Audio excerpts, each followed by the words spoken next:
They called his talent useless. They were wrong. With a broken ability that hides a terrifying secret, a powerless ruler begins building a kingdom from nothing. Enemies surround his borders. Powerful kingdoms are watching, and every step toward greatness brings him closer to war. But his goal isn't merely to survive. He will build the strongest kingdom in the world and make every king bow before him. His legend begins now. Chapter 1. Beginning. Vesh pushed his glasses up the bridge of his nose and reached for his fourth coffee of the day. His hand trembled slightly, not from caffeine, but from the simple exhaustion of holding his arm extended.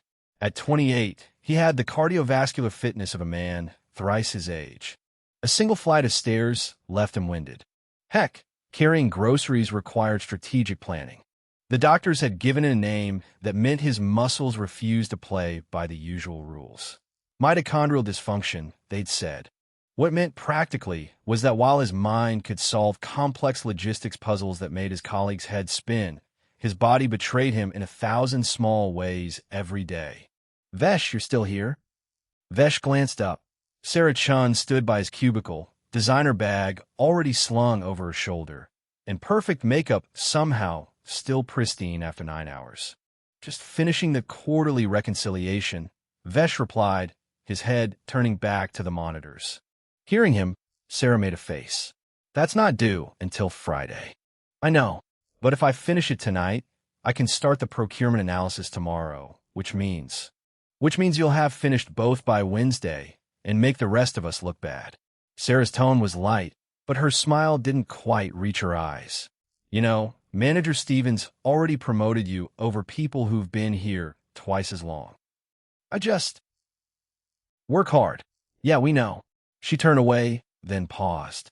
You should get a life, Vesh. All this effort, and for what? You'll still be too tired to enjoy the money you're making. Vesh watched her go and heard her laughing with someone by the elevators. He looked back at his screens and felt the familiar weight of it all pressing down on him. She wasn't wrong. Most of his salary went to medical bills and supplements that barely helped. The rest accumulated in a bank account he was too exhausted to spend.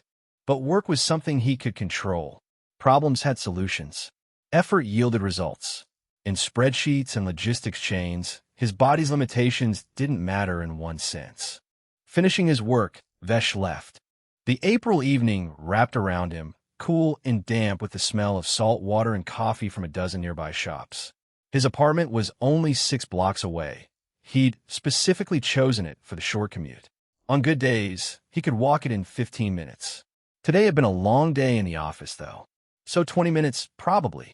Maybe 25. He made it 3 blocks before he had to stop and catch his breath. A group of college students brushed past him, loud with the careless energy of healthy bodies. Vesh waited, breathed, and continued. The big intersection was always chaos at this hour. Vesh waited at the crosswalk, watching the light. A convenience store glowed on the opposite corner, its bright interior promising air conditioning and somewhere to sit for a moment before the final stretch home. That's when he saw it. A small shape, pitch black, barely visible against the asphalt. A kitten, no more than a few weeks old, was wobbling on unsteady legs directly in the center of the turning lane. Vesh's stomach dropped. The traffic light was red, but in 10 seconds it would change. The truck idling at the intersection, a massive Amazon delivery vehicle, would lurch forward without ever seeing something so small. He looked around. The other pedestrians were absorbed in their phones, their conversations, their own worlds. No one else had noticed. The kitten mewed, but the tiny sound was swallowed by the city's roar. Vesh's rational mind knew the odds. The distance, his body's limitations, the traffic light countdown. He stepped off the curb without hesitation. Vesh ran. His legs protested immediately, the familiar burn spreading through his thighs and then throughout his body as his energy levels entered dangerously low instantly. He ran in the way someone with his condition should never run, fully, desperately, without reservation. His muscles screamed, his lungs burned, his vision tunneled. Each step felt like pushing through mud, while his body screamed in pain, but he kept going as if this was his last stretch of life. He wanted to save it. His mind had no conflict about this decision. There was no fear or wavering in his eyes. I've lived long enough. With his level of mitochondrial dysfunction, it was a miracle and a half that he had lived this long. It was because of his brains that he managed to take care of his body despite growing up in an orphanage. He was smart in creative areas and absorbed knowledge of many fields, though his body only allowed him to do desk jobs. Still, most of those with this genetic disorder at this potency don't survive their teenage years while he beat all odds and lived a life beyond everyone's expectation. Vesh reached the middle of the road and grabbed the kitten. Light filled his peripheral vision while the kitten squirmed against his chest. He could feel its tiny, fast heartbeat. "You'll be safe. As for me, I'll go somewhere, I guess." The driver pressed the brakes, but the intersection was long, and the truck driver saw Vesh too late. Some people had noticed, so their mouths opened to shout. But even if people had noticed him a few seconds earlier, there was no way to tell it to the faraway truck driver. The truck came impossibly close to him as it pressed the brake and dragged forward, about to hit him. And then, the world stopped. People of Earth, it is time to exit this farce of a world and enter the horizons beyond. Kingdom Wars is live starting now. All of you will enter a new world and build your kingdoms from scratch. Progress, develop, fight, and win. Vesh blinked. A new screen appeared before him. You have a family. Do you wish to be together with your family and build the kingdom together? What? Vesh's eyes trembled. Family. Your family, as in direct blood relatives. A father and 2 siblings are detected. Do you wish to enter your territory and build the kingdom together? Vesh was dazed. Wait, I'm not dreaming about all this right before my death, right? He couldn't move his head. Not even his eyes. But everything felt real. If he got a question like this from whatever this was, the other family members must have gotten the same question. If they are together, then they would definitely choose to go together. Most families would make that choice. People with small kids and babies couldn't abandon them, after all. Moreover, people didn't seem to have a choice in this. Living in this new world was final, either together with family or solo. My family, can I know their names and how they look? Vesh asked mentally, hoping whatever this was would answer him. Your father's name is Biokesh Oris. Your siblings are Nezari Oris and Doran Oris. They look like this. Vesh's pupils expanded as he looked at their full body appearance in lifelike imagery on a hologram screen. The siblings looked like they were in their early mid-20s. The girl had long crimson hair, and the boy had black hair. Both had seemingly perfect physiques and looked bright. As for his father, he had dark gray hair and a thick beard, wearing a gray suit with a red tie. They looked like a well-off family. What do I do? Vesh asked himself, and the first answer to this question that came to his mind was, screw it. Vesh's eyes displayed unwavering resolve. He didn't want a family now, as in, not this family that may or may not have abandoned him. He didn't want to know. He couldn't trust them with this new chance at life, even if it was in this absurd world of Kingdom Wars. Vesh looked at the screen as he answered. You will start your journey to build your kingdom alone, but fret not. Everyone gains free 3 normal summon tickets to help in the journey. As your body has some defects, your life form has been cleansed, and you have been cured of all biological problems for fair play, starting at life rank, seed, like all other Earthlings. To this, Vesh was dumbfounded and exhilarated. For real. Vesh Oris. Life rank, seed. Combat power, 73. Territory, unnamed. Titles. Talents. Inventory. Good luck and all the best. 3, 2, 1. As the countdown hit 0, Vesh suddenly found himself in an empty ground slightly bigger than the size of a football field, surrounded by a canopy of giant trees and thin bushes. He looked around. Suddenly, his vision turned bird's eye view as he could see from above a faint barrier surrounding the empty space that was his territory. Wow! A screen popped up in his mind. Main quest beginning. Objectives: Explore the surroundings and use the tools in the inventory. Reward: 1 X Awakening Stone. 1 X Karma Summon Ticket. You have 24 hours of protection from external threats within your territory. Summon your subjects, build your defenses, and prepare your forces. After 24 hours, monsters and people may come to your territory. Protection countdown starts now. Chapter 2. Summons. Vesh opened his inventory, and its window appeared in his mind. Inventory. De Honk Woodcutignax. De Honk Pickaxe. 1 XD Rank Weapon Choice Box. 3X Normal Summon Tickets. Let's use the tickets first.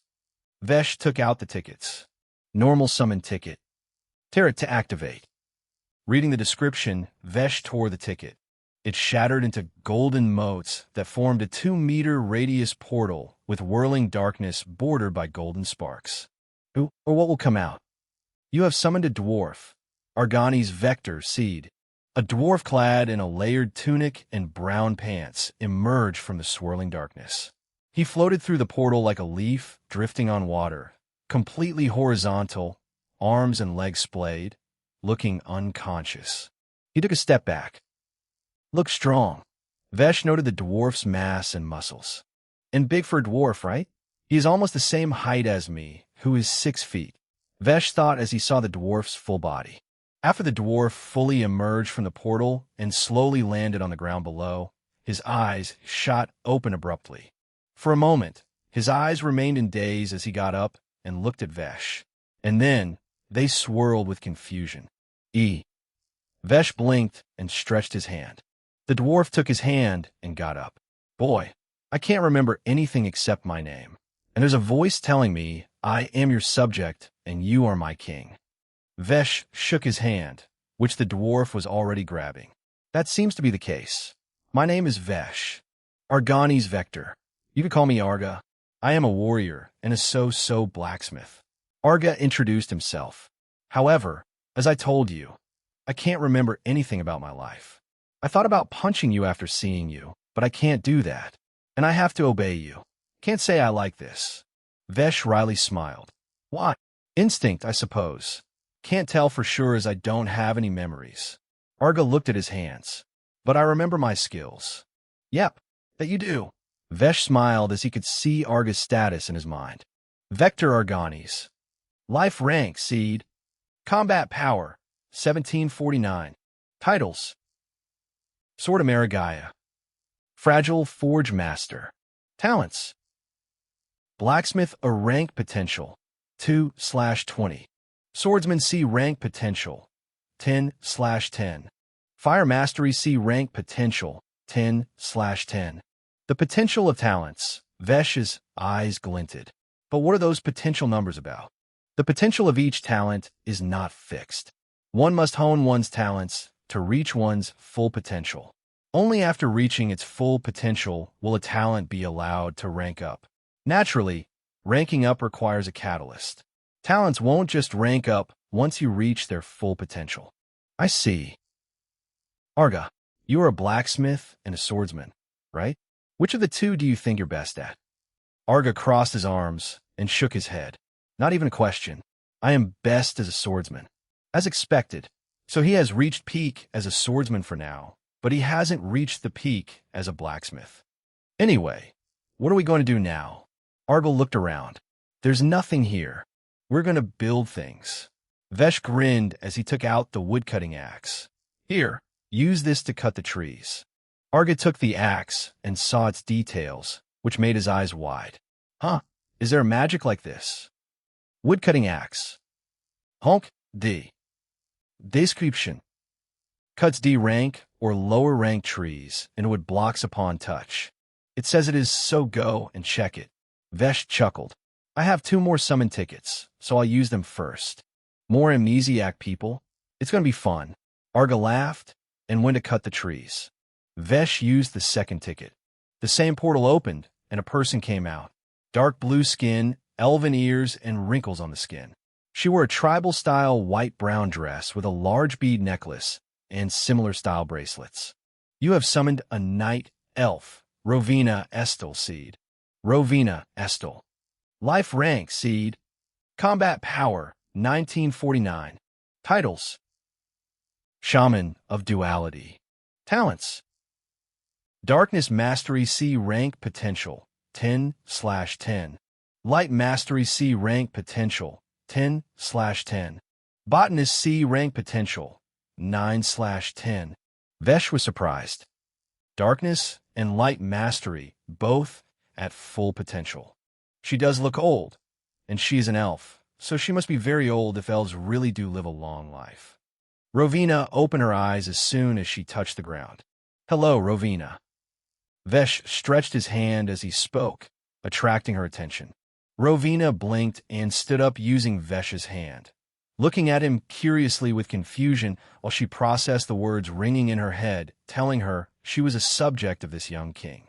It appears that I'll be living the last years of my life without knowing anything about my past. Rovina ruefully smiled, her eyes rippling with sadness.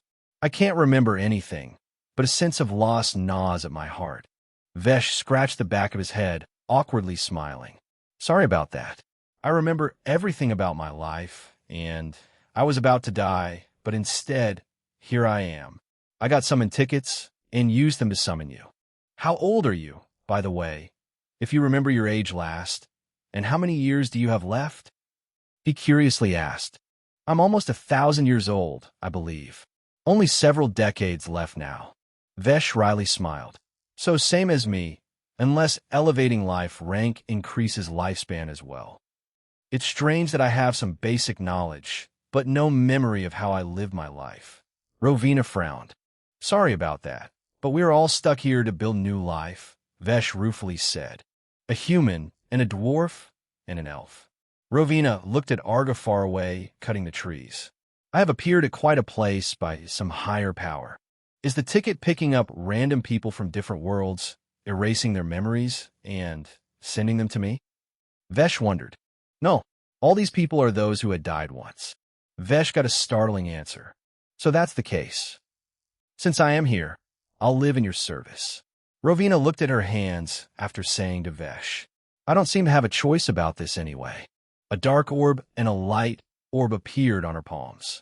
I can use darkness and light, and I remember my skills.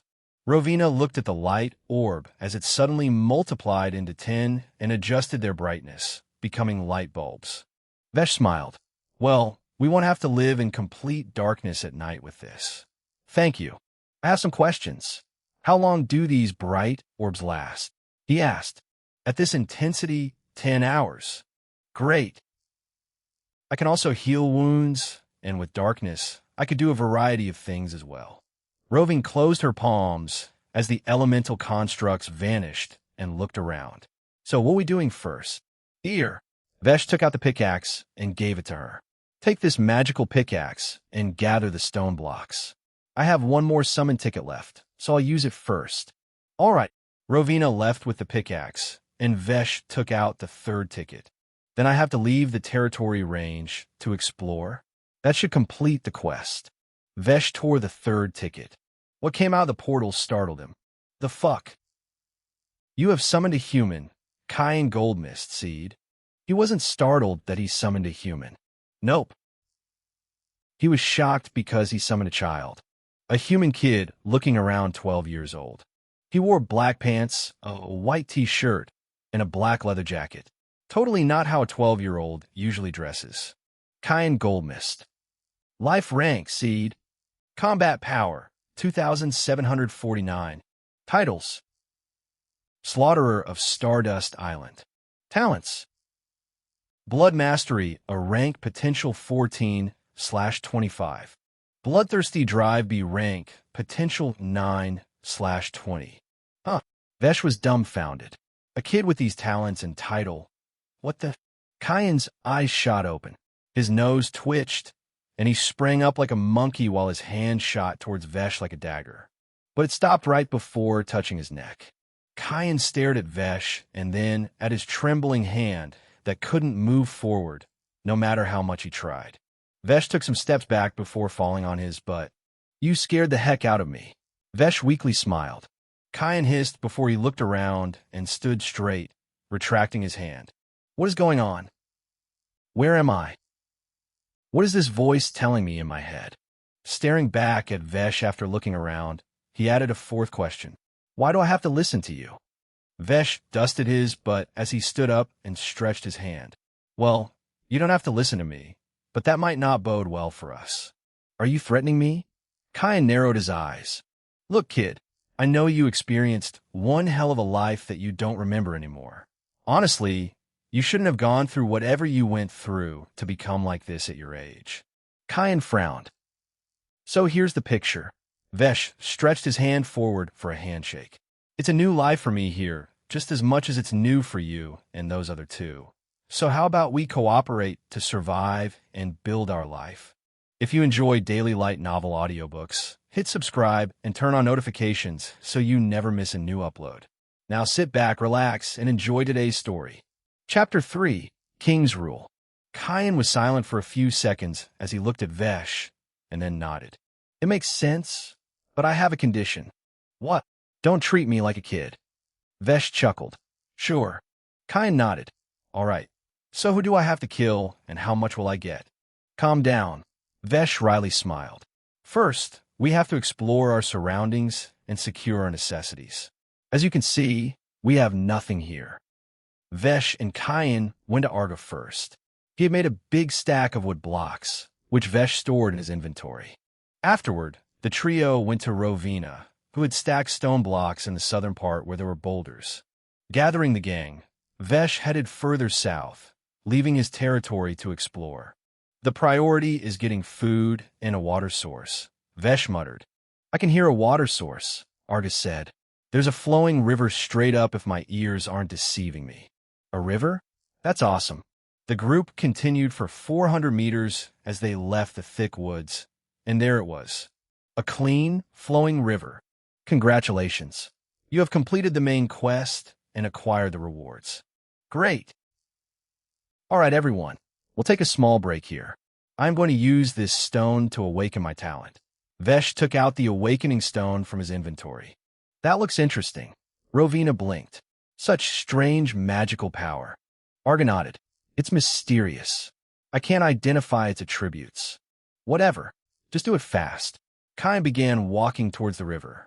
I'm going to bathe in the river. Vesh looked at the small stone and frowned at the detail he got. It looks like I'll have to eat this. Then eat it. Arga laughed. Don't worry. Given its arcane feel, it might just meld in your mouth. Indeed. Rovina nodded. All right. With that, Vesh put the awakening stone in his mouth. Just as he put it in his mouth, a mix of cool and hot sensations spread as the stone literally melted into some kind of energy that entered his body swiftly. A second later, the paradoxical sensation coursed through his body, but there wasn't any pain. Only a strange comfort that lasted for 3 seconds before disappearing. Congratulations. You have awakened a talent. King's Rule SSS rank potential, 1/100. King's Rule reacts to your will and resolve about a task, and creates a rule that enforces the completion of the task. The efficiency and accuracy of the task completion depends on the rule's difficulty rating and the potential of the talent. Vesh was surprised, because he was used to living by making rules in his life and following them to live optimally due to the setbacks his body and situation brought. That was how he survived. And now, he just got a talent like this. New main quest triggered. You have acquired a blueprint, Stone Walls. Main quest, securing territory. Objective, build a border wall around your territory. Secure some food and water. Reward, basic blueprint set. Builder mode has been unlocked. Upon activating builder mode, you can see your territory with bird's eye view and place constructs of blueprints you have. If you don't have enough materials for the constructs, you can place spectral constructs that can automatically become physical once you have enough materials in your inventory or within your territory. Vesh blinked. His status had an additional tab. Builder mode. Blueprints. Let's finish this first. I'll test my talent after that. Vesh activated the builder mode. You can only activate builder mode within your territory. Vesh stood up. All right, folks. It seems we will need to cut down more trees and stones. You two can start that again, since we have to build walls around our territory. All right. As for Kyan, I'll send him on a hunt for food and scouting. Rovina and Arga began working while Vesh went to Kyan, who was bathing in the river. Kyan, if there are fish in the river, grab them and throw them outside. Kyan turned around and waved his hand. In the next second, 10 big fish, pierced by bloody threads, flew out of the water and landed behind Vesh. More? Kyan asked. Vesh chuckled. Nah, these 10 are enough for now. Next, can you scout a couple of kilometers around the territory and give me a report on everything you find? Don't go too far, and if you find some people, immediately return and inform me instead of fighting them. Fine. Vesh went back to the territory and started the builder mode. In the next moment, he was watching everything from above. His territory was considered a 150 by 150 meters empty square in the middle of the woods. To the south was a river that flowed from west to east. He could see hills and mountains in the west and north, and a thin forest in the east. So the optimal exploration directions are east and south for now. In the west and north, there were hills and mountains. Only the east and south had more ground and thin forest, a relatively easy direction to explore for now. But before exploring there, Vesh began putting up the walls.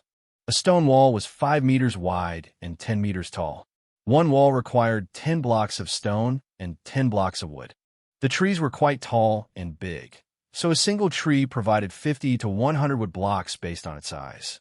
The boulders were relatively bigger, so one could easily provide a few hundred stone blocks. Vesh began putting up the walls. He had a few hundred wood blocks and stone blocks already, so the walls materialized solidly at first, but once he was out of resources, the walls became ethereal, semi-transparent. But he still finished bordering his territory by putting all around, except for one wall's worth of space in each of the 4 cardinal directions to put gates there. All 3 objectives of the new main quest were completed. The water was secured as they found the river. Food was secured as they got fish from the river. And walls were built around the territory. Congratulations. You have completed the main quest and acquired the basic blueprint set. Vesh checked his inventory and saw the blueprints he just got. Watchtower, ballista, sawmill, grinder. Interesting. Vesh blinked and checked out the details of these blueprints. Watchtower. Honk D. Cost 100 plank, 100 stone bricks. Ballista. Honk D. Cost 20 plank, 20 stone bricks. Bolt cost 1 stone brick. I guess I'll get plank and stone bricks from sawmill and grinder. Sawmill. Honk D. Job 2 people. Cost 100 wood blocks, 100 stone blocks. Available production 1 plank. Grinder. Honk D. Job 2 people. Cost 100 wood blocks, 100 stone blocks. Available production 1 stone bricks. So I need people to run these. Well, that makes sense, but that means for more stuff in the future, I'll need more people.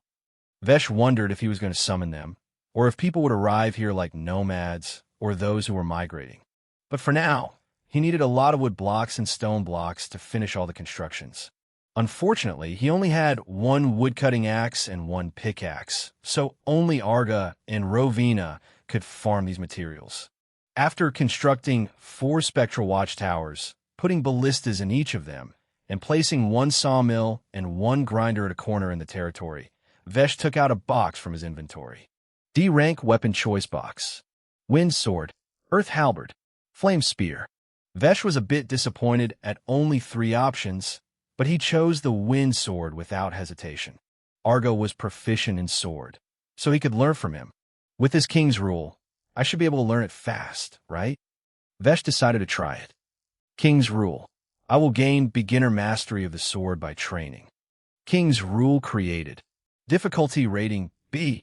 Vesh suddenly found his body turning stiff. Then his hand moved as the wind sword appeared in his hand from the inventory. Swoosh. He swung the sword vertically. What the? Vesh blinked, surprised. He couldn't control his own body anymore. It was moving on its own. Wait, so I won't stop until I gain beginner mastery. He began moving automatically, his steps stiff at first, but they became fluid soon as he kept up with his body and focused on the movements. 5 minutes. 10 minutes. 20 minutes. By now, Vesh was wet with sweat and his body was aching. During these 20 minutes, Arga and Rovina also cut many trees and boulders. 10 minutes later, they cut enough to materialize all spectral constructs. The walls all around were built, and the 4 watchtowers stood solidly. The duo went back to the territory's center and watched Vesh curiously. Vesh was dead tired and filled with pain by now, and he was having difficulty breathing, but since he couldn't stop his body, he tried to adjust his pace and breathing according to the sword and body movement to continue. Why aren't you stopping if you are like that? Rovina frowned.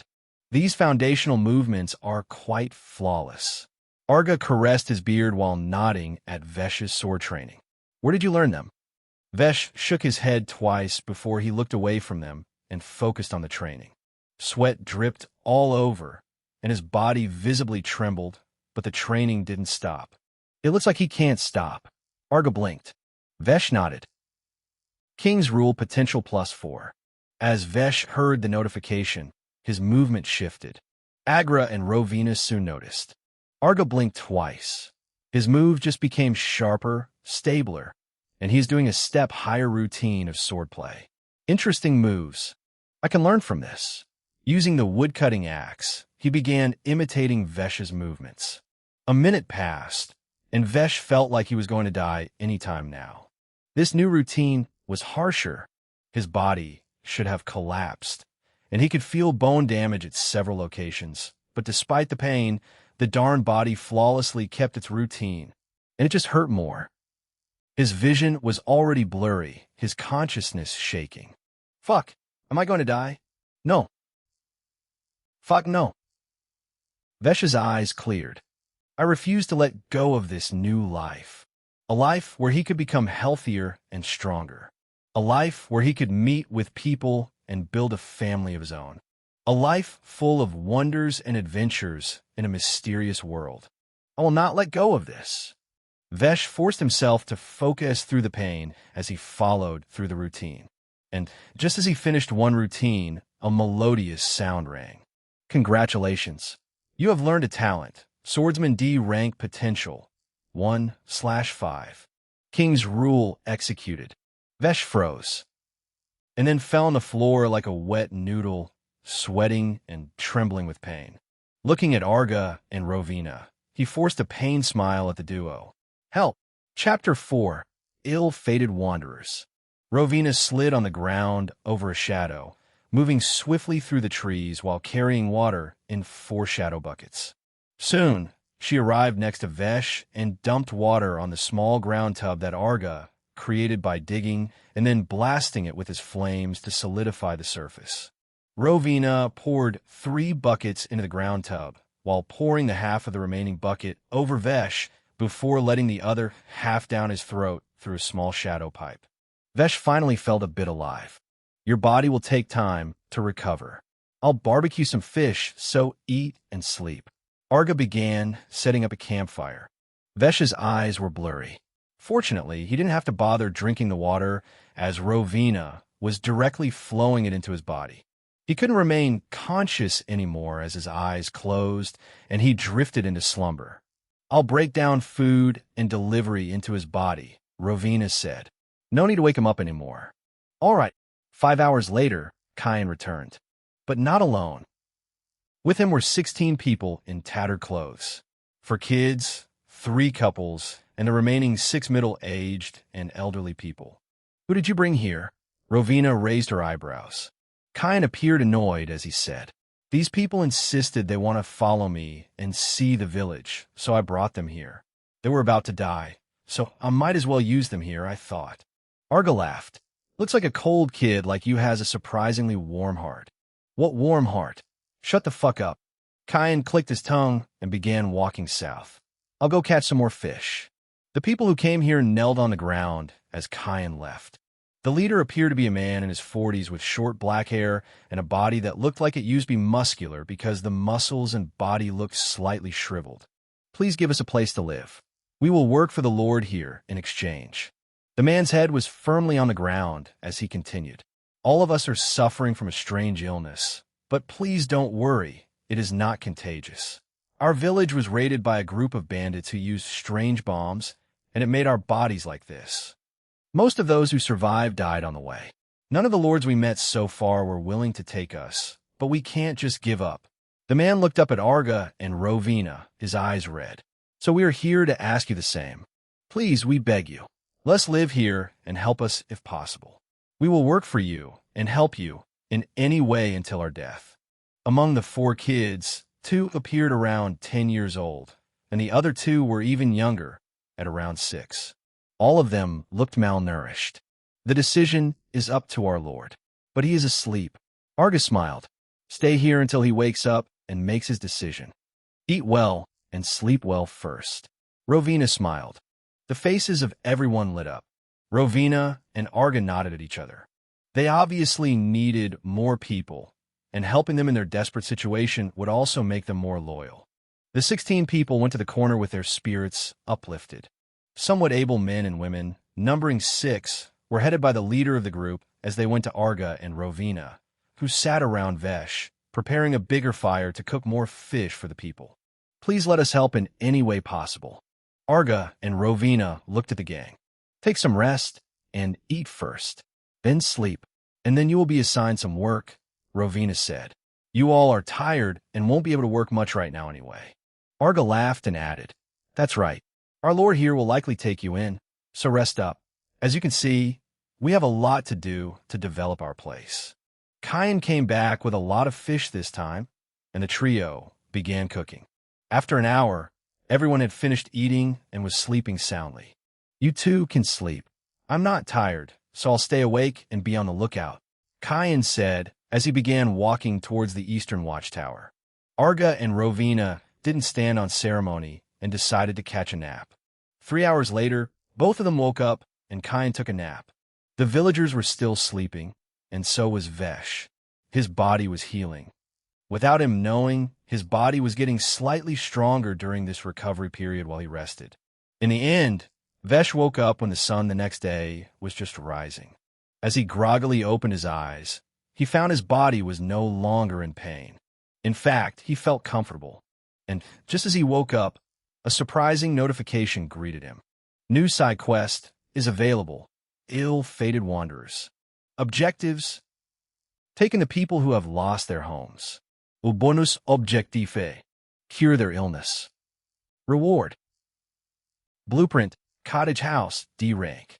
Blueprint, tailoring set, D rank. O bonus reward: talent stone, alchemist. Blueprint, alchemy set, C rank. He looked around and spotted a group of people. Around him, Arga and Rovina were sleeping. Thanks to Rovina's light orbs, the territory was fairly lit up. But he didn't find Kyan anywhere until he used the builder option and saw him in a watchtower from a bird's eye view. Vesh decided to check his status first. Vesh Oris. Life rank seed. Combat power 370. Territory unnamed. Titles. Talents. King's Rule SSS rank potential 5/100. Swordsman D rank potential 2/10. Inventory. Karma summon ticket. Builder mode. Blueprints. Oh nice. My combat power increased. Vesh stood up and took out his wind sword. Wind sword. Gahonk D. Attack 100 plus 30% seed force. Effect. Wind Blast. Attack speed plus 20%. Skill. Wind Slash. What is the seed force? Vesh asked. As you're a seed life form, you have a seed within your life nexus. That seed can absorb energy from D rank or higher resources to increase its seed force, which directly affects your physical and magical parameters. Once you reach 10,000 seed force, you may evolve to the next life form rank. Vesh blinked, eyes sparkling. Interesting. So we also need to collect D rank and higher resources. He began walking towards the south gate with the sword in hand. The sun had barely risen. Kayan saw him, but Vesh waved his hand at him. Kayan pointed at himself and then to him, asking if he wanted him to go with him. Vesh shook his head and gestured with his palm. No. Kayan understood, and Vesh also turned around, continuing towards the river.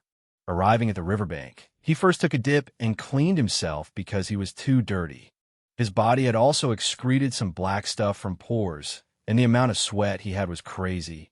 But he felt full and energetic still. Rovina or Arga must have fed me some other way after I fell asleep. Vesh smiled. I got good people with me. After cleaning himself and freshening up in the river, Vesh wrapped himself with big leaves of the tree he collected on the way here. He washed his clothes and spread them on the rocks near the riverbank. Afterward, he took out his sword and stood in a stance before taking a deep breath. King's rule. Growling. Vesh blinked twice and looked down at his stomach. Shit. I was feeling light, but it seems they fed me quite a lot. Vesh went to the forest near a bush. Shitting in the wild gotta be your most vulnerable moment, so he wanted to be safe. That said, I have to build toilets first. Yep. Vesh returned after finishing his business and stood in stance again.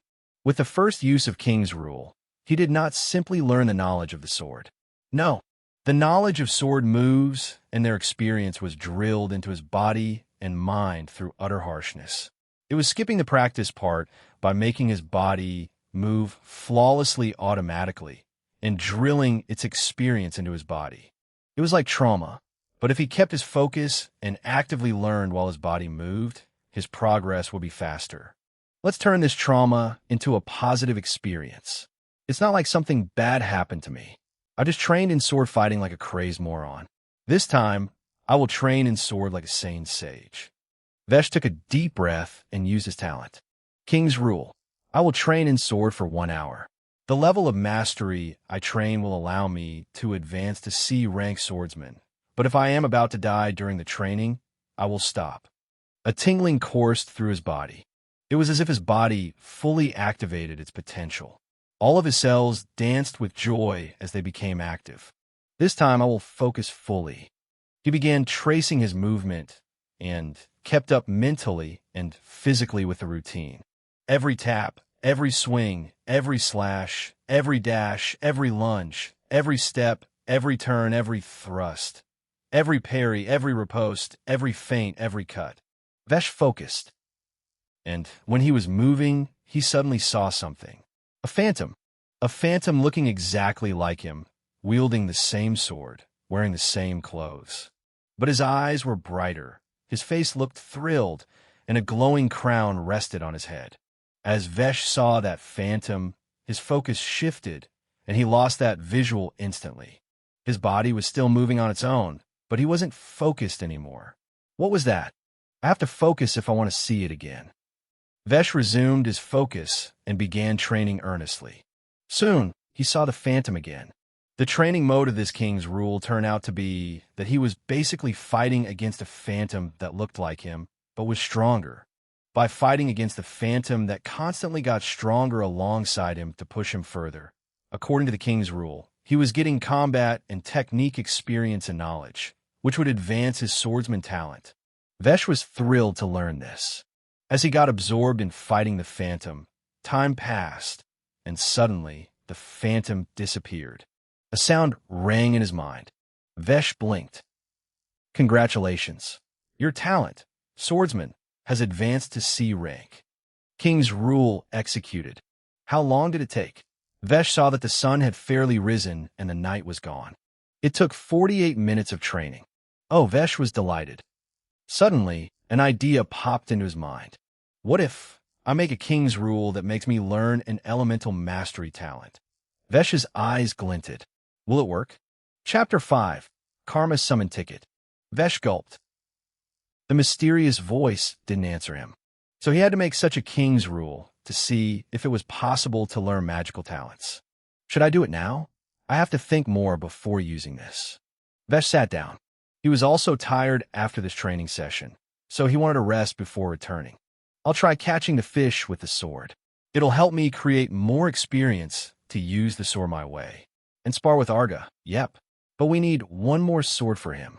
Vesh cleared his head and took a deep breath. Now, for the king's rule, to get myself fire mastery or earth mastery would be better to build things, actually. Arga already has fire mastery anyway.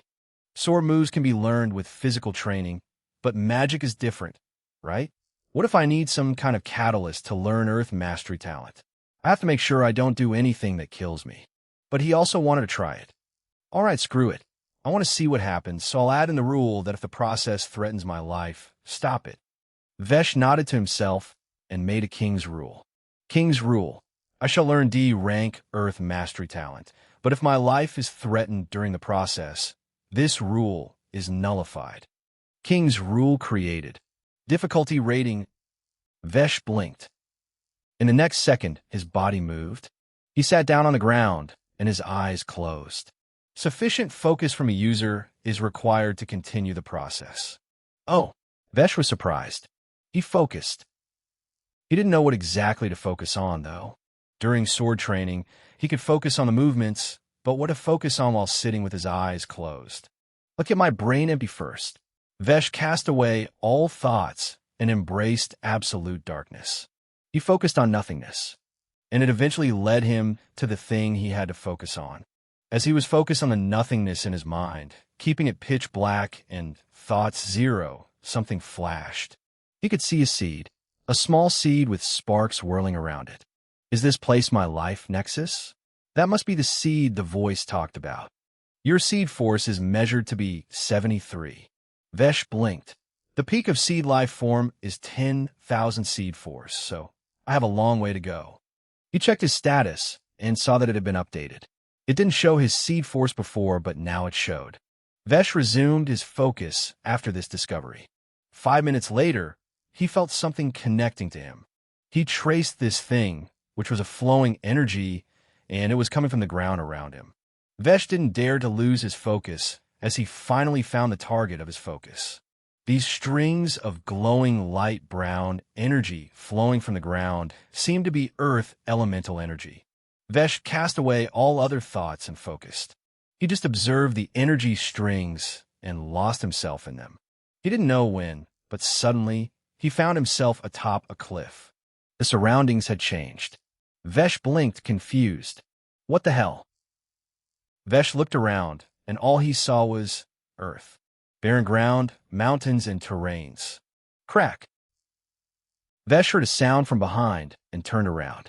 The ground 10 meters away was cracking and protruding magically, shards and dust whirling. In a few seconds, a strange bull-like beast with large horns, a stubby body with small legs, and Scorpio-like tail took shape, made of earth. It stood at merely 60 centimeters of height, but it was almost 2 meters long. Earth crust beast. Gahonk, D. Combat power, 1142. What's going on? Vesh frowned. Cree. The creature made a harsh, screeching sound and suddenly lunged towards Vesh. But that was not all. It also shot a sharp earth shard from its tail. Vesh couldn't react at all as he saw the shard about to pierce his head. But before it hit him, everything changed. He found his eyes open back at the riverbank. King's rule canceled due to a threat to life. Vesh frowned. What the hell actually happened? Was I going to die if I got hit there? But wasn't it an illusion? You have to defeat the Earth Crust Beast to make it the catalyst for the awakening of your Earth Mastery talent. It is an arcane reality forged out of your talent's power to execute its effect. If you die there, your consciousness would die, resulting in your physical death. Damn. Vesh shook his head and got up. Well, it's time I used the Karma Summon ticket. Missed the opportunity to use it yesterday, thanks to sword training betting me for almost a day. Vesh took out the fancy ticket, and without further ado, tore it to activate it. Congratulations, you have summoned a seed rank beast, arcane feline. Vesh's eyes widened. A small, cute pitch black furry kitten was floating before his face, its curious glowing golden eyes looking at him with a lively spark in them. Meow. It cutely meowed while stretching its paw, and promptly flew towards Vesh as if it could fly. This. Vesh felt its furry stomach on his face as the kitten hugged him. Meow. Vesh was shocked, because this cat looked exactly like the kitten he had saved at the intersection. Karma summoned Ticket. I suppose it summons based on karma ties. Vesh smiled and grabbed the kitten, looking at it really closely before he couldn't help but rub his face gently on its body. Meow, meow. You like it, eh? Here you go. Meow. Vesh began playing with the cat. Let's give you a cute name. How about Jet? Meow. The cat shook its head. Vesh laughed. All right, then how about Kaylee? Meow. The cat appeared cheery and nodded. It was very intelligent, since it could understand Vesh. After several minutes, Kaylee appeared tired of playing. Kaylee meowed weakly before glowing and dashing into his body, disappearing. Arcane Feline. Vesh muttered. He pulled up the cat status. Arcane Feline, Kaylee. Life Form, Seed, 10 Seed Force. Combat Power, 1379. Titles. Talents. Darkness Mastery SS Rank Potential, 1/50. Night Rain SS Rank Potential, 1/50. Arcane Physique SSS Rank Potential, 1/100. Wow! Vesh was amazed. Vesh focused and saw Kaylee sleeping in his life nexus, not too far from a seed. Goo! It seems I got quite an amazing friend, haha. Chapter 6. Cottage House and Tailoring Set. As he returned to the territory, he saw Arga there, but not Rovina. Kyan was sleeping. The other people who had arrived here yesterday had woken up, but not all of them. Vesh went to speak with Arga, who relayed the information Kyan had gathered during yesterday's scouting. It's good he brought the people. We needed them. Vesh smiled. I'll go talk to them and reassure them that they are welcome here. Yeah, they need it. Arga nodded. Rovina went to hunt some wild game like rabbits and turkeys, so I'll prepare the tools. The stones can be turned into good cutting tools with my flames. Sound great. Vesh grinned. I also have a surprise to show for later. Vesh went to meet them, and the leader quickly went to greet him upon seeing him coming there. They were waking up others to greet him, but Vesh quickly waved his hand and said, Leave them be. Don't wake them up. He smiled and said, First of all, I welcome all of you here. You don't have to wander to find a place anymore. And I will also try to do something about your illness. I can't guarantee we'll be able to cure it, but we'll do our best. The leader directly knelt on the ground, his voice shaky. Thank you. Thank you so much for your generosity. The others who were awake also knelt, but Vesh quickly told them to get up. One more thing. Never in your life should you kneel before me or others from now on. As they say, kneel only before your parents and gods. The leader smiled at Vesh with tears dripping. To us, you are our god. Vesh wryly smiled. All right, get up. That's enough. If you're well rested and can work, follow me. We'll start developing our territory. The leader of this group was named Wahak, a man in his 40s with sufficient guts and adequate knowledge of basic things. It was him that led his village's people to survive so far, traveling over 100 kilometers in a month before arriving here. The illness was slowly eating them away, so they were really at the end of their rope. As Kyan said, if he hadn't led them here, they would have died. But after eating and resting, everyone had regained some energy to fight against the illness and slow it down.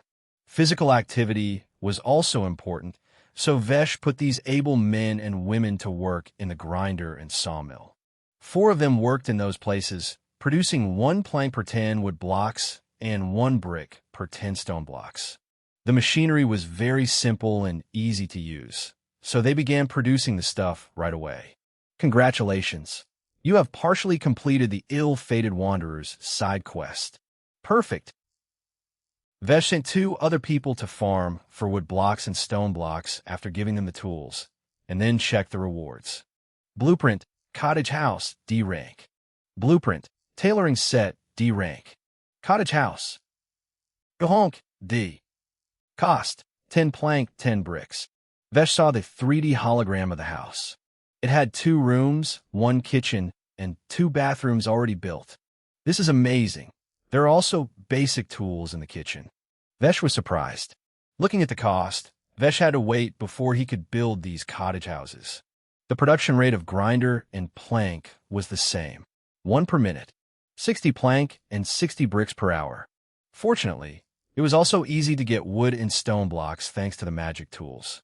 Vesh checked the other blueprint next. It was not one, but a set of blueprints. Tailoring set. Tailoring house.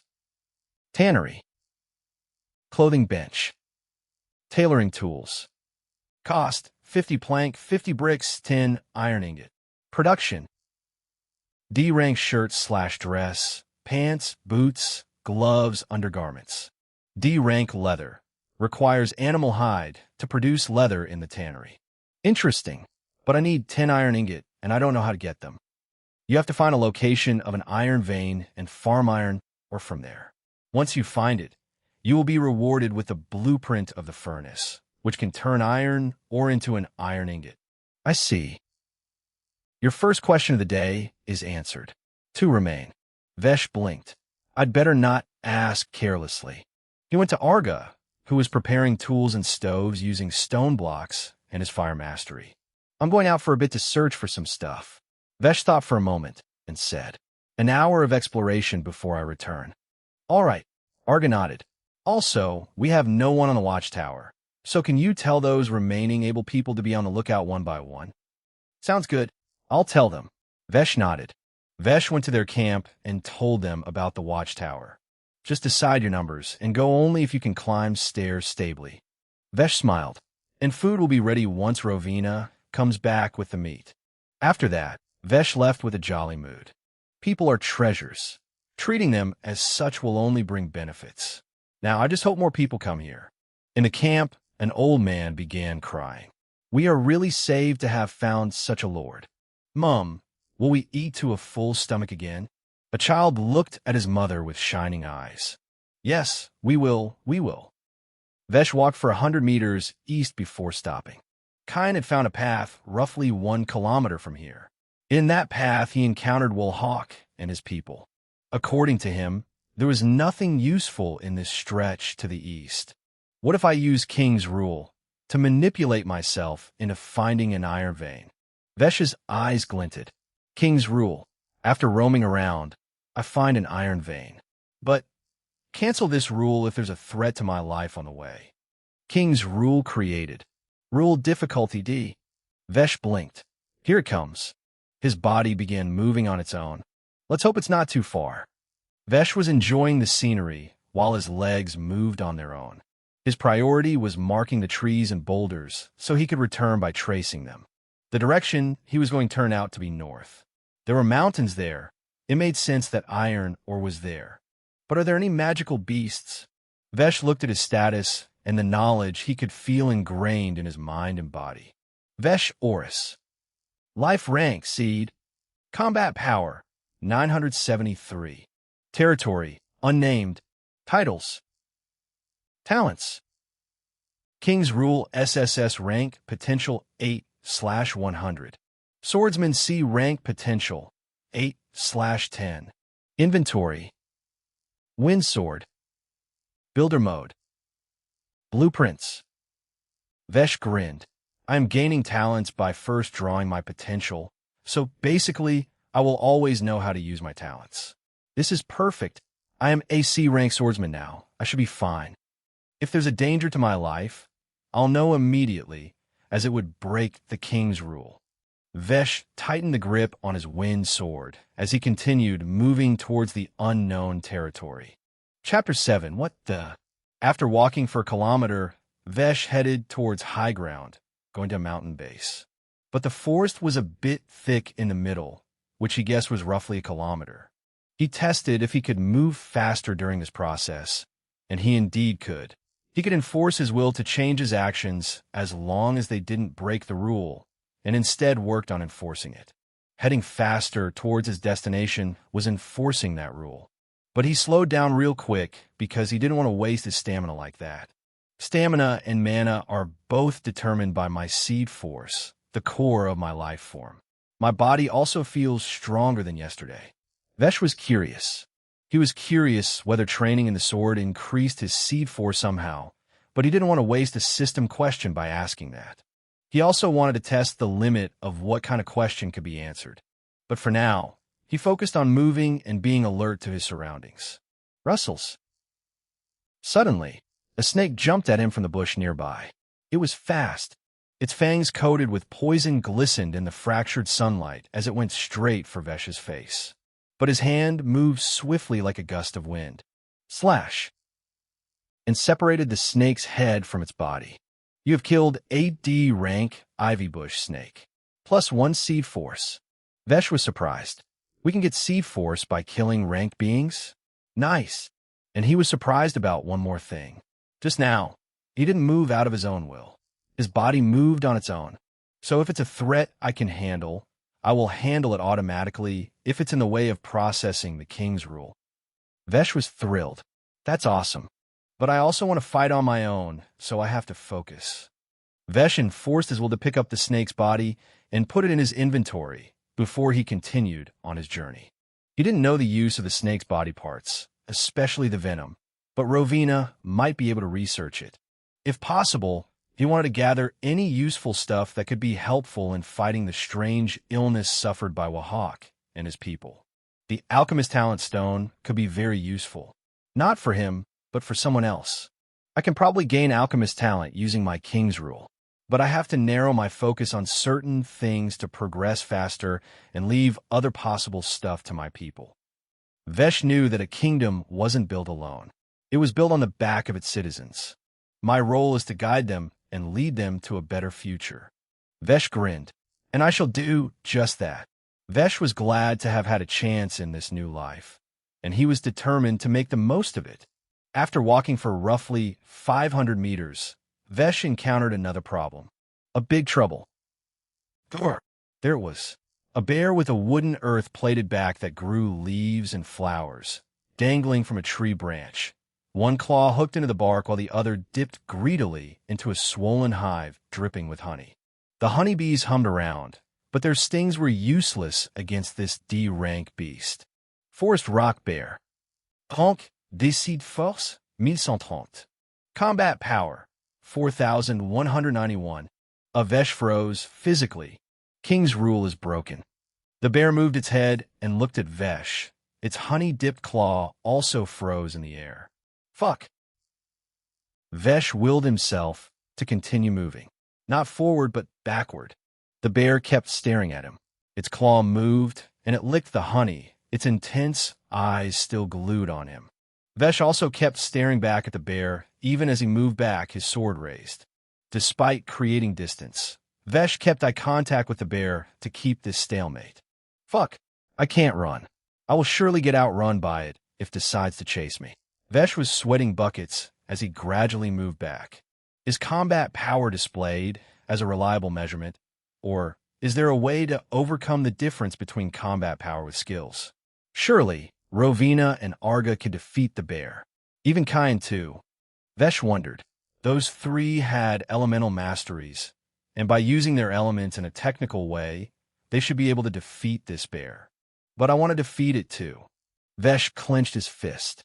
As soon as Vesh was out of the bear's sight, he made a beeline back to the territory. You returned early, young master. Arga chuckled. You appear to be tired. Vesh wryly smiled.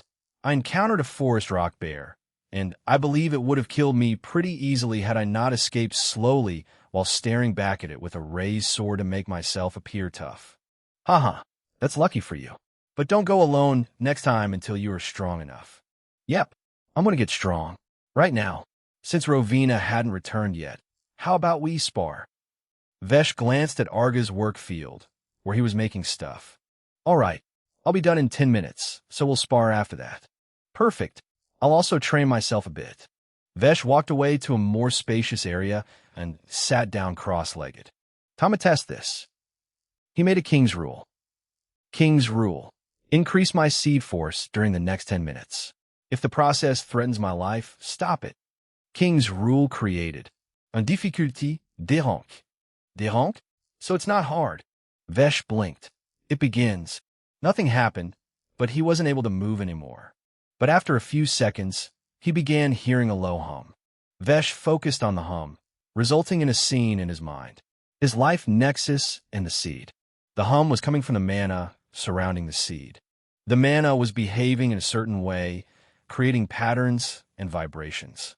I am automatically controlling my mana in this way, but I have to learn it myself. Vesh focused and soon found that his mind was controlling the mana to produce this hum. But it was surprisingly difficult. When he tried to imitate it, he messed it up and the hum stopped briefly before starting again. I should just focus and learn for now instead of interfering.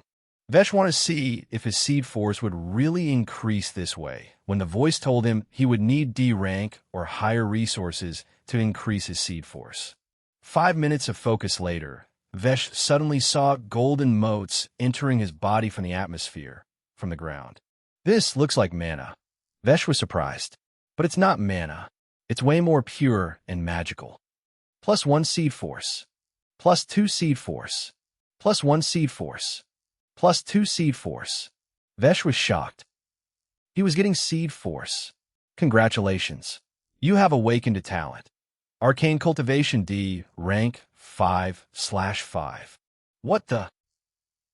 Chapter 8. One solution. Vesh checked the newly acquired talent. Arcane Cultivation, rank D by controlling mana. Create a formation of frequency that can attract pure magic power from the surroundings and infuse them into the user, increasing one's seed force. The acquired seed force depends on the amount of pure magic power in an area. So it depends on the area.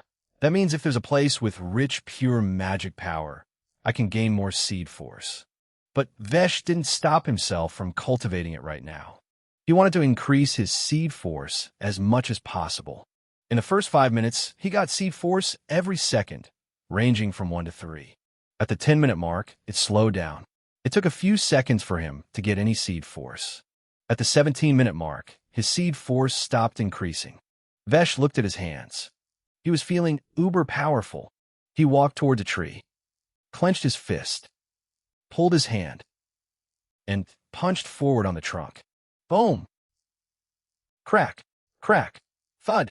The half-a-meter-thick tree trunk was shattered, and the tree collapsed.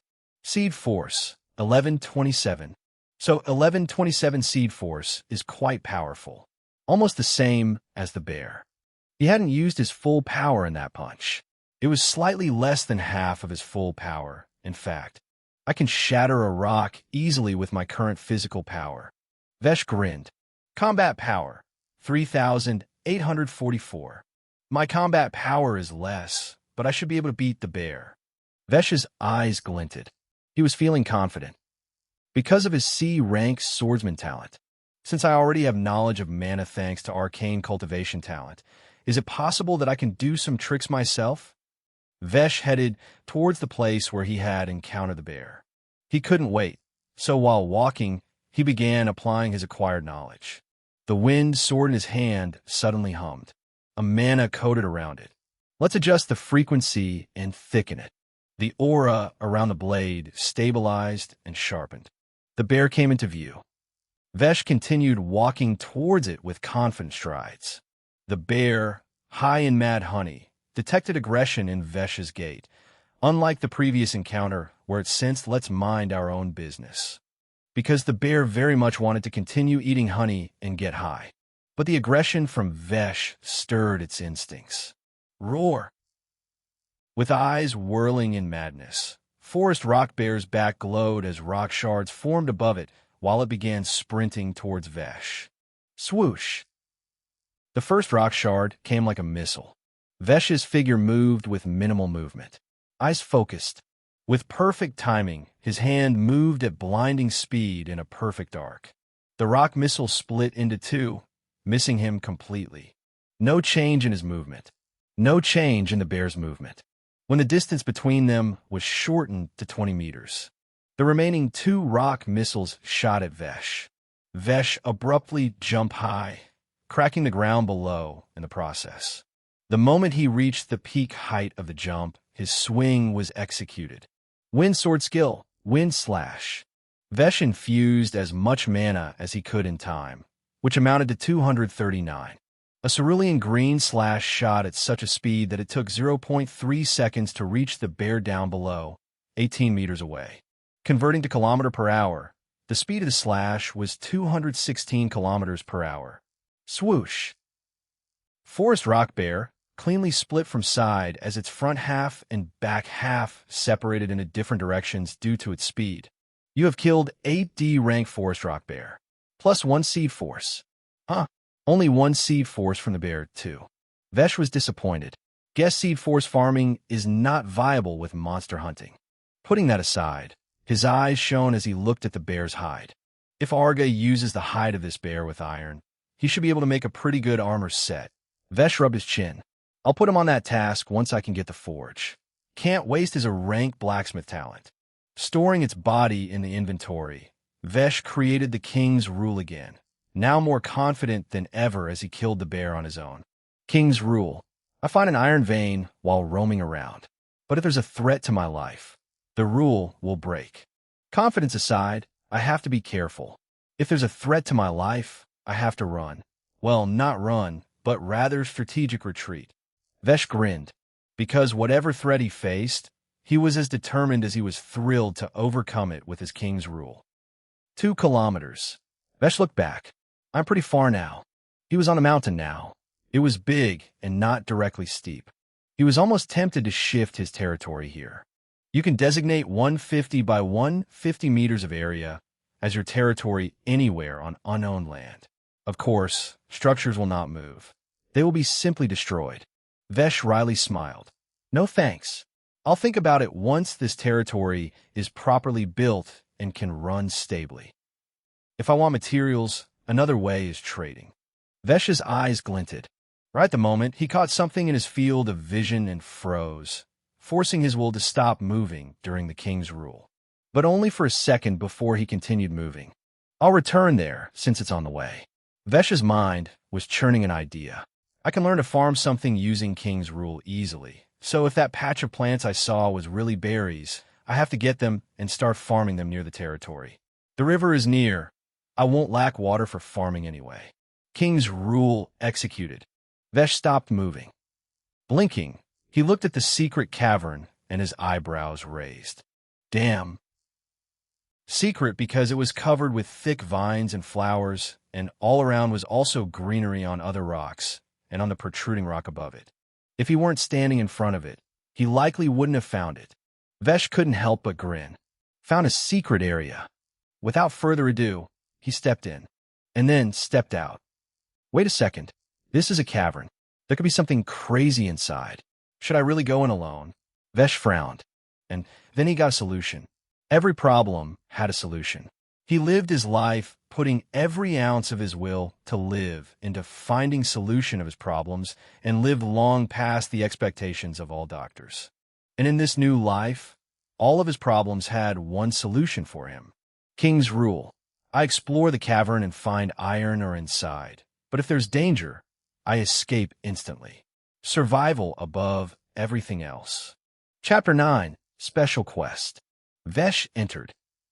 There was a 3-meter-wide corridor at first that curved to the right before the vast cavern finally appeared in front of his eyes. And his body froze. Not because of danger. King's Rule would have made him escape if he were in danger. No, he froze out of his own will because of the absurd scene before his eyes. The cavern had iron chunks. A lot of them. D-rank gray iron. Congratulations. You have found iron. You have acquired D-rank blueprint furnace. None of the iron was mined, but there was a table. Chairs. A large square box covered in a cloth. 2 small empty crates. Water tub. And a frigging toilet. Someone was clearly living here. What the hell? So this is not a secret area. Someone has found it already. Vesh's body began moving forward, heading towards the nearest iron. King's Rule executed. Vesh looked around. So there's no other passage, at least I can't see one from here. And no danger, for now. Vesh didn't think that whoever lived here was weak, and that party might not like intruders. Who is there? A feminine voice rang out, carrying fear and clear despair. Clank, clank. Vesh's eyes widened as his head, moved in the direction of the large covered box. He walked towards it without hesitation and pulled the rug. The cloth slid off in a single motion. Dust scattered. The square box was not a storage crate. It was a reinforced iron cage. Thick bars, locking hinges, strong enough to hold something that did not wish to be held. Vesh's breath paused. She looked up at him with wide blue eyes. Not the soft blue of the sky, but the clear, crystalline blue of a glacial lake under moonlight. Her hair spilled over her shoulders in waves of deep violet, almost amethyst in hue, long and slightly disheveled, yet still impossibly elegant. Even in captivity, it carried a faint sheen as if light favored it. She was not a young girl. She was a woman. 26, perhaps. Mature beauty shaped by confidence rather than innocence. Her features were refined, sharp yet gentle, with high cheekbones and a smooth complexion untouched by grime despite the crude surroundings. Her lips were soft and naturally tinted, pressed tight in anxiety until she saw him clearly. She wore a blue and white dress. Not royal, but not common either. The fabric was slightly fancy, layered with delicate silver thread embroidery along the hems. The bodice was fitted modestly, outlining her figure without vulgarity. The skirt flowed around her legs, though now it was creased from sitting within the confined space. The sleeves were elegant, tapering at her wrists, with faint decorative patterns that hinted at either nobility or wealth. "Who are you?" Vesh just couldn't help but utter the question in pure curiosity of a gentleman seeking a woman's name. "Viana Kroshavk." She spoke, her voice timid. "I am Vesh. Nice to meet you." Vesh's question seemed to bring some light and hope to her eyes. "Did he stumble upon here? Will I be saved?" "You look scared." Vesh approached the prison, and without hesitation, swung his sword twice. Clank, clank, clank. The thick iron bars were severed with a single motion. Viana gulped. "Is he a good person or a bad person?" "Let's get out of here first." Vesh stretched his hand and wryly smiled. "I don't want to encounter the person who put you here." Viana Crosshawk. Life form rank. Seed force 320. Combat power 1310. Her combat power was quite low. She looked like a noble, but her bearing didn't match it. Vesh looked at her and saw despair mixed with hope in her eyes, as clear as day. Those eyes were very familiar to him. They relayed that she had found the eventual unsatisfying end of her life, but still couldn't help but cling to some hope. Just like him on Earth. "I won't hurt you. I promise you." Vesh moved a step forward. "I just want to save you." Vianu opened her mouth and closed it again. She was looking at Vesh in his eyes, as if trying to discern him. "You are a good person." Vianu's eyes teared up, and she smiled. Vesh saw that the despair in her eye didn't decrease, but increased, and hope lessened. "Why?" Vesh's eyes were tearing up purely due to the related emotions, but he stopped himself. "You should escape. I will bring death to you if I come with you." Viana sat down, her head on her knees and arms around her legs. "The people who imprison me here, they want to use me as an offering to a cult. They are very dangerous." Viana smiled, full of sadness and woe. "I wasn't kidnapped here. I was sold by the royal family of Crosshawk Kingdom. Nobody is coming to save me, and whoever saves will only get fate worse than death." Vesh took a deep breath, and his eyes became stern. "Get up," he shouted. Viana was startled and got up. Vesh's eyes narrowed as they bore into hers, his voice sharp. "Do you know who I am?" Viana gulped and shook her head. "I'm the person who is going to be the king of all kings. A person who will build the most magnificent kingdom in the world. So what do I have to be afraid of?" Vesh grinned. Vianu's eyes widened. "Now stop mopping around and follow me." Vesh retracted his grin as his face turned stern. "From now on, you are the 21st citizen of my currently unnamed kingdom, and I command you to follow me immediately." Vesh turned around and began walking. Vianu looked at his back. Should I really seek more hope? What if it brings more despair to him and other people around him? Vesh walked out of the cavern and waited without turning around. He sighed. Please, choose hope. I got hope with this new life when I was about to seek death. I don't want you to seek death when I can become hope for you. Vesh clenched his fist. He turned around. And right then, he saw the vines moving as Viana walked out. Can I really go with you? Dangerous people will come after you. Viana bit her lips. Vesh smiled. No worries. They won't find us. But can you wait here a bit and be on the lookout? I want to quickly gather some iron ore again. Vesh took out the pickaxe. Don't worry. This is a magical axe, so I'll get loads of them swiftly. Vesh dashed inside and began striking the iron with a pickaxe, turning the large chunks into fine blocks. He gathered around 500 blocks, each one weighing 100 kilograms, in 3 minutes. He wanted to gather more, but didn't want to linger here longer lest he encounter the owner of this secret cave. As soon as he came out of the cavern, he made a king's rule. King's rule. I make confusing trails here, and I return to my territory with Viana at the fastest speed possible and make sure I don't leave any physical or magical trail behind. King's rule created. Oh, difficulty. So this must be very easy. Vesh's body stirred into motion. He speedily moved around, creating a confusion trail for a minute. With his superior physical parameters, he was very fast at doing things now. After making trails, his body moved and headed towards Viana. Viana blinked and abruptly found herself getting carried like a princess, while Vesh moved from one tree to another like a monkey. We won't fall, right? King Vesh? Viana locked her hand around Vesh's neck for more support, but he was moving fast, and she was scared. Vesh wryly smiled. Sorry about that. I wasn't expecting this. Didn't mean to make you uncomfortable. It's fine. I'm not uncomfortable. Also, don't call me King Vesh, haha. Just call me Vesh. As soon as Vesh entered his territory, a sound rang in his mind. By saving Viana Crosshawk despite knowing her circumstances, you have triggered a special quest. Special quest, survival at stake. Objective: survive from the cult member who will be tracking you. Destroy the cult. Reward: a ranked treasure chest. 1x random blueprint, C2S. 1x summon ticket. Damn. Rovina and Arga were in the middle of cooking food already, indicating Rovina must have returned a while ago.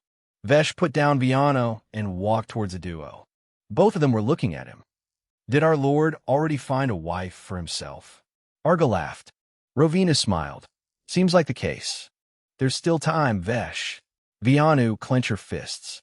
The people coming after me are cruel. Vesh rolled his eyes. Stop. If they come here, they'll die. But just to be safe, we will be relocating from here. Arga and Rovina blinked. For real. Rovina tilted her head. For real. Vesh's face turned somber as he nodded. I'll start collecting walls and watchtowers into my inventory. Then we'll depart after eating. Do you have any idea of what we're going to do and where we are going? Or are we just escaping randomly because you brought her here and danger is going to follow her? Rovina asked, her voice clear and tone sharp. I understand your concerns. Vesh smiled. But don't worry. I'll find us an even better place than this with certainty because it is my word. And as it turns out, my words are absolute. Vesh moved back a bit and took out an iron chunk. That? Arga raised his eyebrows. You found a metal. Yep, but we'll talk about that later. For now, watch this. We'll find a solution to our problems right now. King's Rule. Chapter 10, Relocation. King's Rule. If there is a cavern in the western mountains within 10 kilometers of distance, I will drop this iron block in the west. If not, I will drop it in the south. King's Rule created. Oh, difficulty. Oh. It seems dropping a block wasn't hard. It was as easy as carrying someone and moving like a monkey through the forest. Vesh's hand moved.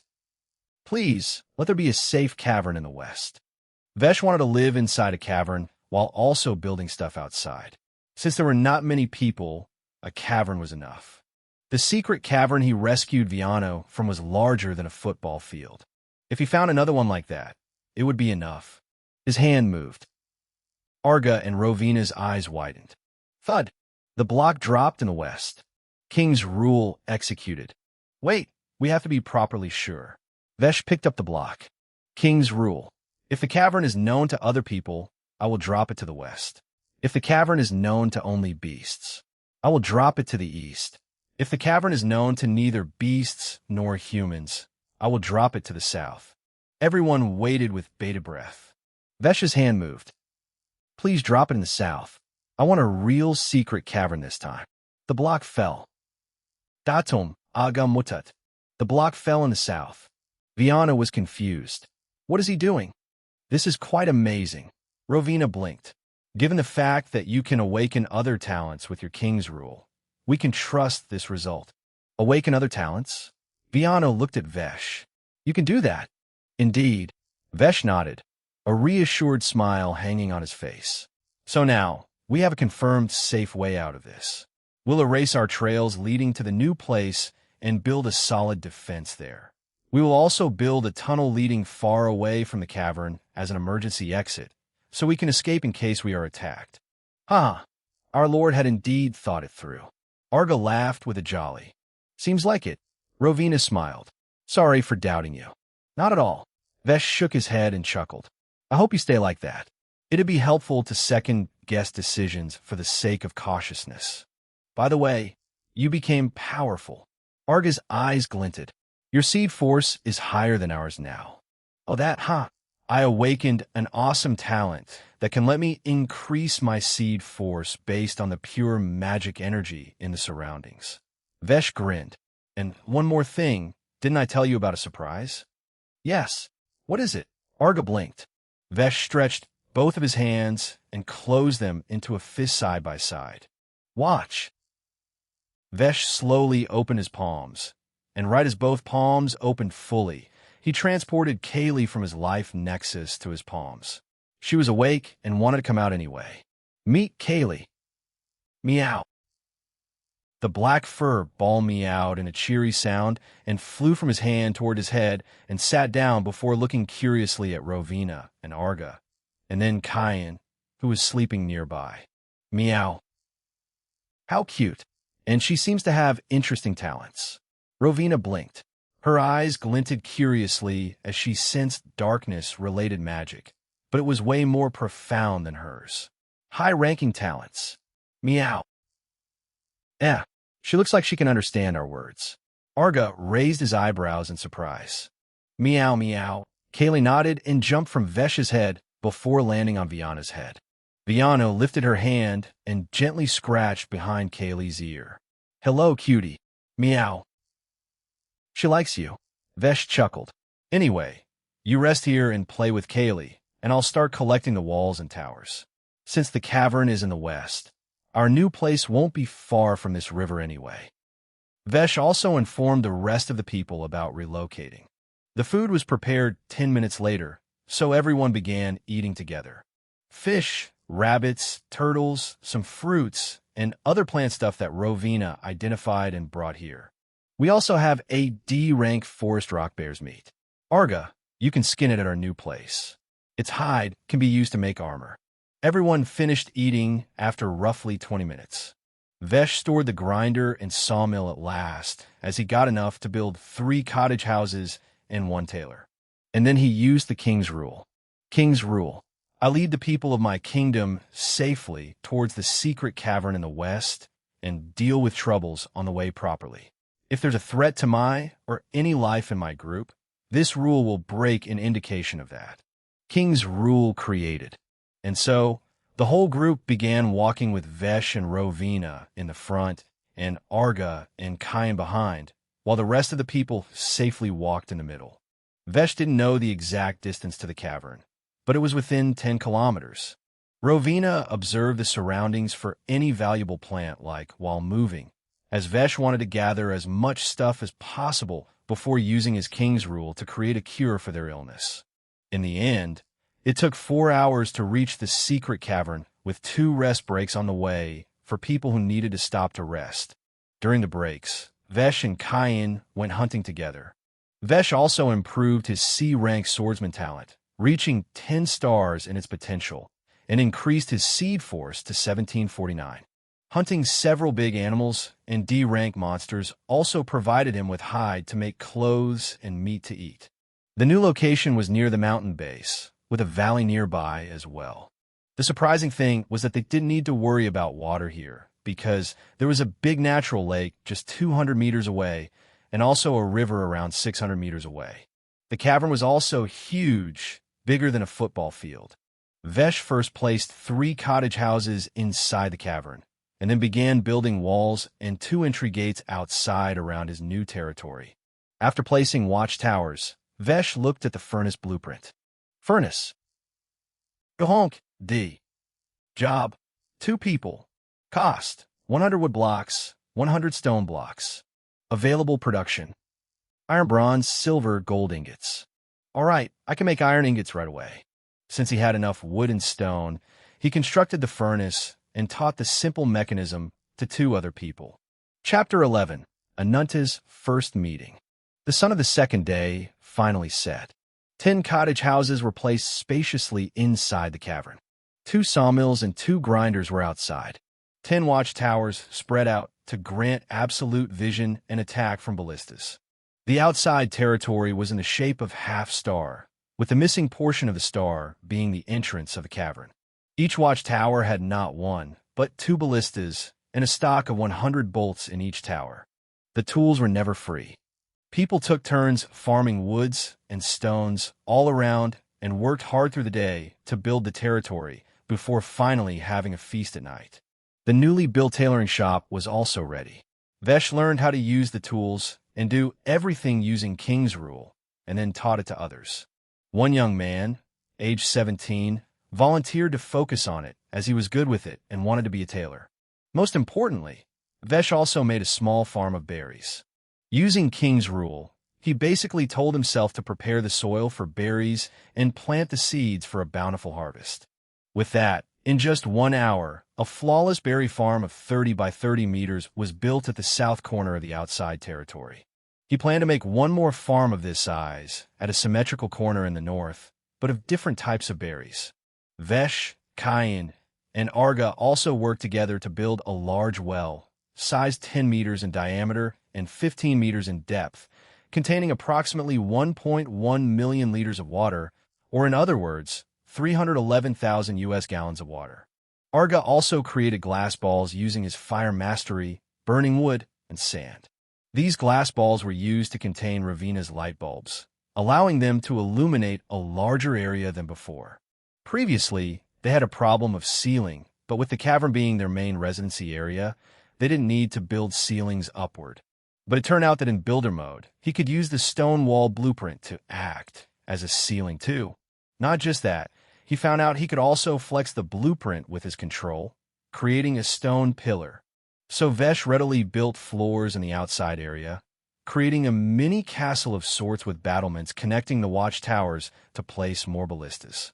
With that, he also built a gatehouse in the old style, creating a proper large gate for inspections and searches when carriages and other people enter inside. The whole outside territory was also as large as a football field.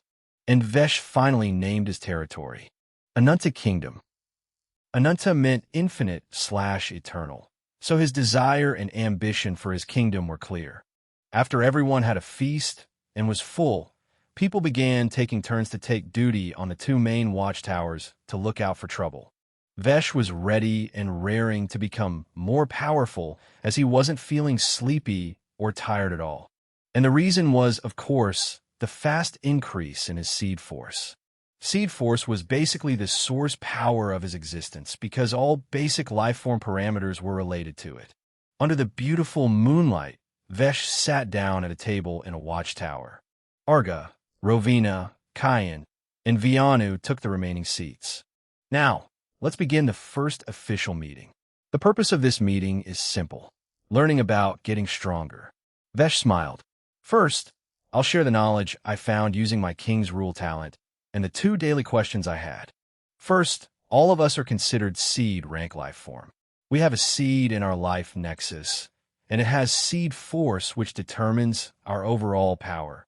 In this topic, all D rank resources have seed force, and D rank is synonymous with seed rank. But D rank also has a big chasm. Weakest are those with the lowest amount of seed force, like 1 to 10, and the highest goes to 10,000. Second, we have two types of recoverable energies: stamina that drives our physical body, and mana that drives a wide variety of our magical arsenal, from talents and the technical use of mana. Both of these energies depend on seed force. Vesh narrowed his eyes. There are two ways to increase our seed force. One is through various talents that make it possible, like the one I have, and the other way is by consuming D rank and higher magical resources, which we have found only two so far. He put two things on the table. One was an exotic, white mushroom with blue and purple patterns. D rank Pelletier Wood Mushroom. Seed Force, 1993. The other thing was a black flower with yellow spots. D rank Dark Acid Flower. Seed Force, 2,350. I have found how to use them to increase our seed force. I'll demonstrate it, so focus. Everyone nodded. Vesh controlled his mana and created a container with liquid mana, with a perfect size to submerge the dark acid flower completely. Since I learned this using King's Rule, it should be the most efficient and perfect technique to refine a resource. Vesh grinned. Or so I hope. Viana will confirm it for us. And you all also please do if you get some memories about this. Viano's cheeks slightly flushed. I only saw it a few times when my siblings use such resources. But the way you're doing this is completely different than how they do it. Ah, that's fine. Let's see how it goes for me. Vesh looked at the flower. I'm starting. The container began glowing. Everyone was observing, as in they were infusing mana into their eyes to get a better view of the magic in general, allowing them to see the fine details of how Vesh was controlling mana to refine the flower. This is already advanced use of mana. Rovina's eyes glinted as she saw the way Vesh was using mana. I'm sensing at least 4 or 5 different processes. This is going to be interesting to learn. Arga rubbed his beard, and a bit annoying, reminding me of blacksmithing. Viano's eyes were widening with shock, because the flower was visibly turning dimmer and weaker. This. Viano's words were stuck in her throat as the flower completely turned into dust inside the container. What the? That's frigging 12 seconds of work, Kyan muttered. I have seen resources getting refined at some advanced tech machines. Some memories of that flashed by, but they took over an hour to refine them. I have used a few, I think. They gave it to me in the form of serums after extracting it from resources. Viana repeatedly nodded, her eyes still in shock. You refine it too fast. My siblings take at least half an hour to refine a resource, and if it's dangerous like the flower you used, it takes more time. Doing it too fast also means wasting it if not refined properly. Arga grinned. Lord, tell us how much of your seed force increased with that flower. Vesh smiled and checked his status. Vesh Oris. Life rank, seed force, 2,350. Combat power, 6,770. Territory, Anunta Kingdom. Titles. Talents. King's Rule SSS rank potential 9/100. Swordsman C rank potential 10/10. Arcane Cultivation D rank potential 5/5. Oh, interesting. My seed force is the same as what that flower had. Vesh smiled. That means I had 100% efficiency, because when it comes to resources, we can only increase our seed force up to the same amount as the resource we use to increase it. I didn't know that, or I have no memory of that. Kyan blinked. But that's good to know. I remember this. Rovina nodded. Your efficiency is crazy, my lord. Arga grinned. But we would like to see more to learn it. Yes. Viana nodded, sighing in amazement. Your efficiency is scary with that speed. Well then, Vesh grinned. A special teaching class will begin tomorrow morning. I want you all to learn it within an hour by repeated practice as per my instructions. Taking back the mushroom into his inventory, Vesh continued. Now, moving on to the next and most important point of the meeting. Vesh's expression turned somber. The solution to solve the trouble following us and a new main quest I got an hour ago. Chapter 12. Unknown Lord. First, we'll likely have to fight other people. We can hide for a bit, but we'll be discovered, so we have to be prepared for that. Vesh snapped his finger, and 5 sleek, small, crystal-like beads made purely of mana appeared. I used King's Rule to create a 3D manual of arcane cultivation using mana. Put these beads in your life nexus and watch how it's done. If you can learn it, you can also increase your seed force fast like me. Everyone's eyes couldn't help but shine. That's quite frankly amazing. Rowena wryly smiled. If we can learn it, we can indeed face troubles better. We shall learn it no matter what, Arga declared. To survive and thrive. Exactly. Vesh grinned. I have tried to use my King's Rule on you all, but it doesn't work. Yet. I believe I'll be able to use it on others eventually, but I just don't know when. But until then, make do with this. This is already far more beneficial than anything I have seen or heard, Viana said with a serious expression. I didn't know you could share your talents like this. Arcane cultivation is terrifying after all. It allows you to increase your seed force so fast. Right? Kyan nodded, his eyes glued on the bead. So, can you send those already? Vesh chuckled. Here you go. Everyone received a bead each as it vanished into their foreheads. Afterward, they controlled the bead and placed it into their life nexus, not too far from their seed.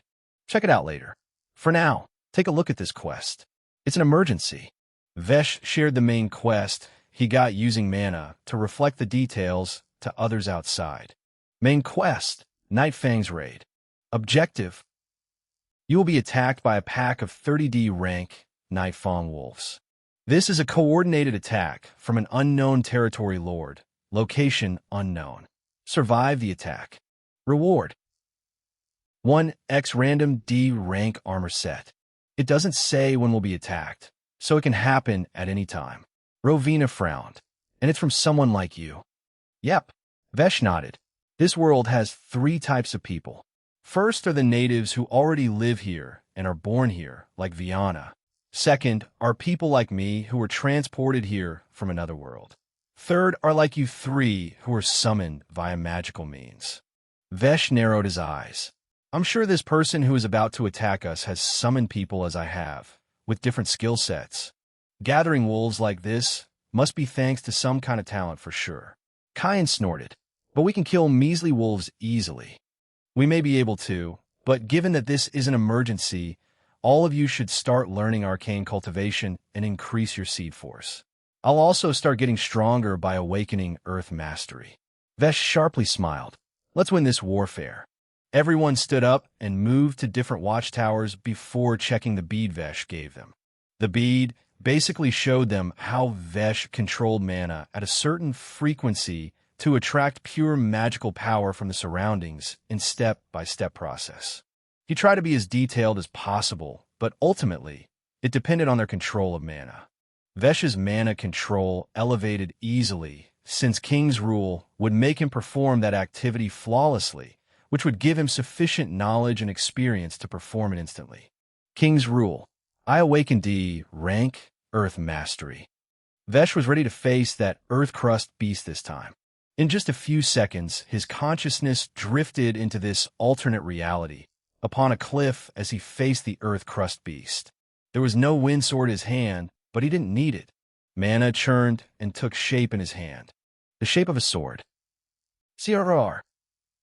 Earth Crust beast suddenly drilled into the ground instead of dashing at him like the last time. But Vesh still wasn't worried, because he could detect the beast coming at him underground. Right as it was nearing him, Vesh jumped high up, over 30 meters easily, while looking below. Earth Crust beast emerged with a blast. Its tail pointed at him above. Earth shards materialized and shot at Vesh. This time, Vesh could react quite easily. He used mana to unleash a burst of force from his palm, pushing himself aside as he descended, dodging the incoming attack. Swoosh! The mana sword in his hand flickered as he swung it in a perfect arc by dashing with his full speed right after landing. Earth Crust Beast was split into 2. Its entire body turned into glowing earthen sparks that flooded into Vesh's body. The scenery shifted, and his eyes opened in reality in the watchtower. Congratulations. You have awakened D rank Earth Mastery talent. King's rule executed. Vesh looked at his hand and stirred the newly awakened talent. I can't transform mana into Earth like Rovina, Arga, and Kyan. Could it be that's a C rank Mastery's perk? Elemental Mastery Knowledge Protocol initiated. Vesh blinked. What? Elemental Mastery talents from D rank to SSS rank also have other, more suitable terms to describe the levels of elemental mastery. D rank, borrower, you borrow power from the element. C rank, channel, you become a conduit for the element, allowing you to turn your mana into the element. B rank, imprint, the element begins to imprint on you. You gain a unique flame signature where your element behaves differently. A rank, sovereign, you rule the element in your vicinity and make it yours. S rank, incarnation, you become the living manifestation of the element, allowing you to achieve one with the element, granting you an elemental physique. SS rank, principle, you manipulate the fundamental laws behind the element. SSS rank, origin, you stand above the element's existence, creating an origin seed of it within your body. Interesting. Vesh read everything and was impressed, and then impatient, as he couldn't wait to gain higher mastery of multiple elements. But for now, let's focus on Earth. Vesh jumped off the watchtower and landed outside the territory's gatehouse, out in the open. Let's see if I can get a complete and fully advanced level of mana control. If I can get it, I should be able to create some powerful techniques using a sword. Vesh was eager for more knowledge of mana, because Arga actually demonstrated 2 sword techniques that were used in tandem with mana. One was Blazing Sword Tornado, and another was Flame Sword Disc. Both were deadly because the technicality behind those techniques had lethal offensive output, like how the same sword behaves differently in a master's hand and an amateur's hand. To put it bluntly, a sword master had discovered much of the science behind the sword in his own body to become a master of this tool. Despite having the same physical strength and the same sword, a master can easily defeat multiple amateurs. It was the same with elements, and in this case, a technique was the amalgamation of physical power, elemental power, and martial technicality, aka science, behind magic and physical acting as a power boost augment. So Vesh first wanted to see if he could attain perfect knowledge and control over mana, unearthing the science behind it to wield it better. King's rule. I train and gain the maximum possible control of mana, acquiring all fundamental knowledge of how mana works and what it can do. If I feel like taking a break during the training, or some threat to my life or threat to territory appears, this rule is broken. King's rule created. Difficulty, SSS. What? SSS difficulty. Vesh was dumbfounded and had absolutely no idea what this entailed. But one thing was for sure, this rule wasn't going to be executed today, given its difficulty. Chapter 13, Battle. Mana was flowing around him like beautiful streams of tiny rivers. The rivers branched off into different patterns as Vesh exerted his control over them. There was no consumption of mana. He was just taking it out and controlling it in various ways. Despite his mind controlling everything on its own, Vesh's consciousness kept its focus as he paid attention to every detail and practiced. King's rule broken. Vesh blinked as the mana around him dispersed. From below his feet, the ground covering just a 1-meter radius suddenly sprang up like a pillar as Vesh gained high ground to observe carefully. Minimal mana glinted in his throat a second later as he opened his mouth. Wolves are here. His voice was loud and easily reached Arga, Rovina, Kyan, and Viana. The normal people were sleeping inside with the cavern door closed, so there was no need to worry about them. Vesh descended as the earth pillar retracted back into the ground. Wind sword appeared in his hand. Arga, Rovina, and Kyan appeared next to him, while Viana remained in the watchtower, readying the ballistas, as she didn't have any useful combat talent or elemental talent. If mana can act in omni ways while sharing the senses, Vesh's eyes glinted, and he constructed a thin veil of mana that expanded outward from him like a dome. It went up to 23 meters before he felt a loss of control over mana. So my control range is 23 meters, which probably depends on seed force. Kyan was spreading palm-sized X shapes made of blood element on the ground, which was one of his blood techniques called Crimson Trap. It was night, so Rovina also had much leverage of her darkness element. She also began putting traps. Arga used his fire element to construct a sword for himself, as he didn't have a physical one. Vesh snapped his finger, and a golden-brown crust began forming over his body and the other's body simultaneously. This, an earth armor? Rovina blinked. Quite nice. With your high seed force, this will prove to be the best general defense for us. Awoo! At once, the pack of wolves assaulted them without any hesitation as they emerged from the darkness of the woods, 50 meters away. The alpha was at the very back, standing head and shoulders above the rest. The group stayed still. The weaker 19D rank wolves, who had seed force from 500 to 1,000, were at the forefront. 11 of them died quickly after setting off the traps placed by Rovina and Kyan. They could only set 11 traps altogether so far. 2 daggers made of blood manifested in Kyan's hand, and his eyes began turning crimson. I'm going into the fray first. Kyan jumped high up, and 4 sharp and fast bloodstreams shot out, piercing 4 wolves. He landed between the 4 wolves he pierced, his daggers blurring as they began slashing into them. Arga also didn't wait and went toward the 2 general wolves who had a seed force of 2,000 to 3,000. His flaming sword brightly ignited with more flames as he began spinning and releasing flames around him. In a few seconds, his spinning speed was fast and no wolf could get near. But one of the general wolves suddenly opened its mouth as a black-purple orb condensed and shot at Arga. Vesh tapped his feet on the ground. When the orb was just 2 meters away from Arga, a rectangular wall of earth rose from the ground and blocked it. Boom! The earth wall was blasted, but the orb was also destroyed. Rovina focused on restraining multiple wolves at once, giving the party time to kill them quickly. Above, Viana was hurling long and strong bolts from the ballistas. She knew they wouldn't penetrate the generals and Alpha, so she focused on the soldier wolves who had weaker physical parameters. Vesh was observing carefully, just like the Alpha wolf was observing, but he wasn't wasting time. 5 cone-shaped earth shards emerged from the ground and floated next to him. Establish flow and spin. The shards began spinning like drills as Vesh's eyes glinted with control. Swoosh! All 5 shards flew toward the wolves restrained by Rovina. 3 general wolves who were on the verge of escape, and 2 soldier wolves, were all pierced neatly as their bodies split apart. On the other side, Kyan moved between the frays of more wolves.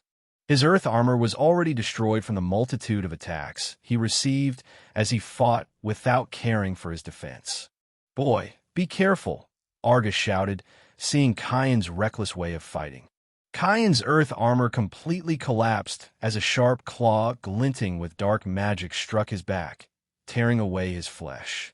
Kyan roared, his eyes gleaming a brighter hue of crimson as he turned around and drove his dagger into the throat and head of the wolf that had just attacked him.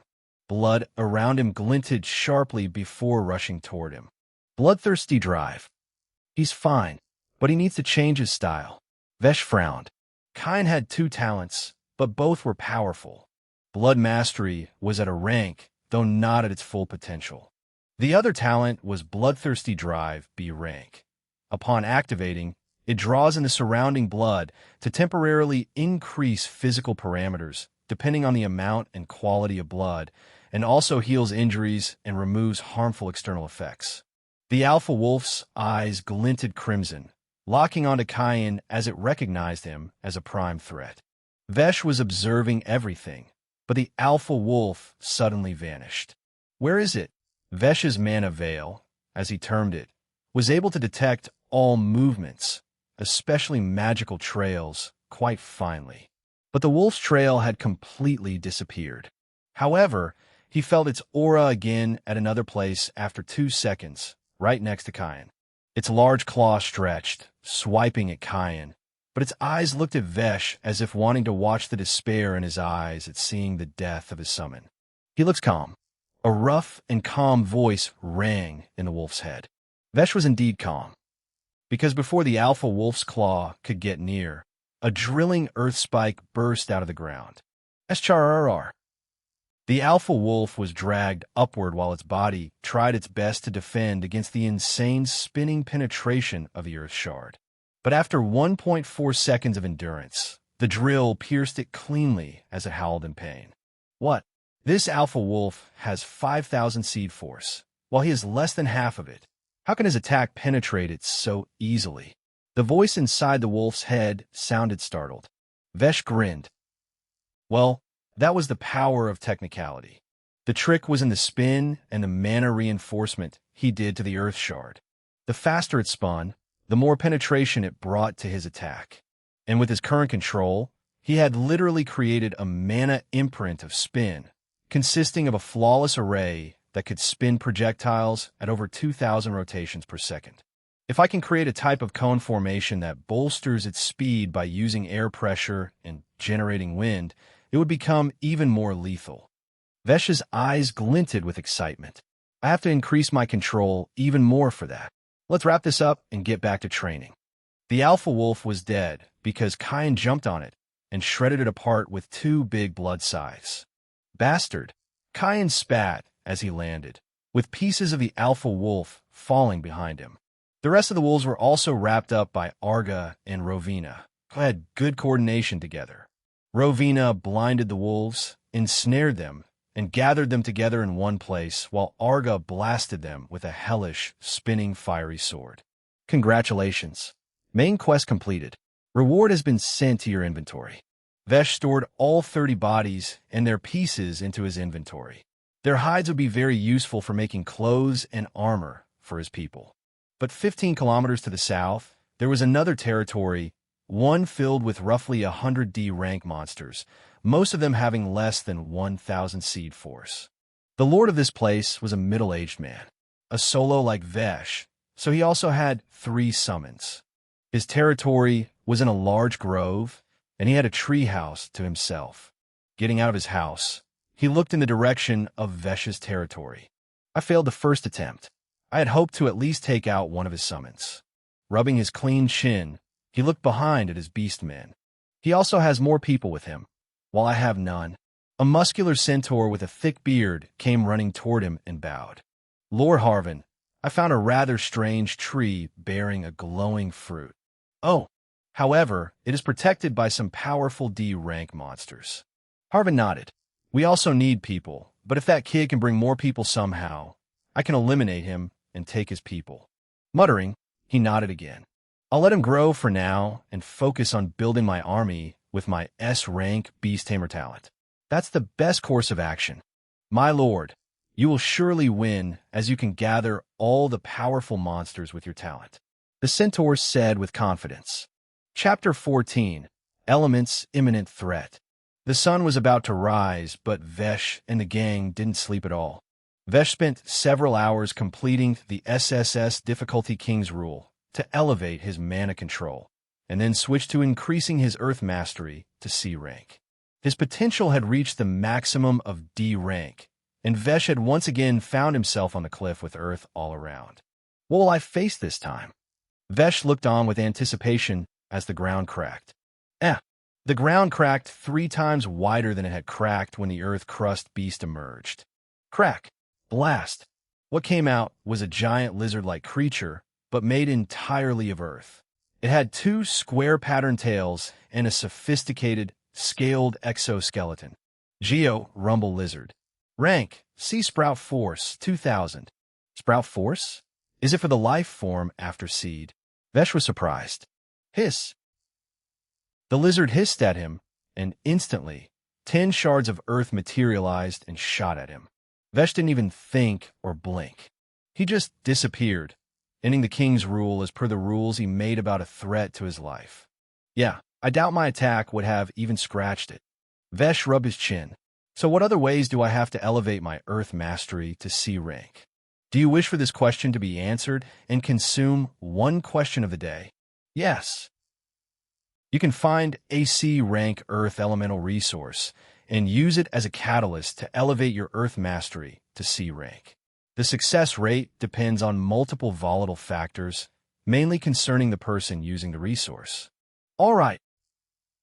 Vesh cracked his neck and made another rule. Time to become an avatar. Grinning, he used King's Rule. King's Rule. I train and acquire D rank mastery of light, darkness, fire, water, wind, lightning, and wood.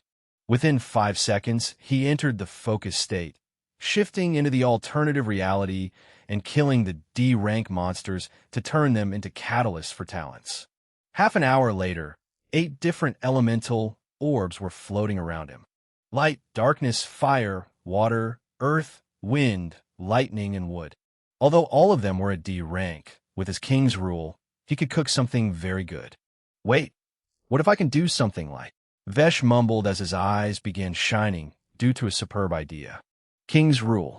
I create a magical array of elements inside my life nexus using mana according to the idea I have. King's Rule created. Difficulty. Undefined/volatile. Very well. Vesh grinned. Let's start. As the sun slowly rose, people began waking up and started working. Woodcutting axe and pickaxe began changing hands every hour as wood blocks and stone blocks began gathering. 2 sawmills and 2 grinders soon started as planks and bricks churned out. All the stock was gone as Vesh built a lot of things yesterday.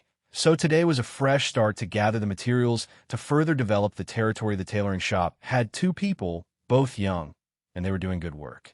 So far, they had only made normal clothes, easy to make using normal animals' hides instead of using D-rank beast hides. Arga, Rovina, Cayenne, and Viana didn't learn arcane cultivation yet, but they were making progress. However, they also stopped training as the sun rose to do some important jobs. Cayenne went to scout with Rovina to search for anything useful in the surroundings and on the mountain. Cayenne wore the newly acquired D-rank armor set for more safety and power. The armor set provided defense to the body, and collectively, the set also provided one magic effect with 1 hour cooldown called Mana Refill, which collects mana from the surroundings to refill the user's mana. Arga stayed in charge of the territory and was also working on preparing food, as the territory had sufficient meat and veggies for now. Viana wanted to help, but she had lower seed force, and she was tired with dark circles visible around her eyes because she was held captive with no proper sleep or food and had been awake since yesterday after getting rescued. So Arga told her to sleep in the cottage house inside the cavern.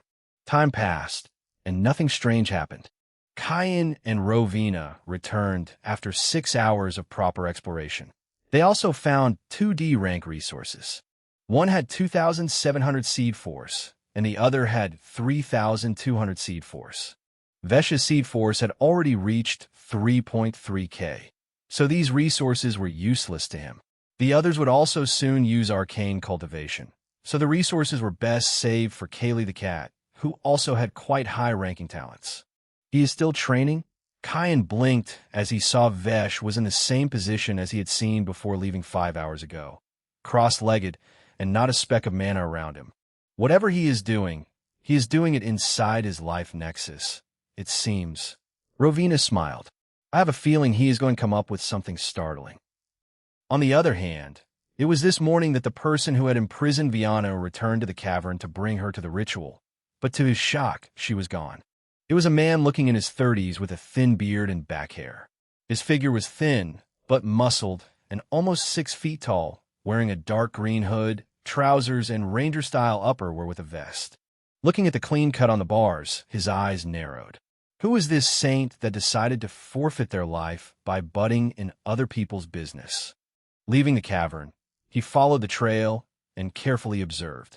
There was no magic residue. Even if there was, it was long gone, given that she seemed to have escaped yesterday during the day. Trails are getting confusing. It seems deliberate. The man frowned as he observed the ground and surroundings properly. Shaking his head, he waved his hand, causing a cloud to form before he landed on it, and flew towards the north. Fortunately, her family had placed a tracker in her, but I have to return and bring the tracker stone. This will waste a day, but it's better than blindly finding her. A cold glint flickered in his eyes. You will not escape the slaughter, little lamb. A powerful aura surged out of him, scaring the monsters who sensed him. Even a D-rank violent thunder lion with over 9k seed force tried to hide itself upon seeing him flying over. Chapter 15. Vesh lost in zest.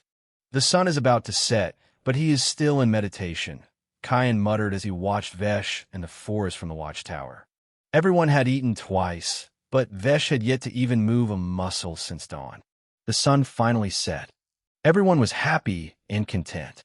They worked, stacked a lot of materials, made clothes for everyone, and ate to their full 3 times.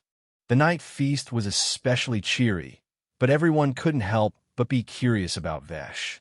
Alas, nobody had answers as to what he was doing. Everyone fell asleep. Night ruled the skies for several hours. And then the sun rose again. Kyan sat in front of Vesh, looking at him curiously. How can one sit this long without doing anything? Don't disturb him. Come back here and talk, Rovina said. He's not going to wake up, even if a meteor falls here. Kyan snorted. I think he is gone. What do you mean by that, Brad? Arga arrived next to Kyan and looked at Vesh.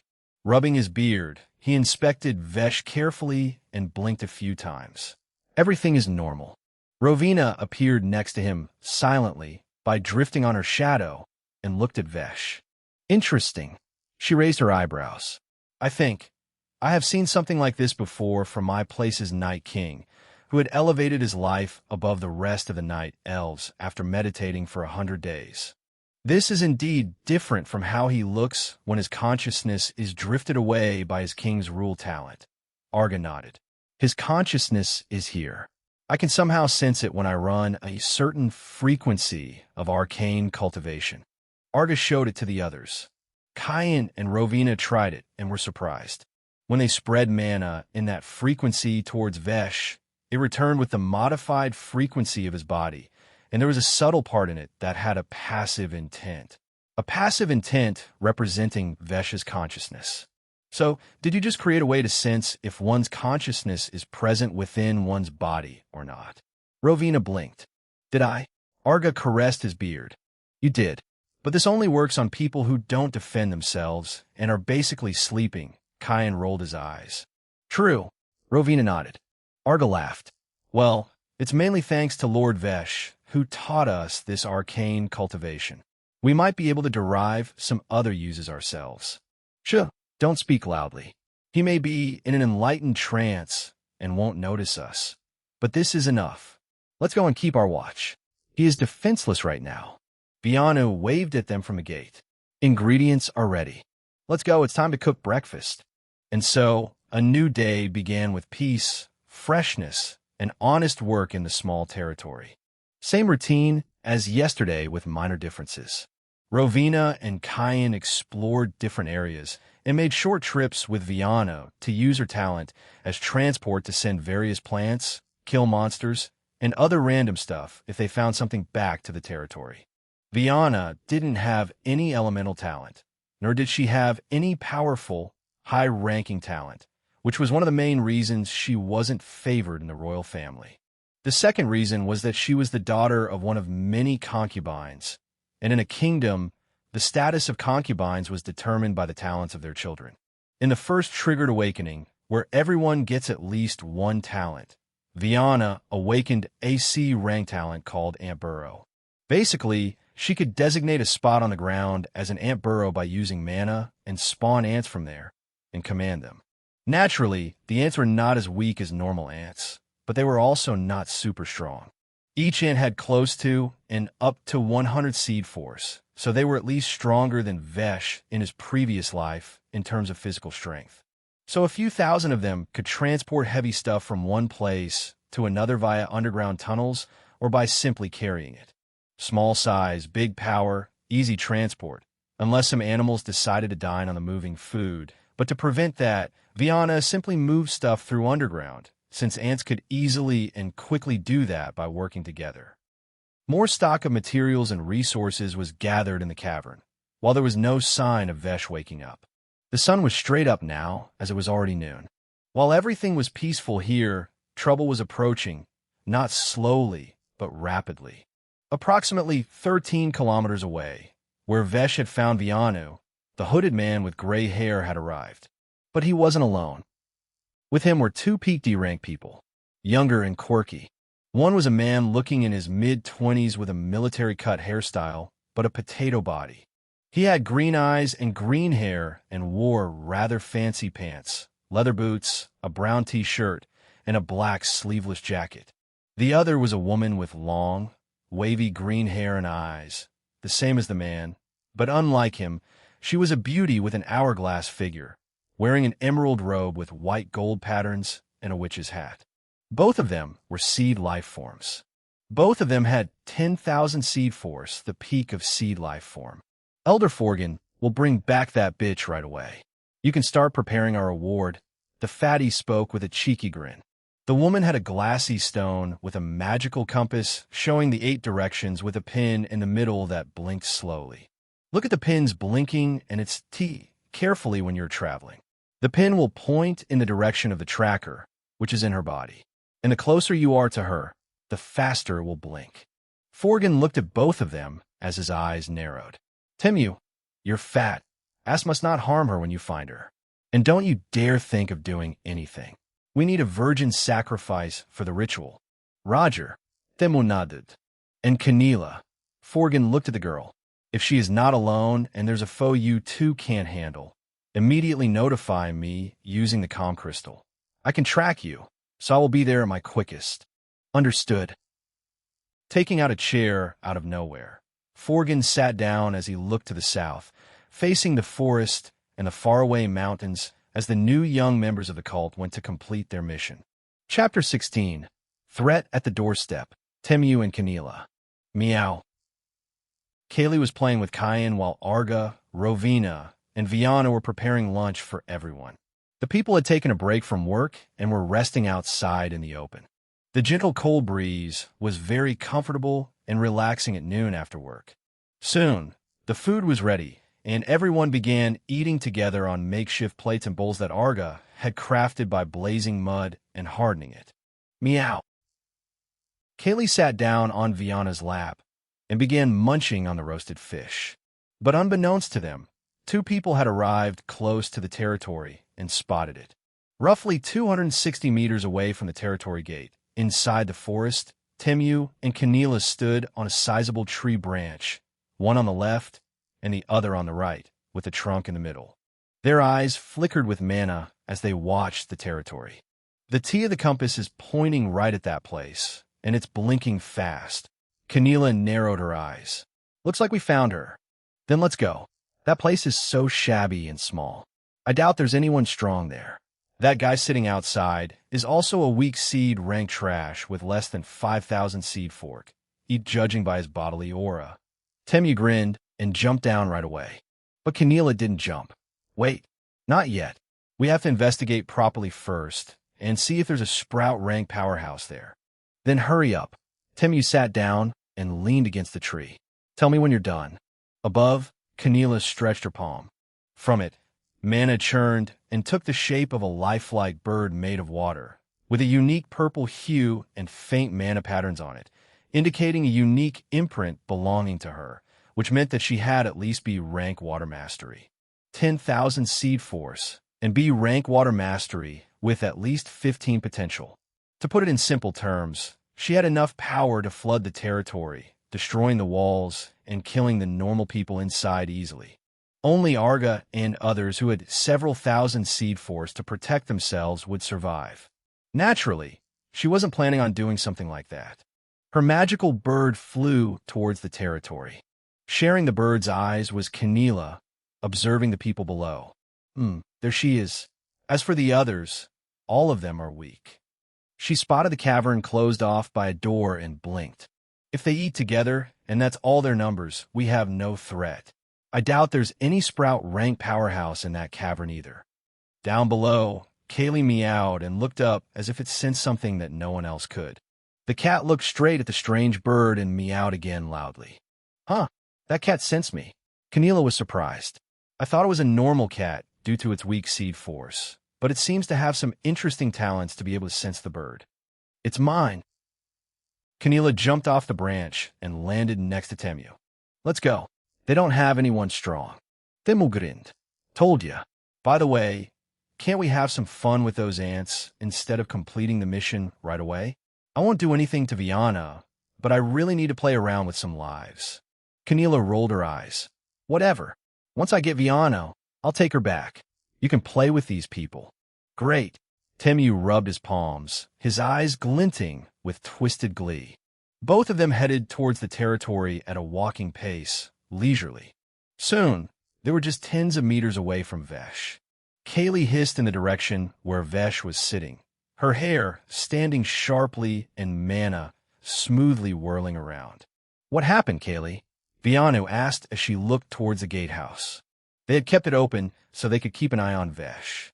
The angle was a bit shifted, so they couldn't see Keneela and Temu, who were over 50 meters away, but Kaylee could sense their nefarious intents. In the next moment, Kaylee vanished.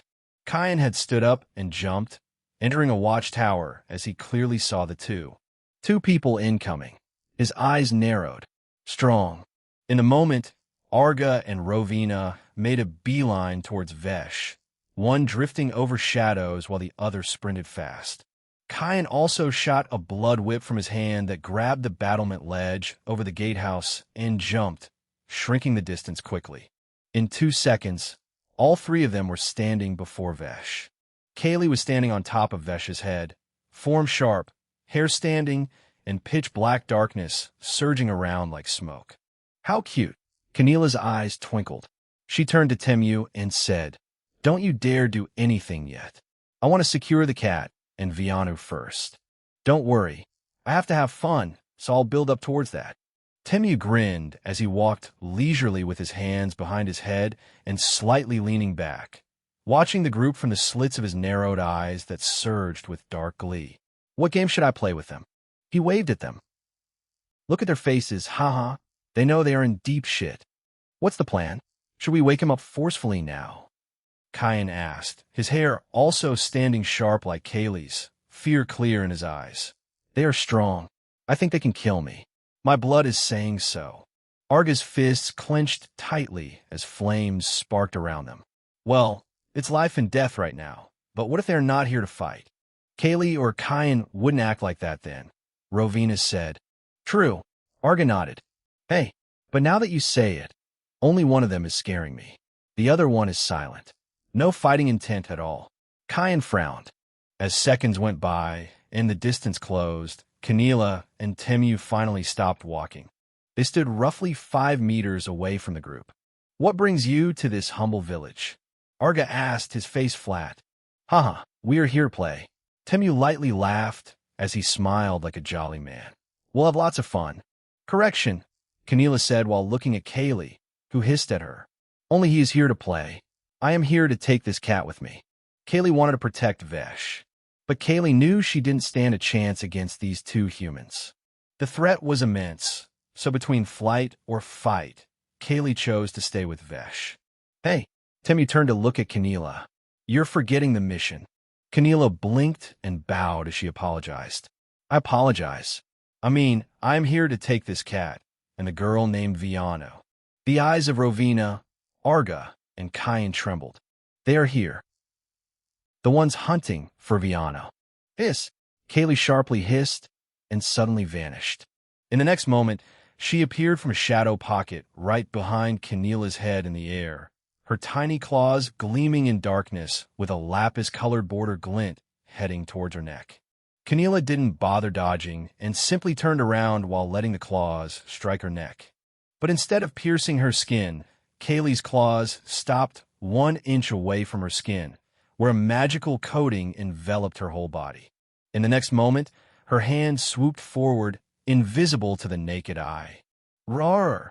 Kaylee screamed as Keneela's hand wrapped around her small body.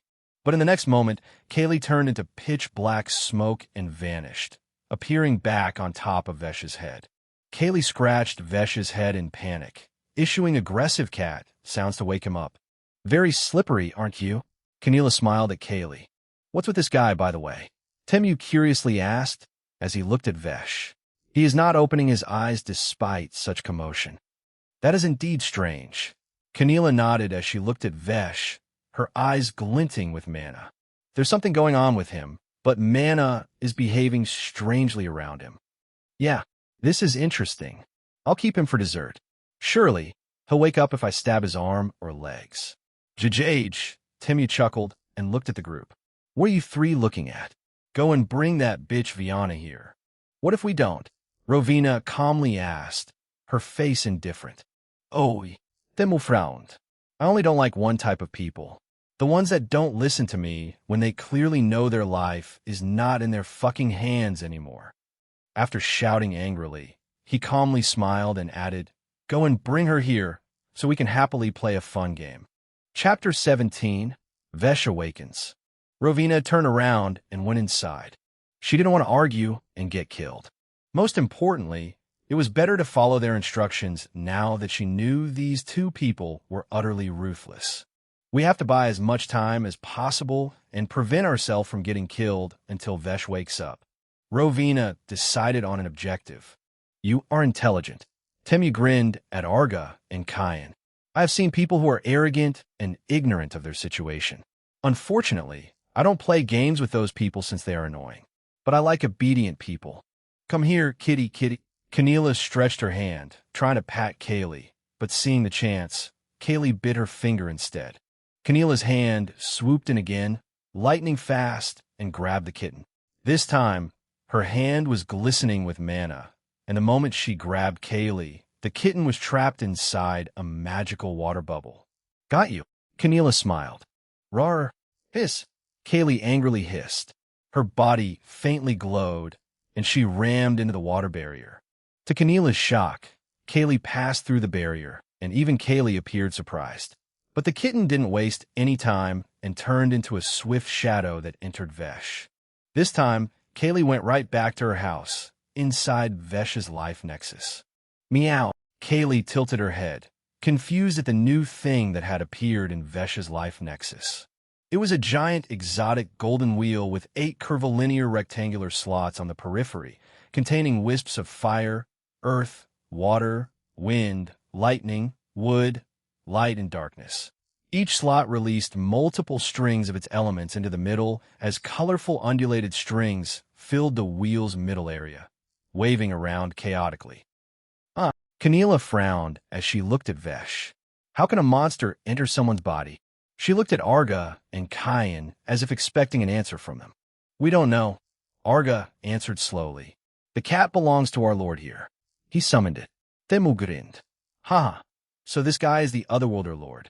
Should have expected it, given this shabby territory."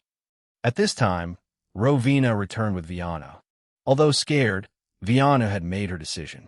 She was ready for this moment when she had decided to follow Vesh.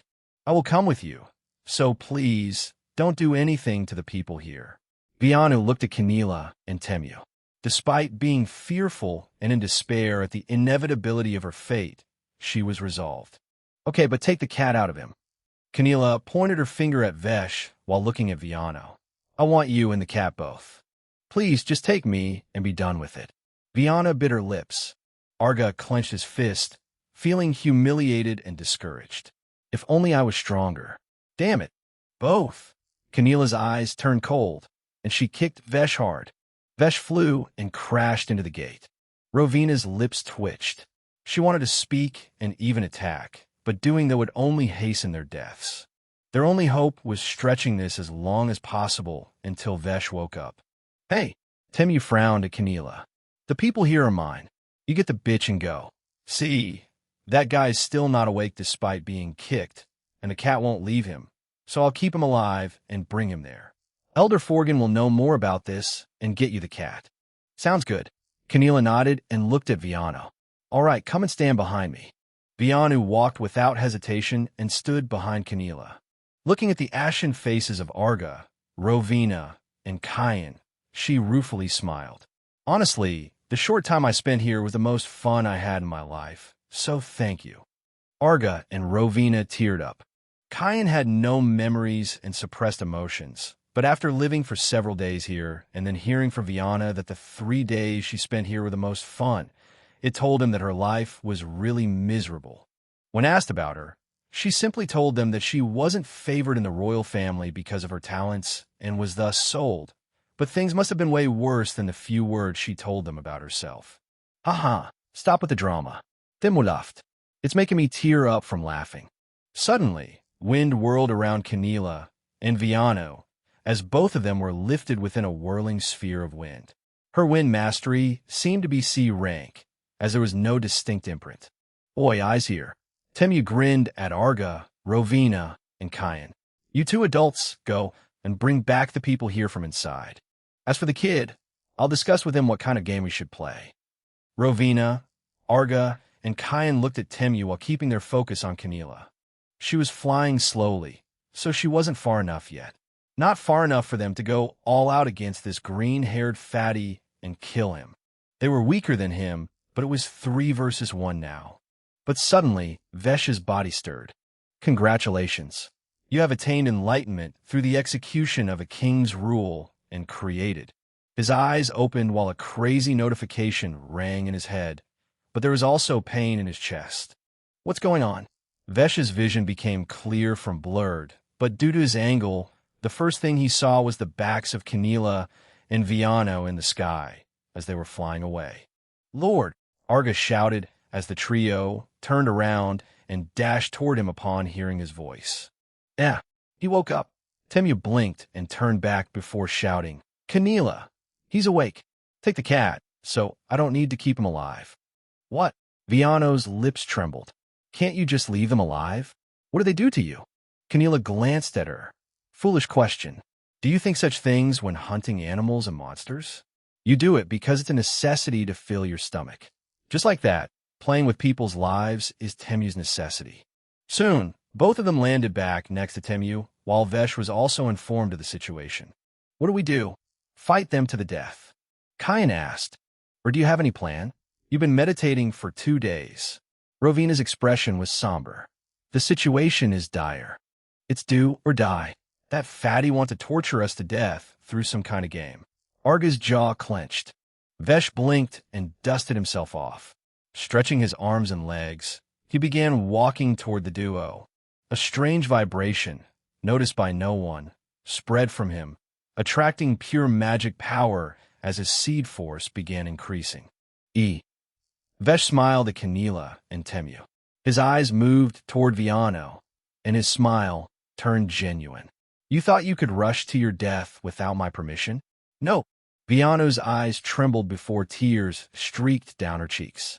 Can you give me the cat that's inside you? Canila asked. No way. Vesh pouted. Kaylee is mine. Kaylee appeared above Vesh's head and angrily hissed at Canila. She doesn't like you anyway. Vesh smiled. This guy is strange. Temu rubbed his chin. You think hiding your bodily and magical aura will make us think you're some big shot? We already know you have less than 4,000 seed force. In the next moment, a glistening steel dagger with exotic patterns suddenly shot at Vesh and stopped right before his head. Vesh didn't even blink. Temu grinned. If I want to kill everyone here, I only need 2 seconds. Shah. 10 additional daggers began floating above him in a circle. Metal Mastery, a rank 19/20 potential. Steel, huh? Vesh looked at the dagger and smiled. Deep in his eyes at the center, an exotic, colorful wheel glinted into motion. Canila frowned. Mana flickered from her mouth as it moved, and her words were carried directly into Temu's ears. Something's wrong, Temu. Why isn't he feeling threatened by us? Either he's stupid, or he has something that makes him unafraid of us. Vesh blinked. He clearly caught the magical phenomenon and deciphered it. That's interesting. So you can let your voice travel through magic and send a message to someone directly into their ears. But your technique needs some improvement because I could easily hear the content. Smiling, he added, so what do you think? Am I stupid? Or do I have something? Temu and Keneela narrowed their eyes. Meow. Kaylee suddenly appeared above Viana's head. Darkness surged out and wrapped Viana and Kaylee whole before they disappeared and reappeared inside the territory. So what shall we do now? Play a game? Vesh asked with a grin as he looked at his status. Am I really so strong now? Vesh Oris. Life rank. Seed Force. 3,448. Combat power. 38,170. His seed force was increasing every second as well due to him using arcane cultivation, which in turn increased his combat power as per the calculations of whatever presided over this phenomenon. But he was already shocked at his combat power, which was higher than the two before him. King's Rule. I make sure that nothing happens to my people by wielding my new talent masterfully. Vesh decided to make a defensive King's Rule only. As for fighting those two, he wanted to do it himself. Arga, Rovina, and Kyan looked at each other. What the heck? Why is their lord behaving so confidently against two very strong people? Their eyes couldn't help but shine. He had something good. Something that could deal with this trouble. Chapter 18. No way, right? The air grew tense as silence descended. Mana surged from everyone present. Everyone except Vesh. The first to make a move was the duo, Temu and Keneela. Two shining steel daggers shot forward, while two spiraling beams of water followed close behind. All four attacks aimed precisely at Vesh's limbs. The other three were clearly weaker, but this guy, someone around their age who had just woken up, still demanded some caution, so they decided to incapacitate him first. As their attacks reached Vesh without any resistance, they expected to see his limbs getting severed, making him drop down as a quadruple amputee. But instead, clang, clang, clang, clang. Sparks flew as something faint flickered around Vesh, completely nullifying their attacks. A semi-transparent barrier appeared, hexagonal and shining like a diamond. How is this? Good, right? Vesh smiled. It's way tougher than steel, but strangely, water can still cut it. Crystal? Keneela exclaimed in shock. To create a crystal, you need at least S-rank Earth Mastery or Crystal Mastery. But even then, how could it defend against our attacks? Vesh blinked. Crystal? Well, technically a diamond is a crystal, so yeah, you could say that. But I don't think you need S-rank Earth Mastery for it. And this isn't just a diamond. It's a diamond woven in 3 layers. Still smiling, he added, though I doubt you would understand how I created a diamond, or that there's more than one way to build such tough structures by properly combining elements if your control over mana itself is sufficient. Vesh noticed his seed force had reached 4,000 and grinned. An exotic wheel reflected deep within his eyes as it slowly spun. I can defend against their attacks with my highly sophisticated skills without trouble. No wonder my combat power is shown as higher than theirs. Humph, you can't fool us with that. Temos snorted. When you blocked our attacks and released your aura, I gauged your seed force with mine. It's 6,000 lower than mine. Keneela blinked. In that case, you're simply dreaming if you think you can beat us. You don't have as much mana as we do, and with your lower seed force, your attacks won't be strong enough to break our defenses. Come on, Temu grinned. No need to struggle pointlessly. I actually have a fun game in mind, and it's very fun. His smile widened as he continued. First, I'll cut off both arms of everyone who is behind those walls and toss them randomly into the forest. Then we'll release them and watch them scramble. He chuckled. If they manage to find the arms that belong to them, I'll reward them with swift death. The others might just bleed to death, though. But watching them search will be the fun part, right? Vesh's eyes turned icy. That's what you call a fun game? Absolutely. Inside his life nexus, the wheel of elements stirred into motion. Several elemental strings connected together from 3 sections: fire, lightning, and wind. I also have a game suggestion, Vesh said coldly with a smile. I will attack, and you defend. He paused for a moment. I call this Death Trick Slash. Let's see if it works.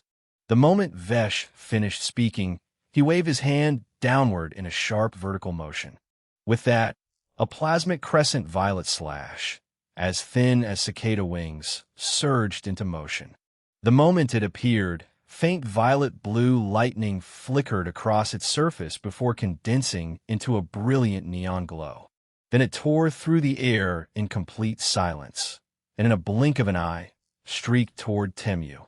Its speed was twice that of the daggers Temu had thrown at Vesh. Temu couldn't dodge, even if he wanted to, and the incoming slash looked dangerous, so all he could do was rely on his rank metal mastery to activate a skill he had learned, metal coating. A thick layer of metal rapidly formed around his body, akin to a suit of heavy metal armor. At the same time, a smug smile appeared on his face. Whatever this is, it can't hurt me with your measly seed force. Just as that thought crossed his mind, the violet slash finished passing through him, right through the middle. I told you, your attacks can't do shit to us. Haha. But just as Temu began laughing, his vision suddenly blurred, and a sharp pain pierced his mind. The tension and pressure from laughing only hastened what was about to happen. He turned toward Keneela and saw her eyes widen in shock, and reflected in those eyes was his own body. No way, right? Those were Temu's final thoughts as his body split clearly into two from the middle. Thud! Keneela's eyes trembled. As soon as Temu's two halves hit the ground, she snapped her eyes back to Vesh. Her hand shook as wind surged around her. Elder Forgan. Vesh's eyes narrowed at the compass that suddenly appeared in her hand as he sensed mana fluctuating from it. What? Did she call for reinforcements? A frown formed on his face, and along with it, two more death trick slashes manifested before him, hovering in the air. What did you do? Vesh asked. Keneela gulped. Sweat formed on her forehead in nervousness, but she forced herself to regain composure. It's over. Elder Forgan is coming here. He knows my location. These tricks won't work against a sprout rank powerhouse like him. Vesh nodded calmly. Thanks for the information. Turning back to the trio behind him, he said quickly, release your mana outside and go back inside. I'm going to use it to create a barrier. I don't have enough for it myself. Fust, Kyan, Arga, and Rovina immediately obeyed as told and rushed inside. Using their mana, Vesh formed a crystal barrier around the territory. Swoosh! A water orb wrapped in swirling wind shot toward Vesh the moment he turned his back toward Keneela. But just when it was a meter away from him, a pitch-metallic maw, without eyes or teeth, suddenly manifested and devoured the orb before shooting upward. Poof! Instead of exploding the maw open, it merely pushed out some air. Thanks for the mana. Vesh turned back to Keneela with a smile as the maw vanished. I call it energy-devouring maw. Glad it worked as I intended. The conversion rate is a bit low, though. I think you probably used 500 mana for that, but I only gained about 230. How? Keneela took a step back. How can you use such advanced skills? Mana is interesting. Vesh replied with a smile. The moment Keneela blinked, Vesh moved. Wind surged around him, and he appeared right beside her. A strange coating appeared around Vesh as well, like a suit of crystal, as he swung his hand forward and grabbed Keneela by the neck. You're physically stronger than me, he said calmly. But don't try to struggle, or the two death trick slashes hovering above you will kill you before you can even blink. Keneela looked up. Two menacing slashes hung silently above her. And so, Vesh flew into the air, wind spiraling beneath his feet and flowing like ribbons around his arms. While flying, Vesh began modifying arcane cultivation, turning it into an array that would activate and function without requiring his constant focus. A sprout rank powerhouse, he must be strong. I have to get away from here and lead him somewhere else. King's Rule. I fly toward a place with the highest magical purity within a 30-kilometer area. Chapter 19. Difficulty. Life or death. Are you going to kill me? Keneela asked while looking at the thing that bound her body as she trailed next to Vesh, one step behind. How is he able to create such potent magic? I can escape these vines, but they are getting stronger by the second. And he is flying so fast. way faster than how I fly using wind. How did he learn this skill? Vesh was no longer grabbing her neck, but instead, he had tied her body by creating a hybrid vine with a crystallized structure. Kill you. Vesh glanced at her. That fatty was my first kill of a being who could converse with me. And yet, I had no hesitation whatsoever in ending his meaningless life. Looking ahead, Vesh continued. That's when I knew what kind of people would die at my hands. What kind? Keneela asked. Vesh didn't answer her. Instead, he demanded, speak about the cult and the reinforcement you have called. Keneela blinked. He didn't answer me. Does this mean I still have a chance to live? Cult of the Great Tenebrous Light. Keneela named it and began speaking without hesitation. Seed rank are entry-level members, so I don't know much. But there are 253 branches of this cult in this world. Like the Sky Forge God's Church, this cult also has unique teleportation technology that allows its members to travel to different branches. Apparently, they acquired this technology from a powerful kingdom in the far northwest a decade ago, which kick-started their growth. What about the source of this cult? What is the Great Tenebrous Light? What's with these sacrifices? Tell me about this. Vesh asked. Let me catch a breath. Keneela rolled her eyes. A second later, she continued. Sacrifices are for the Great Tenebrous Light. I don't know what it is, but it's this strange, semi-liquid floating orb, completely black with undulations of purple and a sharp golden border around it. Fulfilling its demands gives you rewards. Extraordinary rewards. And these things are at every branch of the cult. I don't know how it's created, but it is sentient and gives out sacrificial demands with rewards attached. What the hell? Vesh frowned. He was not expecting something crazy like that. Curious, he asked about the so-called extraordinary rewards. What do you mean by extraordinary rewards? Keneela paused for a moment before answering. Tenebrous runes. They can activate in your life nexus, giving you a talent. Sometimes more. Spit out. Vesh glanced at her. Transformation. For example, the person about to come here and kill you has a tenebrous rune, and he was compatible with it, so he has a powerful S-rank talent and a transformation of Storm Lord through the rune, though I've never seen how he looks as a Storm Lord. Keneela sighed, but I assure you, you can't win against him. He is a Sprout rank on top of that, with 40 Sprout force. He once killed 5 Sprout rank powerhouses who had around 5,000 Sprout force when he had merely 2,000 Sprout force. Even if there are 10 of you, you wouldn't be able to touch his hair. I doubt that last statement. Vesh frowned. But yes, I alone am not enough. Vesh's flying speed increased constantly as his arcane cultivation passively increased his seed force. And since he was traveling toward a place with better magic potency and purity, his arcane cultivation was increasing his seed force faster. Plus 13 seed force, plus 7 seed force, plus 4 seed force, plus 16 seed force. With this speed, I'll hit 10,000 soon. But will a seed force win against Sprout force? He had just gotten intel on the enemy, and the enemy could kill him. Vesh looked at the fruit of his labor, the accidental enlightenment he had about his idea.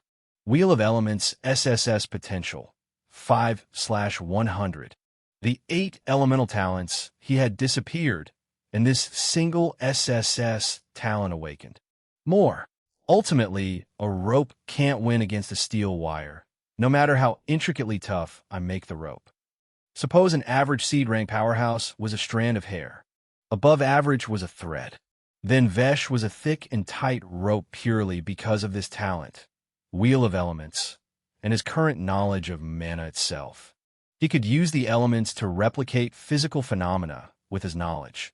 So using mana as a control nexus in the wheel, he could combine elements and weave and structure powerful skills like Death Trick, Slash, and Honey Diamond Barrier. But after hearing about the incoming enemy, Vesh felt that they wouldn't be enough. How to get more powerful fast? Honestly, Vesh didn't know how, so he could only do it. King's Rule. I come up with a way to enhance my combat power such that I can deal with the incoming enemy, who may appear at any time. King's Rule created. Difficulty, life or death. Previous rule overruled to execute this new rule. The previous rule of flying toward a rich, magical place was overruled. Vesh blinked. What does it mean by life or death? Before he could think further, a loud thump rang out from him, or more specifically, from his seed. Vesh had stopped flying. He was now just hovering. What am I doing? Vesh looked at the ropes that bound Keneela. You tightening this? Keneela frowned as she saw the ropes squeezing and glowing. Vesh was seeing 3 complicated weavings in his wheel of elements simultaneously, using all 8 of his elements, with some elements present in all 3 weavings. Keneela's vision blurred. As she looked at Vesh, she said, what is happening? It's all fuzzy and warm and good. But all she saw was horror in Vesh's eyes, and her reflection that visibly changed from glowing, youthful, and plump to shriveled, dark, and then nothing. Darkness.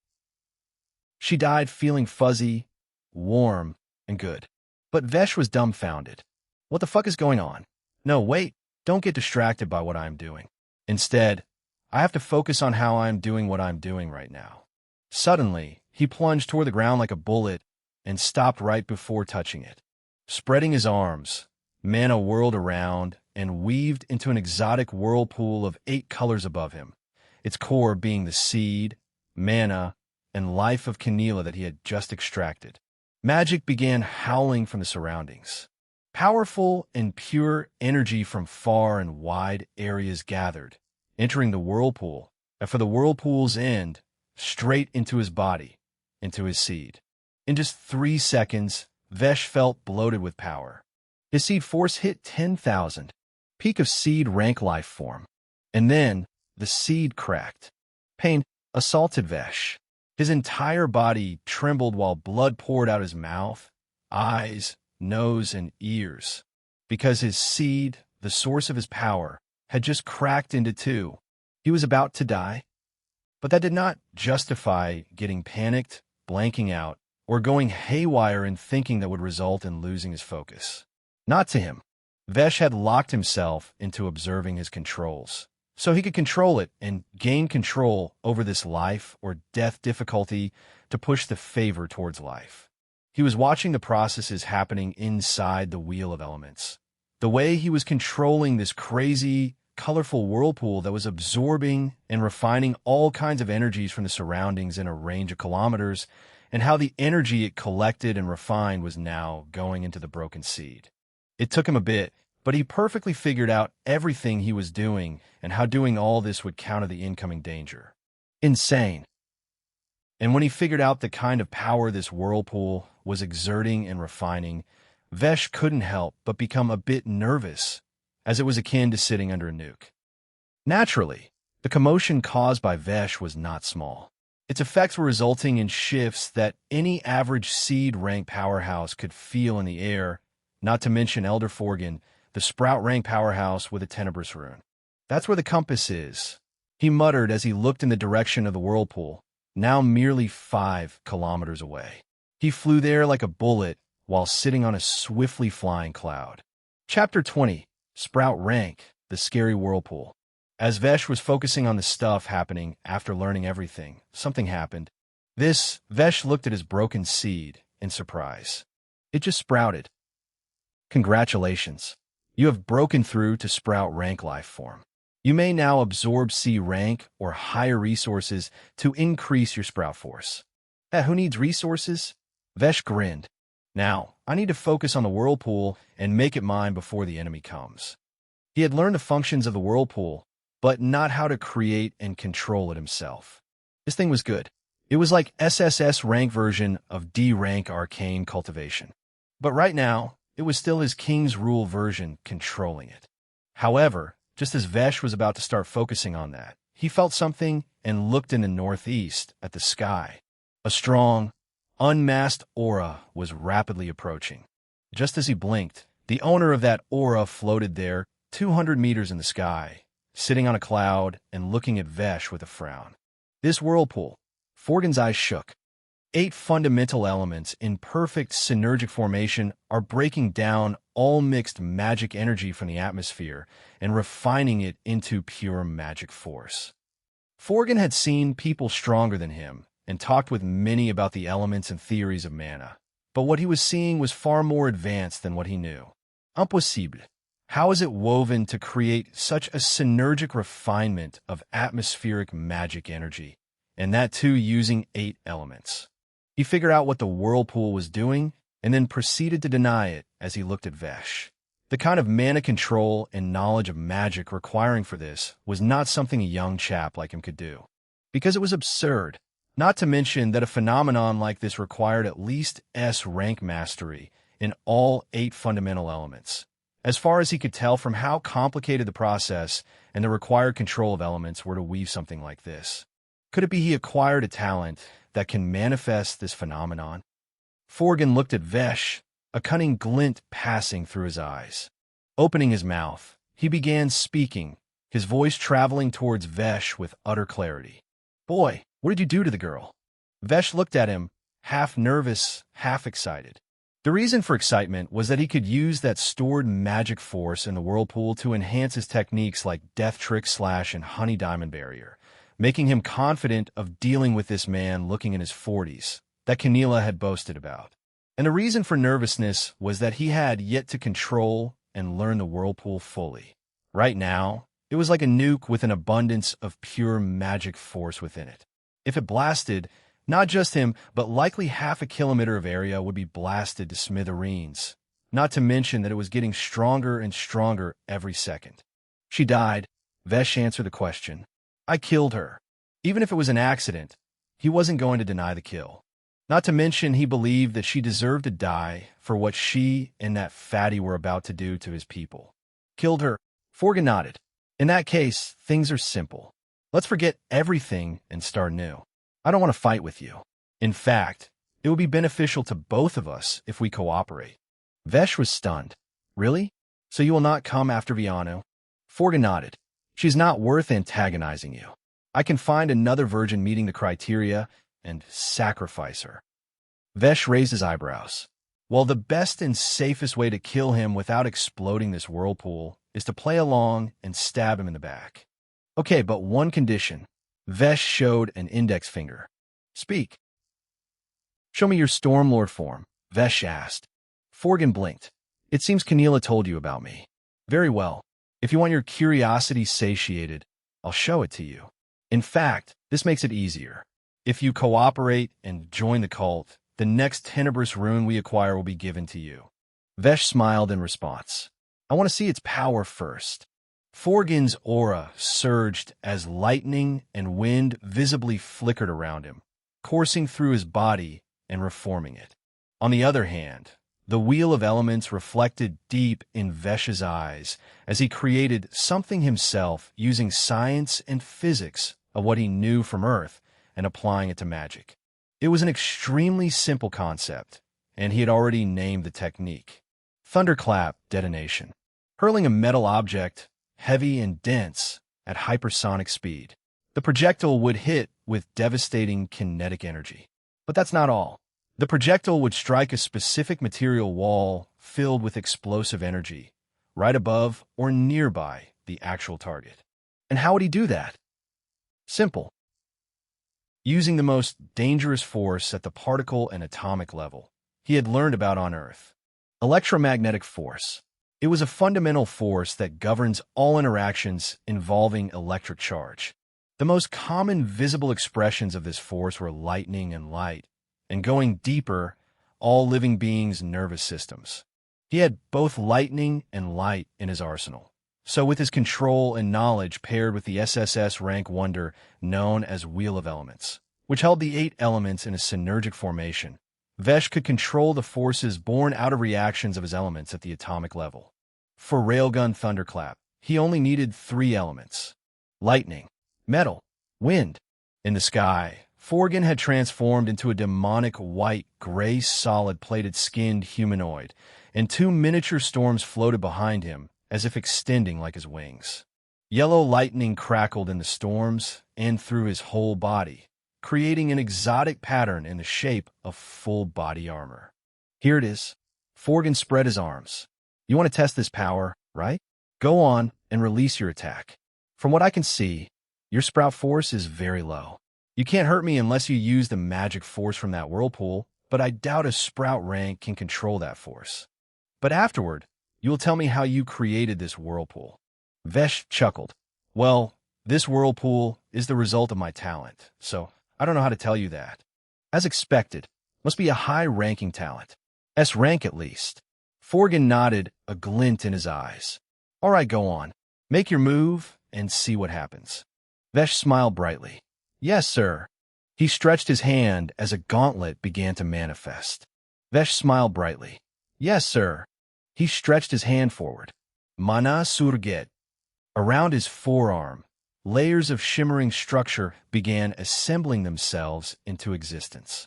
Bands of dark metal formed first, sliding and locking together with mechanical precision as if forged by invisible hands. Then lightning crawled across them. Thin blue filaments crackled along the metal frame, forming two parallel rails running the length of the gauntlet. Wind spiraled around the construct, tightening and stabilizing the structure so the violent energies inside it would not tear it apart. In Vesh's palm, a small object appeared, a dense metal spike, no longer than a finger, but it was so heavy that he had to use his full strength to lift it in his hand, and his current strength was enough to lift 10 tons easily. So this metal spike had 25 tons of mass condensed into it. Crap. Maybe I used a bit too much of the whirlpool's magic force to increase the object's qualitative property. Vesh socketed it into the gauntlet. Naturally, Forgan couldn't detect Vesh's use of mana because Vesh outclassed him in terms of mana mastery. Is that it? Are you just going to hurl that object at me? Forgan raised his eyebrows. No. Vesh shook his head. He stretched his hand and pointed it at Forgan, or rather, right next to Forgan. I'll hit it at that wall. Vesh's eyes flickered as he created the wall. Forgan turned his head and saw a small 1-meter square wall, but it couldn't be called a wall. It was like a thin sheet of distorted air hanging in the sky. Only the faint shimmer of compressed energy revealed its presence.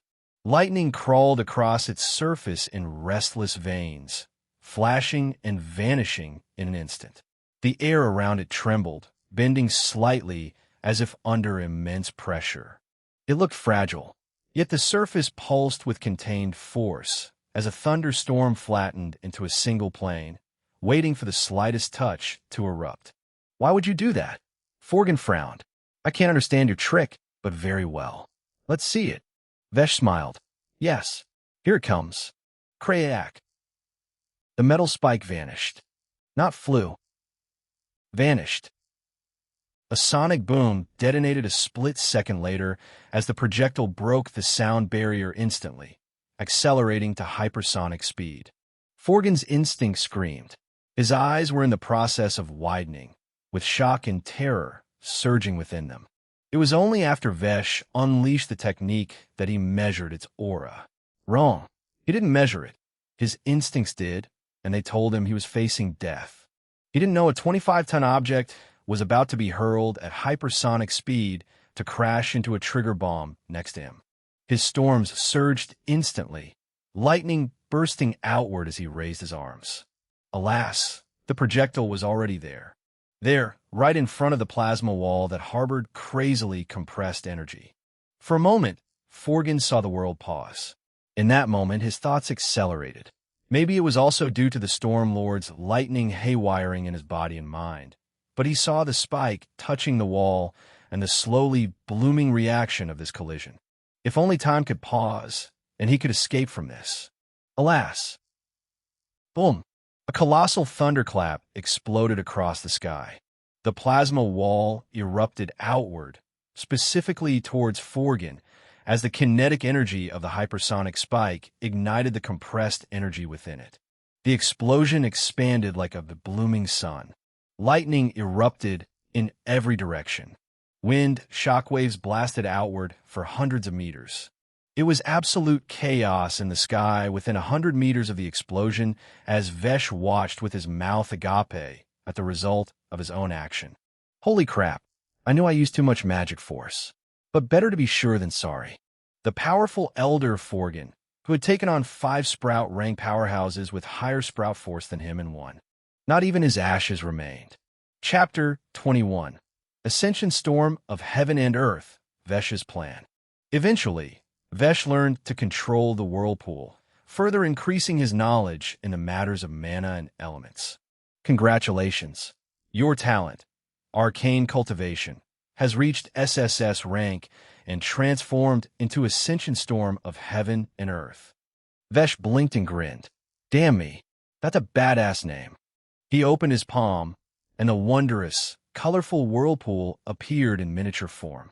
Now its range was 100 meters. Vesh grinned. Ascension Storm of Heaven and Earth SSS Potential, 25/100. He surprisingly gained a fast understanding of this and directly reached 25-star potential, which was equivalent to having a full-fledged S rank. What did it entail? His whirlpool could absorb resources and energies of up to S rank. Vesh didn't know how powerful that was, but if seed rank was equivalent to D rank, then S rank energies had to be like literal nuclear energies. This area didn't have C rank levels of magic energy that could be purified for him to increase his sprout force, which was the reason his sprout force didn't increase after he broke through. He had two options to increase his sprout force. One was to enter an area with C rank magic energy or throw C rank resources into the whirlpool. Now that I know this, I shouldn't have blasted that old man to atoms. Not to mention the energy of his death was also blasted away during the blast. Can't absorb it now. Vesh flew up and headed back to his territory. I think I'm sufficiently powerful to explore and visit other kingdoms now.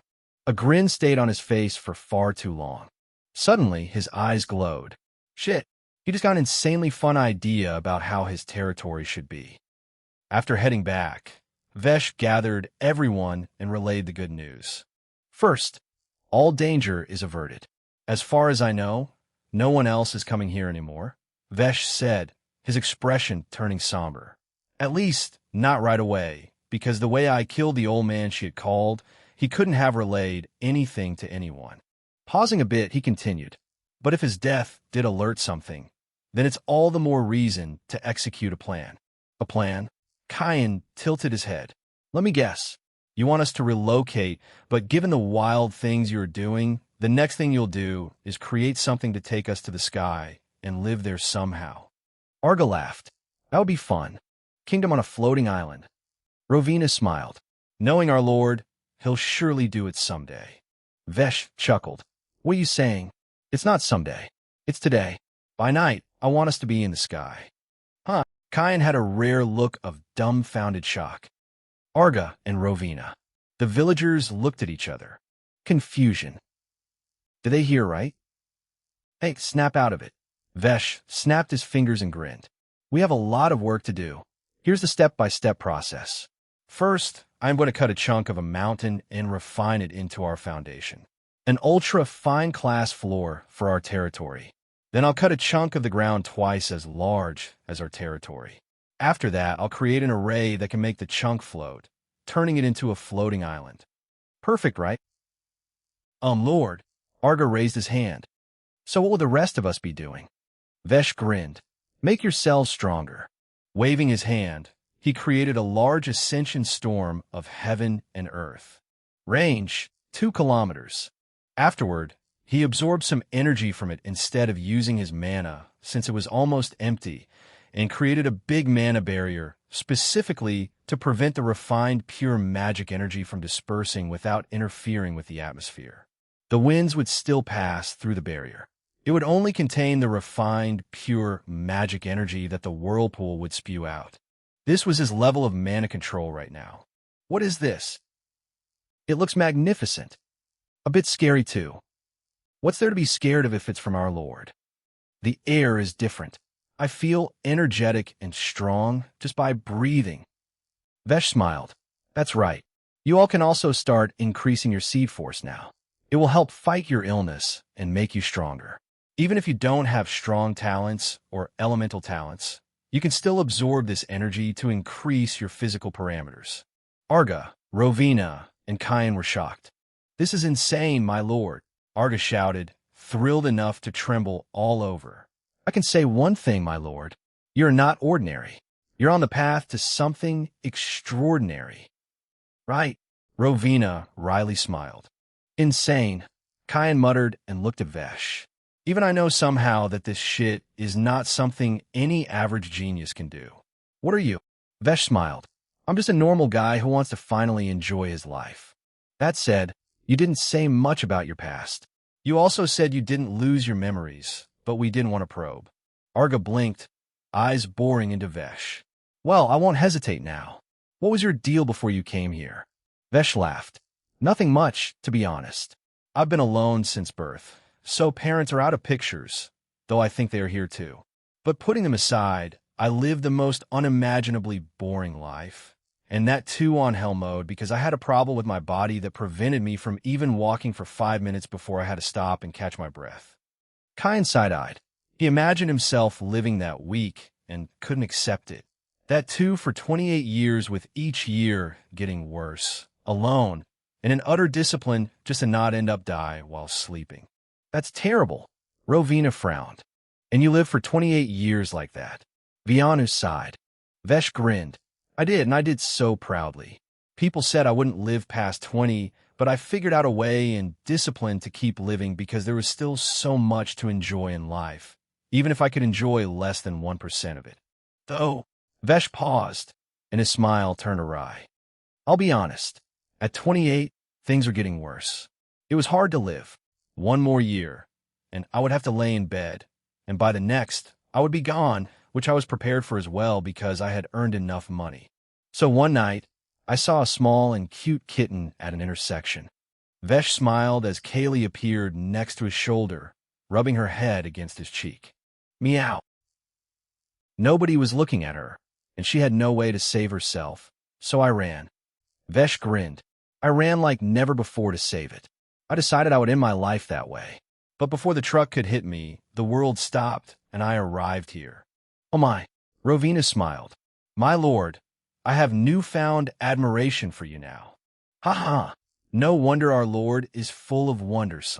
He had already lived through a trial so harsh for years and forged that rich mind with his genius and discipline. Arga laughed. All right, enough about me. It's time to get to work and rise by the night.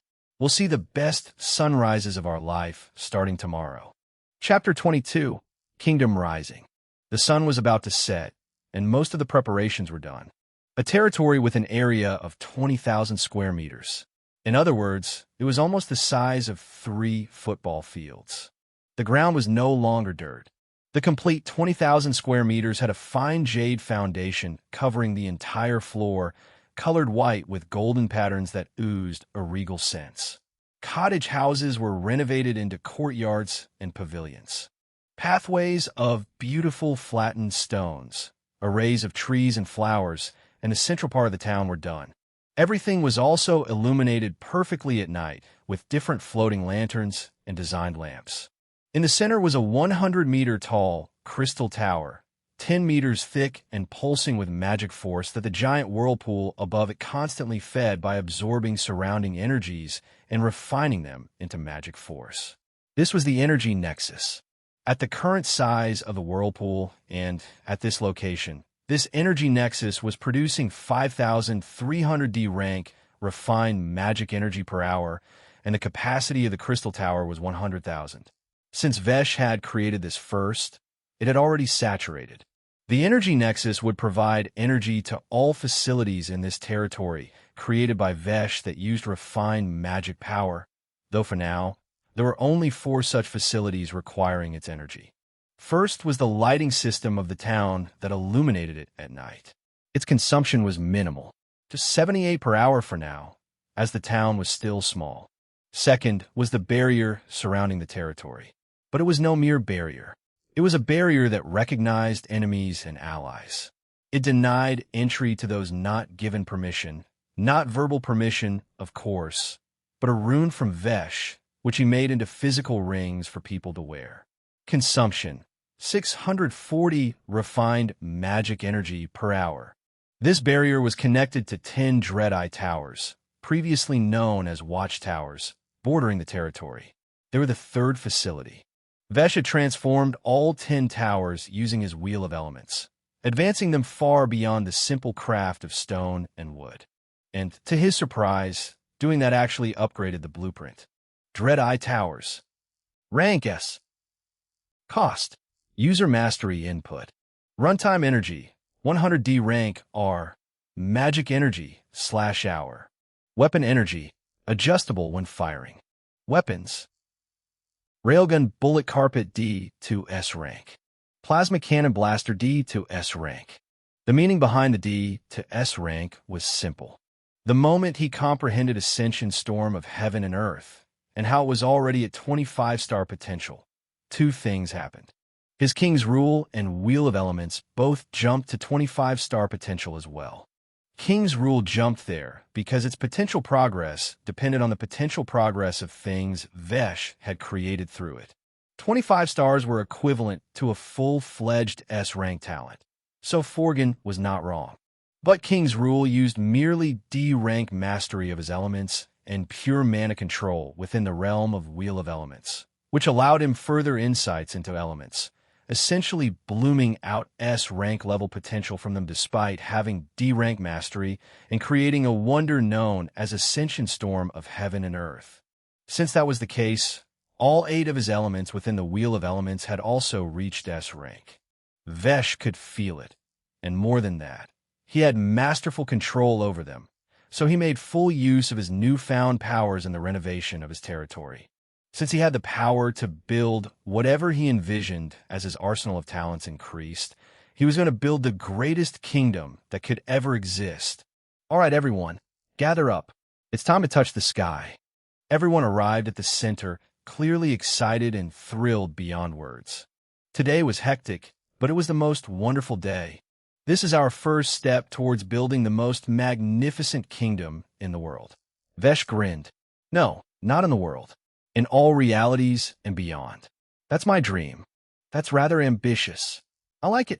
Let's do it. Arga laughed with gusto.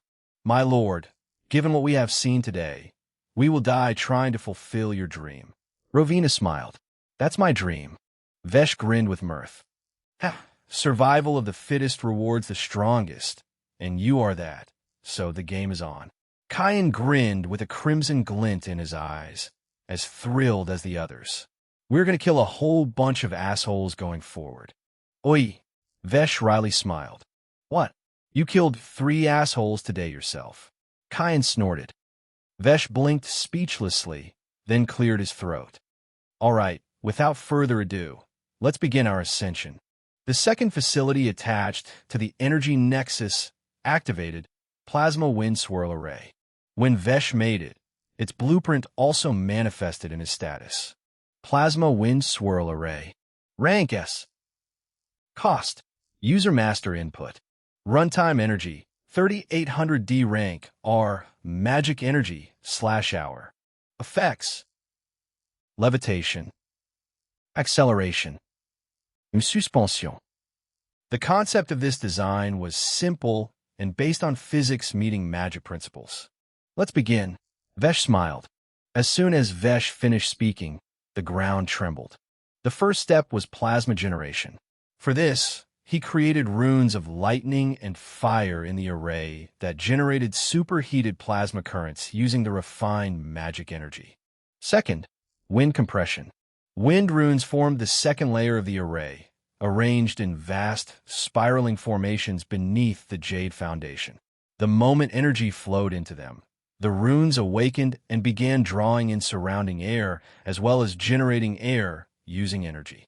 What started as gentle currents quickly intensified, compressing the atmosphere into violently rotating streams. The winds did not scatter randomly. They were forced into disciplined motion, spiraling inward along the engraved paths of the array, like a colossal, invisible turbine. As the compressed winds met the superheated plasma currents produced by the lightning and fire runes, the two forces merged. The plasma became the core of the storm, while the winds acted as its body, spinning faster and faster as the array stabilized the flow. The result was a massive plasma cyclone forming beneath the territory. It's shaking, like an earthquake. We are not flying yet. Kyan blinked. It was not stable yet, but Vesh chuckled and reassured them. Don't worry. It's a step-by-step process to activate this. Third, rotational stabilization. This was the most important part of the design. A ring of stabilization runes surrounded the core layers of the array, a work of pure mana mastery. These runes controlled the rotation speed of the plasma storm, maintaining perfect balance so the forces did not tear themselves apart. With that, instead of erupting chaotically, the cyclone flattened into a vast rotating disk beneath the island.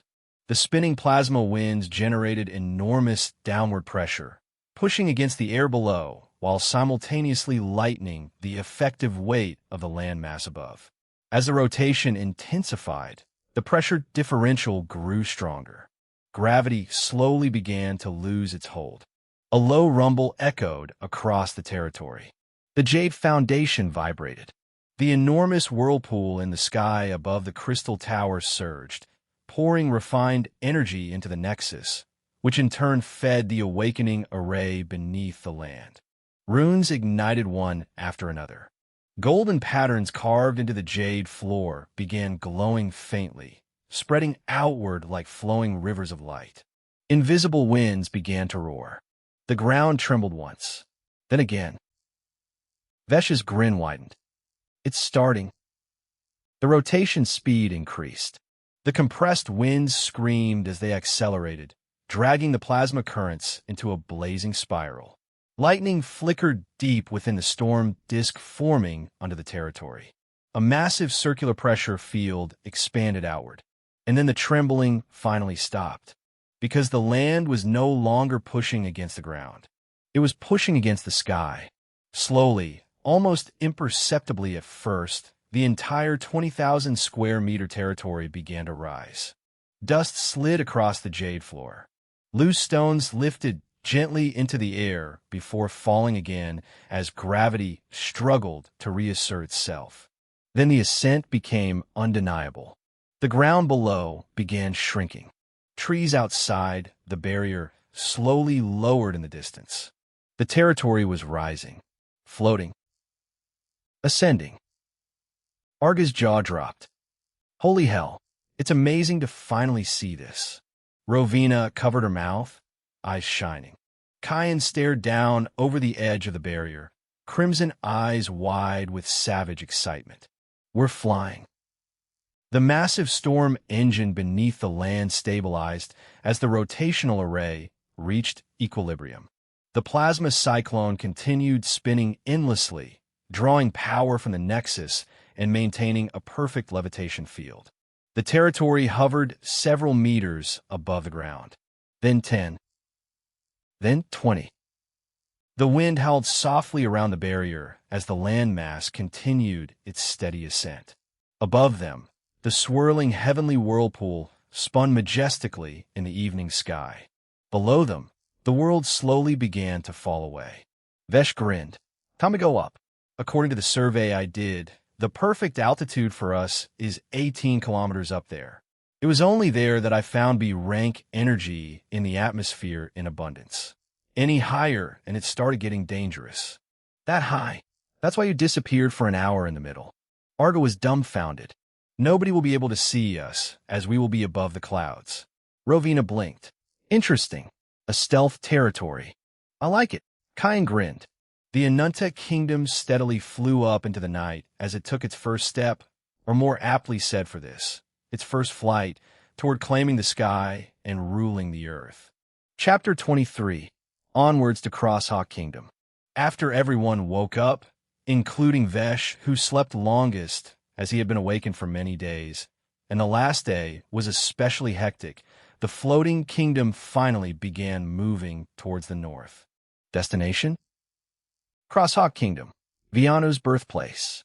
It was 6 in the afternoon. In Vesh's own mansion's hall, the squad was gathered while the rest of the citizens were idle in the garden, as there was nothing to do anymore. All the raw materials were processed, and there was nothing in this area to farm with a pickaxe or a woodcutting axe. So, Viano, how strong is your kingdom? Vesh asked. Tell everything you know about it. But my lord, Now that you know about the tracker inside her, why aren't you removing it? Arga curiously asked. We'll use it. Vesh grinned. Let more of them come, except that their compass can't point upward, so they'll find us below, but we will be right above them. And we will be above the palace of Crosshawk Kingdom. And drop on them like reapers. Kyan grinned. Well, can't disagree. Rovina coldly smiled. All of us have broken through to Sprout rank now. Thanks to the whole design of this territory, there was always D rank, refined magic energy, R.me, present, released from the bottom section of the Crystal Tower. And now that this territory was up here, it was also storing B rank, R.me. So the island also acted as a storage for refined magic energy, capable of holding 100,000 P.me as well, and Vesh had filled it to the brim, so it remained constant with the production speed of the whirlpool. Crosshawk Kingdom. Biana paused, and then Riley smiled. It's weak. It's been losing wars and territory for the last decade. Now it only has one port city and one capital. Their strongest powerhouses are King and Commander, both being root rank powerhouses. Among the remaining nobles, there are only 6 Sprout rank powerhouses, but there are also 15 princes and princesses at Sprout rank. Since things have been tough, the king is spending treasury to empower his talented children. The rest are seed rank powerhouses, probably a few thousand. But if he has thousands of seed rank troops, can't they get resources to become stronger and become Sprout rank? Vesh rubbed his chin. Is it so hard to get D rank resources? It is hard. Biana was speechless. Only they have pure and concentrated enough magic energy that can increase one's force. Unlike you, who can refine it from the atmosphere itself. Vesh chuckled. All of us will spend today training and getting stronger. We have all the way up to B rank, refined magic energy now that we are up here. For starters, we'll reach the peak of Sprout rank. The citizens were also required to cultivate daily to increase their seed force. All they needed to do was to meditate and do breathing exercises, guiding the P.me into their seed. Something many people die for was now readily available on this small piece of land flying in the sky. Time passed. Everyone was absorbing the energy and raising their sprout force and seed force. Vesh was done the fastest. In just 1 hour, he went from less than 500 sprout force to 10,000. Geez, the difference is big. Vesh looked at his hands. His hands felt harder than steel. Not at the surface level, but at the cellular level. He could scan his own body and thoroughly analyze it before comparing the before and after. The change was foundational. The very molecules that made up his life form were vastly different. Scientifically, he was no longer human if he compared himself to the standard of humans. With the physical strength that could lift 100,000 tons with ease at 10,000 sprout force, Vesh was akin to a god. But if considered the visual and spiritual structure of his life form, he was still very much a human. Vesh. Life rank, sprout force, 10,000. Combat power, 871,919. Territory, Anunta. Titles. Talents. King's Rule SSS rank, potential 25/100. Swordsman C rank potential, 10/10. Wheel of Elements SSS potential, 25/100. Ascension Storm of Heaven and Earth SSS potential, 25/100. Inventory. Slime Sword S rank. Builder mode. Blueprints. Alright, now I suppose it won't be that easy to break through to root rank. Vesh wondered and asked his first question of the day. From the seed you have sprouted. After reaching 10,000 sprout force, you must accumulate a growth of at least 10 days during which the realm will absorb your thoughts, actions, and trace your path while you are in sprout rank. This will result in the manifestation of your roots after 10 days, and the granting of a growth-type title based on your accomplishments. Wow! Vesh's eyes sparkled. This will be fun. I have to accumulate some awesome accomplishments in the next 10 days since I have already reached sprout rank. I don't have much time. Vesh's eyes danced with excitement. But first, I want to gain some more combat arsenals. The fun ones. Vesh grinned. King's Rule. I train until the other four reach the peak of Sprout rank, gaining as much mastery over sword as possible by unleashing my full potential. I stay fully in focus, but if my focus wavers, I die. King's Rule created. Difficulty: life or death. Vesh flew up and covered himself in a translucent crystal bubble, allowing energies and air to pass through, but blocking everything else like sound, physical objects, attacks, and magical attacks. Since he made such a King's Rule, he had to make sure nothing external disturbed him until Arga, Rovina, Cayenne, and Viana reaches the peak of Sprout rank. Suspended in the bubble by weaving a small patch of grassy ground beneath his feet using elements, Vesh began training and began focusing as his new sword appeared in his hand. A sword he made himself using all 8 elements as its foundation. Slime Sword. A familiar phantom appeared before him, who always possessed infinitely stronger sword mastery and power than Vesh, and an exotic crown above his head. There was no beating this phantom because it was impossible. The phantom was his path to infinite growth because whenever he got stronger, the phantom would rise 2 steps above and beat him down in terms of technique, innovation, and creativity. But Vesh liked that because whatever it produced, he could easily learn and produce, as it felt like those came from him in the first place. Time passed. 1 hour. 2 hours. 3 hours. Cayenne opened his eyes first. His eyes flickered with bright crimson. 10,000 sprout force. Looking around, he saw everyone in the garden except for Vesh. But soon, he noticed a flow of R.me going upward and looked up. Cayenne's eyes soon widened in shock. Sparks were flying with 2 figures in some sort of black-gold, translucent metallic armor clashing at each other so fast he couldn't follow up with the current visual power of his eyes despite reaching 10,000 sprout force. What the hell? Same force, but such difference in combat power. Cayenne's fist clenched. I want to become that strong. Chapter 24. Sword Emperor. Good news. Roaming the Crosshawk capital. Cayenne's eyes moved rapidly, glinting as he struggled to follow their movements even after enhancing his vision with mana. Who is it? Who is fighting Lord Vesh? He couldn't see the other party's face clearly because of their speed, but as soon as he adapted and managed to catch a clear glimpse, he was shocked.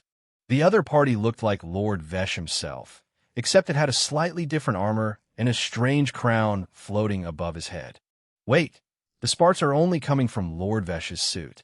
He isn't able to land attack on the enemy. Suddenly, Vesh's suit vibrated as electricity briefly flickered.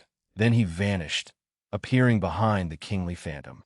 His sword glowed as he swung it 37 times in the air within 1 second, each swing connecting and instantly condensing into 37 beams of extreme destruction made from lightning, darkness, fire, and wind. There was something in this move that linked the swings together and manifested them into 37 beams that took the form of a giant dragon head with an open maw and sizzling neon teeth that bit at the kingly phantom at point-blank range. There was no dodging this move because it encompassed a 10-meter radius. Boom! However, the kingly phantom had somehow appeared behind Vesh and slashed. But instead of sparks from his armor, Vesh's body melted away into smoke like the explosion of his dragon Maw Blaster Slash. This was one of the perks of having developed an elemental mastery talent to full S-rank potential. An S-rank element talent at its full potential allows people's body to turn elemental from physical at the cost of mana or life force itself. Zizip. Vesh appeared above the kingly phantom while his sword turned into bright violet neon threads with golden patterns. Sword form. Sword threads. Each of the 1,000 threads acted like a sharp blade with ultra-high vibration of condensed plasma made using light, lightning, fire, and wind. This form had 2 ultra advantages: Ultra Pierce and Ultra Speed. Kingly Phantom looked at Vesh, his eyes boring into his with a mocking smile. The sword in the Phantom's hand didn't melt, but flattened into a strange square sword, made of strange mirror-type glass. As the sword threads went to pierce the Kingly Phantom, they were met by the large square mirror sword, if it could be called that. The result? The sword threads failed to pierce the strange mirror sword, and were instead reflected randomly. One came right at Vesh's head after deflecting, which he dodged without batting an eye. He didn't know what level he had reached, but exotic sword techniques that made use of mana and elements were pouring out of his mind, and this Kingly Phantom was increasing his arsenal of powers beyond what he had imagined. But Vesh didn't know all that. He was no longer focused. He was absorbed. In the next hour, Rovina and Argo were also done. After a minute, they stood next to Kyan, gawking upward without blinking. You must be wondering why they are so fast, right? I figured it out. Kyan grinned. I think Lord Vesh created that badass suit that isn't just for protection, but to boost his physical parameters and keep his body intact and safe while executing high-speed action. His sword mastery, is something far beyond my knowledge now. Arga muttered. After half an hour, Viana opened her eyes as she reached 10,000 sprout force. And above, the Kingly Phantom vanished. Vesh finished his action as a cross/projectile with an exotic array of microblades within their structures shot forward, but there was no one to meet that attack, and it struck the bubble and tore it apart. Vesh blinked. Shit! The projectile was about to continue, but Vesh quickly dispersed it lest it land below somewhere in the Crosshawk Kingdom. King's Rule executed. Congratulations. Your C-rank talent swordsman has evolved to SS rank Sword Emperor. Sword Emperor SS rank potential. 51/75. Damn, I really went all out in blooming my potential with this one. Vesh was dumbfounded. He looked at his combat power and laughed out loud. To think it would make that much of a difference. Combat power. 1,719,377. An increase of over 800k. But Vesh knew it was not just because of being the word king. To elevate his sword talent further, he had inadvertently created a crazy suit using the Wheel of Elements. And it had turned into a blueprint. An S-rank blueprint. Holy crap, I think I know what my army will wear. Vesh grinned. Different versions of body armor suits. Your King's Rule has reached SS rank potential. You may now use it on beings who have 100% loyalty towards you. Oh, finally, Vesh's eyes brightened. Looking below, he saw Kyan, Arga, and Rovina looking at him and grinned at them. Guess everyone's ready now. Ready? Ready for what? Va? Because their Lord Vesh certainly was. Vesh descended and grinned. Want some good news? Viano also just arrived next to the trio and heard Vesh. Good news? Yep, good news. Vesh looked at Kyan and snapped his finger. King's Rule. Kyan, Arga, Rovina, and Vianu clapped 10 times. King's Rule created. Oh, difficulty, eh. In the next second, the four of them felt a slight jolt in their bodies before their hands moved and began clapping. A round of applause rang out, to which Vesh responded with a gentleman's bow and announced, Now I can use King's Rule on beings who have 100% loyalty towards me. Hearing that, everyone didn't have a particular reaction, but instead had something more powerful. A feeling of utter overwhelmingness. Taking a breath, Kyan straightened his face. So, when are we starting our world domination? The streets of Crosshawk Kingdom's capital were laid with brown bricks and some sort of cement, and everything was made of various craftsmanship and forging of different woods and common ores like natural rocks. The houses, shops, and most of the buildings followed a common theme of wooden frames, various stone foundations and fillings, though a few looked special.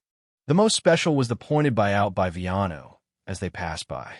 It was also the big, taking up to 3,000 meters square of space and shaped like a large rectangular hall with a slightly raised central section. The building stretched wide across its plot rather than rising very tall, standing about 3 stories high, but its massive footprint made it dominate the street. That building is the most special one here. Its territory isn't considered part of kingdom's territory, but if any kingdom wishes to boost their reach, trade, and overall economy, that building is a must, so all kingdoms allow them. It belongs to the strongest organization in the world, the Adventurers Guild. We can register there. In fact, we should, as it's very useful. Biana smiled and added, I'm also an adventurer, though I'm merely a bronze rank one. But it will change soon, I suppose. Adventurers Guild? Vesh's eyes glinted as he grinned. That sounds fun. You have found a branch of the Adventurers Guild. You may register there and rise through the ranks of adventurers to gain parallel benefits and various opportunities. Side quest, adventurer. Objective. Enter any Adventurers Guild branch and register as an adventurer. Reward. C rank weapon. So, are we going to register there now or later? Arga asked. Meh, we'll do it later. Vesh turned his head towards the lively lights of the town. Let's try some food first. I want to taste all the delicacies this world has to offer. In my past life, I had to eat extremely bland stuff every day in perfect amounts according to my schedule to maintain my energy to work and live. Even after arriving here, I am eating Arga's cooking. No offense. It's just we mainly don't have a variety of ingredients, or I could use King's Rule to make something. In the first place, I don't want to be able to do everything and make myself busy all the time. I'm done with that. Vesh grinned. I'll cook limitlessly, but not the actual food. So the 5 of us will order 5 foods we're interested in from each place, and taste everything this place has to offer. Of course, as long as it's hygienic and clean. Everyone chuckled. One thing my body remembers is eating good food whenever I eat food here. Rovina ruefully smiled. Unfortunately, I don't have skills in cooking. I think I never did it in my life, and someone else did the cooking for me and fed me. With love. A sense of loss gnawed at her like a shadow of a person she felt was extremely close to her. But shaking it away, Rovina added, Let's go eat some delicious stuff. Gore. Kyan's stomach rumbled, and he grumbled. What? You're talking about food, so I got hungry. Aha. Kiddo is hungry. It's time to eat. Arga laughed and ruffled Kyan's head. You. Kyan clenched his jaw at Arga, ruffling his head. But he bore with it with a red face as the group followed the wafting smells from the night food and entertainment district. Chapter 25. Dark Conversation, Vesh's Ambition. Meow. Kaylee meowed contentedly as she wolfed down the delicious marinated and roasted fish dish in a spicy and sweet broth. The currency here was gold coins and D-rank magic crystals, though D-rank magic crystals were a rather rare sight in this poor kingdom. Vesh could create both of them with his Wheel of Elements. Naturally, if those things were created with one's mana, they would be temporary, lacking substance, so they would disappear after a while. But Vesh had the substance, refined magic energy from the ascension storm of heaven and earth. Gold and mana stones created with RME were permanent, so Vesh created a bunch of gold coins to splurge here. The ascension storm of heaven and earth basically allowed him to exit the matrix of currency. All he needed to do was get to the sky and run his craft with a wave of his hand. The group ate at many different places. The appetite and digestion for normal food were as easy as drinking water for peak sprout rank powerhouses like them. That was how powerful their new life form's metabolism was. Kaylee has pretty powerful talents, right? Now that the cutie is also peak sprout rank, wouldn't she be quite terrifying? Rovina asked as she rubbed Kaylee's chin while the cat sat next to her at the table. The group was resting in a rather chill and luxurious place known as the Sky Branch Pavilion Cafe. It had several small pavilions for group customers and a big area on the side for dance and singing shows. They also had drinking and dining services.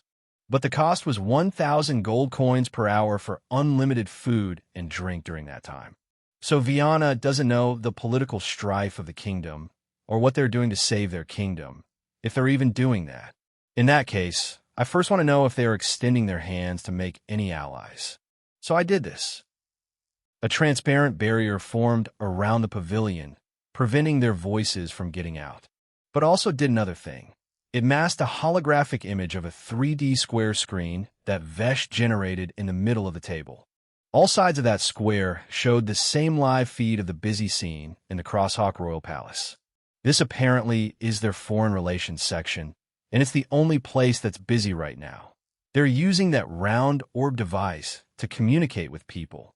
The king is present there, along with a few princes. That's a person from the Tenebrous Light cult, Viano exclaimed as she spotted a bald man with a crimson dragon tattoo on his head, sporting a fighter-style leather outfit. Do you know who they're talking to?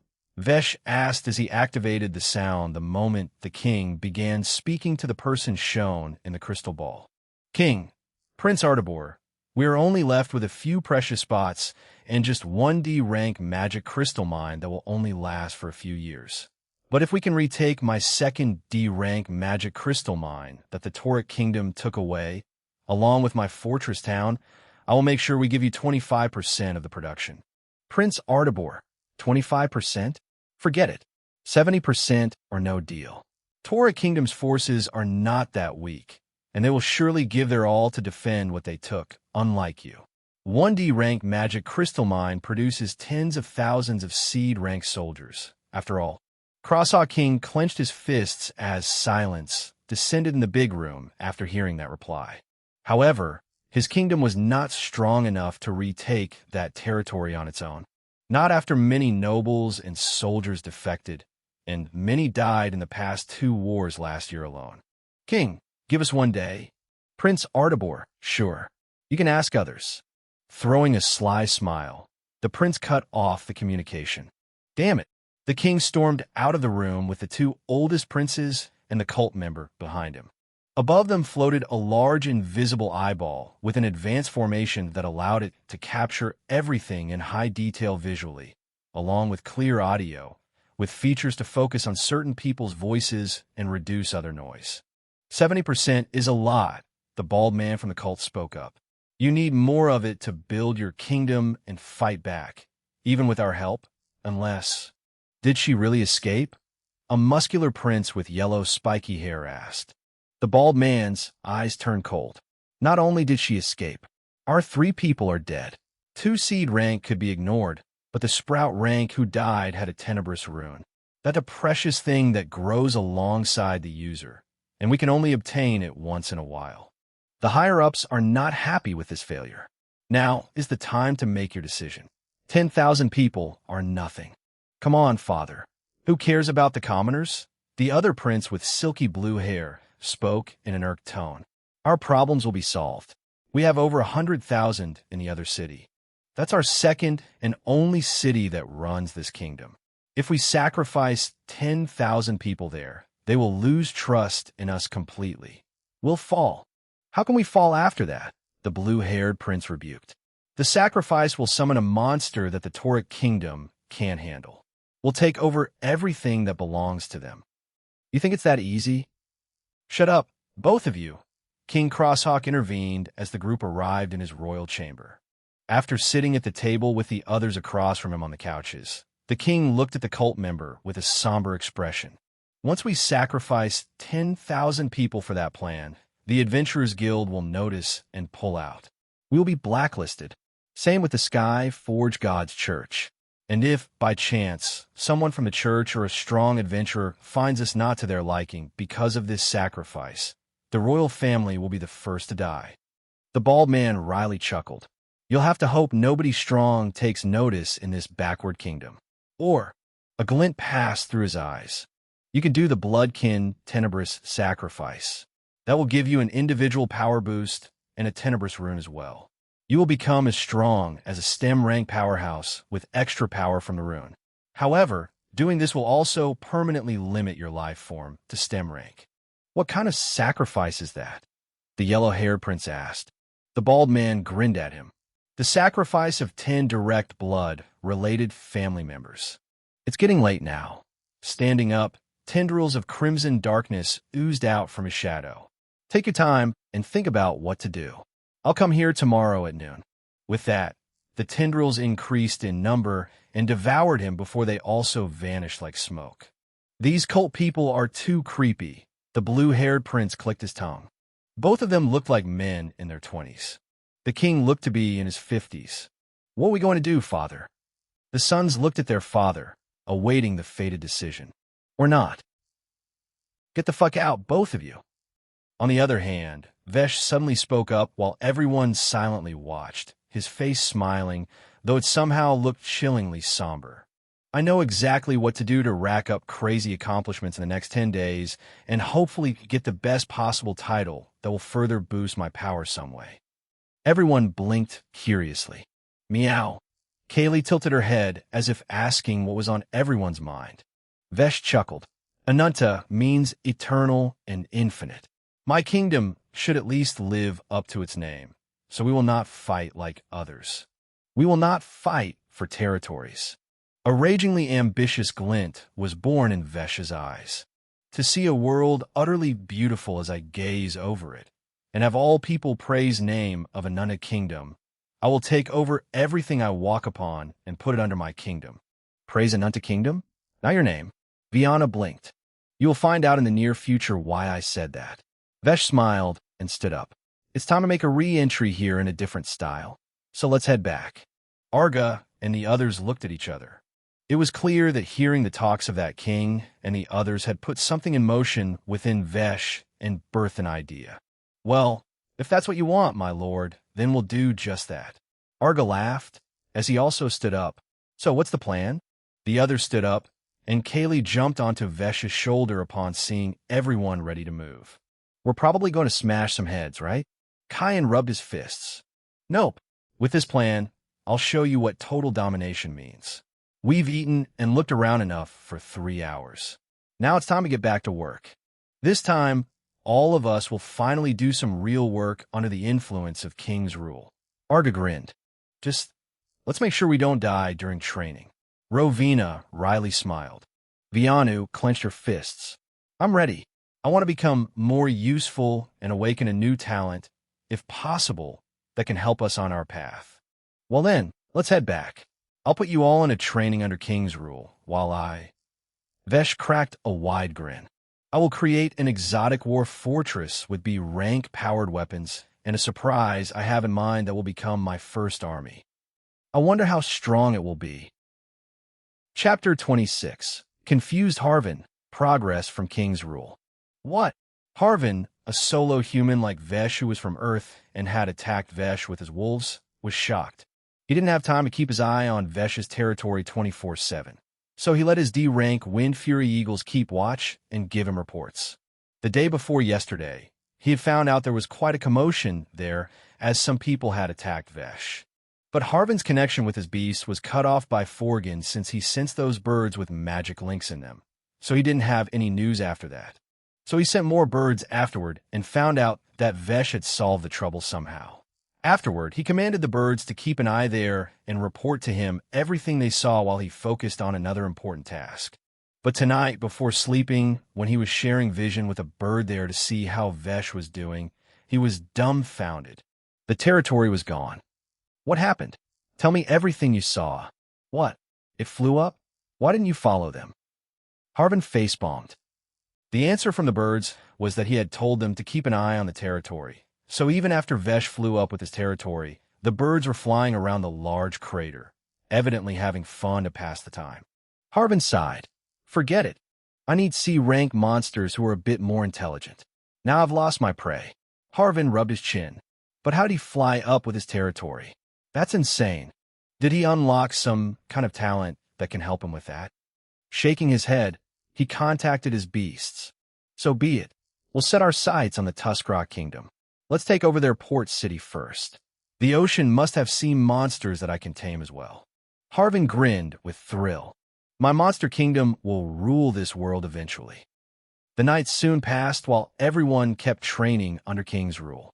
King's rule for Arga was that he would train until morning while taking necessary breaks and break through in his sword mastery as much as possible by blooming out his full potential. King's rule for Rovina was creating intricate magic techniques of her rank light and darkness talents, and increasing her combat power as much as possible until morning while taking necessary breaks. King's rule for Cain was to meditate and awaken a new talent called rational mind before morning. The reason for this was his B rank bloodthirsty drive talent, which gave benefits to Cain like temporarily increasing his physical parameters and healing injuries while removing debuffs by absorbing the blood of others.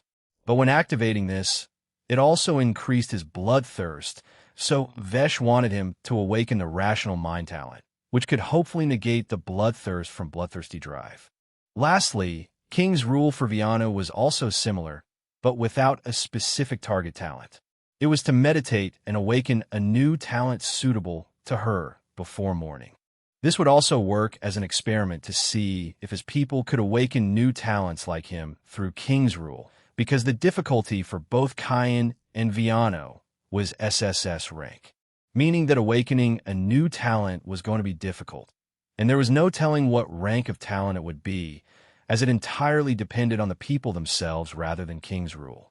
Meanwhile, in the clouds above the territory, flashes of lightning, as well as bright blue, gold, crimson, and other such colors, appeared every now and then as something big was slowly taking shape. One ascension storm of heaven and earth was rotating above, providing Vesh with B-rank refined magic energy to build what he envisioned. B-rank, will it be enough? Vesh looked at the blueprint of a large 3-meter long high-tech laser blaster.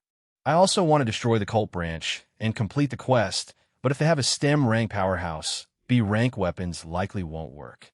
He looked up. Yeah, screw this. For this special war fortress, I'll go up and refine a rank energy and store it so I can use it against stronger foes. The sun was already visible to him, though the sky and sun were vastly different from those of Earth. He could look at the sun directly by protecting his eyes with mana and reducing the brightness with his mastery of mana. Good scenery. Vesh continued working. It was still very early in the morning. He could see the sun only because he was so high up in the sky. Nobody will be expecting a destructive fortress in the shape of this. Meow. Kaylee returned after roaming around in the sky and pawed at Vesh's head. Meow, meow. She was surprised at what Vesh was building, her eyes sparkling with confusion and excitement. Yeah, I know. Vesh laughed.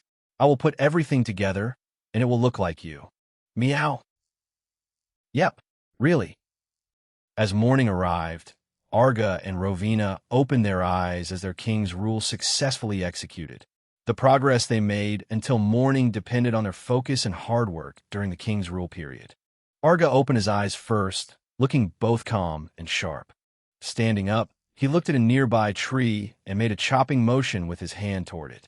A single leaf was cut into 4 pieces. No mana consumption. Just the power of thought. Congratulations. Your swordsman talent has evolved into S-rank Sword King. Sword King boosts the damage of my sword moves by 100% automatically. Not to mention, I have now acquired sword intent and more techniques. Arga grinned. Not bad. Rovina commented from the side, as she also opened her eyes shortly after Arga.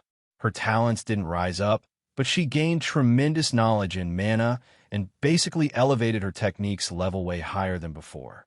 Both of them suddenly felt something strange and turned toward Viano, who was floating slightly above the ground, and opened her eyes as well. Viano was shocked, her eyes filling with multiple emotions. I think I awakened a powerful talent.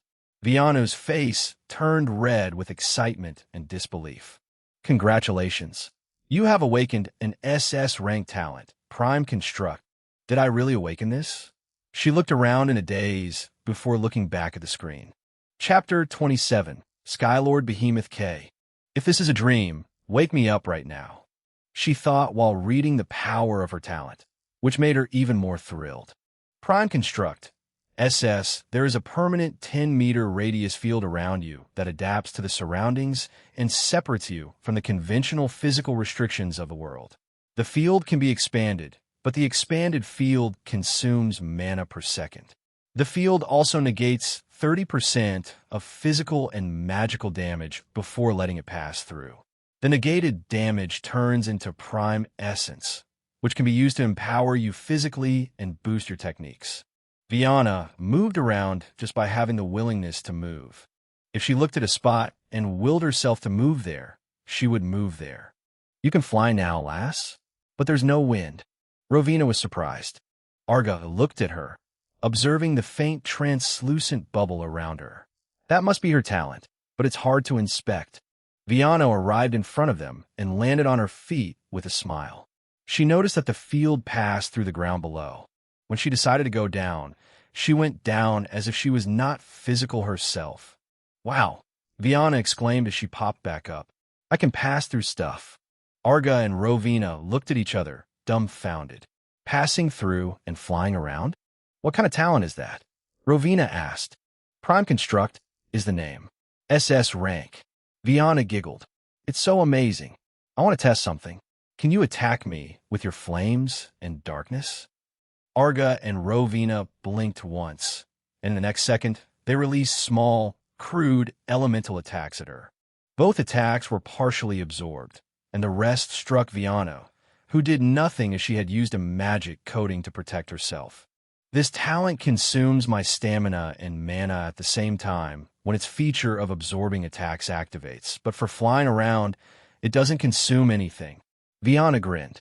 It can absorb damage and give me prime essence that I can use to empower myself physically and enhance my techniques.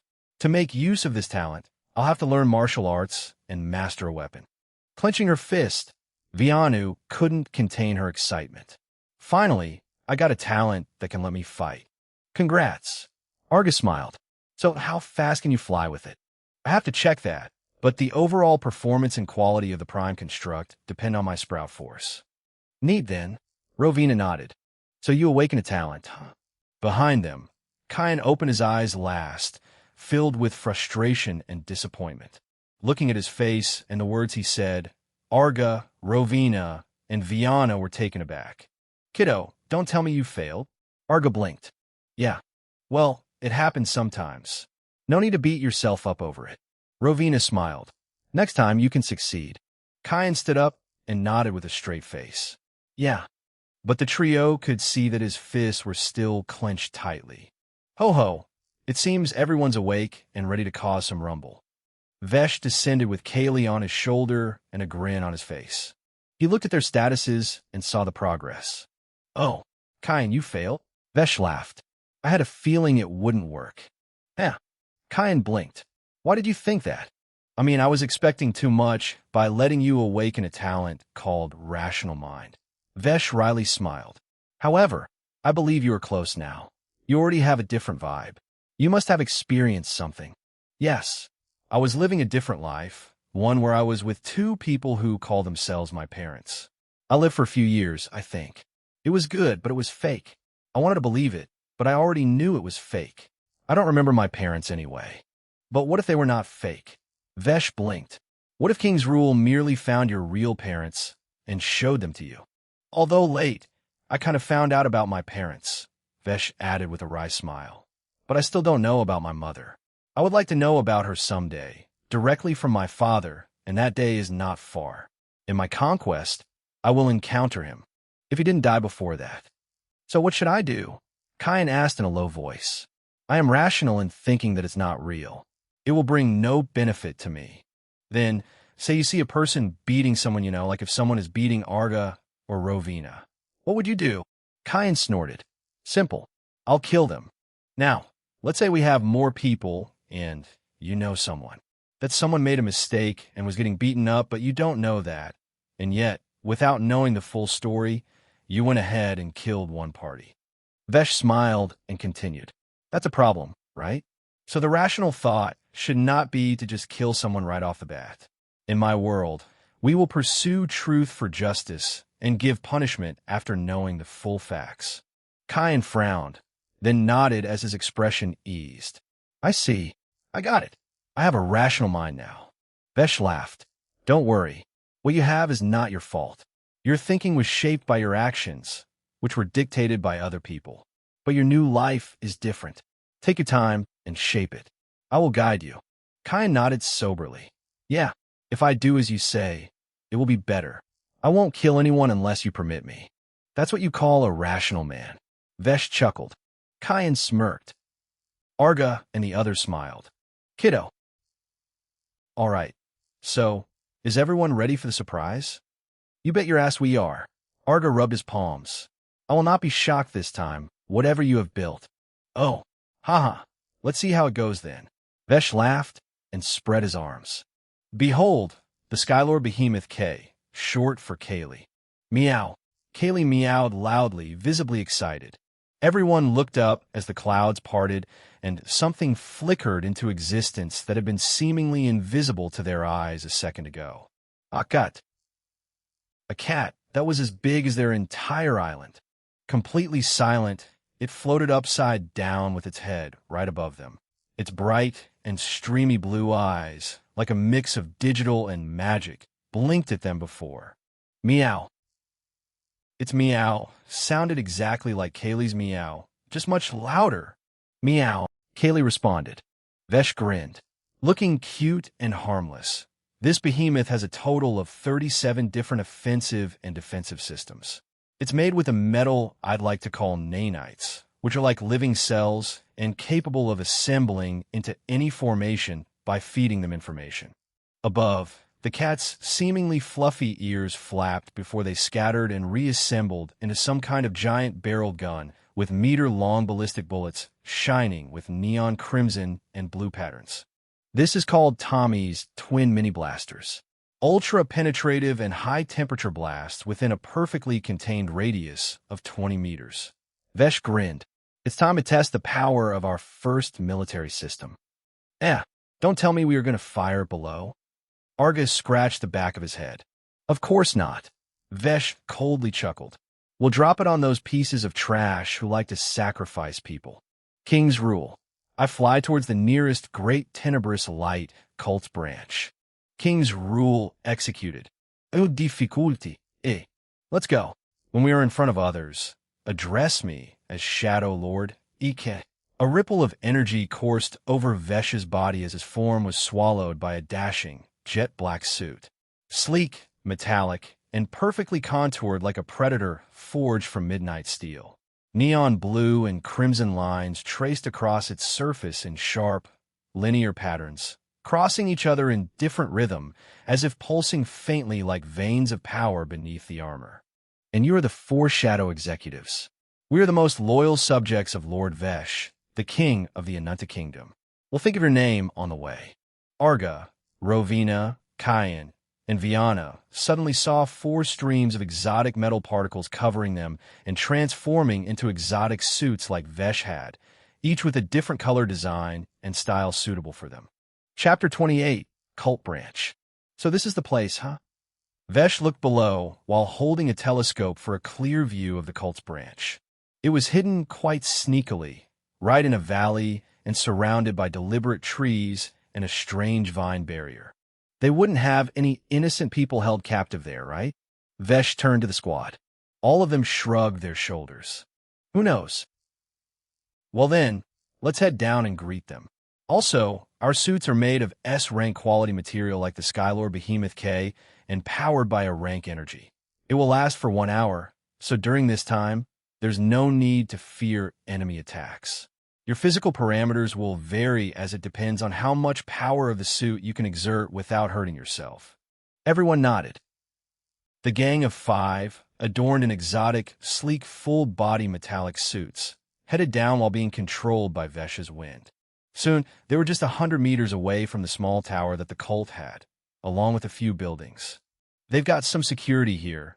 Vesh spoke up as soon as he felt himself passing through a strange barrier that allowed everything to pass through, but he figured with a glance that it was a detection barrier.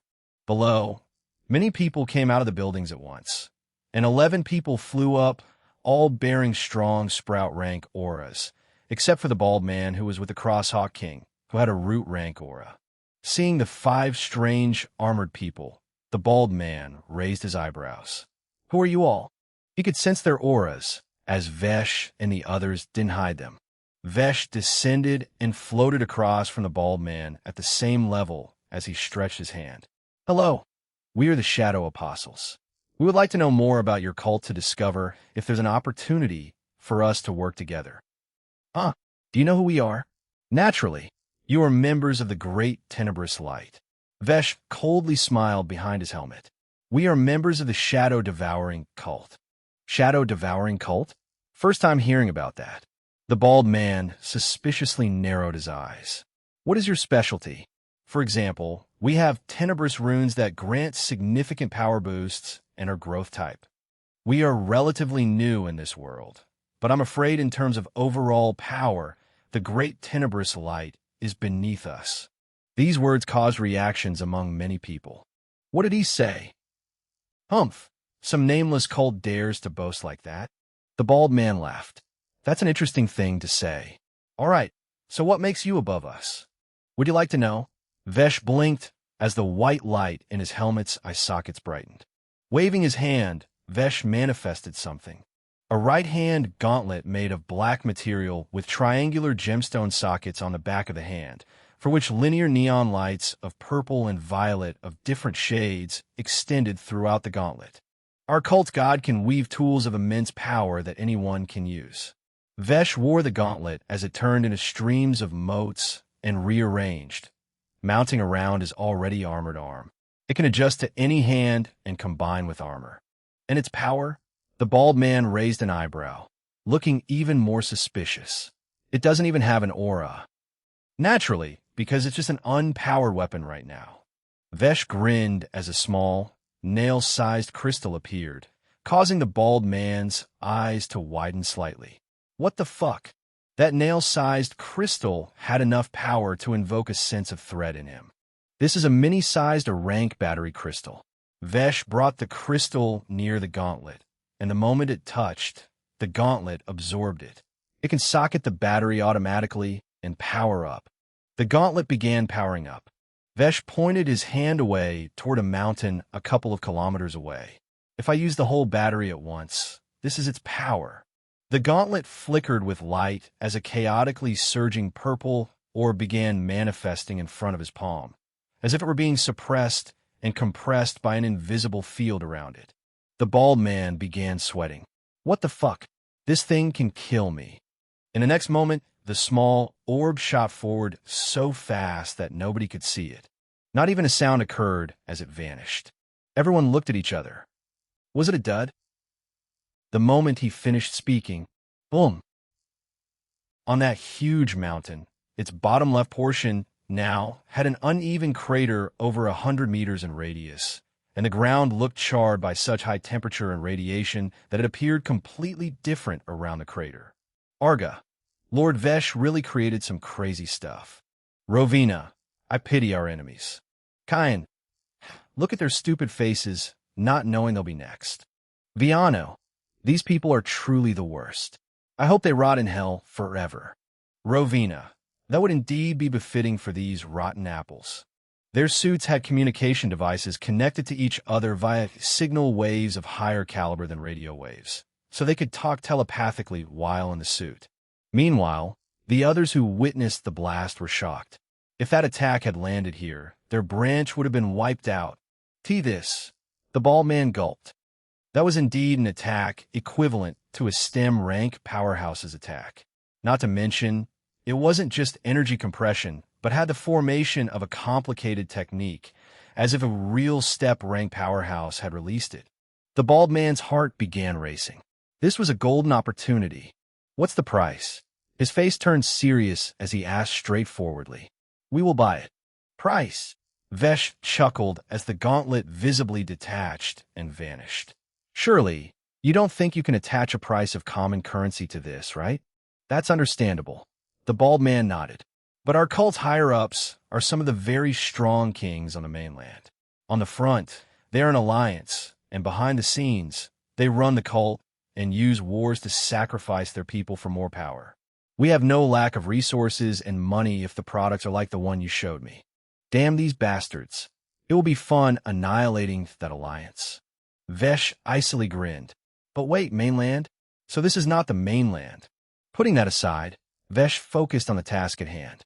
Before we discuss the price, take me to the place where you keep your sacrifices, Vesh said. Our god requires some extremely specific things as our price to sell our product, so I need to take a look at the people first. Haha, very well. The bald man laughed and turned around before gesturing with his hand. Follow me. I'll take you to our stockhouse. Chapter 29, Realm of Clementa. Vesh and the other four were led to a large underground chamber. There were tens of big cages inside, each one holding around 20 people. Vesh visibly trembled, but only for a second before he composed himself. These are our arranged sacrifices, but we are only 6% done. To acquire more power and completely dominate this region with kingdoms under our control, we still need to gather a lot of them. The bald man looked at them and clicked his tongue. The difficulty is barely keeping them alive while increasing our stock until we reach our target. We need a lot of food and water.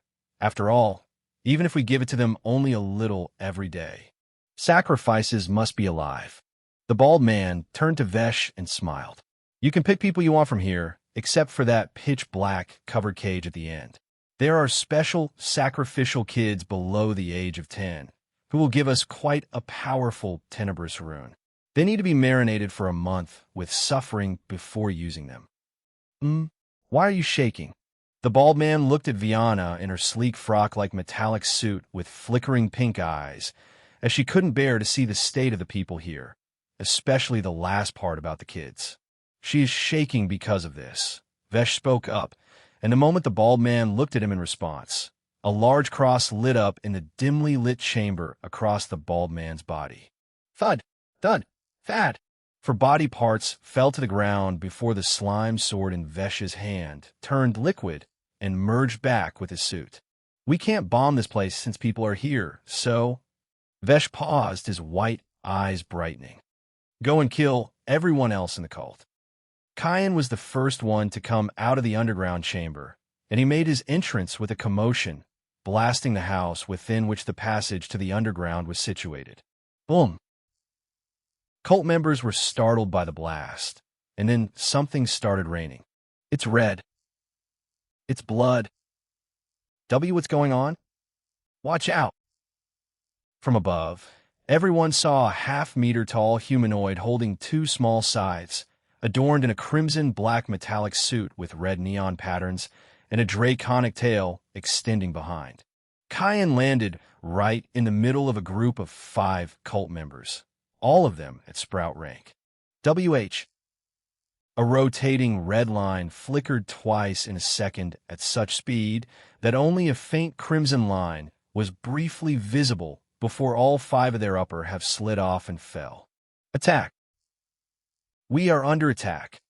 Suddenly, the brightness of the day dimmed as shadows expanded, forming a domain that covered up to the cult's perimeter. Rovina emerged while floating and landed on the roof of a building, her technique pinning every single cult member to the ground through their shadows. Bwahahaha! Hold them down! Arga jumped out and manifested a huge sword of flame in his hand before sweeping it across the plaza where most of the cult members were gathered. Srush! Srisish! The flaming blade tore through the air and people alike before igniting them in a blazing inferno. Vianu held a weapon she had requested from Vesh, a hammer with a massive head, designed so she wouldn't miss her target. Inside her prime construct field, the 10-ton hammer weighed like a feather, as conventional physical restrictions didn't apply to her within the field.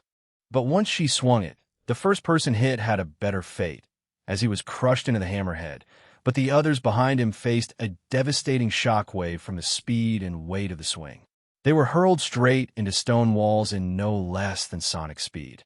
Poor fellows were only seed rank members. But every single person here had become a member after making sacrifices of innocence, and they were responsible for gathering sacrifices in that stockhouse. Die, you pieces of dollar and percent. Kyan was naturally the most brutal and had the highest kill count. The 4 of them caused absolute mayhem in this small secret cult branch. Within 5 minutes, all 159 members were dead. Not a single one escaped. Vesh rescued all the people. Most of them were humans, but some belonged to the Surja race, who had the lower body of snakes and the upper body of humans.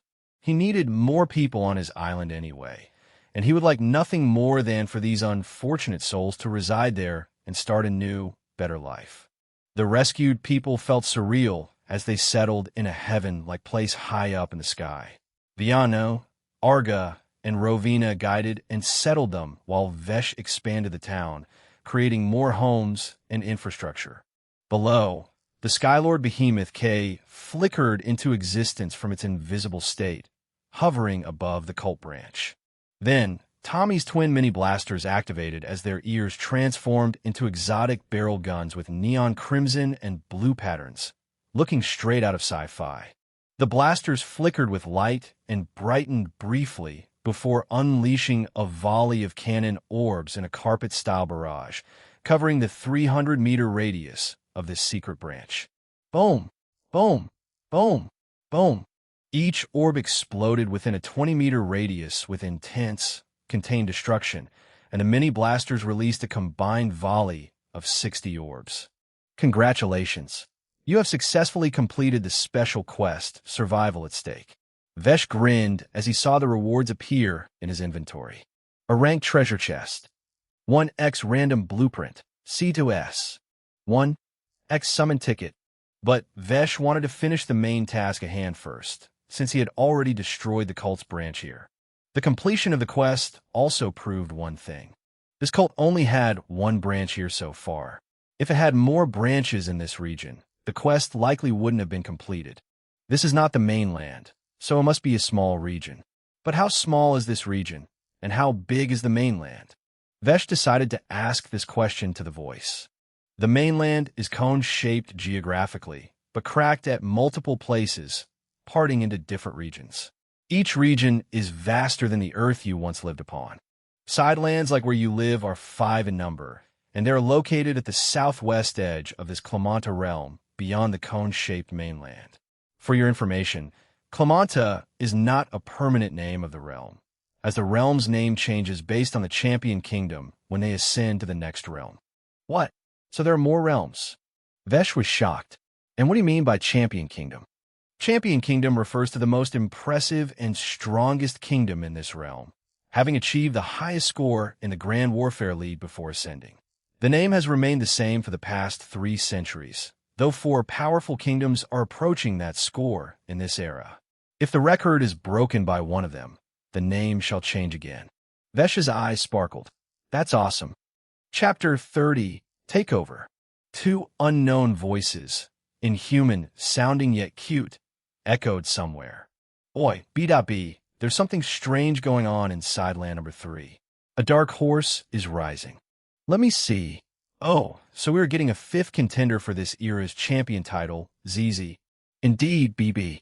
Not to mention that one monster who got a crazy notion of what a kingdom is. So it's 6 contenders, not 5. This era is becoming quite uncertain. Enemies and allies, betrayal and trust. With the power these 6 individuals are capable of amassing, this won't end without some clever scheming between them. ZZ. It'll be very fun, BB. King Crosshawk was sitting in the garden, as it was 10 in the morning, thinking about what to do to solve the problems. But deep down, he had already made a decision. He was just waiting for the time to arrive, for the bald man to come here at noon. However, he suddenly sensed some unmasked aura heading his way from above and looked up. I've never seen armor like that. It looks quite advanced. King Crosshawk frowned. Vesh landed in front of the king, and an obsidian golden throne formed behind him from nanites as he took a seat. You have 2 options. King Crosshawk's frown deepened. Who are you? The garden was soon flooded by people as they rushed out of the doors. A few princes of Peak Sprout rank came flying, bearing their swords and spears at Vesh. In just several seconds, Vesh was surrounded by 40-something people. But Vesh continued as if unbothered and completely unafraid. First option, become a governor under me and put this kingdom under our king's banner of a Nunta kingdom. Humph, what nonsense are you spouting? The spear-wielding prince loudly harumphed as a water-blue spiral formed around his spear tip. Vesh's hand blurred.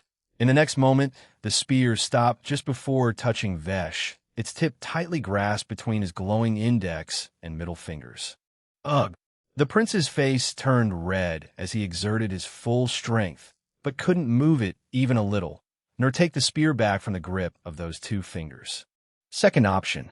Vesh continued, speaking while the spear tip between his fingers was crushed into powder. A swirl of force shot straight toward the prince, so powerful that it sent him flying straight into the sky like a bullet. I kill everyone in different ways, like the one that just died, because I honestly have no desire to keep you alive. King Crosshawk looked up, his eyes narrowing as his son disappeared from his sight and sense. You have 3 seconds to make your decision. Afterward, it will be me making the decision on your behalf. 1. Everyone looked at each other, confused, uncertain, and a terrible feeling welling up in their stomachs. 2. Option 1. King Crosshawk spoke, and uttering those words lifted a heavy weight off his chest. He felt liberated. Why is the sky upside down? Thud. His head landed and rolled forward slightly before stopping, his eyes wide and staring completely dead. Vesh stood up as he snapped his slime sword downward, flicking the blood off its blade. Some will die. Most will live. EEU.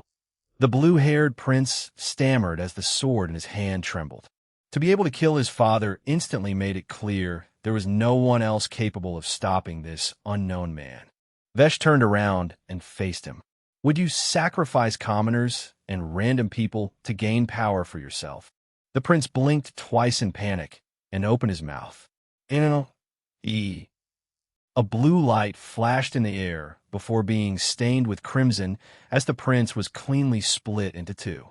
Just know, Vesh turned his head to the others. I have a technique that can tell me if you're lying or not. The others trembled. Ooh, a powerful aura arrived. The commander of Crosshawk Kingdom, a root rank powerhouse. Combat power, 3,293,400. Bulky, thick-bearded, and fully armored, he landed right next to Vesh, his heavy sword flashing once before striking Vesh's waist, intending to split him in 2.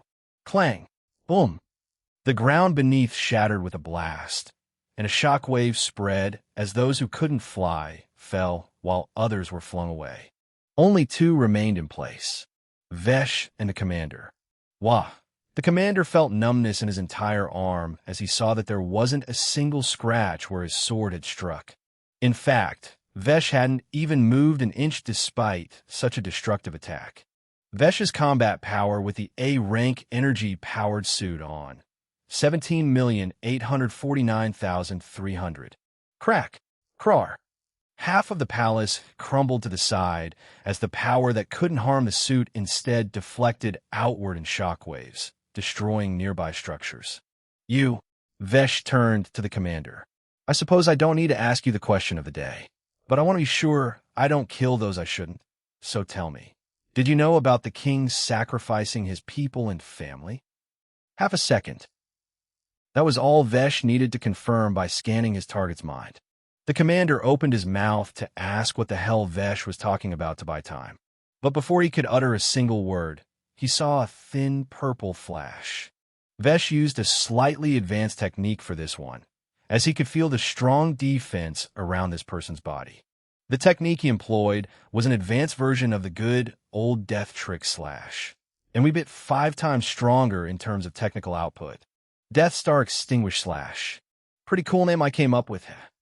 The purple flash expanded into a 5-pointed star with razor-thin edges and cut the man into geometric pieces. A bit too bloody, though. Vesh looked up and conjured an orb as his eyes flashed with a wheel of elements.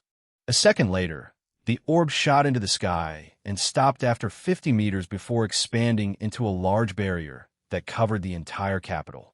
Afterward, Vesh turned to the remaining palace and scanned it briefly. There were no people left there, as everyone had evacuated. Vesh made a clawing motion toward it as wide.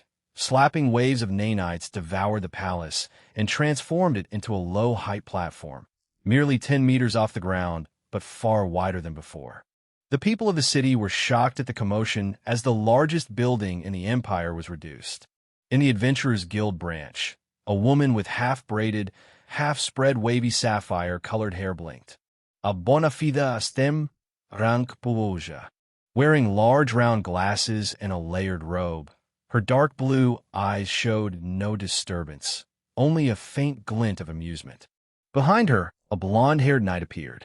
It looks like someone overtook the kingdom quite forcefully. It's been happening more often. Just now, I got a report that Tuskrock Kingdom surrendered to a new king who herds beasts and wields an army of coordinated monsters. The main army of Tuskrock suffered a brutal defeat at their port city. The woman nodded. This one seems a bit different. She looked up, her eyes lifting slightly as a flicker of surprise appeared. An impossibly large black cat descended gracefully, running down as if there were invisible stairs in the sky, its large blue eyes leaving bright trails behind. What the hell is that? Guild Master Risha. The knight's eyes widened in shock. Such a large beast. It's not a beast. Guild Master Risha's lips curved into an amused smile. It's a machine. A very dreadful machine, if I may say so. Skylord Behemoth K settled onto the platform, its tail swaying playfully as it lay down. Meow. Its voice echoed across the city, sending a strange vibration through everyone who heard it. People of Crosshawk Kingdom. Vesh sat on his throne in front of the enormous and oddly cute face of Skylord Behemoth K and began speaking.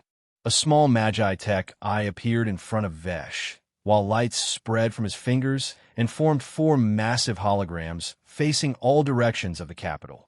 You are no longer citizens of Crosshawk. From now on, all of Crosshawk Kingdom is part of the Anunta Kingdom.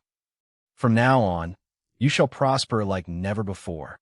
Vesh grinned behind his helmet, the white eyes of his jet black suit glowing brightly as his voice continued to spread over the city. In 5 minutes, I want everyone who is 1 rank above a common citizen in front of me. With this many people, I can properly test and build the first core foundations that will shape my kingdom's unique identity. It was time to test some serious ideas. Chapter 31. Introducing the Anunta Kingdom. Many people gathered before Vesh, with a multitude of feelings coursing through their minds. One chance. Vesh began speaking after a prolonged silence.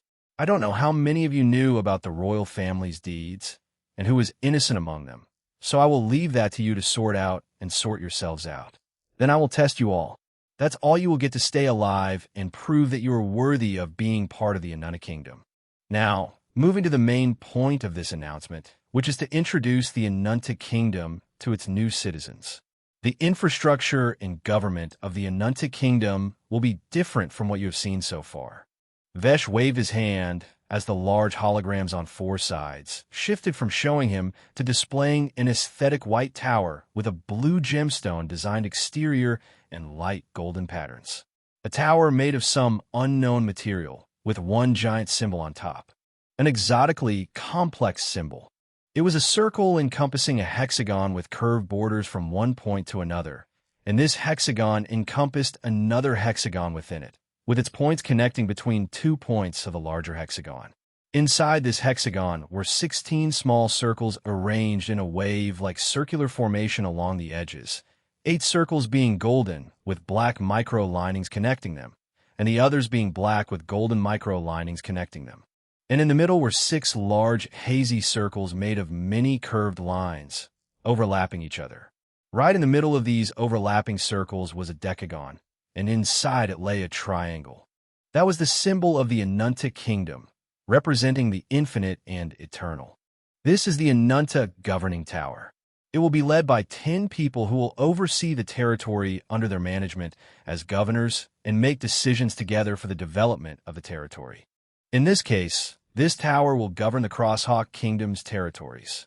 Kaylee, can you go up and play around a bit? I'm going to build some stuff here. Meow.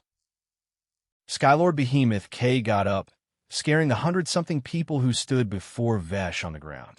But to their relief, the giant cat silently flew up and shortly vanished from their sight. Due to Kaylee's SSS rank talent, arcane physique, she could, for lack of better words, possess the Skylord Behemoth K, a machine, like it was a toy. It just happened automatically, and when Vesh checked Kaylee's status, her arcane physique's potential star had increased from 1 to 25. After the giant cat left, the empty space behind swirled with magic as bright and colorful elemental energy whirled downward from above. It gathered, and their colors changed and aligned before turning in a silvery white S-rank nanite material as the particles glowed in the sun with golden and blue hues and began organizing under Vesh's command. Soon, the 200-meter-tall Anunta governing tower that everyone saw in the hologram appeared right in front of them. The 10 governors of this tower will manage the territory under them by employing the full force of this tower. Inside, you'll find all facilities ready with instructions. You will hire capable people fairly and finish the projects listed in Tower one by one, all while following the protocols. All the materials will be provided, and everyone working inside the tower will get a salary of 1D rank magic crystal and 10 gold coins per week.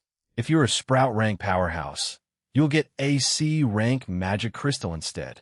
If you're a Root rank powerhouse, you'll get AB rank magic crystal. Vesh paused, his voice becoming even after the previous elevation. If you're a STEM rank, you'll get an A rank magic crystal. Everyone working outside the tower will also get a salary according to the work they do. Uproar.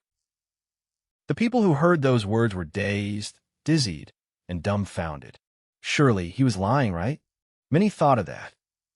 But everything they saw so far pulled them back and told them that there was not a hint of falsehood in those words that oozed pride naked with each letter he spoke.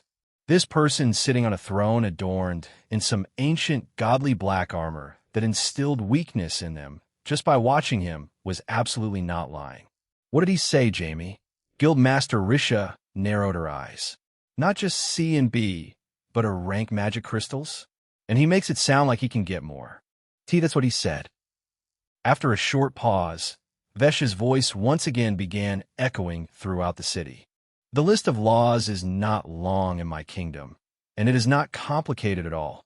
Vesh's eyes glinted while the suit's white eyes brightened briefly, his body language turning stern and oppressive as his hands gripped the throne's armrests rightly.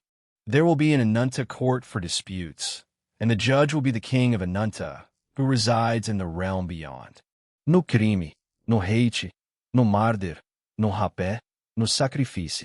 No intentional or accidental evil will be tolerated here.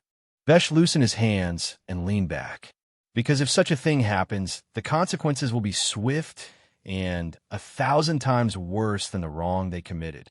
Pausing briefly, Vesh's voice rose with each word as he continued, because life must prosper forever and ever like a heaven built by people under the banner of Anunta.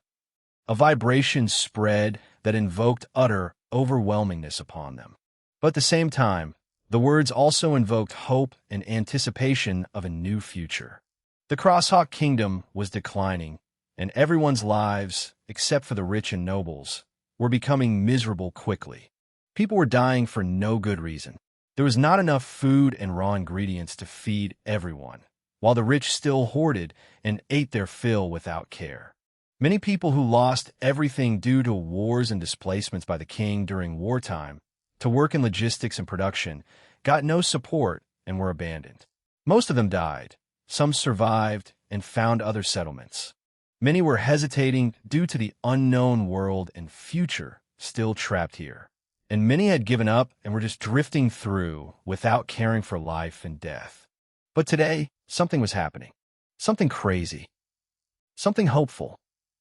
You all enter the tower and read the laws properly that the king of Anunta has laid out. Then start working. There will be an artificial intelligence that can answer questions related to anything inside the tower.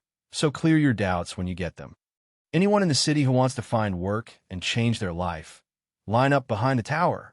I'm going to set up a public affairs palace there, which will handle common public matters like food distribution, company management, and jobs. I shouldn't expose a sentient storm of heaven and earth for now, so with the additional people I got up on the island, I'll set up the energy factory. Vesh nodded to himself, as that was a good idea. The energy factory would be a large facility that packages refined magic energy of various ranks into cubic stones of my design, which would be supplied to territories under the Anunta Kingdom. The energy factories would remain out of everyone's radar by being placed high up in the sky. I can't be present at all my territories, so even if I'm not there, the territories should still be protected.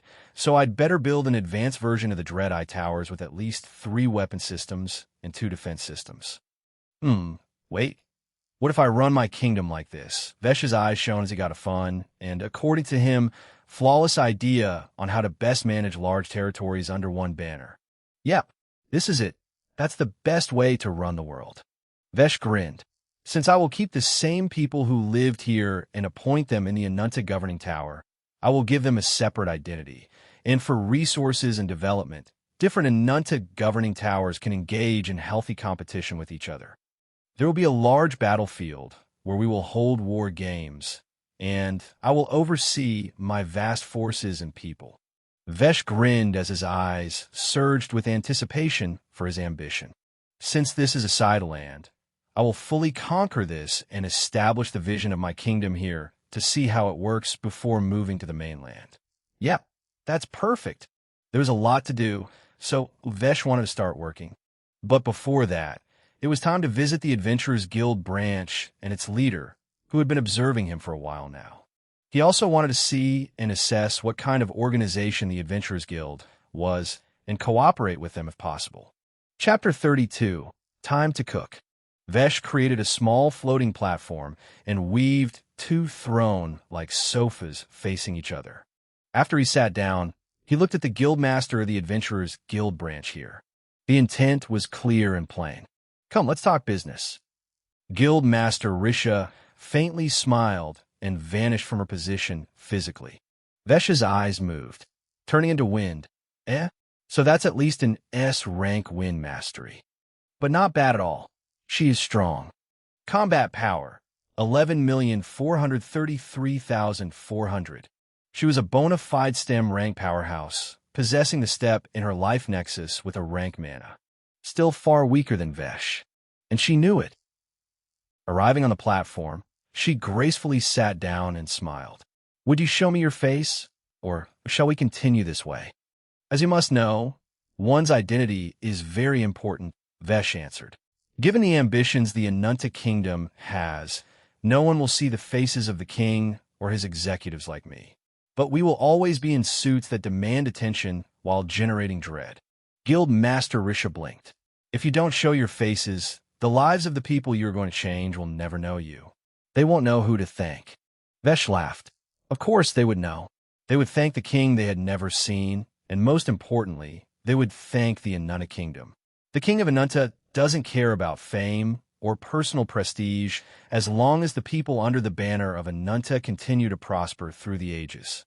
Guild Master Risha smiled. Such ideals are great. But you know that there are people who don't want peace and prosperity, but destruction and chaos. Oh, I know. Vesh casually waved his hand. Before coming here, we destroyed one such base of those people calling themselves the cult of Great Tenebrous Light. What? Guild Master Risha was surprised. So you killed their STEM rank branch leader? He has a big bounty on his head from the mainland, since he once sacrificed an entire town using a large formation, killing over 100,000 people. Vesh was shocked, though he didn't show it outwardly. I didn't see or sense any STEM rank powerhouse there, so he is still alive. Guild Master Risha frowned. That's bad. Once he finds out that the branch is destroyed, he might take some extreme steps. He might have gone to another kingdom to build a second branch, since there was only one branch of theirs hidden somewhere until you destroyed that one. Vesh's eyes glinted coldly. In that case, we will direct his and others' extreme steps at once. Vesh's voice turned sharp. You have a branch in every city, right? Yes, though big branches like this are only in the capital of each kingdom. Very good.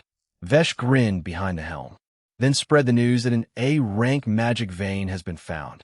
What? Guildmaster Risha was startled. I can spread the news, but people might not believe it, though they might still send people to check whether it's fake or real. It is real. Vesh looked up and raised his hand, pointing his index finger upward. An exotically thin, silver-blue circle spread out from his fingertip.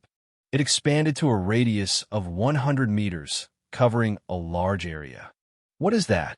Risha observed the magic of the circle, but she couldn't make sense of it except that it was formed with light, water, and fire attributes.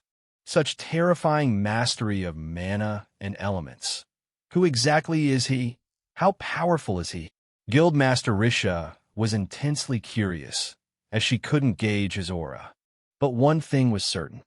The magic reading of his technique carried the qualitative essence of a rank energy. So there was a high chance, in her mind, that he was also a STEM rank. I'm at STEM rank as well, but the difference feels quite large. What kind of talents does he have? Suddenly, she felt a powerful surge of energy coming out of Vesh, and her eyes lifted up to see as the circle brightened. Swoosh! In the next moment, a pillar of silver blue light, 100 meters in radius, shot upward, tearing through air and clouds alike as it pierced over 1,000 kilometers into the sky. Far to the north, a mountain adorned with structures that made it appear like it wore colorful jewels stood tall. A vast city sprawled at its base, easily housing several million people. Aurora Kingdom. What is that? The king muttered as he saw the pillar of light in the distance, stretching so high that its end could not be seen. He was a slim, beardless man in his 40s with shoulder-length dark crimson hair that matched his eyes. Beside him, an old man blinked in confusion, stroking his long white beard as he tried to understand it. Maybe a high-quality natural treasure awakened.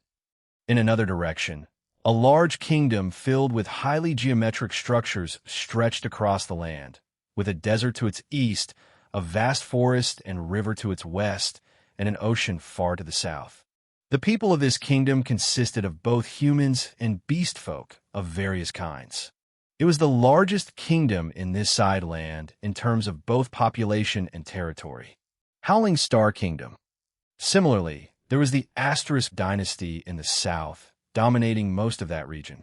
And in the west was the Talzin Kingdom, consisting entirely of two kinds of elves, high elves and serving elves. The Talzin Kingdom had an extreme ideology. Among the four major kingdoms in this side land, it was the fastest growing and the most aggressive. And in the middle were two newly rising kingdoms. One was the Beast Kingdom of Harvin, and the other was the Anunta Kingdom of Vesh. With this single act of launching a massive pillar of light, Vesh had informed everyone that something extraordinary had appeared. Combined with the news spread by Guildmaster Risha, he was expecting a grand gathering. Now, if you spread the news, they should respond pretty quickly, right?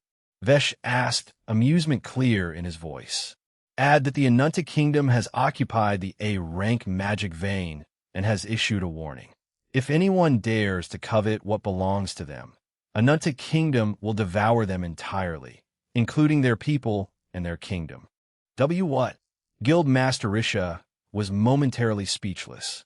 Her first thought was, is this man suicidal?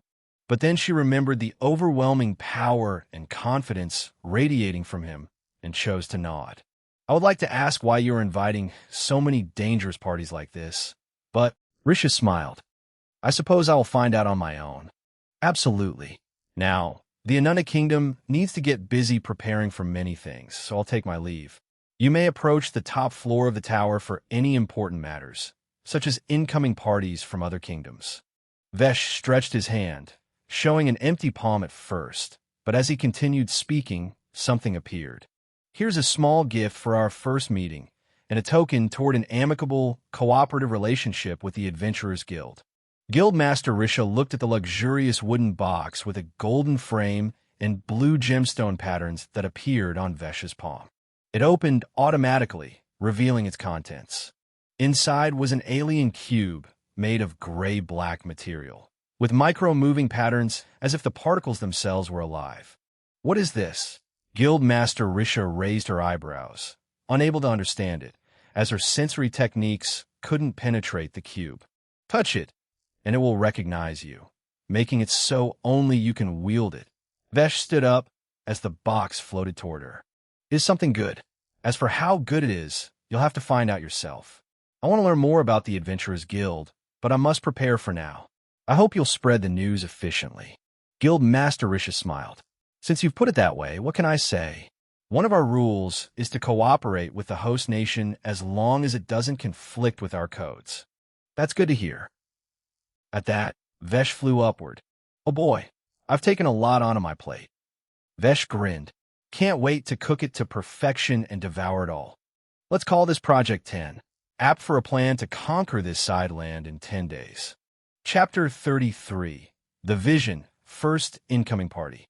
By night, the entirety of this city had changed. Over the following 12 hours, Vesh coordinated everything to bring his vision to life. The 10 governors were chosen properly by Vesh himself to demonstrate all the blueprints and how to use the functions and the building tool. Vesh and Arga used them personally to show others. Vesh had created a specialized building tool that could control S-rank nanites to build structures. Due to this extremely flexible building resource, all the blueprints inside the Anunta governing tower could be constructed with simple instructions as long as they had the tool. The ultimate tool, a working-type bodysuit that could control nanites and access to digital screen that guided constructions according to the blueprint input inside the suit slots. Nanites would be provided according to the project level of the Anunta governing tower, as Vesh decided to keep only one factory running to produce nanites inside his persona floating island up in the sky. Just like Ascension Storm of Heaven and Earth, there would only be one production facility for S-rank nanites, and he planned to automate it and power it with artificial intelligence. Aside from these two limited factors that Vesh decided to employ to run his kingdom, everything else was available. And that meant everything. The definition of lifestyle changed in this city overnight. The city was completely different from what it had been in the morning. Wide and smooth roads existed not only on the ground, but in the air as well. Up to 200-meter-tall exotic skyscrapers acted as high-quality living quarters for people. Each unit inside contained a miniature pond, a garden, and enough space for 20 family members, as well as nanite control board of the house to design its interior as they see fit. But for now, most of the quarters were empty, as those skyscrapers were up for grabs for people who ranked in the top 100 of the weekly contribution rankings. Aside from those skyscrapers, there were 4 spectacular wide-area buildings acting as Anunta Kingdom's signature structures that would be available in all cities under their governance. 1. Anunta Combat Center, where people could train and get strong. It was a massive dome occupying the second largest space in the city, taking up to 1.8-kilometer radius area, completely covered by a translucent barrier filled with fog that could be cleared with a simple command to make everything inside visible. Inside were artificially constructed natural environments such as cliffs, valleys, a flowing river, ponds, and forests, all in smaller scales than they were in nature, but every bit real. The center was divided by barrier sections from D rank to a rank representing the refined magic energy inside, suitable for people from seed rank to stem rank to train. However, entry required Anunta points, a fully digital currency of the Anunta Kingdom. Vesh's idea was to create a currency that only citizens and recognized individuals of the Anunta Kingdom could use to access its facilities. Gold coins, magic crystals, and all other currencies were rendered useless. Every citizen in the city had already been given a wristband that merged with their hand. With a thought, it could display a hologram showing their ID, containing their information and status within the Anunta Kingdom. To make payments, they simply needed to scan their wrist. 2. Entertainment Idea Kitchen. This building functioned exactly as its name suggested. A place to cook ideas. All citizens were welcome to propose ideas related to improving entertainment. Vesh believed that entertainment was the most important factor in governing a large population, and he was going all in to create meaningful and engaging entertainment. Everyone was welcome to pitch their ideas. Ideas would go through 3 phases if deemed viable. In the first phase, the concept would be evaluated by a group to determine whether it could proceed to the second phase, which involved practical implementation and testing. If successful, it would advance to the third phase and enter the market. Since Vesh had reformed the entire city and utilized its space efficiently while expanding its borders, There was ample space to construct new structures using nanites and test ideas. The most important form of entertainment, however, had already been decided. Kumba. 3. Playground of Glory, a specialized arena built to host combat competitions. It was the largest structure in the city. Audiences could purchase tickets to watch from elevated platforms in the sky, overlooking the matches, or view them on large screens. The rest of the city could also watch through small towers designed for holographic projections. The concept of nobility was completely erased. Everything was merit-based. 4. Ananta Justice Court, a system where everyone could submit complaints and justice would be served with utter impartiality. Vesh had ensured that every corner of the city was recorded in video format for the presiding AI to verify facts. Crime, bullying, fraud, and similar acts were absolutely not tolerated. In fact, Vesh openly welcomed people to test the system as he announced during the construction of his final building that he would manifest literal hell if they dared to cross the lines established by the Ananta Kingdom. At this point, Vesh and Vianu were busy selecting and evaluating people, while Arga, Rovina, and Kain were under the influence of King's rule, focusing on increasing their combat power. Vianu's turn would come later, as she was needed for management. After 4 hours late into the night, Vesh was finally done. The entire city remained awake, as people adapted and eagerly embraced the changes. The problem of food and water was solved instantly by Vesh. Using his Wheel of Elements, he accelerated the growth of vegetables and fruits on a vast patch of land beside the city, creating a temporary forest of resources where people could freely gather what they needed. The rapid growth cycles required immense energy, consuming 7,000 C rank refined magic energy per hour. Vesh had acquired 1 million C rank refined magic energy by temporarily creating an ascension storm of heaven and earth above, allowing the forest to begin operating quickly. However, that reserve would only last about a week. So Vesh planned to construct an underground array to gather energy by creating a variation of the ascension storm of heaven and earth below the surface, keeping it hidden rather than exposed in the sky. He wanted to keep this phenomenon a secret for now. In the end, food was the final problem the people faced, and Vesh had solved it. Every single person in the capital city, as well as the nearby industrial city, ate to their fill. In the Adventurers Guild branch, Guild Master Risha placed down a glowing crystal card that soon dimmed. It was a communication card, allowing long-distance communication with other cards similar to a phone with designated numbers. It looks like one faction is making a move already. Standing up, she looked out the window toward the Ananta governing tower. Krasok City, she muttered, observing the completely transformed city. The only building that remained unchanged was the Adventurers Guild branch, which now stood out like a sore thumb. It seems our second meeting is approaching. Shadow Lord Ike. Guild Master Rish's eyes glinted. Aurora Kingdom is arriving with their colossus-sized military ship, along with their king and half of their strongest forces. Her eyes narrowed slightly. The clash is inevitable. Aurora Kingdom possessed the highest level of magitech before the emergence of the Ananta Kingdom. But I have yet to witness the military capabilities of that giant cat, or the full strength of this kingdom. She wondered how the clash would unfold.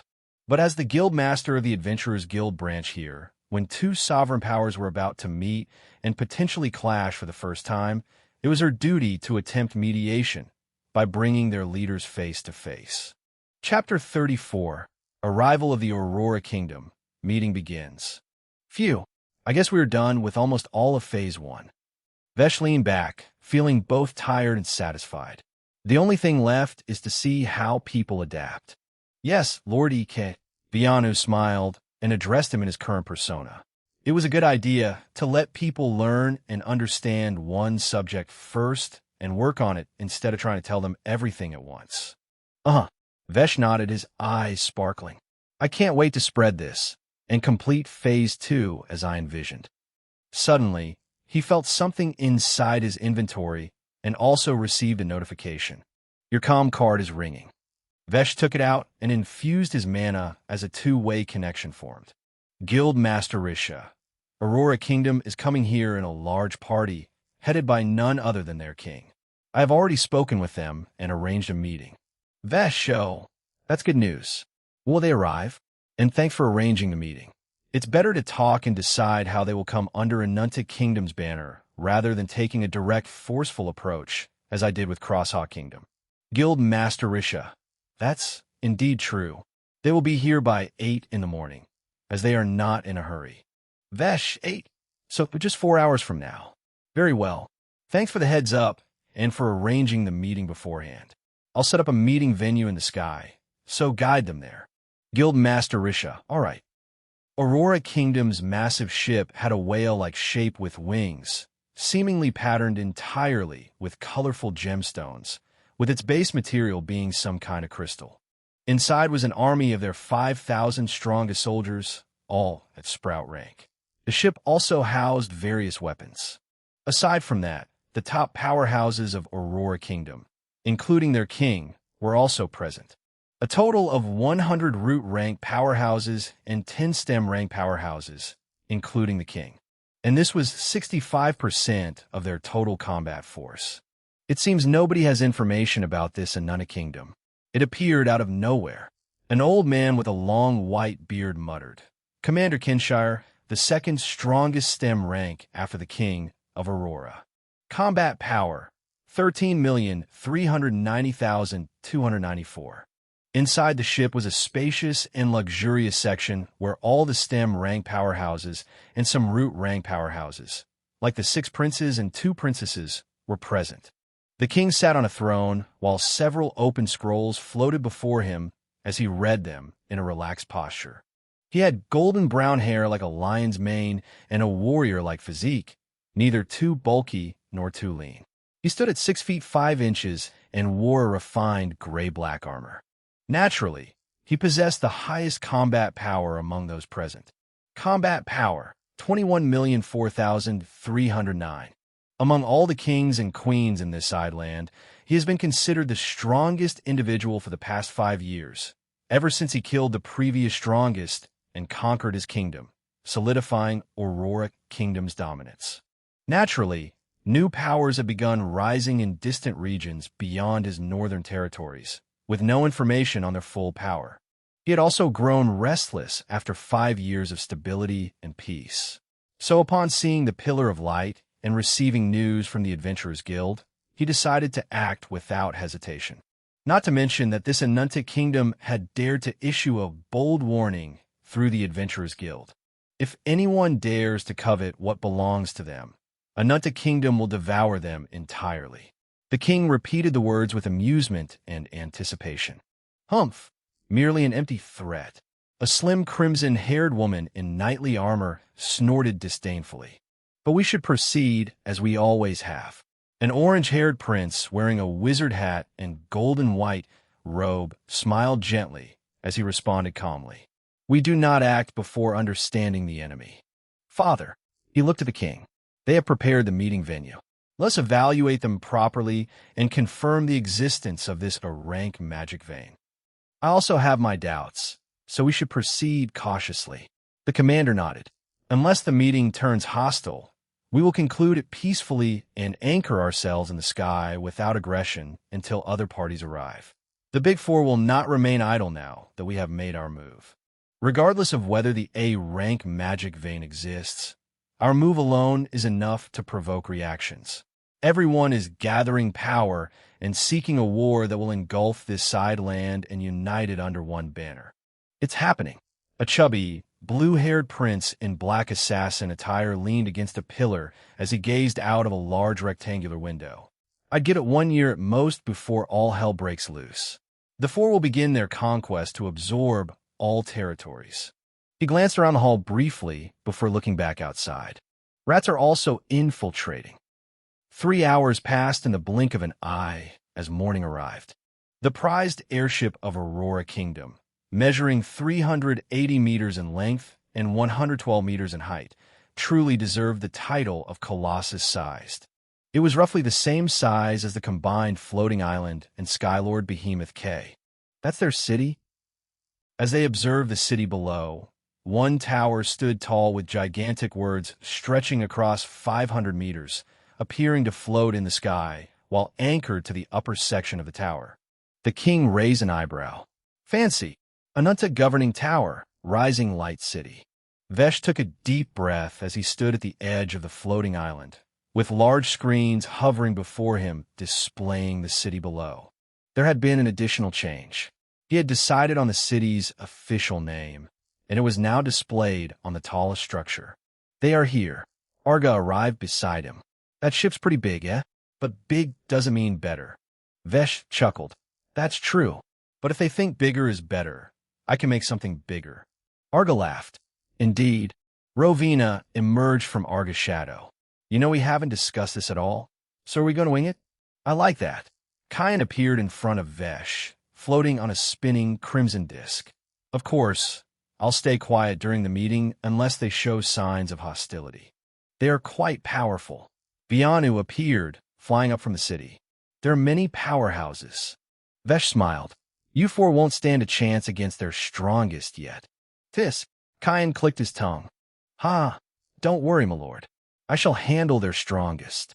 With the boons you have given, none shall withstand the fists of this Boris. A new voice arrived as its owner loomed behind Vesh.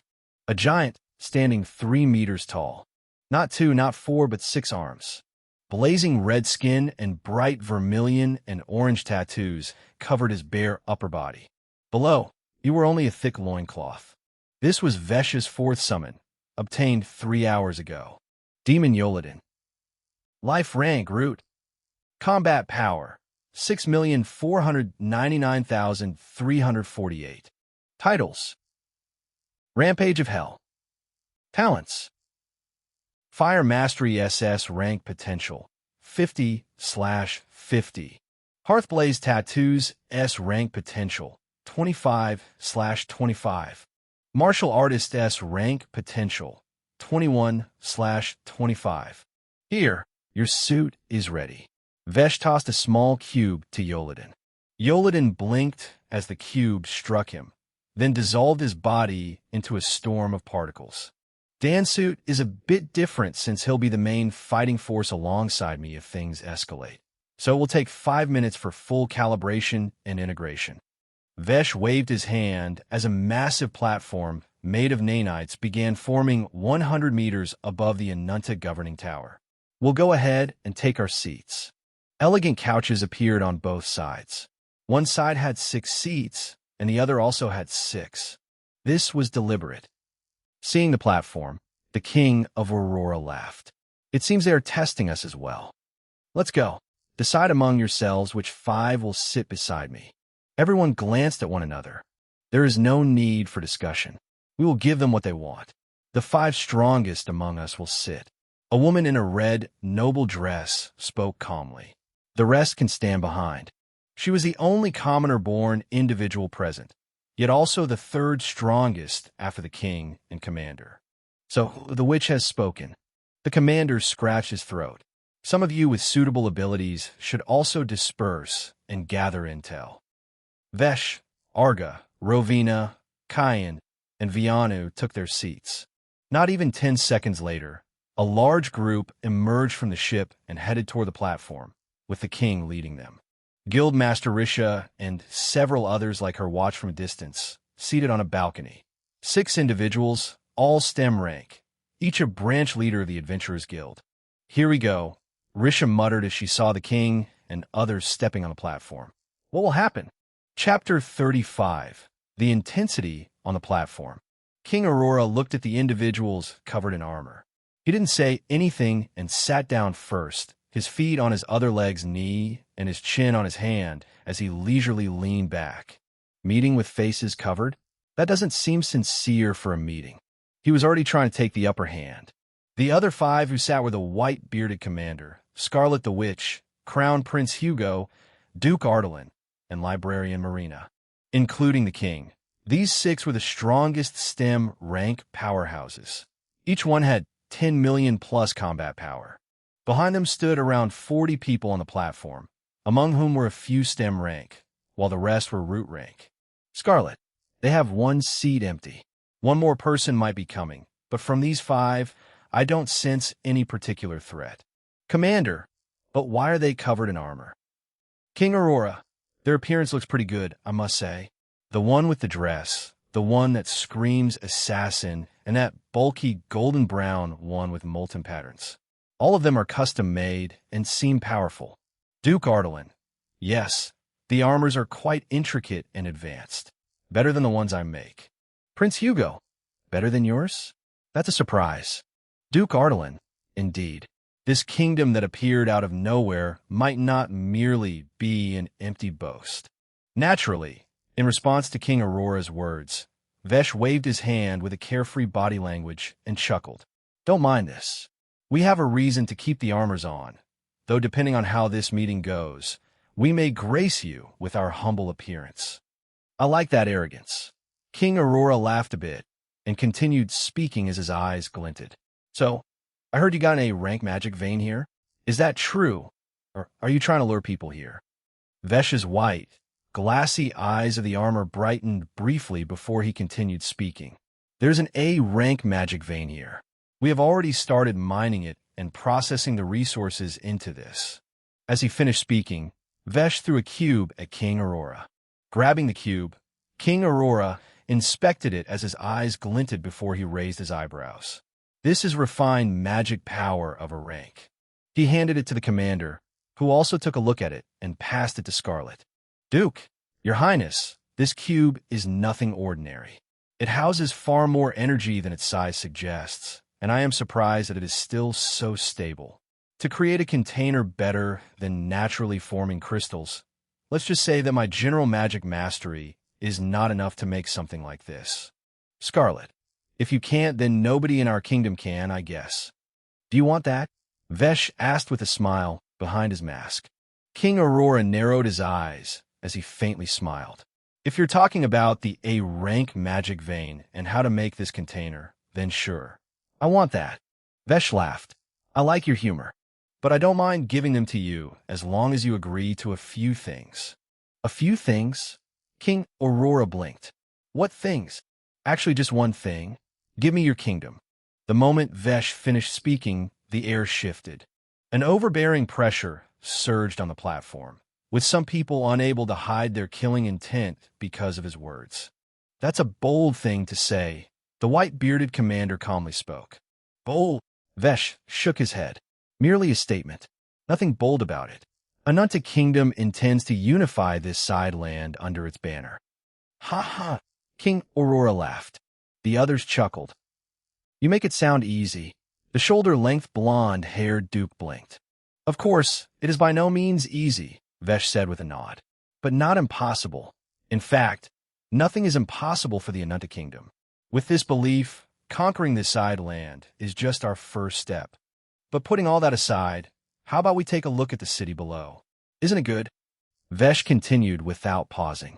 I passed by here half a year ago, the Duke said with a wry smile. It looks completely different. The magitech you have is quite advanced. We can share it with you. Vesh responded instantly.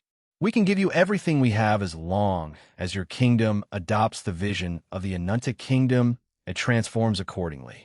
We can talk like this, but you should know that the ultimate decision will not be made here.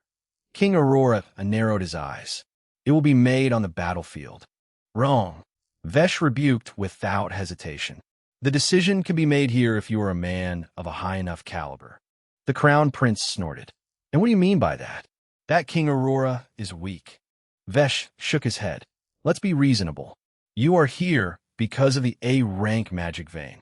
The other big kingdoms will be here for the same thing. According to what I know, this A-rank magic vein is a game-changer here. The kingdom that occupies it will become the strongest. Knowing this, the strongest kingdoms will be here, and there will be a big war. Many will die, and then the final victor will become the overlord of this side land, amassing more power, conquering everything under their banner, and finally leaving to spread their wings in the mainland. Am I right? King Aurora nodded. That sounds about right. It's been 15 years since I arrived here.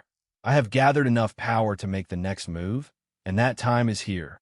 Vesh sighed. That's the misery of life. Now let's change perspective a bit.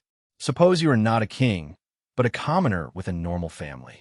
Only you awakened a rather above-average talent in your family, so you want to work and make life better. The opportunity comes as the war begins. You join and then die on the battlefield. Your family is forgotten. Some corrupt official takes their rations and support that came thanks to their martyred son, and the family is left in shambles. Peace is lost. Misery enters. Another perspective. You are living peacefully with your family, when suddenly your entire family is kidnapped by none other than the king to become sacrifices for some cult, so that the king may obtain more power. Vesh's fist clenched. The king of Crosshawk did that, so he lost his kingdom. Another perspective. Let's make this a theoretical question. Vesh's eyes glinted. You are a king, and there's a heavenly treasure to be acquired. You march with your army, but face an opponent so strong that you are doomed to lose without even having a chance to inflict any damage on them. In this case, you have two options. Vesh continued. Option 1 is that your opponent is willing to let everyone live and make them prosper even more, as long as they come under their banner. Your territory will remain yours. Your authority will remain yours. But the way of life in it will entirely change for the better. The other option is to get annihilated with utter impunity. Leaning back, the white eyes glinted menacingly as Vesh added the final line. What would you choose? Option 1 or Option 2? King Aurora's eyes flickered with a sharp light. If the opponent is really so strong, I will just retreat. No, Vesh shook his head. You only have the two options that I mentioned. There is no retreating from the Anunta Kingdom. This side land is already considered a region of the Anunta Kingdom, and we intend to make it official within 9 days. You are here because we intended you to be here, not because it was time for the bullshit unifying war of this side land. The air became insanely tense, so tense that Arga, Rovina, Cayenne, and Viano could feel in their bones as they sweated inside their suits, feeling like they could be attacked at any moment. Arga, even if they agree, can we really trust them fully? Rovina, it is indeed hard. Majority of people may want peace and prosperity, but it is those minority individuals that creates chaos for the majority. Cayenne, Lord Vesh will know how to handle it. Viano, it's only been 4 minutes to this meeting. Meanwhile, King Aurora grinned, almost grinding his teeth as he held back his surging emotions. It had been a long time since anyone dared to be this upfront and arrogant in front of him. It was as refreshing as it was annoying. Let's stop with this charade then. King Aurora stood up and cracked his neck. Prove to me that the Anunta Kingdom is infinitely stronger than us, that you would win without letting us do any harm to your people or property. Then this King Aurora will bow to your kingdom and hoist its flag. No need to bow when the time comes. Vesh also stood up and shook his head. In the Anunta Kingdom, you only bow to someone for whom you have genuine respect, admiration, or awe. You will never meet the king because the king is busy performing miracles. You will only see his subjects who wish to spread his vision, like me. So how do you want me to prove it to you? Vesh cracked his knuckles, covered by the armor. You may choose the way you want us to prove our power. Chapter 36. 2 Round Clash Beings. In that case, let's decide it based on 2 aspects. King Aurora cracked his knuckles. First, individual power. You and I will fight. The condition to win is to sever either one leg or one arm of your opponent first, or to make your opponent unconscious. King Aurora narrowed his eyes. But since we will not be holding back, things could get nasty. Vesh dismissively waved his hand, his voice carefree. No problem. I assure you, you will be safe and sound by the end. You may go all out with the intent to kill me if that makes you stronger. Crown Prince Hugo, this person is very arrogant. Did anyone figure out what life rank he is, Miss Marina? Librarian Marina. I've been trying with both scanning skills while tweaking them, but his armor is impenetrable to my spirits and waves. No matter how subtle and penetrative I try to make them to get a reaction out of him and get a sense of his aura. It just doesn't work. But the armor itself is quite powerful. It has a rank magic energy coursing through it constantly, and quite potent at that. More than King Aurora's potency, I might add.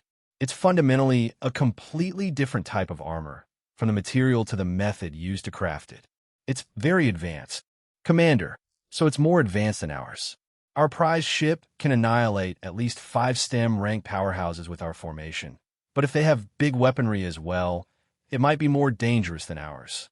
He promptly relayed the information to King Aurora. King Aurora was also taking his time and didn't rush to speak of the second competition. The information came timely, and he began speaking. The second competition is as simple as well. To let 5 of our subjects fight each other.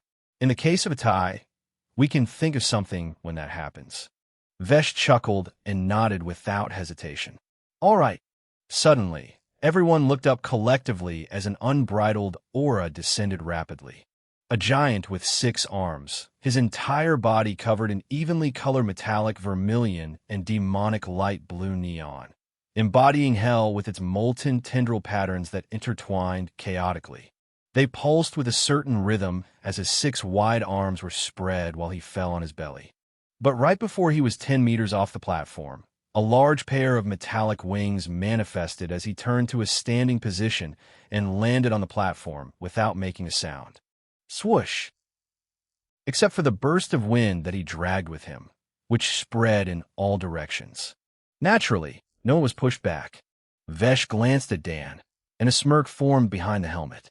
Vesh, Dan, sit down with the others. There will be a fight later. Current combat power of Demon Yoladin, 23,489,490. Stronger than the king. This confirmed one thing to Vesh. King Aurora might not have any SSS rank talent, as his combat power was lower despite being a STEM rank. Yoladin had 6 million combat power as a root rank powerhouse, but with his custom-made armor, it reached 23 million, higher than King Aurora. But Vesh knew that combat power was just a number, and it could change with stuff like wearing armor or using some kind of items. Moreover, a real battle had way more variables. So, where are we going to fight? King Aurora looked around. If we fight here, this city will be destroyed. Vesh chuckled. My city will not fall even if you use up all of your ship's power on it. ZZHM. A strange vibration spread, and a gigantic barrier covering the city flickered into visibility. Scarlet, what the fuck? Commander, that's a huge amount of energy. Librarian Marina, it's that same highly potent A-rank magic energy, but the amount is insane. This can't be possible unless he tapped into an A-rank magic vein. Is it the power of the A-rank magic vein you found? King Aurora clicked his tongue, showing visible envy. The first A-rank magic vein of this side land. I want to have it. Arga and the gang looked at each other. Rovina, what will happen if he finds out that our Lord can make an A-rank magic vein out of thin air? Kyan, I want to laugh, but I can't do that here. Dan, don't know what's going on, but I know our Lord is powerful. He beat me to a pulp within seconds, so that's enough for me to follow him. Viano, but I wonder if we can win against their STEM rank powerhouses. Arga, yeah, that might be a bit difficult, but our Lord should have a plan. Our fight will be the first spectacle for this city. Vesh waved his hand. AI Anunta, activate the holograms and dispatch the Abyss Eyes to focus on our battle. Abyss Eyes was basically an advanced camera system made up of a particular material he designed to capture all visuals and sound. He named it Abyss Eyes because he wanted to advance it further as he got stronger and give it the power to even see the depths of the abyss. The AI was not that advanced. For now, it was connected to his own mind, which was why it was easy for it to execute tasks according to the magic formations responsible for certain things like creating a certain number of Abyss Eyes from the material in storage and dispatching them by following Vesh's senses, then feeding it live into all the holograms that activated in the city. The public was surprised, but quickly adapted. The city was spacious for everyone, with sitting arrangements and gardens in public areas. There was no pressure of work because food was free, but there was a competitive aspect to earn contributions, so those who wanted to rise could work harder. For now, there was no crime, but that didn't mean there were no criminals in the city. Vesh knew there were, but he didn't have the means to weed them out. They were hidden, but his abyss eyes were watching everything and everyone in the city, and 1,000 people on payroll in the tower were constantly monitoring the feed through 1,000 screens. Quite fancy, King Aurora commented as he looked at thousands of small holograms and hundreds of big holograms showing both of them. You really are arrogant, I must say. You've already determined you'll win and didn't consider the possibility of losing it all. Everyone can hear us now, by the way. Vesh smiled behind the mask. Now, then, let's head further up into the sky and start our fight. And I thought it was only I who was itching for a fight. King Aurora grinned. A golden-purple aura exploded outward before a large triangular wing of prisms manifested behind him, with colorful sparks bursting out as his body turned into particles and vanished. Vesh looked up. He has light mastery, but other than that, it's his other talents. Not elemental, but exotically elemental. Like Heartblaze tattoos of Dan and Night Rain of Kaylee. His eyes couldn't help but light up in anticipation. He wanted to fight strong people. Vesh vanished and appeared 3 kilometers above, on the same level as King Aurora, who now had golden rings around his wrists and ankles, along with full body armor covering him. Now, this is a perfect venue for a rampant fight. King Aurora snapped his finger as 2 large spinning golden discs with glassy prism edges formed above him. Vesh's grin widened. Current combat power of King Aurora, 29,483,200. Chapter 37. Vesh versus King Aurora. Is there a gong? Or should we just start? King Aurora asked as the 2 large discs spun dangerously around him. A blue sword appeared in Vesh's hand. Slime sword. Come on. Vesh stood with the sword pointing downward, not even upward. The moment he finished speaking, the 2 discs had already sandwiched him, intending to sever his neck. King Aurora wanted to see what Vesh would do, but to his surprise, he did nothing. Scraw. The discs grated against the armor at his neck. Sparks flew constantly, yet not even a mark appeared on the armor. Don't pro me. Go all out. Vesh raised his empty hand and clenched it into a fist. Crack. The 2 discs cracked under some kind of pressure as their structure broke down. The armor flickered with light as energy circulated through it while it absorbed the broken discs, wresting away King Aurora's control over his own energy by using prototype circulation pathways in his armor that worked similarly to Ascension Storm of Heaven and Earth, except that it was specialized to absorb surrounding energy in a short range for defense and swift recovery. Impressive armor. King Aurora spoke and vanished. In the next moment, he was 10 meters to the left of Vesh and punched the air toward him. From a golden ring around his wrist, a spiral orb with whirling razor blade, circular energy patterns inside, it shot forward at hypersonic speed. Vesh's eyes glinted as his hand moved, and a flash occurred. The orb was split into 2. Both halves were already a few kilometers behind after being cut, and exploded into a compact 50-meter radius. King Aurora smiled, and his arms blurred. In a second, 50 such orbs shot at Vesh. But King Aurora's eyes glinted as he swung his fist to the left while the ring around that hand's wrist spun rapidly as its patterns changed. Vesh was there, his sword intending to cut King Aurora's shoulder. But he felt a tingle in his brain at the incoming fist of King Aurora and dodged, canceling his attack. In the place where Vesh was, a 10-centimeter radius piercing condensed beam shot from King Aurora's hand. It struck a mountain several kilometers away and pierced it before continuing for a while. I guess this one can pierce your armor since you dodged. King Aurora chuckled. Vesh blinked, his armor's white eyes brightening briefly. Is that a talent? One of the techniques I created for my best talent. King Aurora smiled. That one can pierce the armor. Vesh's eyes glinted. But everything has a weakness. He got an idea. The wheel of elements spun. Both figures moved again as the clash continued. King Aurora kept his distance at medium range, just enough for him to react if Vesh came close, while bombarding Vesh with a variety of golden plasma attacks. A high-temperature attack with physical friction. He is still hiding stronger moves. Boom! Vesh swung the sword as a slash projectile shot at King Aurora. Death Star Extinguish Slash. A thin purple slash, faster than any of King Aurora's attacks so far, caused his hair to rise as goosebumps and danger bells rang in his head. King Aurora's body glowed as he turned into particles and vanished, successfully dodging it. That technique makes him very fast. He is turning into light, but not just that. The wings are connected to that technique. Vesh's eyes glinted. He wanted that technique. No. He wanted to create a better version of that technique. Light speed wasn't possible yet, but King Aurora was halfway to 1% of the speed of light. That 1% of the speed of light was still 8,740 Mach. In other words, 2,997 kilometers per second. Half of that would be almost 1,500 kilometers per second. Insanely fast. Faster than Vesh's fastest attack. But it was also clear that moving that fast required high control, and King Aurora couldn't do anything while using that movement technique. Vesh looked up.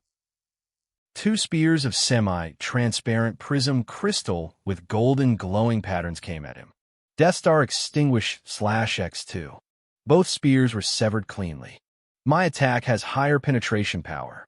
In fact, Death Star Extinguish / is designed to sever everything at the molecular level. So unless he has designed his techniques to the molecular level, he can't defend against this slash. Vesh's eyes glinted. But it wasn't going to be easy catching this King Aurora. Target lock and a loop-based orb that gathers power inside. Yep, that's it. The strings of 5 elements within the wheel intertwined with each other. Wind, light, darkness, lightning, and earth. From above, an array of orbs came like a net at hypersonic speed from King Aurora, blanketing the 100-meter area around Vesh to make sure he didn't escape in time. Boom! The explosion was a chaotic swirl of razor-sharp discs that zoomed around, cutting each other, increasing in number, and overall creating a slaughterhouse. The rings on King Aurora's hands spun and glowed as they continued to churn power inside the field. He is still there. Frowning, he stopped as 3 seconds passed. Magic dispersed, and Vesh appeared not only unscathed, but his armor appeared more powerful. How tough is that armor? King Aurora wryly smiled. Scattered attacks with broken intensity cannot do anything to this armor. Vesh put away his sword as he spread his hands. Let's end this. On both of Vesh's palms, a donut-shaped golden-brown glassy structure appeared. Within its edges spun something black with uneven cracks that pulsed with violet lightning sparks. If one looked with a microscope, one would see electric charges coursing through microscopic black pipelines in a controlled manner, creating the fundamental force, electromagnetism. King Aurora's eyes narrowed as they glimmered with prism gold. The strange object in that donut-shaped construct was spinning so fast, it was out of his perception. In the next moment, both donuts vanished. See, Che. Before he could register anything, something flashed by. He looked to his right side. His right arm was gone before his brain could register it was gone. I call them donuts of destruction. Objects that can travel faster than your fastest. Vesh smiled behind a mask. I'll have to test their limits, but the particle accelerator cube is already spent within 2 seconds. The energy consumption for that speed is insane. That was way faster than my fastest. King Aurora muttered and looked at Vesh. It seems the first round belongs to your kingdom. Guess I should start thinking about what to do in case of a tie. Don't bother spending energy on that. How about we go into the city and watch our subordinates fight from there? Vesh suggested. I can show you a few important structures of the Ananta Kingdom. Sounds good. I am curious about this city as well. Vesh chuckled. Don't worry. Even when your kingdom becomes a territory of the Ananta Kingdom, I will let you keep your artistic expression and design my signature buildings accordingly. King Aurora shook his head. Your audacity is quite unusual, but I don't feel irritated. It's strange. Perhaps because you never showed any evil intent toward us, not even for a fraction of a second. But instincts can be fooled. King Aurora slowly chuckled. Indeed. However, I am what I speak and display. Vesh frankly uttered. I don't need to fear you. I can annihilate you anytime I want to. But I seek peace and prosperity for those who seek the same, and destruction for those who seek the opposite. Meanwhile, everyone below was shocked at the abrupt end. What? Crown Prince Hugo looked at the commander. What just happened? King Aurora lost in speed? Scarlet muttered in disbelief. Did he just create that? Librarian Marina's eyes trembled. I think he created that technique to deal with King Aurora's speed. That's impossible. Duke Artelin wryly smiled. You don't create such a sophisticated technique in a minute. It's our turn next. We'll do our duty and seek victory. The commander stood up. On the other hand, the people of the city cheered loudly and couldn't contain the excitement of the short but awesome battle they witnessed. That's King Aurora. He just lost. Hell yeah. Whoever our new king is, his executives sure are strong. To be honest, I thought King Aurora would win. I mean, he was hailed as the strongest 5 years ago. Anuntic Kingdom is great. I heard the industrial city is transforming right now. Those people with the suits can create buildings so easily and quickly. I've applied for the job as well. There's a new training center opening that trains our mana control so we can use the tools better. But somewhere in the city, a man in his 40s sat in a general house that all people had gotten in the new residential areas. He was slim, around 6 feet, and possessed a bland face. If someone like him annihilated my branch, I have no hope of revenge on my own. I have to plan something from the inside. A grand sacrifice. This man was none other than the great Tenebrous Light cult's branch leader of the branch that Vesh had destroyed. When it happened, he was in the city eating at his favorite place, as he later planned to meet the king. But then everything changed. Such a mighty Anunna kingdom. The man's eyes glinted sharply. I have to find a way to acquire its technology and, if possible, extract that person's talent using a certain sacrifice ritual. Chapter 38, Second Round begins. First Battle. Vesh waved his hand as he channeled a significant amount of a rank RME and constructed a 200-meter radius coliseum in the sky, without audience seats. Let our subjects fight in this venue. Vesh turned his head back to King Aurora. Looks good. King Aurora nodded at the Colosseum before looking at Vesh. Then shall we send our first combatants? Vesh's voice spread toward the platform in a clear voice for everyone to hear. Dan, you're up for the first fight. Sending your strongest first, eh? King Aurora chuckled. He didn't do the same. Hugo, fight this battle. He sent the weakest of the 5-stem rank fighters, his own son. As you wish, Lord Father. Hugo stood up as his weapon appeared in his hand. A fancy, sleek, light brown polished wooden staff with firm and sharp golden belt patterns on both ends and crimson wavy lines along the middle of the staff. Despite being the weakest, this staff wielded by Prince Hugo was the strongest melee weapon that Aurora Kingdom had acquired. Not crafted, but acquired through a bloody war in a dimensional ruin that temporarily descended 3 years ago. It was called Bloody Sun. Vesh raised his eyebrows. That's an S-rank weapon, same as my armors and my slime sword. Meaning, it was a weapon that would be able to channel S-rank energy and unleash greater power than when used with a rank energy of STEM rank powerhouses. Vesh's wind sword was too weak, which was why he created the S-rank slime sword consisting of all 8 elements. Let's have one more thing for fun. King Aurora spoke as Dan also arrived in the Colosseum, standing 100 meters away from Prince Hugo. The visuals in all holograms were split from the middle, one showing and broadcasting the conversation of Vesh and King Aurora, while the other showed Dan and Prince Hugo staring at each other, while also paying attention to the conversation. How about we add a reward to each fight of our subjects? King Aurora smiled. If your subject wins, I shall give a reward. If my subject wins, you shall give a reward. Naturally, we can give whatever we are capable of giving. Vesh blinked, still wanting to play mind games. This guy is a proper fox. but he grinned behind the helmet as his white eyes glimmered briefly. Sure, that sounds perfect. Let's see which kingdom has a bigger vessel when it comes to treasury and magnanimity. Competition of gifts? Bring it on. Hearing Vesh word everything so frankly and with such confidence, King Aurora couldn't help but ruefully smile as he suddenly got the feeling that he had hit the axe on his own foot. But he was curious about the true capabilities of this unknown Anunna kingdom. A large holographic countdown from 10 appeared above the Colosseum. 10. 11. Let's go. I'll start by showing you the Anunta Governing Tower, which will be your new palace once Aurora Kingdom becomes the Aurora branch of Anunna Kingdom. Could you stop annoying me with that statement constantly? King Aurora rolled his eyes. I'll try, Vesh chuckled. But if you were sensible, reasonable, and rational, you would join me rather than becoming my enemy. King Aurora sighed as the duo descended. Rationality backfires. Views become as narrow as needles. The ego often wins over logic. People do things that result in destroying themselves despite knowing that already. That's the burden and curse of being sentient, unlike beasts who live with instincts. Can't deny that. Vesh nodded.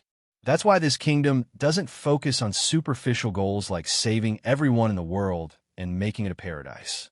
But the Anunta kingdom intends to become exactly like a paradise. A paradise where even if the gods wish to enter, they must behave according to our rules. King Aurora laughed. Your king has quite an ambition. When can I meet him? That depends on how we end our meeting.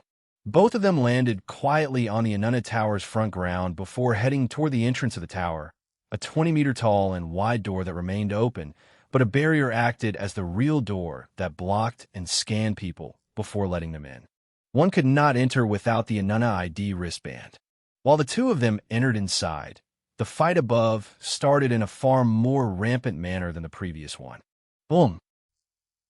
Prince Hugo's staff landed on Yoladin's head at a perfect point while bursting with a heavy and wide, streamlined impact that sent him down like a bullet.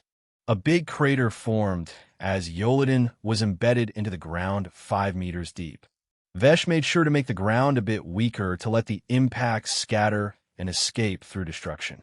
Shooting back up, Yoladin's 6 arms cracked their knuckles as he looked up at Prince Hugo. Not bad. The pushback and impact of that staff are quite impressive. Prince Hugo snorted as golden lightning flickered around his body. He had S-rank lightning and S-rank earth mastery talents, on top of having another S-rank talent called Pressure Burst. Pressure Burst basically allowed him to increase his physical output upon contact, depending on the pressure he built, which could be built in a variety of ways, depending on how he wanted to hit his target. Aside from these 3, he had an A-rank staff mastery talent as well. Unfortunately for Prince Hugo, his opponent was more monstrous and talented than he was, while also having better gear. Let's fight to our heart's content. Bwahaha! Yoladin vanished from his position as a trail of blaze suddenly flickered across the sky before expanding like wildfire, spreading hundreds of meters all around. Prince Hugo frowned at the sudden chaos above him and retreated while observing. People watching live looked at the wildfire in the sky, which quickly started to shrink. What? So big. People gasped as they saw a gigantic figure as the wildfire was seemingly absorbed into this giant, who was over 100 meters tall. What the hell? Prince Hugo's eyes shook. Librarian Marina, that's bad. It's clear that the giant is root rank, but he will overpower Prince Hugo because of the armor.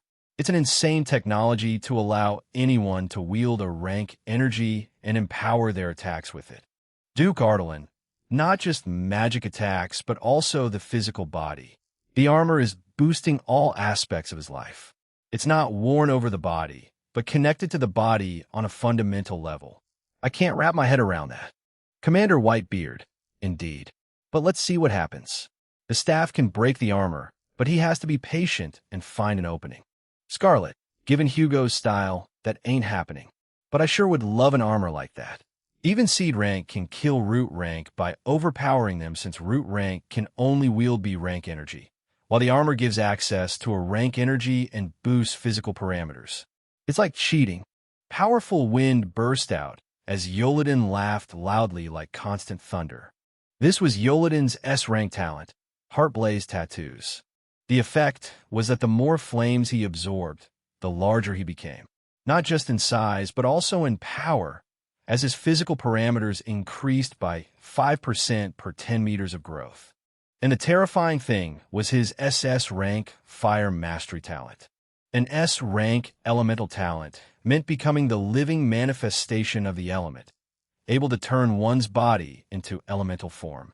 An SS rank elemental talent, upon reaching 50 potential, allowed one to manipulate the fundamental laws governing that element. This is where elemental talents jumped significantly in power, becoming utterly terrifying. Because one does not just control the element, but manipulates the principles behind it. But this also tested creativity and one's ability as a powerhouse. Because two people with the same SS rank elemental talent could have a vast difference in how they shaped and used their element's principles to create sophisticated techniques to boost their combat power. What Yoladin did in the sky was ignite the atmosphere's air and other energies to instantly create a large amount of flames for him to absorb, becoming 118 meters tall and boosting his physical parameters by 59%. The tattoos on his body glimmered through the semi-transparent suit that had also expanded alongside Yoladin's body, since Vesh had designed all suits to be flexible and increase in size to accommodate the user by consuming reserved rank RME batteries inside.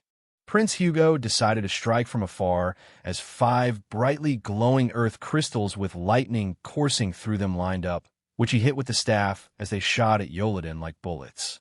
Pressure burst empowered the crystals significantly. But Yoladin, despite being a 118-meter-tall giant, vanished from his position with a faint burst of smoke as if flames were extinguished. Alas, Yoladin appeared upside down above Prince Hugo, his giant palms bursting with vortexes of flames, about to crush Prince Hugo between them with lightning-fast speed. Damn it! Prince Hugo's body flickered as he vanished with a thunderclap and appeared next to Yoladin's giant head, his staff glowing as its patterns lit up. Humph! Let's see how you defend against this. Scarlet, a pity. He rushed it. Dan's eyes glinted as his other 2 arms on standby were ready for instant action. This armor is boosting all of my body and mind. Usually I am not this fast. Apam arrived with a blazing vortex that burned all resistance of the atmosphere as it struck Prince Hugo before his staff could hit Yoladin. Boom! Commander! He had no chance. The combat sense of that giant is like a calm leaf avoiding all obstacles in a storm. The giant also let him hit once deliberately just to get a feel of Hugo's power.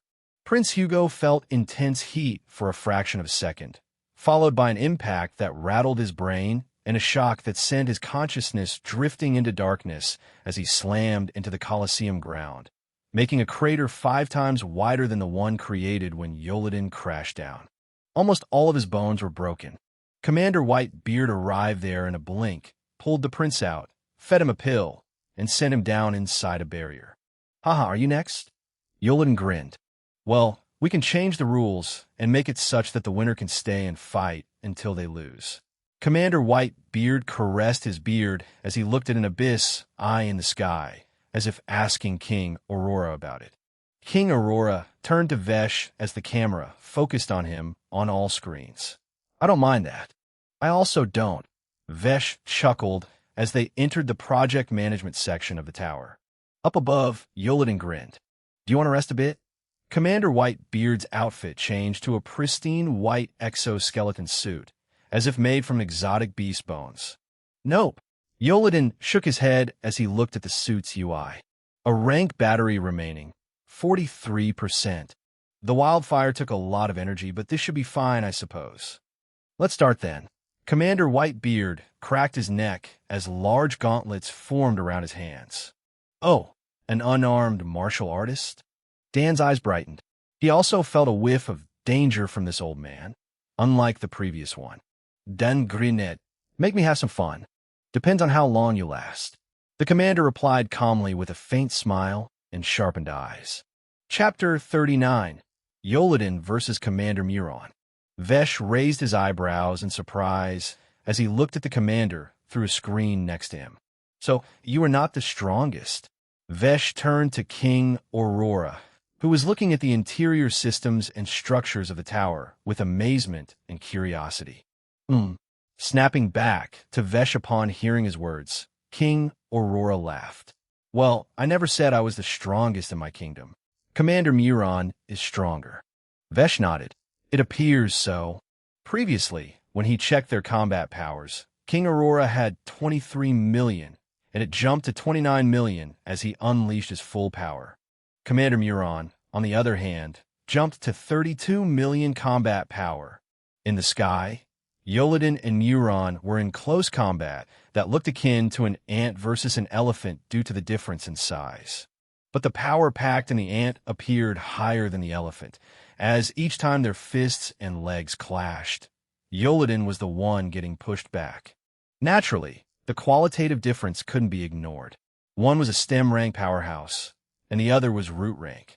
Usually, the difference between them was like heaven and earth, but this gap was bridged thanks to the armor. Arga, it looks like Dan met his match. Rovina, Dan still has a technique he used against Lord Vesh at the end that can make him stronger. Unless that white, bearded old man can become even stronger, Dan has over a 50% chance of winning, I suppose. Kyan, the others are STEM rank powerhouses as well. With my current combat abilities, I can't picture defeating any of them. Viano, I still haven't mastered my prime construct talent. It's only at 13-star potential out of 50, and my combat power is the lowest among us. Arga, let's just believe in Lord Vesh. Even if we lose, it doesn't matter since it'd be a tie. Wahaha, you are strong. Yoladin laughed loudly as he cracked and stretched his 6 arms. Commander Muron, in his exotic exoskeleton armor, a product of his SS rank talent, Chimera exoskeleton, pulsed with power. Smashing his gauntlets together with a sophisticated flow of blue energy from his S-rank water mastery streaming calmly around him, he spoke. If you have nothing more to show, I'm going to end this. Up until now, he hadn't used any of his techniques derived from his S-rank water talent. Yoladin grinned. He looked at the remaining A-rank RME, 21%. All right, let's do this. Yoladin's tattoos suddenly glowed fiercely as he started shrinking rapidly. Commander Muron's eyes glinted. In just a couple of seconds, Yoladin was back to being 3 meters tall. But that didn't mean he became weaker. Instead, he became stronger. The mass of that 118-meter-tall giant was now condensed into this 3-meter-tall frame. Heartblaze Tattoos Stage 2 Activation, Condensed Frame. The flames around Yoladin no longer surged wildly. They compressed inward, hugging his body like a second skin. The blazing aura that once spread across hundreds of meters now pulsed tightly within a 3-meter frame. Every inch of him radiated contained destruction, condensing all that mass. Commander Muron muttered. Interesting. Yoladin rolled his shoulders. The space around him warped faintly. Then he vanished. Boom! The air detonated where he stood. Muron reacted instantly. His arm moved, gauntlet flashing with flowing blue energy. Clang! A shockwave erupted as Yoladin's fist collided with Muron's guard. The difference was immediate. Before, Yoladin had been pushed back. This time, Muron felt an overpowering, pinpoint impact. Imagine the power of a 100-meter rock condensed into a pebble. The result? Explosive strength with force packed into a smaller frame. Faster movement, higher penetration. Higher impact pressure due to a force concentrated in a tiny area. Muron's expression visibly turned red as he had to exert the entirety of his physical power, as well as concentrate defense on the small area that Dan hit. And yet, boom, he was shot back several hundred meters at once before he forced himself to an abrupt stop. The following shockwaves destroyed a chunk of the large Colosseum as its debris flew away wildly. Current combat power of Yoladin, 37,499,300. Higher and more condensed. Yoladin grinned, eyes blazing. Feels good, doesn't it? He didn't give Muron time to respond. A barrage followed. 6 arms moved like a storm. Fists, elbows, chops, overlapping angles, each strike carrying condensed force that tore through the air before even landing. Muron's body blurred. His movements were precise, minimal, efficient. Each block redirected just enough force. Each step shifted just enough distance. Yet, crack. Even a perfect defense couldn't fully erase that level of impact. Enough testing. Muron's voice turned cold. The blue energy around him shifted. It stopped flowing like water. It sharpened. Condensed. His exoskeleton pulsed, then expanded. From his right arm, something began forming. Not growing. Forging. A massive blade. It extended outward, layer by layer, as if bones and steel were being born together. Curved edges, serrated ridges, dense and heavy, yet impossibly refined. The blade alone was over 10 meters long. It hummed. Not with sound. With pressure. Even Yoladin's grin faltered for a split second. That can cut me. Armor battery, 11%. Once the battery drops below 5%, the defense of the armor will drop to B rank. Yoladin's eyes sharpened with infernal delight and a hint of madness. Come on. Muron stepped forward and disappeared. The massive blade didn't swing wildly. It appeared. A clean, absolute arc. Too fast. Even in his condensed frame, Yoladin barely reacted. Cha! 3 right arms were severed instantly. A leg in the same motion. Blood erupted in a violent spray as Yoladin's body twisted mid-air, the force of the strike sending him crashing downward like a meteor. Boom! The Colosseum floor shattered on impact, cracks spreading like a spiderweb as debris blasted outward. For a fraction of a second, silence fell around them. Time froze. Then, Muron's eyes widened. Because the moment his blade passed through, Yoladin had moved. His remaining left arm ignited, not with wild flames, but with a focused, razor-thin inferno. A single motion. No wasted energy. No hosetashchen. A downward blazing chop containing the remaining of the suit's A-rank RME. CHHHD. The strike passed cleanly. Muron's body froze mid-step. The massive blade in his arm trembled. Then, his left leg and left arm were separated. The battlefield stilled. Both stood there. Broken. Bleeding. Yet upright. Yoladin's flames flickered violently as his body struggled to stabilize. 3 arms gone, 1 leg missing, yet his grin slowly stretched wider. Muron's breathing grew heavier, his exoskeleton dimming slightly as the energy flow destabilized from the loss of balance. For a moment, neither moved. Then Yoladin laughed. Loud. Unrestrained. Ha-ha, now that's what I'm talking about. Muron exhaled slowly. His grip loosened.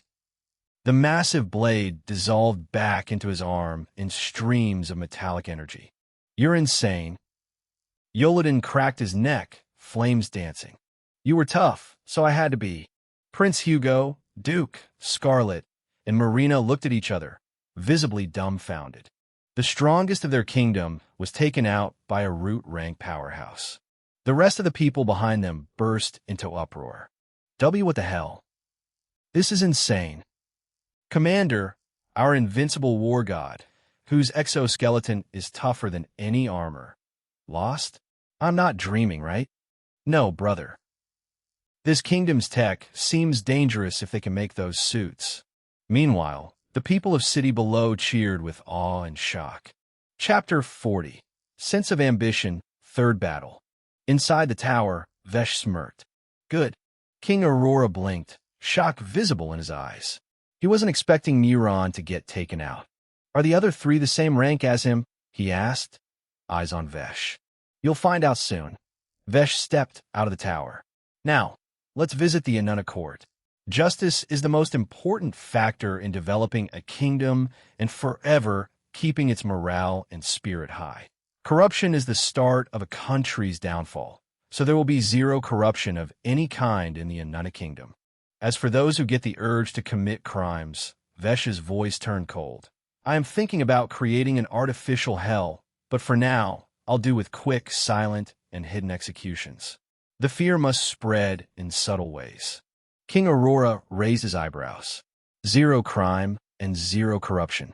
Even I haven't been able to do that. Vesh stopped walking and looked at him. It will happen once your kingdom. He didn't finish the sentence, and chuckled as he continued walking. Of course, people of this kingdom must be treated as treasures, but they must also have a sense of utter loyalty, and for that, the kingdom will do its best to provide the best of what infinite possibilities can give.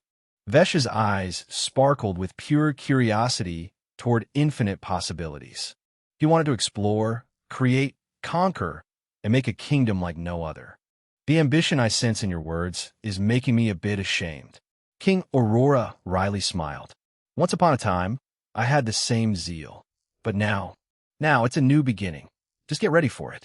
I have a feeling you'll join us by the end of this meeting. Vesh looked ahead. We are at the bottom, and the journey ahead is long. Isn't it exciting? It is. King Aurora looked at the magnificent city powered by pure magic. Every structure was as powerful as top-class A-rank armor. After exploring the Inanna governing tower and learning about many things, he was genuinely curious about the true capabilities of this kingdom. Because this fox in a black suit was delivering his words with a clear message that he still had a massive shock to give him. He looked at the ground as he followed Vesh. He had a feeling about what it was. There was something crazy underground. Here, in the next city, and in that absurd forest that was growing vegetables and fruits at hourly rates. He didn't know all that was possible, but it was possible through magic. Utter mastery of the 8 foundational elements. In his eyes, this city was absurd, and he already knew he wouldn't win in battle against this kingdom that had such advanced magic craftsmanship. While the duo moved towards the Inanna court, up above in the Colosseum that had already repaired itself, Arga faced none other than Duke Ardalan. After training under King's rule, Arga's status had naturally transformed. Though both were blacksmiths, one was a professional and the other was still a noob. Both had S-rank flame mastery talents, and both had reached their max potential of 25 stars. Arga had a flame imprint that made his flames have a higher temperature than usual, while their combustion was lower. Duke Ardalan's flame imprint had higher precision and ignition in terms of its structure, but a lower temperature than usual. Arga was now an S-rank swordsman with full potential of 25 stars. Duke Ardalan was an S-rank fencer master with a full potential of 25 stars. But Arga had one thing that Duke Ardalan didn't. King's rule. Arga fights and wins against Duke Ardalan as he blooms his full potential during the battle, breaking through his swordsman talent to SS rank. Vesh smiled behind the helmet. The countdown reached 0. Arga moved instantly, swinging his sword wildly 50 times in 1 second at Duke Ardalan, standing 100 meters away. Blazing crimson flames shot forward, swiftly turning light blue on the way. Light blue flames screamed across the distance, tearing the air apart as they converged onto Ardalan. This finally allowed Arga's original aura to spread out, even though he was using a rank energy for his attacks. Prince Hugo, who had now fully healed with Librarian Miria's healing technique, frowned. A frigging sprout rank? Scarlet's mouth opened in shock. This is a surprise, Commander Muron muttered. The Duke didn't move immediately. He was also taken aback to find out his opponent was a sprout rank, but his focus was absolute. His eyes narrowed. Then, he stepped. A single precise shift. His rapier flickered. Fast and accurate. In a second, he hit every single wave. Each thrust landed at a critical node within the incoming barrage. Top, top, top, top. The flames fractured. not dispersed. Cut. The massive wave collapsed into harmless fragments that scattered around him like broken glass made of fire. Arga's pupils shrank. He cut apart my flames? Haven't you heard? 2 wildfires can burn each other out. Duke Ardalan smiled. I hit the weak points of your projectile structure with my precise flame ignition points. He blurred. A thin line of heat followed his blade. Arga reacted instantly. Clang. Stahl met steel. A razor-thin flame line slipped past Arga's guard and grazed Arga's suit. This tough armor won't break with normal attacks. Duke Ardalan's eyes flickered with mild annoyance and mild thrill. Arga's pupils steadied. The surprise faded. Understanding took its place. So that's how he's doing it. He stepped forward. This time, no wild barrage. His blade moved once. A single arc. The flame followed. But instead of spreading outward, it compressed tightly along the edge, its color deepening into a denser shade of blue. Ardalan's eyes narrowed. He moved. His rapier struck. Top! A precise hit at the weak point. But the flame didn't collapse. It bent. Shifted. Then snapped back into shape. Ardalan's expression changed slightly. He adjusted the structure mid-flight. Arga appeared right in front of him. Clang. Their blades met again. This time, Arga didn't get pushed back. Instead, he leaned in, King's rule driving him as he remained in focused state. Otsa. Testing. Learning. Ardalan's rapier flickered again, thrusting toward Arga's shoulder joint. Arga tilted. Barely. The thrust grazed past. His sword came down in a tight vertical cut. Ardalan parried. But, boom! The impact carried a compressed burst of flame that exploded on contact. Ardalan slid back a few meters. Arga didn't stop. He followed. Each step faster, each swing sharper. His flames no longer raged wildly. They listened. They adapted. Ardalan's precision met Arga's evolution under the influence of King's rule. And watching this person visibly improve and counter Duke Ardalan with each next move, the people of Aurora Kingdom felt like they were having a fever dream. Chapter 41, Ananta Court. Vesh and King Aurora entered the Ananta Court. People were free to register their complaints and any suspicious activity or crime reports. Vesh had chosen the most honest and upright people after screening a lot of them for this Ananta Court. Among these 100 jurors who looked over the cases, 42 were over 50 years old, and the remaining 58 members were young, ranging from their 20s to 30s. The court was a vast dome-like structure with 10 entrances in 10 different directions. 10 courts were active simultaneously, with 10 juries in each to inspect the cases and resolve them according to Ananta's laws. It seems many people have complaints, King Aurora commented as he saw a steady flow of people. Past grievances and crimes must be reported as well, Vesh smiled. Those who did something bad but didn't get punished will now be punished. Well then, let's see how you resolve the cases. King Aurora chuckled. Both of them entered a court as a case was ongoing. Shadow Lord EKA is here, one of the 2 guards at the court's entrance shouted. The jury and the case-related parties automatically stood up out of respect. Seat. Vesh nodded and waved his hand, creating 2 chairs in the upper middle empty space. What's the case? He asked the jury as he and King Aurora sat down. Vesh looked at the complainant on the left side. He was a man in his 30s with a passively weary expression, brown hair, and a thin frame. Sir, this man called Ferner is here to complain about his wife, who cheated on him. A week ago, when his son was born, he looked nothing like him. Instead, he resembled his neighbor, so the child is not his. King Aurora wryly smiled. Vesh looked at the woman in her 30s with long red hair, who was on the right side of the section, breastfeeding the child. There were only these 2 people since the man didn't have any relatives left. He thought he had a wife, but she turned out to be a cheat.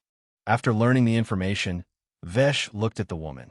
So, is that true? The woman's lips trembled with clear fear. She didn't dare lie anymore and meekly nodded. Why, yes, Shadow Lord Ike. The man's eyes trembled. He wanted to shout why she was denying it until now, just to torture him. Lord, I was merely a construction worker with my meager strength, but I worked hard to provide everything, and she did this behind my back. I can't live with her. Vesh nodded and calmly asked the cheating wife, why? Ichi was giving me gifts and also loves me. It started before my marriage. So you love him, and not your husband? The woman nodded without hesitation. Yes. Then why did you marry this man? The woman opened her mouth, but didn't say anything. Vesh's eyes narrowed as they glinted with an otherworldly golden spark. Speak. King Aurora blinked as he felt something. What was that? The woman was stunned briefly as she began speaking truthfully. I needed a roof and food, and he was an easy target, so I decided to marry him. The woman snapped back and shivered. WWH what? She saw herself speaking the truth despite trying to stop herself. King Aurora's eyes glinted. It didn't seem like magic, but it was magical. It was Vesh's technique that he created with specific instructions using King's rule. Will domination. If the target had lower overall combat power and willpower than him, he could force them to act upon his will to a certain extent. Both conditions had to be satisfied. Of course, he planned to create a systematic technique inside Abyss Eyes, which can capture memories of people and store them as video to directly ascertain facts. He also wanted a mind-reading feature that could read out loud the target's thoughts to acquire precise truth after questioning. Bring the neighbor who is in an affair with her. Vesh instructed one of the guards as he continued with the case.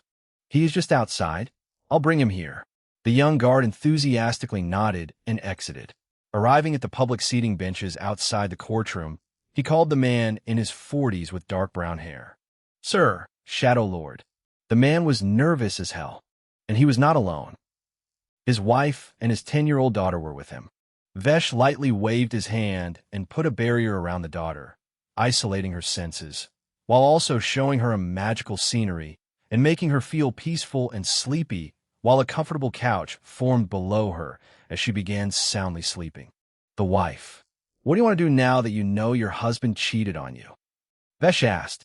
The woman bit her lips. He never made it look like he was cheating and loved me. I don't know what to do. Vesh turned to the cheating husband. What do you want to do? I will stop seeing her. I love my wife and child. What? The cheating woman was shocked. You said you love me and will take care of me. Vesh ignored her and turned to the cheated husband. You want a divorce, right? Yes, Shadow Lord. Granted. Vesh then turned to the cheating husband. You will take responsibility for your words and actions. Just like you. Vesh turned to the cheating woman. You both have two options. Option 1. You birth a life into this world, and you will act as its rightful parents. If your rightful wife doesn't mind, you will take care of both of them. Think about this scenario now and see if you can coexist peacefully. If not, option 2 is to raise your child alone and find a new man who is willing to be your husband. Now that this city has changed, everyone can work at what they can do, learn if they want something they desire, become stronger, and eat freely. Become better people and think properly. You three can discuss what you want to do in one of the discussion rooms with an overseer present and finalize this case. Vesh turned to the cheated husband. Now you are a free man, and the city will reward your effort and spirit. Everyone who has enough desire and can become stronger using the training center. Talents can be awakened if you practice and train hard enough. Magic bends to our will. From now on, there will be only one reason to make your life hell, and that is if you want to rise in the Anuntic Kingdom to earn glory. Otherwise, live peacefully at your own pace and wait for the eternal truth of death, which eventually comes for everyone. Does it, though? Vesh internally wondered. On the other hand, the courtroom was silent as everyone felt a soothing kind of oppressiveness, and it invoked awe and admiration in both. Indeed, even the sky wasn't a limit in this city anymore, and all people knew that, especially those who had already visited the Anuna Training Center. Case closed. Bring me the next one. I'll go after resolving it. And don't worry about missing out on the fights if you feel you're stuck working. Such events will be regular. Playground of Glory will also start once people start getting stronger and register. Vesh smiled behind the helmet. The other strongest kingdoms would come here for sure, and he knew not all would be as peaceful and sound as Aurora Kingdom. And he was completely fine with that. Chapter 42, Arganes versus Duke Ardalan Climax, Second Verdict. King Aurora's eyes moved to the left, to a small 1-meter square screen that showed the fight that was also about to end. And he couldn't help but grow sour as he let out a silent sigh. Meanwhile, the whole city gasped and burst into an uproar. Arga suppressed Duke Ardalan with each move and forced him to go all out without any reserve. And yet, Arga broke through to SS-rank swordsman mid-battle under the influence of King's rule. S-rank swordsman awakened sword intent, which boosted the damage of all techniques unleashed through swords by 100%. SS-rank swordsman boosted sword intent further, which not only increased damage, but also the speed of all techniques unleashed through swords by 150%. It was an immense boost. The gap instantly widened. Duke Ardalan unleashed Hellblaze bullets and Piercing Infernal, his strongest techniques. By combining both techniques, he created a construct of flame akin to a storm that rapidly formed rotating bullets at high speed, while shooting at the target with powerful penetration and speed. But in the face of that, Arga calmly chopped his sword downward in a strange, uneven pattern. In that motion, something akin to a constellation formed in the shape of a dragon. When he finished that wavy swing, a literal blazing dragon manifested, its power and speed boosted by 150% as it was unleashed as a sword technique. The dragon surged forward at hypersonic speed and annihilated the tornado before bursting and turning into waves of slashes that shot at Duke Ardalan. The Duke's rapier blurred as veins all over his body were popping, trying to cut away and disperse the slashes. Alas, he only lasted for 1.3 seconds before he was overwhelmed, his right arm and left leg splitting instantly. Arga broke down the magic to prevent further harm. After taking a deep breath as King's rule executed successfully, Arga floated with a dazed expression behind his helmet. I won. But his whole body was screaming in pain, and he had broken his own bones by using some extreme moves, as the Duke was overall faster than him. If not for being under the King's rule, he would have lost for sure. Are you a monster? Duke Ardalan chugged a potion while asking. Shaking his head, he added, How did you improve while fighting like that? Arga wryly smiled. That's a trade secret. Anyway, I also can't fight further. Below on the platform, Rowena stood up. Seeing her, Scarlet grinned. Guess it's my turn now. Standing up, she could feel Rowena's gaze on her from behind her mask. Rowena's combat suit was a long black dress with dark gold laces and patterns. She looked like a witch with a big hat and a half mask that only showed black and gold eyes behind a veil, one surging with darkness and the other with light. Both of them flew up. Stem rank and root rank powerhouses could fly using a little bit of mana instead of requiring a flying technique like Sprout and Seed Rankers. Because B rank and a rank mana could overwhelm the atmosphere easily, allowing them to control their mana more dominantly, which reduced the consumption of flying significantly. The higher the rank, the lower the consumption. But combat suits designed by Vesh had perfect flight systems run by micro-vortexes that refined atmospheric energy during flight and provided refined magic energy of varied ranks instead of using batteries or the user's mana. Both women arrived in the Colosseum, and the 10-second countdown began as the audience, who were watching all over the city, eagerly awaited another round of excitement. Meanwhile, Vesh looked at his second case and frowned. The case was extreme. A family of 3, middle-aged parents and a 20-year-old daughter. But they had one more daughter, as both girls were twins. One day, she didn't return home from her working shift as a maid in the Muzak household, who were the owners of Muzak Alchemy Tower, but she was found brutally assaulted and dead at a nearby garden, just outside the Muzak household. Everyone knew who did that. It was the degenerate youngest son of the family head, Corvus Muzak. They were sitting there on the left side, the family of 5 with their maids and butlers. To the right side was the family of 3 who never got justice. But since the city had transformed, they decided to start the first morning of their new life by setting things right. And they really hoped to get justice for their daughter. Vesh looked at the degenerate Muzak's son, a slightly chubby man with a double chin and a perpetual expression that annoyed Vesh. Nature often did that. One's actions and thoughts are usually reflected in their physical body. Someone might have a perpetual frown, someone might have a perpetual perverted look because they were used to being in that state. This asshole's face clearly showed he was degenerate scum. Vesh narrowed his eyes. So you did that? Shadow Lord EKA, there's no proof that my son did that. We really do not know who raped and killed her that way. It must be a passing criminal, the family head spoke out. She left our house after cooking as usual. We loved her cooking. The mother spoke out, her face showing pity as she shook her head and covered her face as if remorseful. But even without using any technique, Vesh could see they were lying, and quite badly at that. Vesh looked at the family trio, who didn't say anything. Their eyes held both hope and despair, because they were not fully sure they would get justice.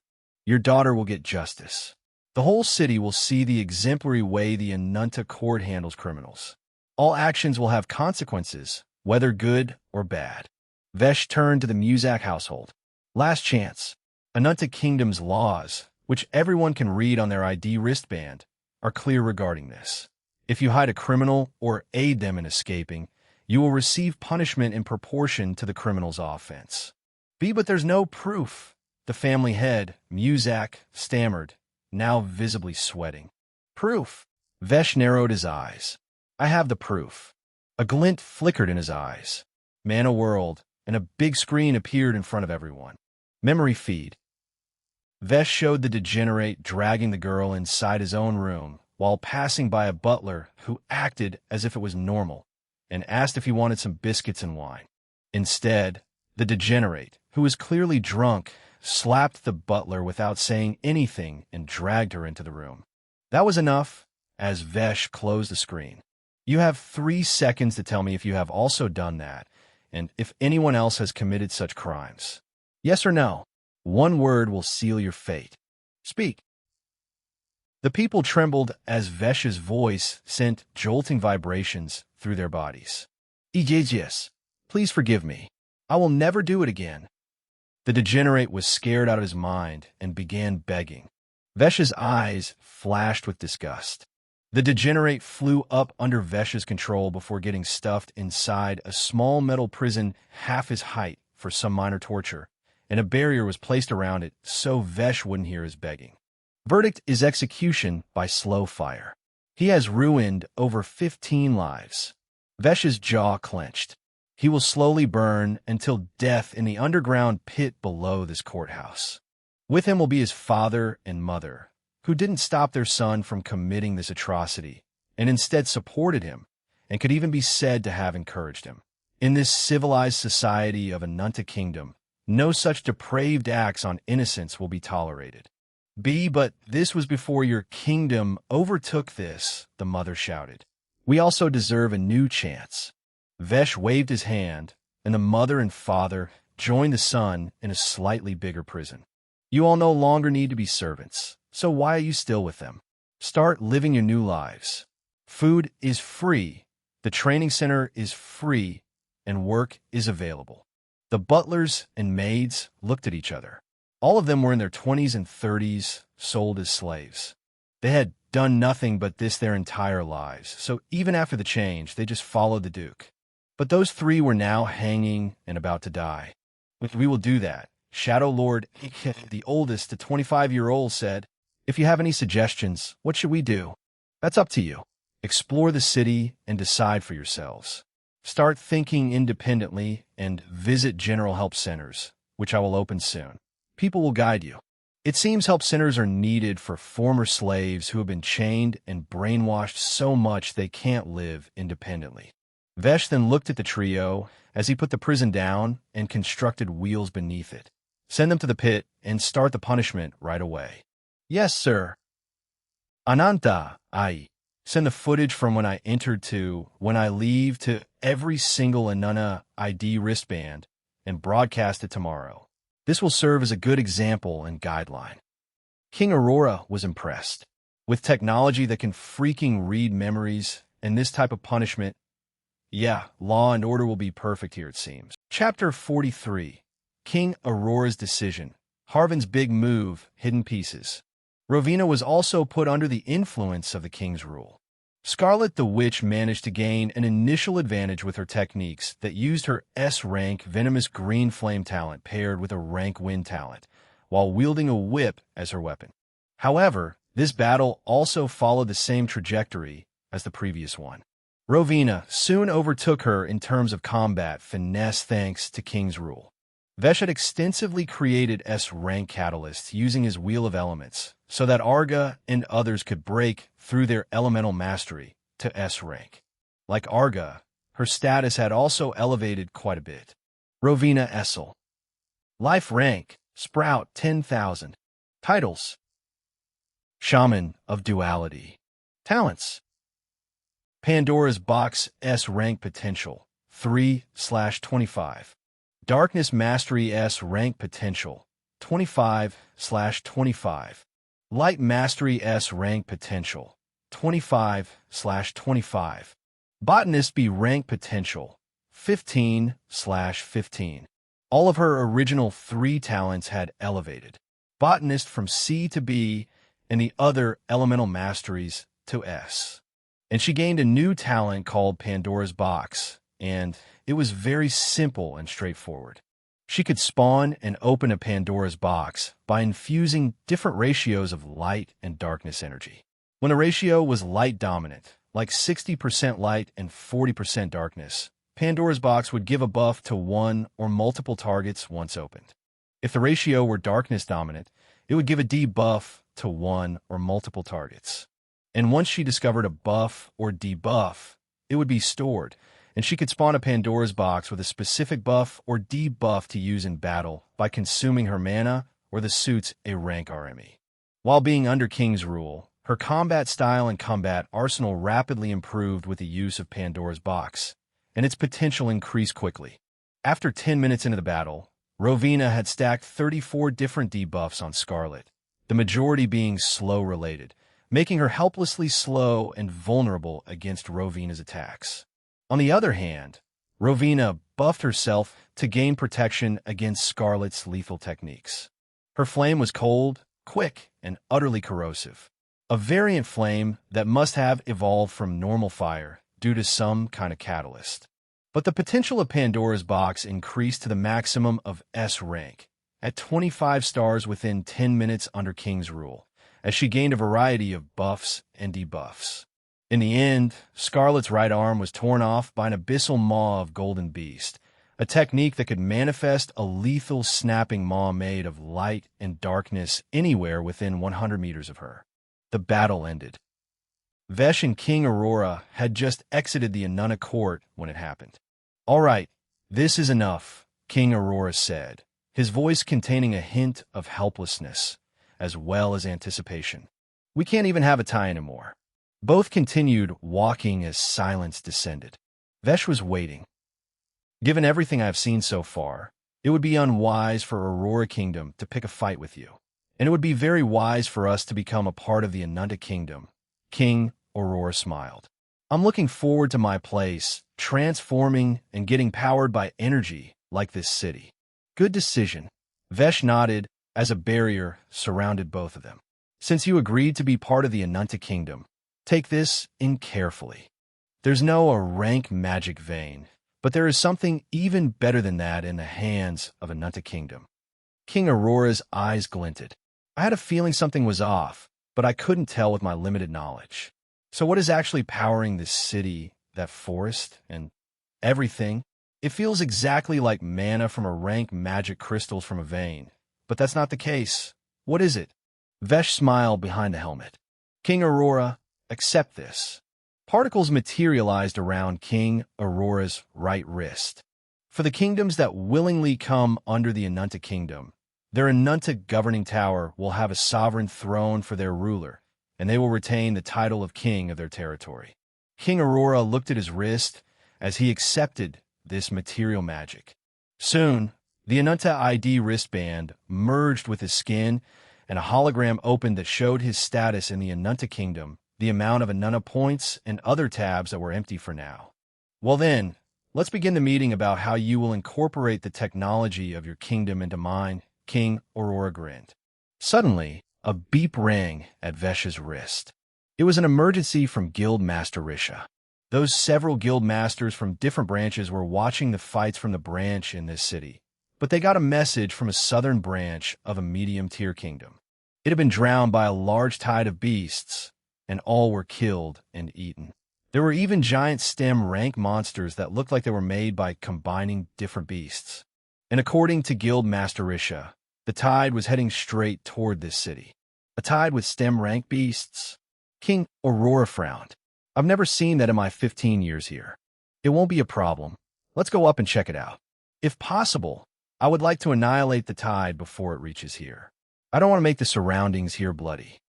500 kilometers away, Harvin sat on a throne while his eyes, sharing senses with crimson Talon hawks of root rank, watched over the tide he had created. He couldn't find any stem rank beasts on land, at least not in his surroundings, which was why he conquered a kingdom that had access to the ocean. And he was right. He found stem rank monsters in the ocean. Since his Beast Master talent's potential had also increased recently, he unlocked the power to combine beasts, which allowed him to merge stem rank monsters from the sea with those on land, creating various types of chimeras in his army. Whatever that light was, I want it. Harvin's eyes blazed with thirst and ambition. Soon, he saw a magnificent city sprawling across a large area with fabulous lights and structures.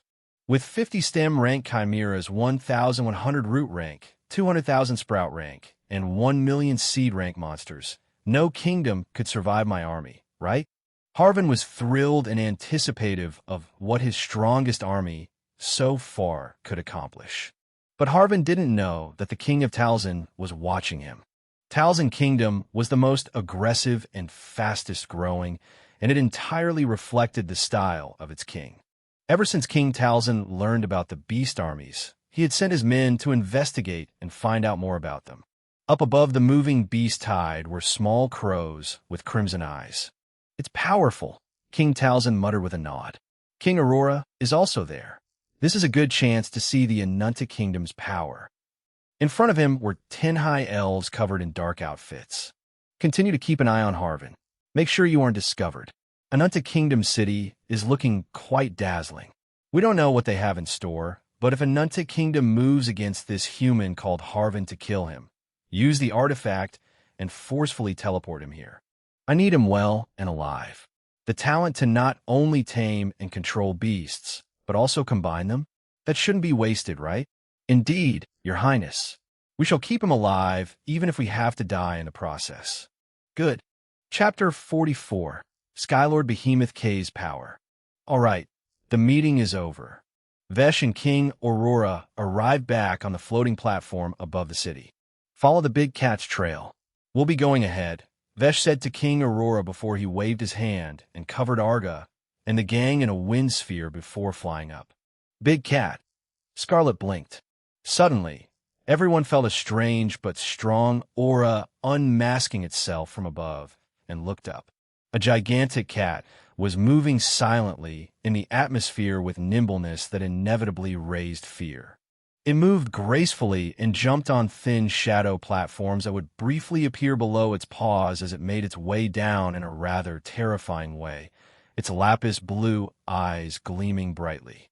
Vesh and others entered inside as the cat began moving towards the beast tide that was roughly 100 kilometers away from this rising light city. People of Aurora Kingdom swallowed their shock and followed their king as they moved into their airship. That cat, it's not a beast, but a machine, yet I feel there is an unmistakable living aura pulsing throughout it, King Aurora muttered. It's a machine that is also powered by a rank-refined magic energy. Librarian Marina Riley smiled. I'm afraid it can take out our airship easily, given its mobility, flexibility, and weapon systems that we can't see, but there definitely are. Are we going to help the beast tide? Prince Hugo asked. No. King Aurora shook his head. We're just invited to watch. So we'll see more capabilities of this kingdom now. Commander Muron nodded, his eyes thoughtful as he observed King Aurora. But your face tells me you have arrived at a conclusion regarding this meeting, Your Highness. Duke Ardalan and others blinked, their eyes converging onto their king. King Aurora nodded, his expression turning serious.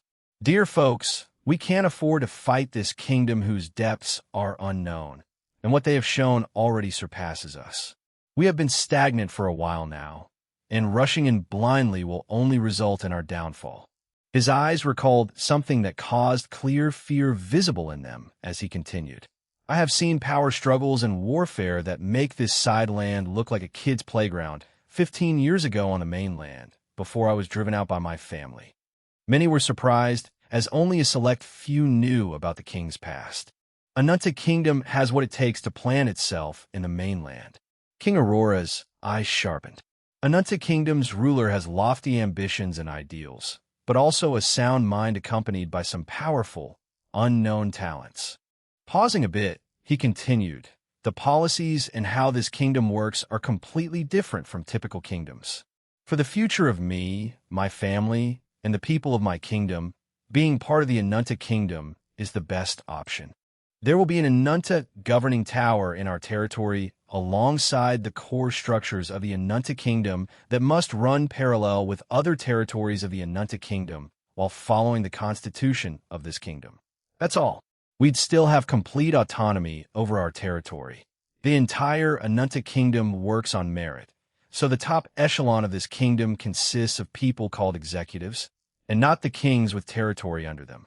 My authority is confined to that territory as long as I want to keep king in my title, but if I want to move up, I have to become an executive and get to the frontier for when the Anunta Kingdom expands towards the mainland. He looked at Prince Hugo. We will hold a fair competition between princes and princesses who wish to govern our territory here, but I will be at the frontier with the Anunta Kingdom's executives. Any one of you who wishes to do the same is welcome. But for now, King Aurora leaned back as he watched the scenery ahead. Let's watch the show. Judging by how he sounded, he plans to deal with this beast tide rather quickly, and I want to see how that happens. Is that the beast tide? Kyan clicked his tongue as goosebumps raised all over his body upon seeing the army of beasts. It was a blanket of darkness with flickers of colors moving with such brutal efficiency and formation that anyone who saw such a massive army of monsters would first piss their pants. Well, not anyone, but only those who didn't have the means to fight that tide. And Vesh had several options to deal with it, making this a perfect chance to test some weapons. I've recharged your suits. Go down and direct the front of the tide towards the basin in the west. The rest will follow. Basin? Where's that? Rowena blinked. They were in the sky, so they could see the surroundings in a large area, but she didn't see any basin in the west within tens of kilometers. There! Vesh's eyes flickered as he zoomed in towards the west, where a large thin forest and barren ground collided. Skylord Behemoth, K opened its mouth under Kaylee's control as a giant exotic cannon manifested with particles of nanites and extended outward as a colorful whirl of energy. It gathered energy for a brief second before running through the weapon's formation as an extremely purple spiral orb with a chaotic swirl of blue and crimson shot out. It landed 5 kilometers away on the targeted ground. Boom! The explosion created a mushroom of sparkling smoke as the ground shook like a high-magnitude earthquake. There, we got the basin. Dump the beasts there by redirecting them. If you 5 work together, you can do it. Arga and others nodded with determination and exited quickly. On the other hand, King Aurora and others who watched the blast were dumbfounded. What the? That blast is insane. It's already stronger than our strongest weapon. Duke Ardalan wryly smiled. But why attack there and not on the tide? One of the princes asked. Those 5 are going down. They are probably planning to redirect the tide into that freshly made basin. Librarian Marina wryly smiled. It will be easier to deal with them once they are trapped. Three STEM-rank monsters are heading towards him. Commander Muron saw the rapidly approaching terrors. Indeed, Vesh looked ahead as he had exited the Skylord Behemoth K and floated above it. Three massive auras were approaching rapidly. Scree! Three chimera monsters made from various beasts, possessing exotic wings and tough hides, were flying straight towards the giant cat. Each one had a combat power above 30 million. Kaylee, throw a resonant razor chakram and deal with them. It's designed to cut down big and fast targets. Let's test its power properly. Meow. Kaylee meowed with clear excitement. The giant behemoth's tail tip flickered with lights as a disc formed, spinning rapidly with blue and crimson patterns and surging with purple electromagnetic force that stabilized its spin and made it even faster. The tail flicked flexibly, and the giant spinning disc vanished from sight briefly. When it appeared, it was already halfway, and within 2 seconds, it struck one chimera that was ahead of the other two, around 3 kilometers away and rapidly approaching. The chimera reacted by quickly forming a barrier around it, but could not save its life as the disc cleanly split it in two. The disc still had 63% of its energy remaining as it flew around under Skylord K's control. Its tail tip flickered with electromagnetic resonance, as this attack's range was a 10-kilometer radius.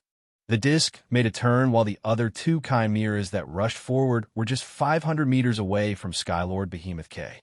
Both of them unleashed an attack. One released a torrent of sharp green shards, pulsing with crimson light. The other released a massive claw-shaped projectile bursting with volatile crimson lightning. Right after they unleashed their attacks, the disc arrived from the side and severed both of them apart by consuming all of its energy to boost its speed and spin at once in this final rush. Meanwhile, a 10-layered barrier flickered into existence around Skylord K as both attacks met its toughness. The torrent of shards shattered upon contact, not leaving even a scratch on the barrier. As for the big claw-shaped projectile, it burst into sparks and dispersed after striking the barrier.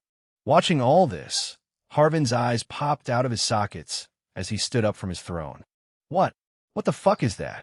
His 3 STEM-rank chimeras had just been cut like vegetables, and their attacks did nothing to the enemy. Chapter 45, Official Merge, Warfare Event. What kind of weapon is that? Duke Ardalin's eyes widened. It can slice our airship easily. That's the kind of weapon it is. King Aurora wryly smiled. Arga and the other 4 went down and started working. They saw the approaching tide. It would be there within 5 minutes.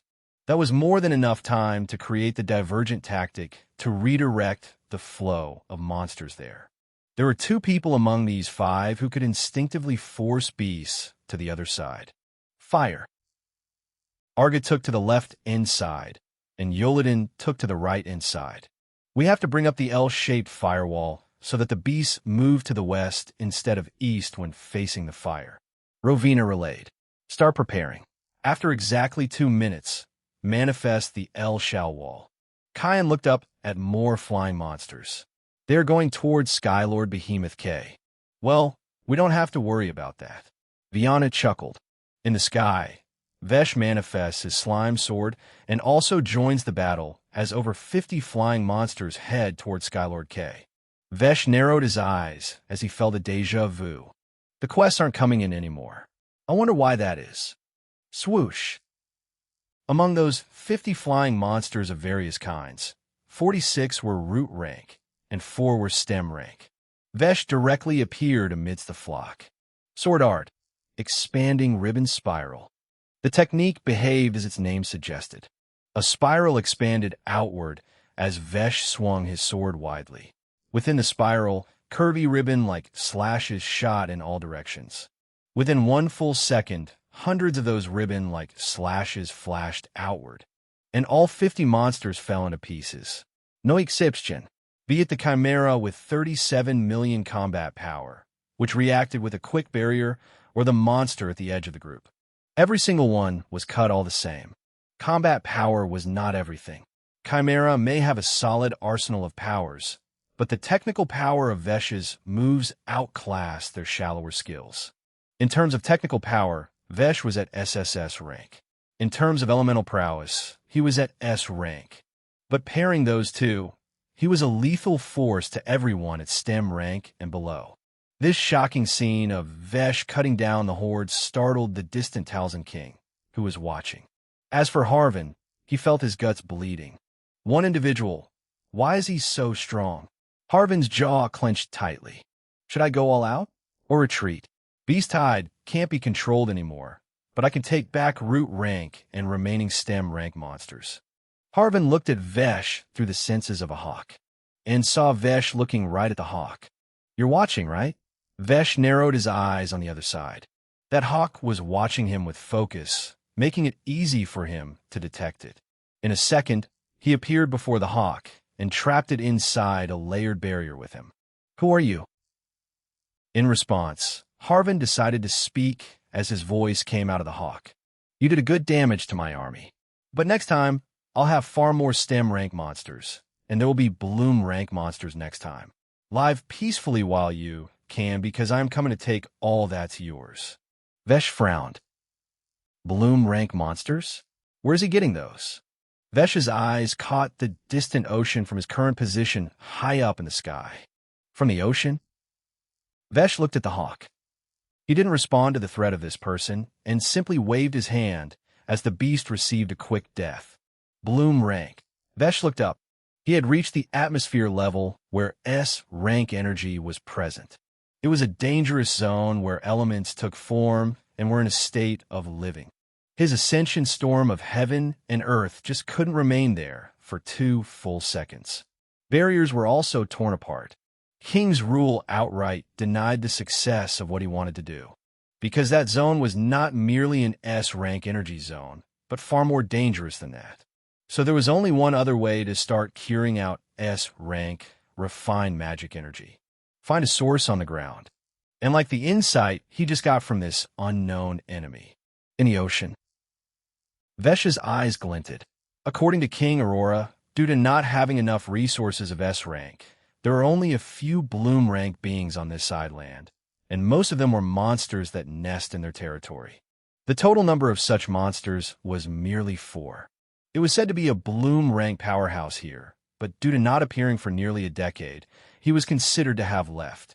In short, no king was bloom rank here due to having no resources to elevate a stem rank to that. But there could be a source of S-rank magic energy if there are bloom rank aquatic monsters in the ocean. Kaylee, go to the Beast Tide's end and start decimating beasts from there. Meow. Below, the Beast Tide was successfully directed towards the basin. They started piling up since the basin was quite deep. Rushing monsters with bloodthirst in their heads wouldn't come to reason. They continued rushing while avoiding the fire and piling up in the basin. Many started attacking each other. Vesh arrived before the basin. Simply unleashing a blast here would be a big waste. If these monsters were going to die, then might as well make use of them. At least, many people would be able to eat meat with the amount of monsters piling up in the basin. His forest could grow fruits and vegetables, but not meat. Vesh began tapping in the air as if he were playing a piano. With each tap, the air above the basin began filling up with patterns and colorful sparks. Once all monsters were inside the large basin, the colorful sky above it was painted with patterns of magic descended. Thousands of flashes occurred first, and then a bubble formed that produced water rapidly and started whirling. It was deep crimson from all the blood, but it gradually turned clean. Vesh was still controlling this phenomenon of magic as he cut the monsters, cleaned them, and separated the meat and bones. It looks like I won't be getting any guests after showing such a spectacle. Vesh thought, thinking of the next steps. It was also clear that King Aurora had joined him. The news would spread fast, and even faster once Aurora Kingdom starts transforming under Anunta Kingdom's influence. 200 kilometers from where the Beast Tide was dealt with, there was the largest kingdom of this side land, Howling Star Kingdom, a kingdom consisting of humans and beast folks. Such big news of the Beast Tide had already spread to all major kingdoms on this side land. King of Howling Star also sent some eyes to watch. Seeing everything, They arrived at the same conclusion as the other two strongest kingdoms, namely the Talzin Kingdom and the Asterisk Dynasty. Aurora Kingdom went and submitted. Talzin King muttered, "Given everything we have seen so far, and assuming that this Anunta Kingdom has more force than this, do you think we can win against them and take over the A-rank magic vein?" The people in front of him were council members, though the final decision rested in King Talzin's hands. They were just there to give opinions for the king to mull over. However, this time, all of them had the same opinion. So the best option is to bolster our power first. King Talzin's eyes glinted. "Contact that beast tamer. Tell him that I want a meeting with him and that we should work together." After returning to Rising Star City, Anunta Kingdom and Aurora Kingdom officially announced so that it would spread to other kingdoms. Aurora Kingdom had been dissolved. Its territory was now part of the Anunta Kingdom. The expansion officially began. But the moment Vesh and King Aurora established this, something triggered. A burst of light shot out from the far northwest of this side land, slightly into the ocean. This light was over 100 times bigger than what Vesh had created. Power balance reorganizing. Warfare event. Conquest of Sideland will start after 10 days. Until then, the invasion of other kingdoms will result in disqualification from the event. Warfare is constant in this realm of wars. The king that unifies this sideland shall acquire 1 SS rank artifact selection box and 1 SS rank talent stone. From the depths of the ocean, Abyssal Lord Uriel shall encroach on this land for his conquest. Abyssal Lord Uriel will attack the kingdom with the highest points in the leaderboard. Leaderboard. Rank 1. Talzin Kingdom Total Combat Power, 443 million. Rank 2. Howling Star Kingdom Total Combat Power, 342 million. Rank 3. Aurora Kingdom Total Combat Power, 283 million. Rank 4. Asterisk Dynasty Total Combat Power, 248 million. Rank 5. Coloran Principality Total Combat Power, 194 million. Rank 6. Mugen Beast Kingdom Total Combat Power, 184 million. Rank 7. Chapter 46. Objectives, Anunta Executive Order. The event announcement caused an uproar throughout the Sideland. Warfare event, Conquest of Sideland. This was not the first time it happened. The last time it happened was 20 years ago, when one kingdom unified this Sideland and then left for the mainland. Now 2 decades later, the event has been triggered again. And the main factor in triggering it was none other than Vesh himself, as well as the Mugen Beast Kingdom's Harvin. Both new kingdoms were rising fast, and the power balance was tipping quickly, causing the warfare event to trigger. Now, each kingdom had 10 days to brace for a war that would engulf the Sideland. But Vesh still had plans. The next 2 days, he accomplished some objectives. 10,000 builders of Rising Light City left for Aurora Kingdom in construction suits to transform its territory, reinforcing and empowering it. These people would also serve as an example for Aurora Kingdom's people to work and incorporate in the new way of life, because construction jobs would be open forever with the speed at which Anunta Kingdom was expanding. The ground beneath the mountain and the surroundings of Aurora Kingdom had rich B-rank energy, so Vesh constructed the Ascension Vein of Heaven and Earth, which was a variation of Ascension Storm. This provided B-rank energy to power up the new infrastructure of the Aurora Kingdom. 2 new departments opened, Arsenal Craft Department and Alchemy Department. Arsenal Craft Department was the place where people studied the new way to craft items that Vesh had invented. The material would be nanites that could transform based on adjusting their attributes. There would also be experiments to create new materials using refined magic energy and elemental aspects, which only S rank or higher mastery in an element could provide, as they could manipulate elements to their depths. The alchemy department would naturally concoct and brew pills and potions, and would also study and grow various plants by combining refined magic energy with elemental aspects like the arsenal craft department. Regarding the alchemy department, Vesh made the first plant himself to specifically cure the strange illness of the people whom he had welcomed in his territory. This completed the side quest and he acquired the Talent Stone of Alchemy. He put this Talent Stone as a reward for the combat tournament that would be held tomorrow. The entry requirement was only one. That person had to be a part of the alchemy department, and if not, then they must become a member. The establishment of the Anunta Executive Order was completed with a pyramid position structure. In the top was the executive director. Below the director were executive commanders, and each commander could recruit up to 5 executive agents. But all recruited agents must go through a personal screening by the executive director. On the third day since the warfare event announcement, a meeting was announced for the Anunta Executive Order. High up in the sky, on the floating island's central palace, couches were lined up in front of another couch.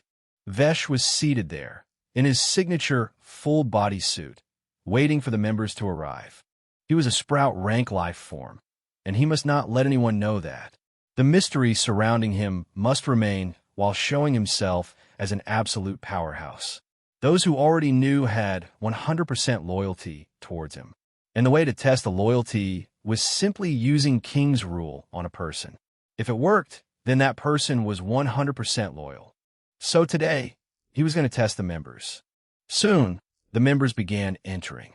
Kyan arrived first, followed by 2 hunks that he had recruited. The first line of couches was for the executive commanders. Behind the couches were tables and chairs for the executive agents. Shortly, King Aurora, real name Vinz Aurora, and Whitebeard Muron arrived. Both of them were executive commanders.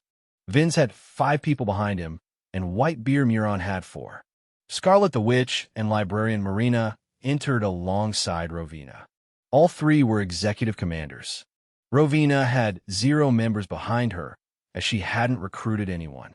Scarlet and Librarian Marina both had their followers and subordinates in Aurora Kingdom, so they picked the best and sincerest of them as their executive agents.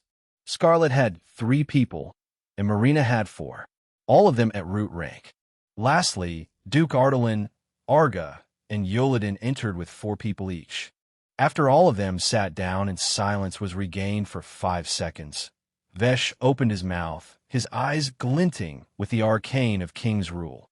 First, I'm going to allocate a mysterious resource, so raise your right hand. In the whole crowd, only 2 people raised their hands. Confusion. The others did try to raise their hands, but it didn't work. Because using King's Rule, he had commanded those loyal to the Anunta Kingdom not to raise their right hand when he told them to do that. That means those who raised their hands were not loyal. Everyone was confused. King Aurora looked behind and saw one person among his agents raising his hand. What? And then the other one was in Yoladin's group. Vesh's eyes first went to the one recruited by Yoladin. Interesting. Unfortunately for you, I can see through you. The person was slim, around 6 feet, and possessed a bland face. He wore a simple black mage's robe and held a wooden staff. Hearing Vesh's words, the man's eyes squinted and dread surfaced within them. Plan failed. What exactly happened? Why didn't the others raise their hands? I have to escape. His body suddenly vanished, collapsing into shadows, but shortly, a painful scream rang as he resurfaced in human form while his body flickered with black lightning tendrils. What? This is a skin-tight barrier, electrifying me constantly. Shadows can't cross lightning? No, this is shadow lightning. What the fuck? Vesh increased the voltage enough that the man's brain gave out, and he fainted. Not dead yet. But Vesh began extracting his memories. Soon, his eyebrows raised in surprise. That's the branch leader of the great Tenebrous cult that we destroyed. Yoladin scratched his head. This guy looks strong, so I recruited him. No waities. You may recruit whoever you want. Whether they survive past my screening is another matter. Vesh carefreely said as he waved his hand. Now then, let's see what the deal is with you. Vesh looked at the person recruited by Vinz Aurora. May I? The blue-haired prince in assassin's garb stood up. Peak root rank. The only possessor of an SS rank talent aside from Euron. Vesh blinked. Sure. He's a spy from Howling Star Kingdom. Aside from him, there's one spy from Asteris Dynasty as well.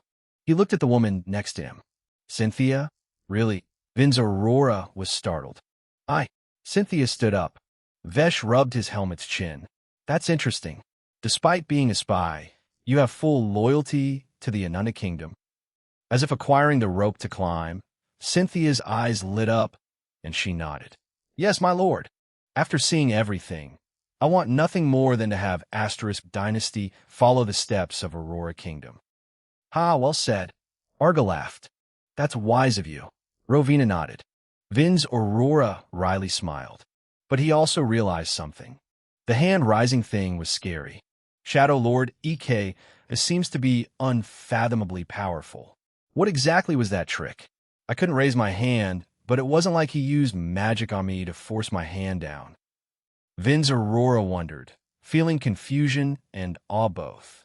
Not just him, but Scarlet, Marina, Muron, and Duke also arrived at the same conclusion.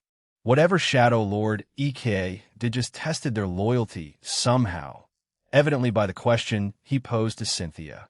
Chapter 47. Unification Invitation, Anunta Kingdom's Efficiency. Well, since you are loyal, you may continue here. Vesh nodded at her and turned to the spy from Howling Star. Now, what to do with you? The man instantly knelt and slammed his head down enough to bleed. Please spare my life. I have a wife and kids at home that I haven't met for 5 years. Vesh nodded. Fine, you may leave. Go meet with your family. What? The man looked up as blood trailed down, eyes wide in shock. Vin's Aurora and others were also startled by such a swift decision. Oh, really? Vesh laughed. I'm not joking. You are not lying, and you want to meet with your family, so go. And give a message to Howling Star Kingdom. Vesh smiled behind the helmet. Tell them what you saw here properly, and tell them that the Anunna Kingdom doesn't want to shed pointless blood, so it's better to follow the steps of the Aurora Kingdom. I will try my best. The spy nodded and stood up before bowing deeply. Thank you for mercy. Go. The man left. Kaylee. The cat appeared from his shadows and landed on his shoulder. Use your night rain in a small area and play with that guy, lying down like you play with a bad person until he dies. But don't touch him directly or you'll get electrocuted. Meow. Kaylee's eyes glinted, and she nodded before vanishing. Half a second later, the branch leader of Tenebrous Light also vanished. Hyper-Electron Skin-Tight Barrier. Its job was to adjust the electric flow towards the target's brain and cause it to switch off. Kind of like forced sleep, but painful. Naturally, this could only work on people weaker than him.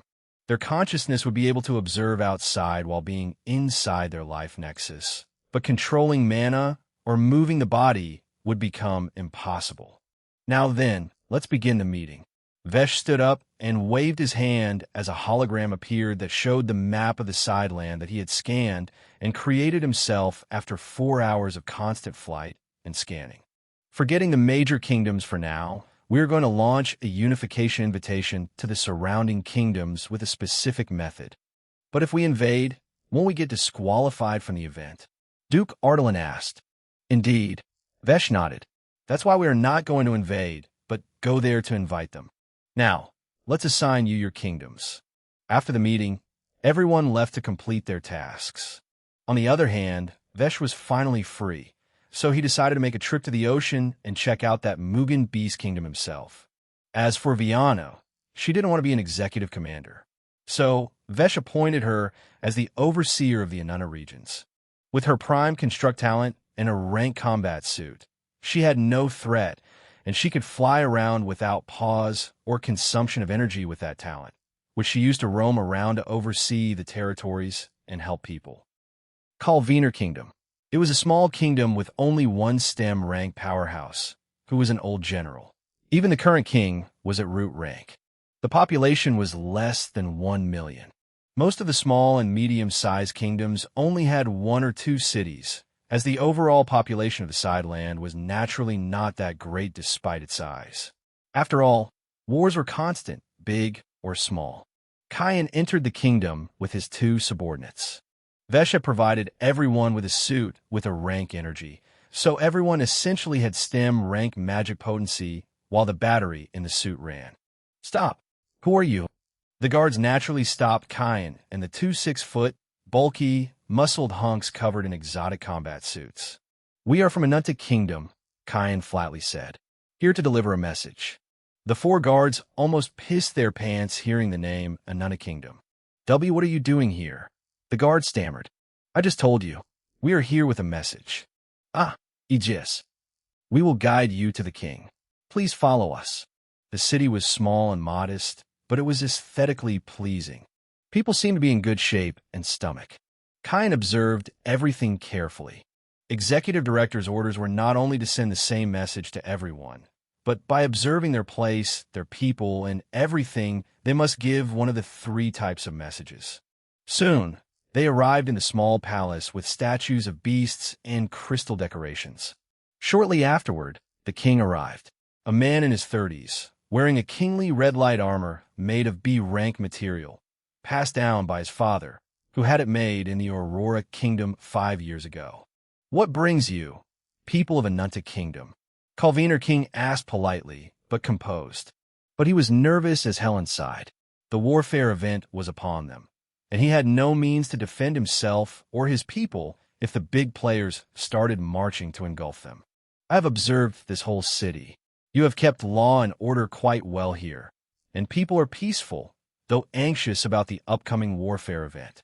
Kyan's voice, which was unlike his young age, resonated through the hall as he spoke loudly. "If you want to save your kingdom in its entirety, become a part of Anunta Kingdom. This city will transform within hours such that no one will be able to breach and survive the barriers and weapons we place here.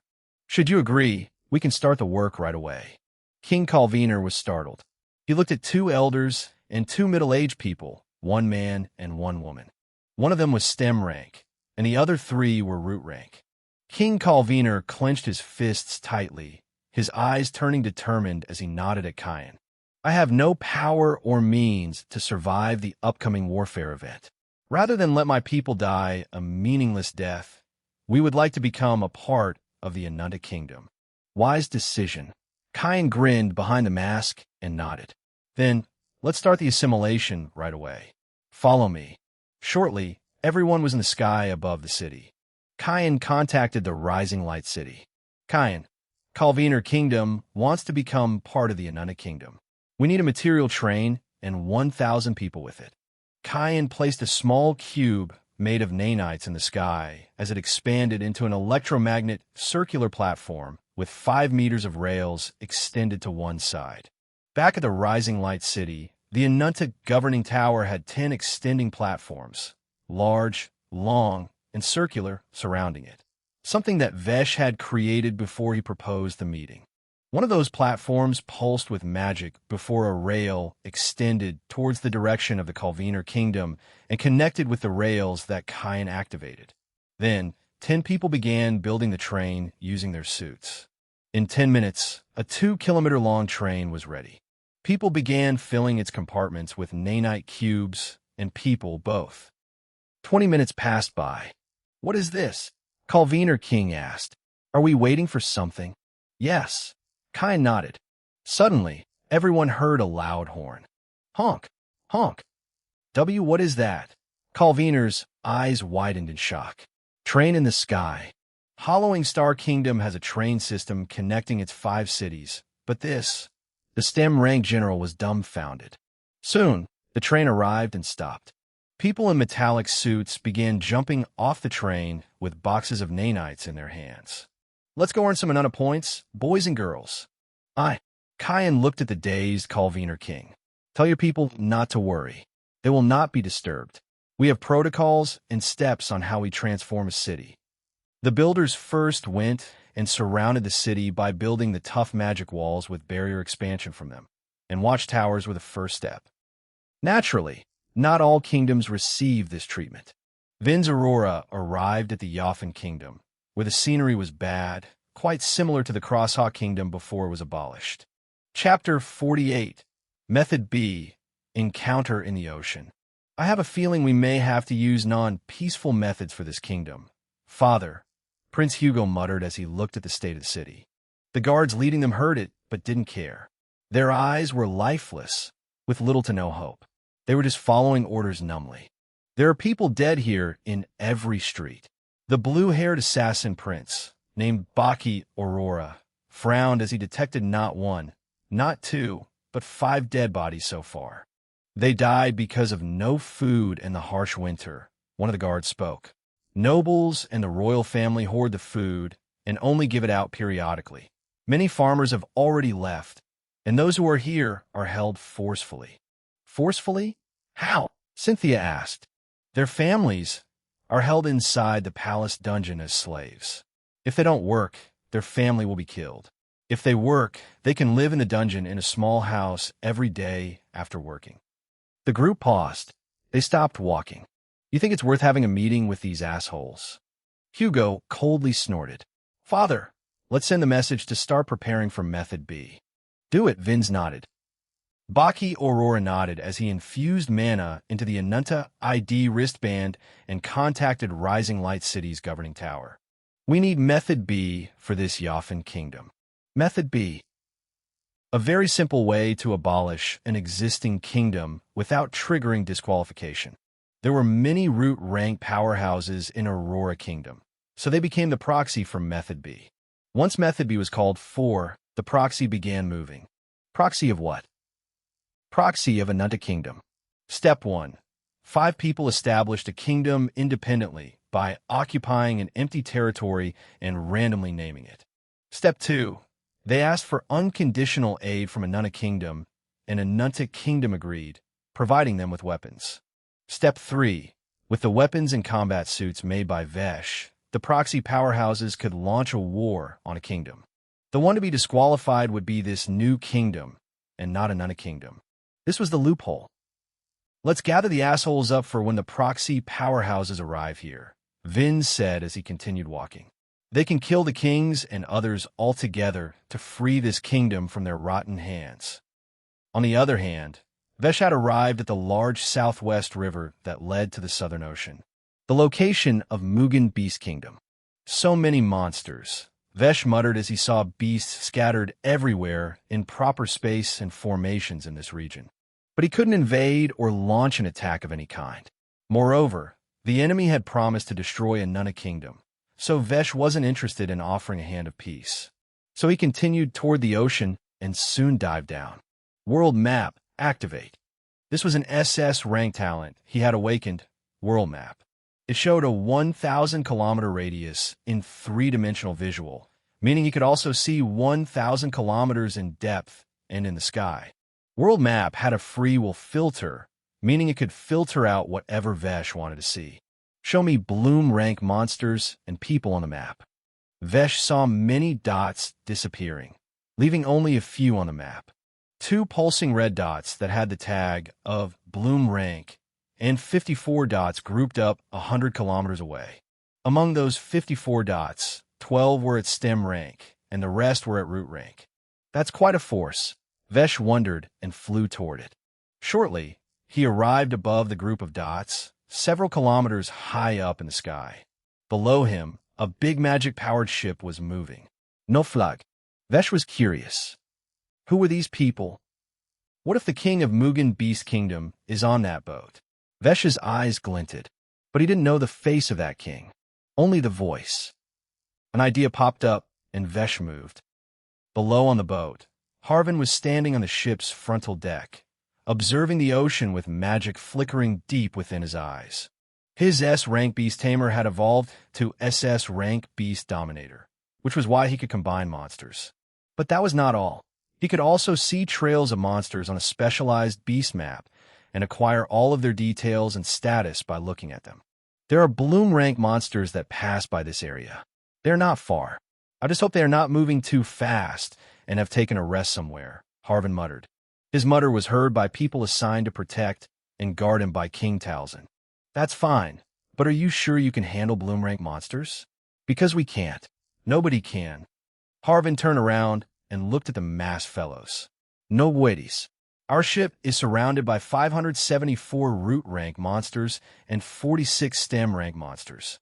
The last 2 days of hard work will help us suppress at least 1 bloom rank until I can dominate it with my talent. Since STEM rank takes a full minute to dominate, Bloom rank might take a full 10 minutes. 10 minutes? One of the STEM rank exclaimed. Are you joking? Bloom rank is a major step in power. Our force won't be enough. Harvin narrowed his eyes. But you lot must have something that can help me. Your king wants me to capture a Bloom rank and sent you with me. Surely, you didn't come empty-handed. You are overestimating the capabilities of artifacts we have. A senior voice rang out from a red, demonic masked person. What we have can save our lives. It won't help in suppressing a Bloom rank monster. You lot are STEM rank, and peek at that. Harvin snorted.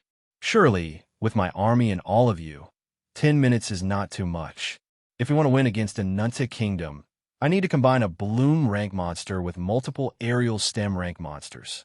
Suddenly, Harvin snapped his head forward. Huh? Someone's dying there. Shortly, aquatic dolphins with blazing blue patterns surfaced on the left side of the ship, carrying a man with a cut-off leg and scarred face, barely breathing. This person was naturally none other than Vesh. Huh. What is a Sprout rank doing here? Harvin frowned. That voice. It's him. Vesh stirred internally, but his body didn't move an inch.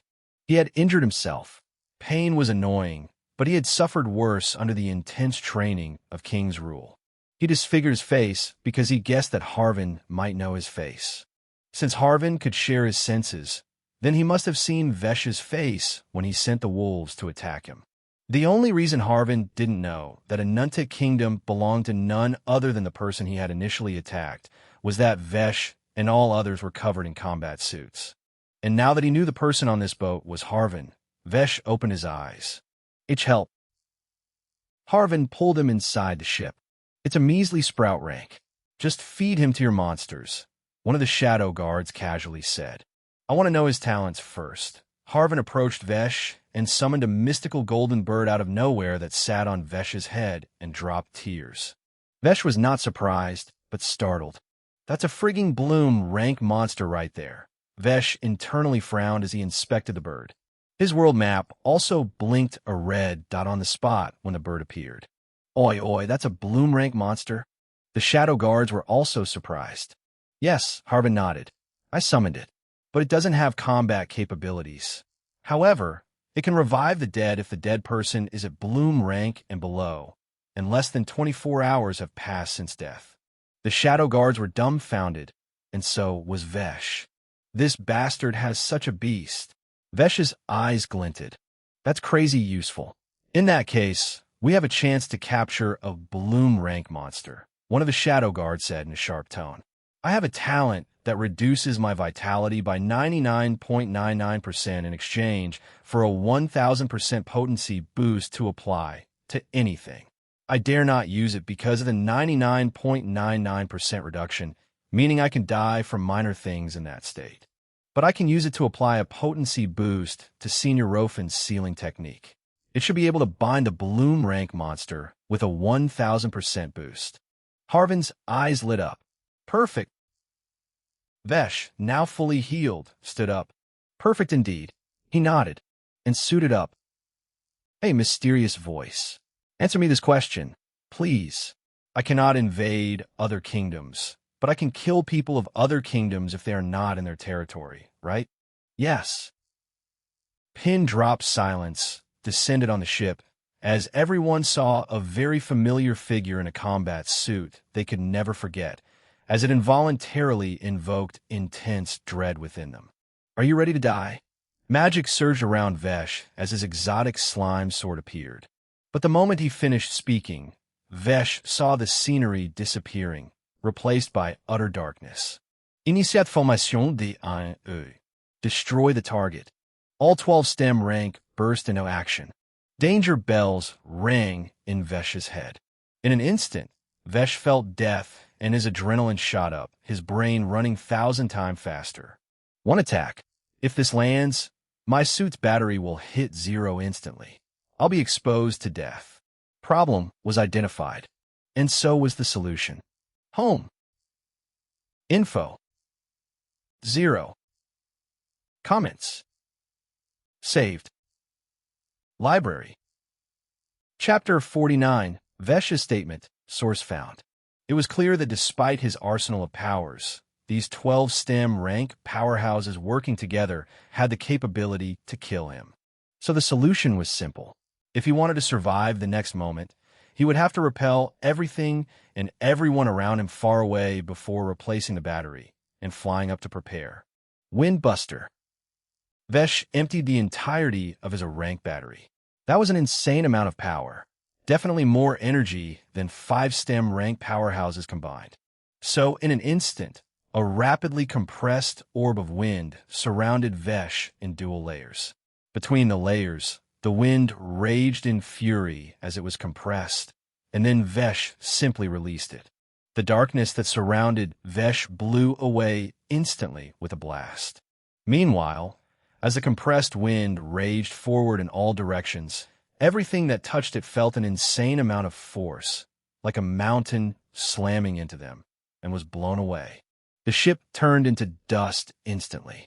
All 12 STEM rank powerhouses and the root rank powerhouses were flung several kilometers away in all directions, while some went directly into the water since the ship was destroyed instantly. World Map.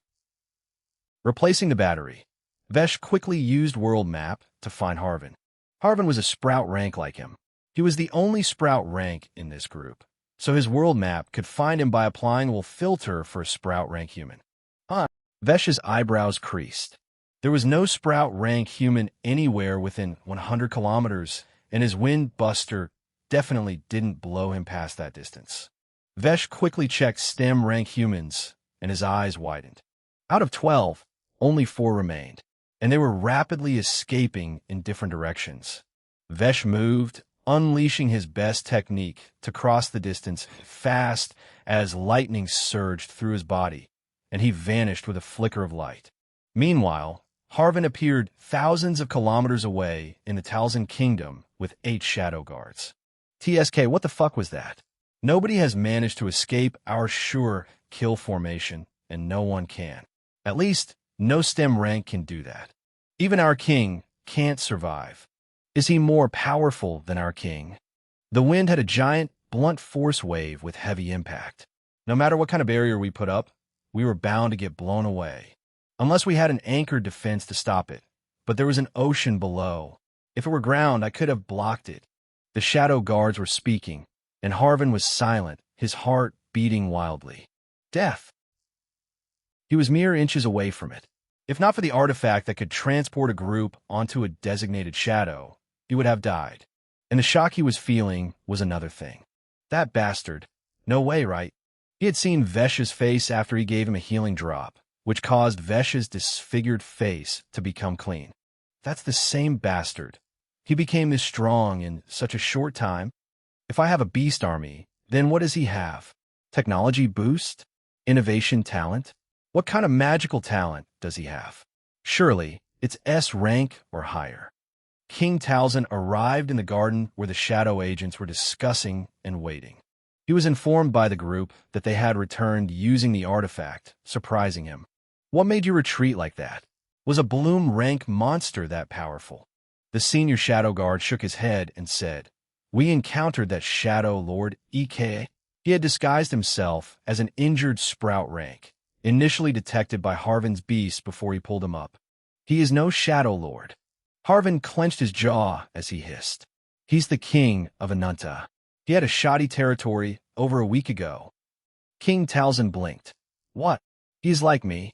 He is not an heir of a powerful kingdom from a mainland, as you said, who is here for conquest. He is someone from Earth who arrived here recently, like me." Harvin narrowed his eyes. "And he is fucking strong. How will we deal with him?" King Talzin rubbed his chin. "For now, continue with our main objective. Go to the Northeast Ocean and find a Bloom rank monster there. If we want a certain victory, we need a Bloom rank monster." Harvin thought of something and said, "You keep saying the mainland is far vaster and more dangerous, filled with many strong kingdoms. What if we make a long trip there and come back with backing?" That, King Talzin frowned.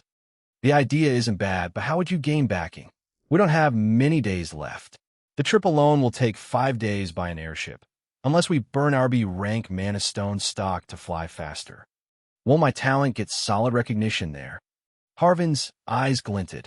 In exchange for a kingdom's backing, I can give them the service of creating or taming a certain number of beasts they'd like. And here I thought you had something else. The senior shadow guard rolled his eyes behind his mask. There are many ways to tame, subdue, or dominate a monster. Your talent is indeed powerful, but giving a kingdom some tamed monsters isn't enough to get their backing. King Talzin nodded.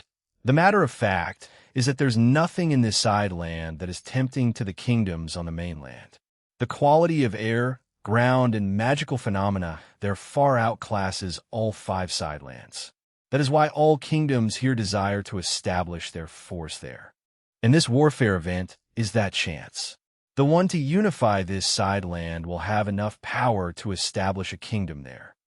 Vesh caught 2 people and unmasked them. One was a hot woman in her late 20s, and the other was a bearded man with a bald head in his 40s, bound by sizzling crimson-blue ropes. Both of them were imprisoned on a metallic platform high up in the sky. Standing in front of them, Vesh had his arms crossed as he examined them. "Your lives are in my hands now. What's your next step?" Vesh asked, his voice calm and curious. "Isn't that on you?" The woman flatly spoke. "Kill us, and we are dead. Release us, and we'll escape."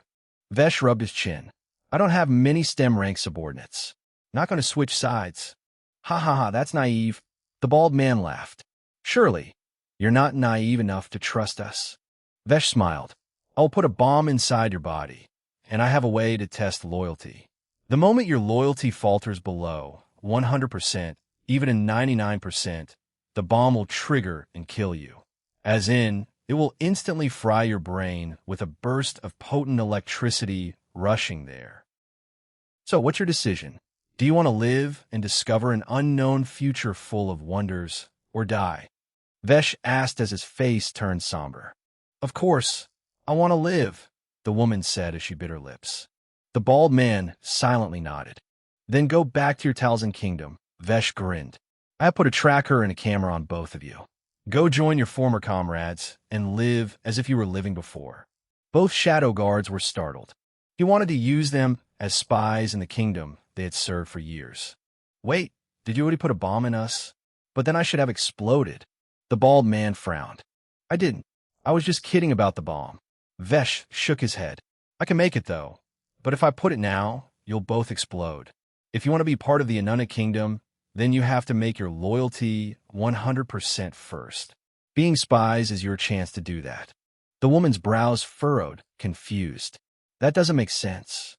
Why would you take this risk of sending us back?" "You." The bald man's right eye twitched. "You don't consider us any kind of threat, do you? You consider nothing as a threat." Vesh scratched his head. "I mean, I have plans and capabilities to unify this side land. I assure you, no amount of STEM rank or Bloom rank powerhouses can stop me from that. Now then, off you go. Everything in this side land will be part of the Anunta kingdom after the event starts." Grinning, he added, "In short, it doesn't matter whether you stay loyal to Talzin or decide to become Anunta kingdom spies. The final result is the same." "Oh, on what basis is your confidence coming from?" the bald man hesitantly asked. "You want to know?" Vesh squinted his eyes as he smiled. "Sure. Make sure you tell it to Talzin's king. On the day the event starts, there will be an army of Bloom rank and STEM rank alike, numbering not in thousands but hundreds of thousands, that will sweep through this entire side land.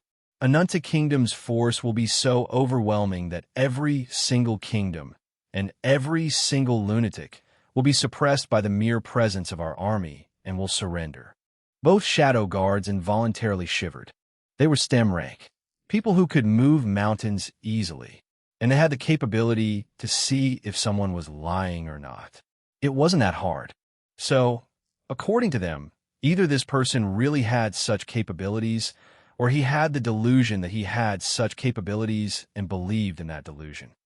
After sending both of those captives away with nano cameras integrated in the middle of their foreheads and eyes, Vesh went back to the prize location he had found. The location that was the source of confidence in the boast he had made to those 2 shadow guards. Vesh arrived almost 780 kilometers deep before he saw the S-rank energy that was detected on his world map. It was inside a cavern deep in the ocean. Entering inside, Vesh arrived at the source of that S-rank energy. In the middle of this cavern was a small, glowing pond. And on his world map, he could see that the pond had a depth that was utterly vast. And that entire depth was filled with S-rank energy. S-rank energy for him to refine and use. Chapter 50, Anunta War March Factory Tournament. Deep in the ocean, Vesh was sitting inside a cavern in a cross-legged position, with an ascension storm of heaven and earth above the pond that absorbed the pure S-rank energy and turned it into abundant S-rank, refined magic energy. This energy was already pure, as in, it was mana with substance, capable of birthing natural resources, so his ascension storm of heaven and earth didn't have to do much work to produce a lot of S-rank, refined magic energy from it. Vesh absorbed S-rank RME, and from his body, hundreds of lines extended out of the cavern and into the ocean. There, these lines released nanites constantly, which joined into massive structures, constructing according to Vesh's design. It had been 4 hours since he was here, and this underwater factory was about to be completed. The factory was frigging 1.8 kilometers large, and inside was complex, multi-layer machinery being designed by Vesh with the push from his king's rule. On the other hand, the Anunta Kingdom had incorporated 4 kingdoms into its territory so far. The executive commanders were working efficiently under the methods created by Vesh. Yafin Kingdom's royal family was judged by abyss eyes that recorded their memories. Not just them, but all people were judged before they got the Anunta ID on their wrists. Many people were using the Anunta Training Center. In the D-rank zone, thousands of people were spread across the biome as they meditated and absorbed the D-rank RME, which quickly raised their seed force. Hundreds were also in the C-rank zone. A tournament was going to be held tomorrow, and the winner was going to get the Alchemy Talent Stone. The people who wanted to become alchemists were working hard in the training center to become strong. Even though Vesh had made it clear that whoever joined the tournament had to be a member of the alchemy department, the registrations still reached thousands. Because normal people were getting food and the means to get stronger, they wanted to do more in their lives than just exist and survive like before. After all, everyone could see no end of opportunities in the Anunta Kingdom. The Entertainment Idea Kitchen was the biggest success in a sense. A few ideas were approved as various buildings of entertainment were opened, and those people elevated their status, acquired better residency, and improved their overall income of resources and Anunta points. Those buildings were still small and budding, but they were expected to rise.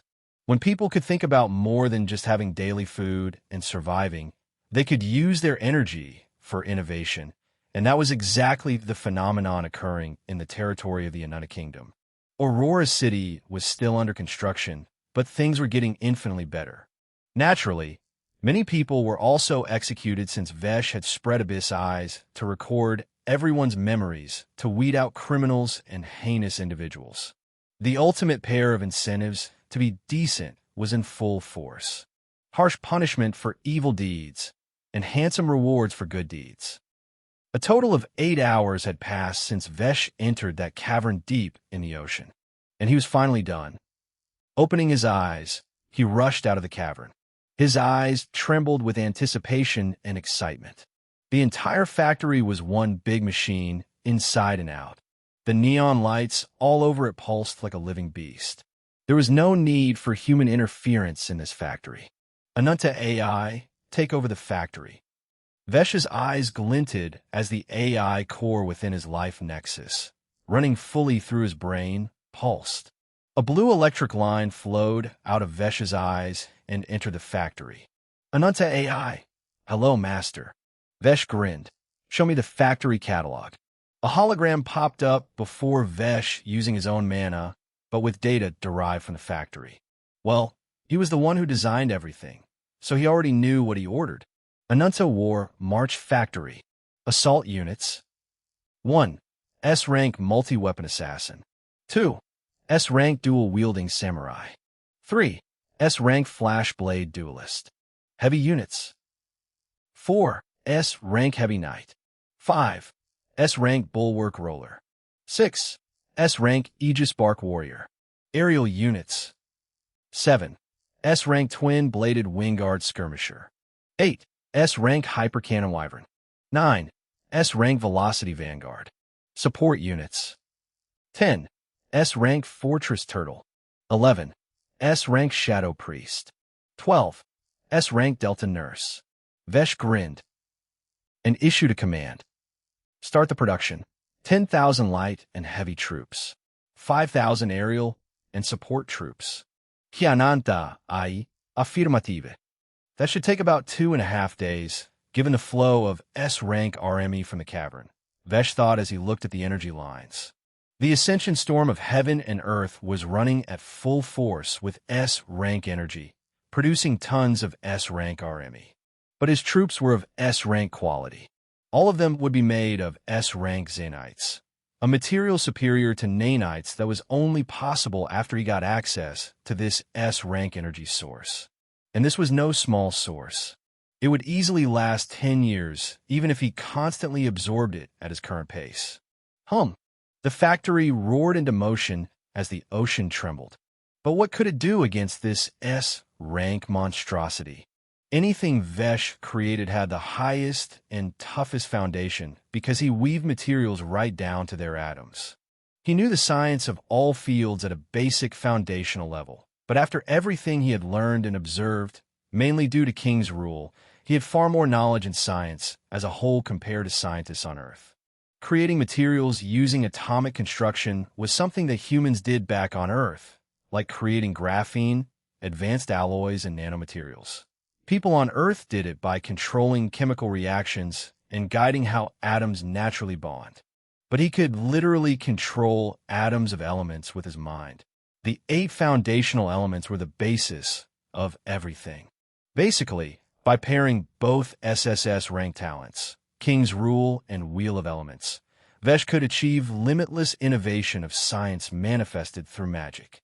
That was why he could create such tough materials, various structures, and powerful combat suits that not only provided defense, but were also fundamentally bonded with the wearer's body at the atomic level to provide them a boost in physical processes.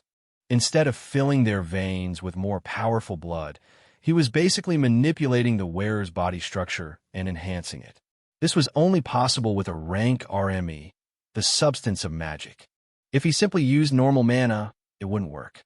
It wouldn't change or influence their living foundation. And now, Vesh was producing troops, mostly humanoid, some hybrids, and some beastly, made entirely of S-rank material, and with an energy nexus of S-rank energy. The only downside is that these troops will deactivate once their batteries hit 0. Each one is given 5 batteries, so that should be enough, right? Vesh imagined. Thousands of his S-rank troops, which basically meant thousands of Bloom-rank powerhouses, were marching through the land and sky, their collective aura overwhelming everything in their path. Who would even dare to fight this army in this side land? Yeah, I'm winning this warfare event. Vesh looked at the troops churning out of the factory, letting the factory run on its own, protected and hidden by a sophisticated layer of barriers. Vesh took his leave and headed back to Rising Light City. The next morning, the city was more lively. Holograms popped up everywhere, and many people were watching and eating. The workload in Rising Light City had already reduced for the Anuna Court, but now other departments were busy due to increasing development in the quality of life and work. But today it was a holiday. A total of 18,490 participants were gathered in the Playground of Glory. The Playground of Glory stood as a colossal dome, spanning across the ground as it shimmered with crystal and flowing light. Within the dome, over 100 smaller arenas floated in layered tiers, each one separated by translucent barriers of energy. Below on the ground were big and small sparring rings. At the very center stood the main Colosseum, a massive circular arena that dwarfed all others, its structure radiating authority and grandeur. It was reserved for big tournaments. All people, not only of Rising Light City, but all cities under Anunta's territories, were watching as it was broadcast everywhere. Since towers, walls, and basic infrastructure were the priority, hologram towers were built in recently acquired territories overnight. Given how fast and efficient the construction system using nanites and builder suits was, it was no surprise. Let me change the main venue a bit. Vesh floated in his signature combat suit and waved his hand. The Colosseum split into streams of nanites and rearranged into 10 layered arenas. The biggest battle ring was at the bottom, and they became smaller and smaller while ascending. The participants looked with wide eyes and slack jaws. People of Rising Light City were less shocked, but those who were watching Vesh treat everything like a toy for the first time were utterly dumbfounded. Now then, all participants get on the first battleground. All around the battleground, wide and exotic chairs appeared in pyramid formations. Executive commanders and their agents took their seats. Vesh also took his seat on the golden black throne. The first round will be simple, Vesh announced and looked at Scarlet. Executive Commander Dan, could you create a miniature sun and start cooking our participants slowly? Yoladin laughed. With pleasure. The six-armed giant in a demonic combat suit flew up, already scaring many participants. Floating at the center, 50 meters above the participants, Yoladin extended his hand and created a sleek miniature orange orb with shifting hues of orange and red. Participants, Vesh's voice rang. Enact your skin-tight barriers. The heat will increase and eat away at your energy slowly. If your skin-tight barrier breaks, you are out. The round will end when only 1,000 participants remain with their skin-tight barriers intact. Yoladin increased the heat at unnatural paces. Got it. Chapter 51. Broadcasting to Other Kingdoms, Plan A and B. The miniature sun bloomed. It wasn't a gentle warmth that crept over the skin. The moment Yoladin released the orb, a wall of heat slammed into the 18,490 participants like a physical object. Gasps rang out across the first battleground. Then, almost simultaneously, the sound of thousands of people activating skin-tight barriers filled the air like a chorus of crackling static. Vesh leaned back into his throne, resting his chin on his knuckles. The heat doubled, then tripled, at random intervals. The first screams weren't from pain. They were from panic. A young woman near the eastern edge of the battleground watched her flickering barrier shatter like glass, and she stumbled backward with wide, horrified eyes before the referee barrier caught her and guided her gently out of the arena. The executive agents had the job of protecting the participants from mishaps. They were not judges, but the guards of the participants. People began dropping fast as Yoladin increased the heat. After 10 minutes, around 5,000 participants remained, and these ones had found their footing. They were managing their output, conserving, and enduring. Some had even closed their eyes and entered a meditative state, feeding their skin-tight barriers with slow, deliberate streams of mana rather than panicked bursts. The goal was to keep the skin-tight barrier intact in the face of increasing heat and become the last 1,000 to stand on this battleground. In the next 5 minutes, people once again began dropping as Yoladin increased the heat 3 times. The last 2 increases had only 26 seconds between them. Many people couldn't hold on when the change in heat happened so soon. Only 1,749 participants remained. All the remaining participants were more determined than ever. They had reached this far. They wanted to win. At the 20-minute mark, Yoladin let the sun breathe out a wave of heat in strange wave formations, according to Vesh's instructions. This round mainly tested one's control, patience, and endurance when it came to using mana, and these were also the most important aspects when it came to alchemy. In the end, people dropped one by one until only 1,000 remained, officially ending the first round. We will take a 10-minute break. Get drinks and food from the counters at the edges. Vince looked at Vesh from his position and relayed his voice. Vince, director, are those people watching this? Vesh's eyes glinted as he checked the signal status of some hologram towers very far away. Vesh, all of them are active, but whether they're watching or not, I don't know. Vince, they'd be watching without blinking. Asterisk Dynasty. The territory of the Asterisk Dynasty stood in stark contrast to the rapidly evolving Anunta Kingdom. It was ancient, structured, and steeped in tradition, yet not lacking in power. The dynasty ruled over a vast, star-patterned territory where cities were arranged in geometric harmony, as if drawn by a celestial hand. At the center of it all lay the capital, Astria Prime, a city built in layered symmetry. Massive walls of white gold alloy surrounded the capital, etched with star-shaped runic arrays that pulsed day and night faintly. These arrays did not merely defend the city. They regulated climate, amplified energy flow, and maintained order within the territory. The streets of Astria Prime were impossibly wide, paved with polished stone that reflected the sky like a mirror. Towering spires rose in concentric rings, each layer denoting status. The outer ring housed merchants, artisans, and lower officials. The middle ring was reserved for nobles, military elites, and scholars.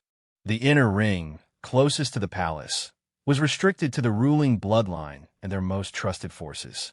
There, in the center, stood the Asterisk Palace where the ruling bloodline lived.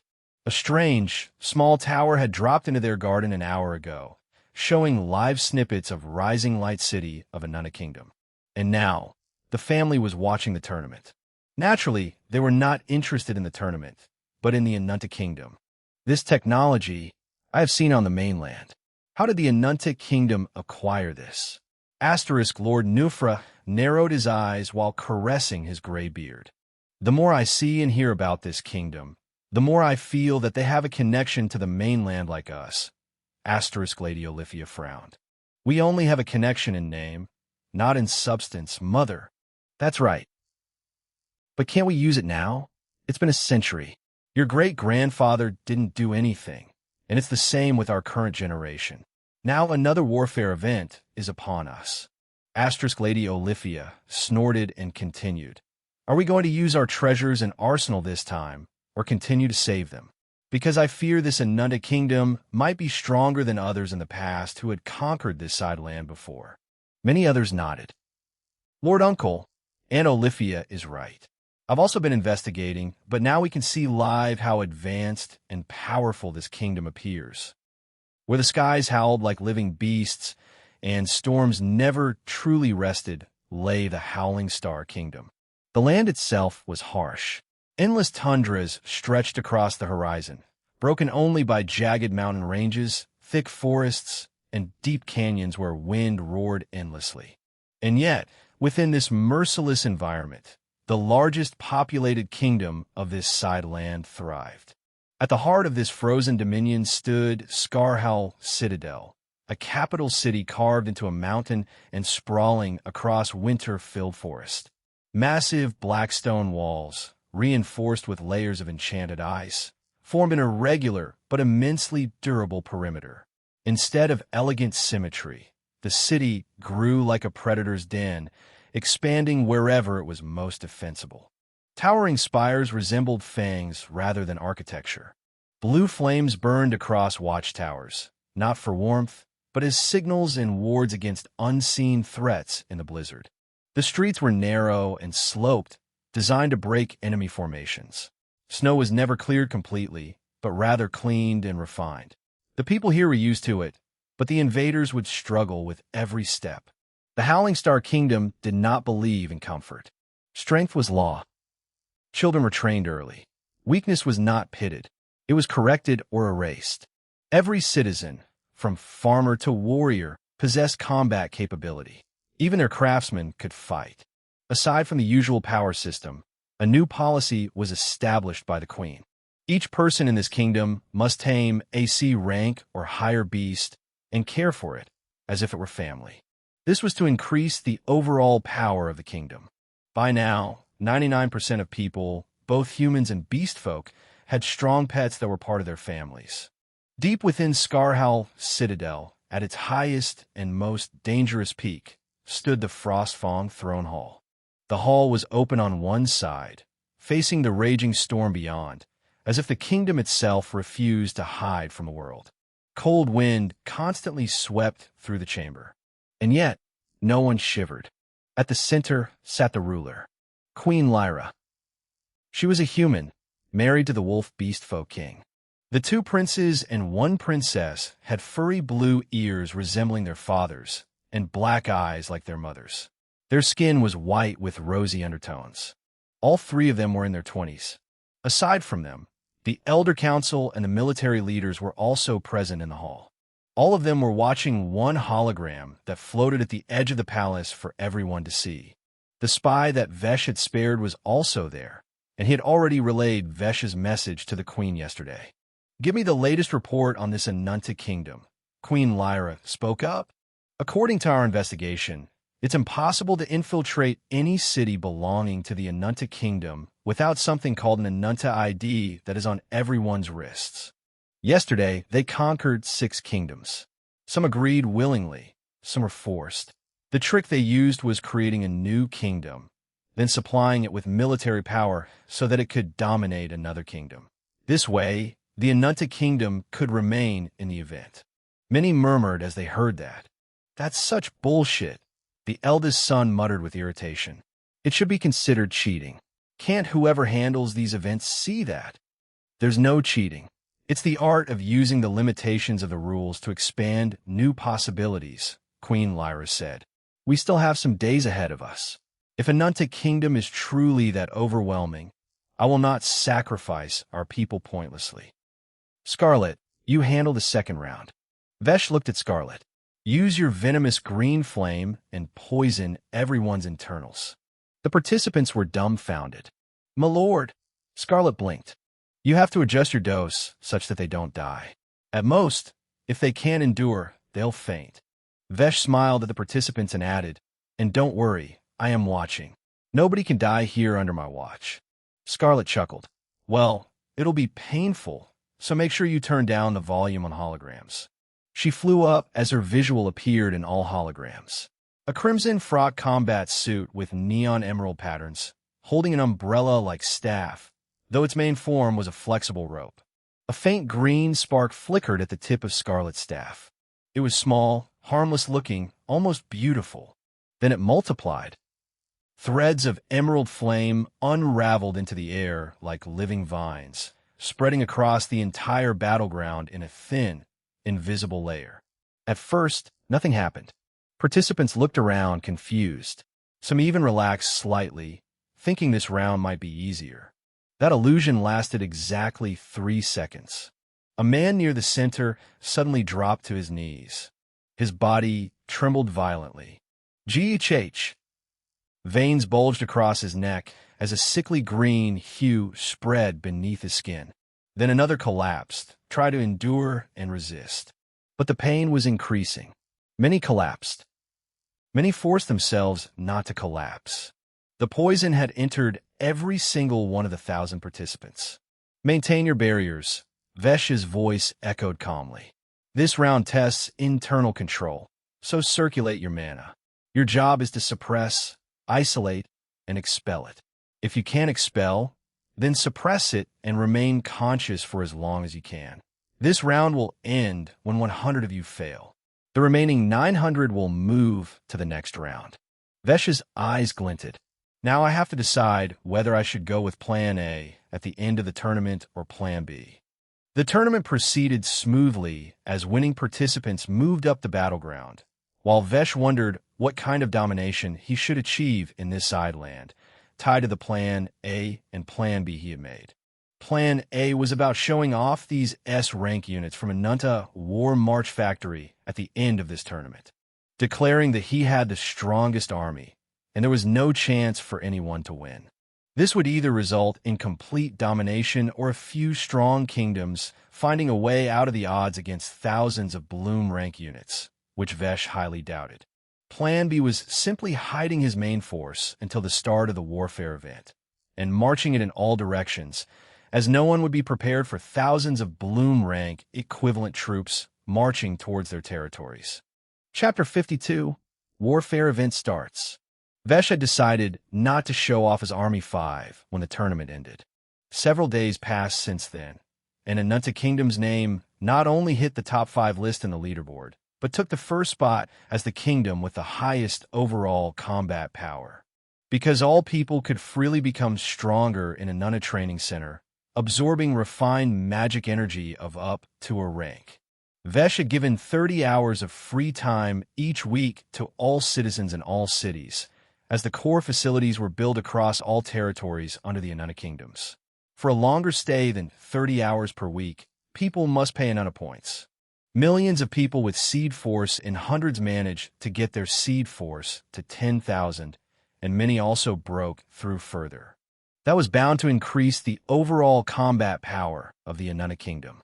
But now, the warfare event was upon this side land. Only one day was left until it began, and nobody knew how it would begin. According to records, there were multiple rounds of war that would be arranged by the system of this realm, and kingdoms would have to compete with each other by following the rules. Vesh had also conquered 34 kingdoms without invading them in the last several days. And since the 10-day period within the Sprout rank was over, Vesh, Arga, Rovina, Kayan, and Viana broke through to root rank. Sitting high up in the sky, upon a cloud he made himself, Vesh was meditating and absorbing B-rank energy to increase his root force. Breaking through to root rank had given him a title. Arga and others didn't get new titles, but the titles that they already had were activated, giving them effects that boosted their combat power. As the wind peacefully raged and the sun set itself high up in the sky, Vesh opened his eyes as they sparkled with power. Finally done. Vesh. Life rank, root force, 10,000. Combat power, 137,931,486. Territory, Anunta Kingdom. Titles: Conqueror of People and Magic S. Talents: King's Rule SSS rank, potential 100/100. Swords Sovereign SSS rank, potential 100/100. Wheel of Elements SSS potential 75/100. Ascension Storm of Heaven and Earth SSS potential 100/100. World Map SS rank potential 50/50. Inventory: Slime Sword SS rank. Walor Combat Suit SS rank. Builder Mode. Blueprints. Over the last several days, Vesh had trained to increase his combat power. All combat suits had been upgraded to SS rank since his Wheel of Elements achieved 75 potential, which was equivalent to full potential SS rank talent. That meant he had comprehended the principles behind all 8 foundational elements. This massively increased his scope of applications when it came to magic. All combat suits, weapons, and everything he created were transformed into SS rank quality. That would be more than twice as powerful as S rank stuff. Moreover, he had already started producing S rank RME batteries in the ocean since his S rank army had reached over 100,000 total units, and were still in production since Vesh didn't bother pausing it. Everyone's SS rank quality combat suits were now powered by S rank batteries. The quality of combat suits was of SS rank, meaning it wouldn't break unless the opponent showed SS rank level of attack or used some debuffs and weakening to reduce the defense. And the energy these SS rank combat suits used and the parameters they boost for the user wearing it reached the power of S rank, aka Bloom rank. Vesh's eyes flickered as big holograms appeared before him, showing the various cities in different cultures and themes under the name of the Anunta Kingdom. Each Anunta governing tower had a different design in each city because Vesh gave the city to the people living in it and made sure it resonated with them more than ever, despite being under a new ruler. Everything is proceeding smoothly. All kingdoms around Aurora Kingdoms have submitted, and many others in the center did the same. Vesh's eyes glinted. He couldn't wait to unify this side land under one banner. The first objective was to make this side land a perfect paradise that ran with Anunta Kingdom's values and rules. And then he would make a solo trip to the mainland to check it out. After everything he had heard about it from Vin's Aurora, The mainland was infinitely more dangerous and vaster than the sidelands. Vesh knew he had to keep a low profile there. If he went out aggressively expanding as he did here, he would attract the attention of some powerful force, and they would simply annihilate him. So after conquering this sideland and properly turning it into a paradise he had envisioned and let it run, Vesh decided to make a trip and look around for a territory there. He would transport and slowly move things from the sideland to the mainland and grow sneakily while checking out the big powers. That was his plan. Soon, the entire day passed by as Vesh went around in each territory to see if everything was running according to law. His main concern was a Nunta court, though with the technology of Abyss Eyes that could record one's memories, people didn't dare to do anything drastic. But then, the cases of verbal abuse began increasing. Getting offended over bad cusses and rude disrespect is fine, but not on stupid things. Vesh frowned as he looked at the cases. Under his kingdom, all lives were equal. There was no place for discrimination. But some people had that third-class mentality where they think they are superior to other people based on visuals. No. You can be superior to someone else based on your merit and skills, but not based on how you look. All right, it seems I have to implement a new law. Only verbal abuses that are filled with malice, threats, and hard curse words are allowed to be presented as cases. Biana nodded. Understood. Should I send a notification to all IDs about this new law now? Do it. The day passed, night arrived, and left. The moment the clock hit 7 in the morning of the next day, an announcement rang in every person's ears. Warfare event begins. All kingdoms in the leaderboard have 24 hours to prepare their army and march towards the northern mountain range. No fighting or scuffles are allowed between the armies. In this round, the army you have brought there will be locked on, and you won't be able to add more troops to the army afterward. After 24 hours, all armies can enter into a free-for-all conflict. The goal is to destroy the kingdom tower that will spawn in each participating kingdom's core territory. Any kingdom whose kingdom tower is destroyed will be disqualified. Their ruling party and army personnel will be sealed in time-space stasis until only one kingdom tower remains at the end. When only one kingdom tower remains, the rest of the kingdom's rulers will face unavoidable judgment from the winning kingdom, and their territories will have a new owner. That's all. The countdown for marching the army towards the northern mountain range starts now. 23:59. Vesh blinked. The executive commanders and agents quickly gathered on the floating island high above. The army of S rank was a secret he had told no one, so nobody was ready for the spectacle. Vesh arrived before the group and smiled behind the helmet. Director, what about our army? Will all members of Anunta order? Rovina curiously asked. Vesh grinned. Our army? Didn't I tell you to have a plan for our army? Yeah, that was a week ago. Did you do something but didn't tell us? Arga asked with a laugh. Seems like you have a surprise ready for us, Kyan muttered. For now, most of you will stay here.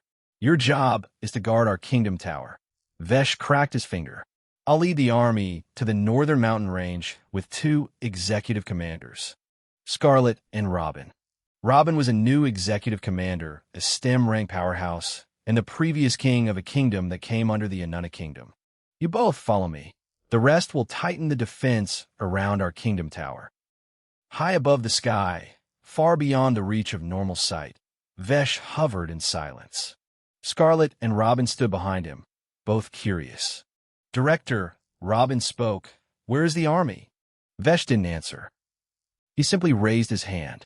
The sky trembled. At first, it was faint. Then, a deep, mechanical hum echoed across the heavens. The clouds parted, and something descended. Not 1, not 10, but thousands. Then tens of thousands. Then, an ocean of figures. 100,000 units, all descending in perfect formation. The air itself distorted under their collective presence. Scarlet's eyes widened. Robin froze. Every single unit was identical in essence, yet different in design and purpose. Assault units, At the very front stood the assault units, the spearhead of annihilation.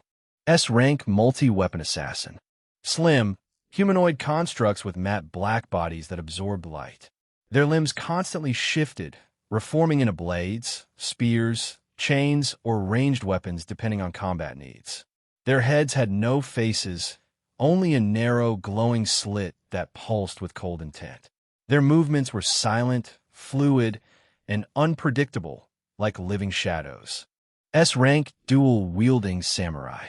Tall, elegant war machines clad in layered metallic armor resembling ancient samurai, but refined to perfection. Each carried two long, slightly curved energy blades that hummed with compressed force. Their stance was disciplined, their presence calm, but the pressure they emitted felt like standing before a drawn blade. S-rank flash blade duelist. Lean, high-speed units built purely for agility. Their bodies were lined with glowing veins of energy, and their primary weapon was a single ultra-thin blade that flickered in and out of visibility. These units didn't walk. They blinked, leaving afterimages as they repositioned, their entire design focused on speed and precision. Heavy units. Behind them marched the unbreakable wall. S-rank heavy knight. Massive humanoid constructs clad in thick, fortress-like armor. Towering over others, each step they took compressed the air around them. They wielded colossal shields and heavy weapons, designed to absorb and return overwhelming force. Their eyes burned like furnaces behind their helmets.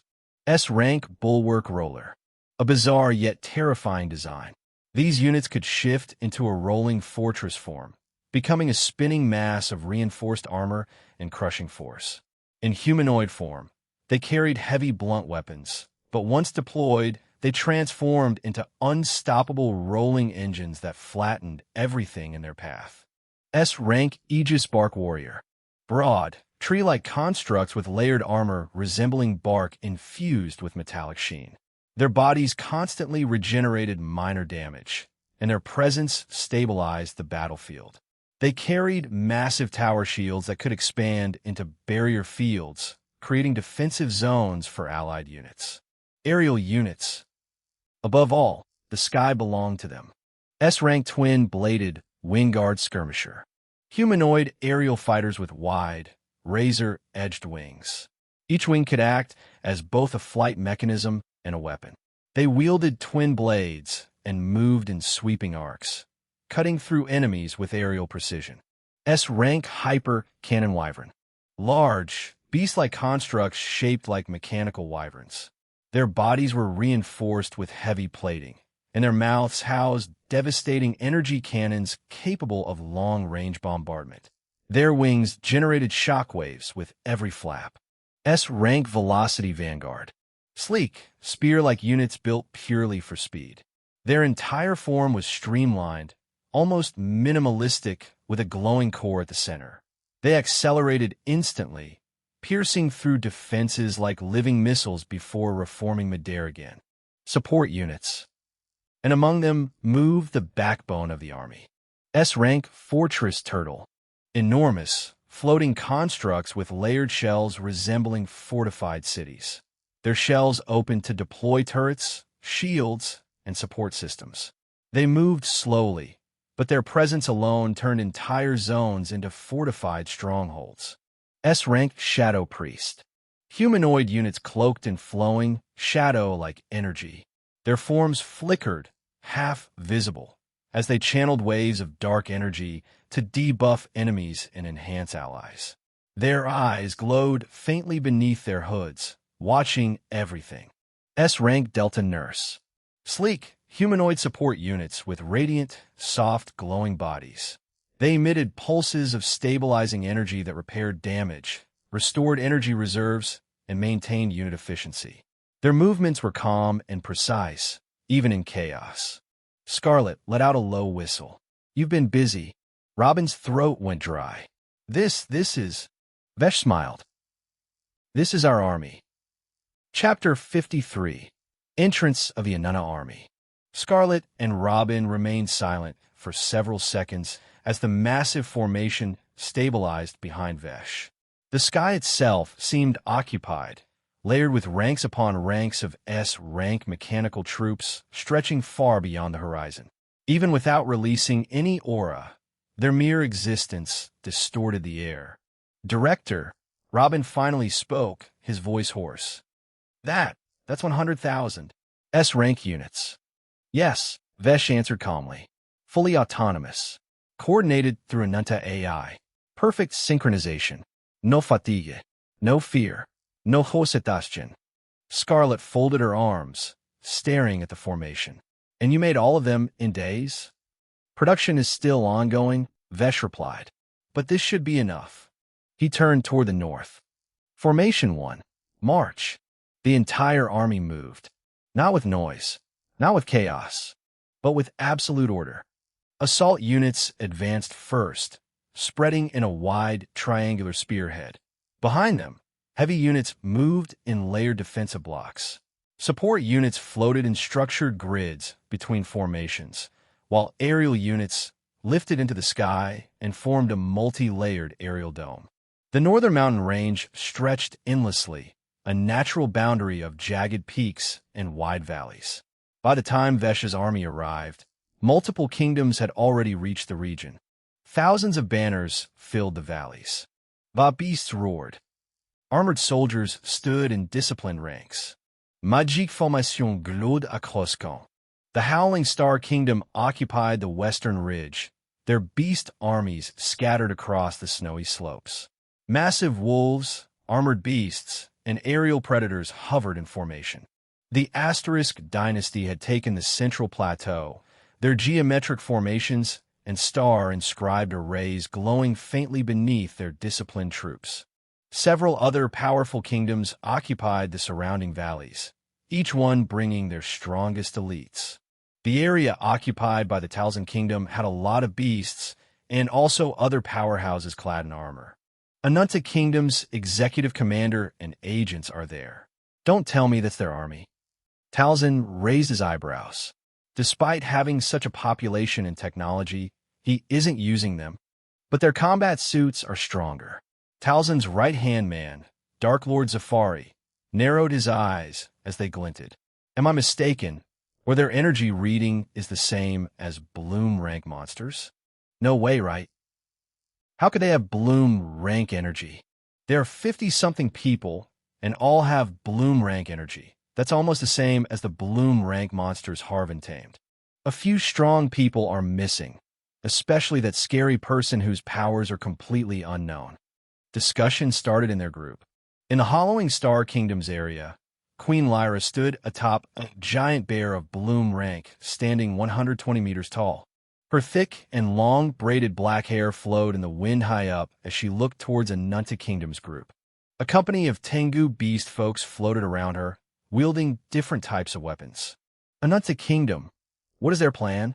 She muttered and looked to her right, towards a Tengu with a demonic golden mask.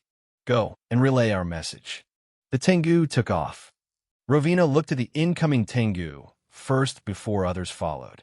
She could feel a powerful darkness from that Tengu. Same as her. SS rank darkness mastery talent. The Tengu stopped before the group and made a short bow before speaking. Our queen desires a temporary truce and a meeting with the Ananta executive director. He will be here soon. Rovina nodded. There was still a lot of time before the countdown hit 0. Until then, nobody was allowed to attack anyone. Time passed. 10 minutes later, some strong eyes moved towards the south. Asterisk Patriarch narrowed his eyes. Dots. At first, they looked like distant specks moving across the southern horizon. Too small to identify, too orderly to be beasts, too silent to be a normal army. Several powerhouses lifted into the sky for a clearer view. The dots grew larger, then larger. Then the air began to vibrate. A faint mechanical hum spread across the mountain range, so low that it was almost imperceptible, yet heavy enough to press against the chest. The clouds above the southern horizon slowly parted, not blown away, but displaced, as if something massive was pushing through the sky itself. What is that? One of the Asterisk generals muttered. The dots multiplied. Thousands. Then tens of thousands. The first layer became visible. Sleek figures streaked across the sky like silver lines. The Velocity Vanguard units arrived first, flying in perfect synchronization, each one maintaining identical distance from the next. They didn't flap wings or emit visible propulsion. They simply cut through the air, leaving faint distortions behind them. They spread outward, forming a vast reconnaissance ring around the incoming formation. Then came the second layer. The sky darkened as hundreds of hyper-cannon wyverns emerged from the clouds. Their metallic wings stretched wide, each wing beat generating compressed shockwaves that rolled across the mountains. Their cannon like maws glowed faintly, charging but not firing. Behind them, thousands of twin-bladed wingguard skirmishers unfolded their razor-edged wings. They moved like a flock, yet with machine precision, forming three massive aerial bands layered above one another. The entire sky became structured, not chaotic. Structured. Then the ground trembled. The first heavy silhouettes descended. Heavy knights landed one after another across the valley floor. Each landing compressed the stone and cracked the ground slightly, yet they did not move afterward. They simply stood, forming a forward wall. Behind them, bulwark rollers rolled forward in compact, armored spheres before unfolding into towering humanoid forms. Their heavy bodies aligned shoulder to shoulder, creating a second defensive layer. Then came the Aegis Bark warriors. Their bark-like armor gleamed faintly as they planted themselves into the ground. Massive shields unfolded and locked together, forming overlapping defensive fields that shimmered faintly in the air. But it was only the beginning. The assault units descended next. Multi-weapon assassins appeared like shadows slipping into reality, their limbs shifting subtly as blades extended and retracted. Dual-wielding samurai stepped forward in disciplined ranks, their twin blades resting at their sides, their posture perfectly identical. Flashblade duelists flickered into position, appearing and disappearing as they stabilized into formation. The final layer arrived slowly. Massive fortress turtles floated in from the south, their colossal shells casting shadows over entire portions of the valley. Their shells opened slightly, revealing internal structures and glowing nodes. Between them hovered shadow priests, their cloaked bodies flickering between light and darkness. And weaving through all formations, Delta nurses floated calmly, emitting faint pulses of stabilizing energy that washed over the entire army. The total number: 100,000. All S-rank. All machines. All perfectly synchronized. The entire northern mountain range fell silent. The armies that had gathered earlier suddenly looked small. Even the beast armies of the Howling Star Kingdom grew restless. Queen Lyra's giant bear shifted slightly beneath her as she watched the approaching formation. Her expression, calm until now, finally changed. So this is his confidence. Dark Lord Zafari's pupil shrank. Every single unit. Bloom rank energy. This is absurd. Talzin clenched his jaw. That's not an army. That's a moving catastrophe. Harvin stared upward, his heart pounding violently. Even his tamed bloom rank beasts began to grow agitated, sensing overwhelming pressure from the sky. In the Asterisk Dynasty's formation, the Patriarch slowly lowered his hand. No wonder they didn't bring their elites forward. They didn't need to. Several elders swallowed nervously. That number, even if each one is only low bloom rank, this is still impossible. The last units finally reached the valley. Then, as one, the entire army stopped. Perfectly. Instantly. No está here. No delay. Vesh descended slowly at the very front, hovering above the leading line of heavy knights. He raised his hand. The army moved again. The first formation advanced, stopping directly opposite the gathered kingdoms. Heavy units formed a massive wall stretching across the valley, their shields locking together. Behind them, assault units spread into triangular strike wedges. Support units floated into evenly spaced grids. Above, aerial units rearranged into layered coverage, completely dominating the sky. Within seconds, the entire battlefield was reorganized. Not randomly, but deliberately. Vesh placed his army directly in front of all other kingdoms, not favoring any side, not hiding behind terrain, simply blocking everyone. A silent statement. Scarlet exhaled slowly. You're standing in front of everyone. Robin swallowed. You're not even pretending to be subtle. Vesh looked across the gathered armies. Let them see. Behind him, 100,000 S-rank war machines stood ready. The mountain range felt smaller. The sky felt heavier. Executive commanders looked at the army and then looked at each other, and then looked at the army. I'm not dreaming, right? Scarlet and Robin arrived with smiles as they watched everyone's dumbfounded faces and body language. You are not dreaming. All of them are Bloom rank equivalent powerhouses. Insane. Bwahaha. As expected of Lord E.K. Yoladin laughed loudly. Anuntic Kingdom is the strongest. His voice spread across the mountain range. All other kingdoms in the range were sweating bullets. Fear is filling them. Their body were involuntarily trembling because the things standing before them stood like a given verdict. And everyone could only see death. Everyone. Vesh began speaking, his voice spreading far and wide. How is Anuntic Kingdom's army? Pretty good, right? Chapter 54, Cozy Meeting. Well, don't be threatened by my troops stationed in front of your armies. Vesh's voice rang in all directions. We can't attack each other just yet. So, how about I request all kings and queens to be present here in front of me?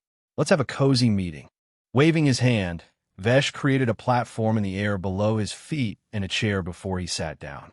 In front of him, he created a total of 27 chairs for the rulers of the other 27 kingdoms. Each chair had 5 meters of distance between them, though the front row only had 3 chairs belonging to the 3 strongest kingdoms. Pin drop silence, except for the sound of the wind and leaves. Vesh blinked. A second later, his eyes moved as he sensed movement. The Howling Star Kingdom's queen moved, and a second later, she was sitting in one of the 3 front-row seats. The Astra's Patriarch also arrived and sat down. The other kings and queens of the remaining kingdoms also took their seats. Only one remained. Vesh's eyes moved toward the Talzin Kingdom's army. King Talzin was there, mounted on a giant Bloom rank horse with wings. Vesh narrowed his eyes. Do they really want to fight me with those measly Bloom rank monsters? King Talzin moved. Like other STEM rank powerhouses, he moved fast enough to vanish briefly as he crossed a short distance and arrived on the platform, sitting on his chair. Good. Vesh deliberately nodded and voiced out the word, as if saying good boy. King Talzin's jaw tightened. Bastard. Nice to meet you, everyone. I'll get straight to the point. Noble seat. Vesh spread his arms. This army you see behind me is not an illusion. Snap. He snapped a finger. In that moment, all 100,000 plus S-rank units unleashed their aura in a pressure sphere. Buzz. Roar. Awo. Char. Death. First, all the monsters present were intensely agitated and trembled while roaring and screaming. Their instincts sensed it, and their bodies abated. Every single monster in this area bent down in fear, trembling, as their minds were overwhelmed by the sheer difference in power they sensed. As for the people, be it humans, dwarves, elves, demons, beast folk, and other minor races, every single one of them felt 2 things in pair. They exploded out in front of this pressure, leaving room for no doubt. Death and despair. Death because there was no way to survive against this Anunna army. Despair because they would die without being able to inflict any sort of damage on them. All the kings and queens on the platform were trembling, some inside, some outside. Snap. The world returned to what it was 5 seconds ago. Dear fellow intelligent beings, Vesh's voice rang out. I will not say how strong and infinitely powerful an undead kingdom will become given what we have. But please listen to this very carefully. Vesh shook his head and continued after a second-long pause. There is no surviving against us if you fight. The army you see behind me is a fraction of what I can call. For example, Vesh looked behind. Meow. The wind stopped. Not weakened. Stopped. The clouds over the southern horizon began to separate smoothly, like curtains being pulled aside. A deep vibration followed, spreading across the sky rather than the ground, as if something massive was moving through the air itself. Then the sunlight dimmed. Shadows stretched across the northern mountain range. Every eye turned, and they saw them. 10 colossal silhouettes, flying. They were descending from the sky in overwhelming formation, each one moving in a different manner, each one embodying a different legend. At the very front of them was a graceful and deadly black cat. Behind her, the behemoths showed themselves one by one. Sovereign behemoth dragon. The mechanical dragon glided forward, but its wings burned with elemental flame. Each flap released a mixture of wind magic and thermal pressure. Its chest core glowed blue-white. Magic circles appeared briefly beneath its wings as it accelerated. Its jaws opened slightly, revealing a rotating energy core capable of releasing condensed elemental breath of all elements. Next appeared Stormfang Behemoth Tiger. The tiger dashed through the sky, its wings trailing streaks of lightning. Each leap midair created temporary platforms of condensed mana. Its claws crackled with electricity. Its stripes pulsed with storm element magic. When it moved, thunder echoed. Behind it arrived the Vermilion Phoenix Behemoth. The phoenix radiated heat, but not ordinary heat. Mana flames burned across its wings, each feather composed of molten magical metal. Its core pulsed with fire aspect energy, allowing it to hover using thermal lift. Each flap released waves of fire, mixed red and green. This fire was weaved with water and would to give it a duality imprint whereby it could cause destruction, but also regeneration. The sky behind it glowed in mixed colors. Then those colors dispersed as the Titan Mammoth Behemoth appeared. The mammoth floated using gravity formation cores embedded in its legs. Rings of stabilizing runes rotated beneath its body. Its tusks glowed with earth element energy. Each movement compressed mana currents. It hovered like a moving mountain. Then arrived the Abyss Serpent Behemoth. The serpent glided through the air using wind and shadow magic. Blade fins along its body emitted directional mana thrust. Its eyes glowed violet. Subtle ripples of air followed its movement. It moved like a ribbon. Then the clouds suddenly turned stormy as the Storm Rock Behemoth appeared, tearing through them. Lightning danced across its wings. Storm clouds formed around it. Each wing beat summoned bursts of wind magic. Electric arcs jumped between feathers. It flew like a thunder god. Below appeared the iron-horned juggernaut rhino. Heavy armored wings pushed downward, reinforced by earth magic. Its horn glowed with condensed impact energy. Gravity distortions formed beneath it. It radiated crushing pressure all around as even the air distorted in the surroundings. Then came the sky whale behemoth. Cold mist poured from its body. Water and ice magic stabilized its floating form. Manafins riplat slowly. Its core pulsed deep blue. The temperature around it dropped. It drifted silently, casting a large shadow over Talzin's army. Lastly came the Chimera Dominion Behemoth. 3 heads glowed with different elements. Fire. Lightning. Darkness. Multiple wings beat in staggered rhythm while mana thrusters stabilized its body. Energy flowed across its limbs. It looked like a fusion of legends as all 10 behemoths arrived over the northern mountain range. The entire northern mountain range felt small. These kilometer-big behemoths floated in such a way that it gave the illusion of them warping the sky above them. Silence swallowed the battlefield, except for the wildly beating of their own hearts they were hearing as utter pressure radiated from these gigantic monsters. They were the war behemoths that Vesh had created over the past 4 days. So, 100,000 Bloom rank units, and 10 gigantic war behemoths possessing power and energy equivalent to thousands of Bloom rank units. This, Vesh leaned back calmly, is still only a fraction of Anunta Kingdom's capabilities. The words fell like a hammer. Arga, director is really funny. How is this a cozy meeting? Vins, to him, this is indeed cozy. A middle-aged king seated in the third row swallowed, then slowly stood up. His armor rattled faintly as his legs trembled. I concede. He bowed. Not slightly. Deeply. My kingdom, Valdrin, submits to Anunta Kingdom. The moment he said it, the tension shattered. Another ruler stood. Then another. Then 3 more. I surrender. My kingdom yields. We accept Anunta Kingdom's rule. I do not wish to sacrifice my people. One by one, rulers rose from their seats. Some spoke firmly. Some spoke bitterly. Some spoke quietly. But all of them reached the same conclusion. Behind Vesh stood 100,000 S-rank war machines. Above them floated the 10 behemoths. And this was only what he chose to show. A queen in emerald robes clenched her fists before standing.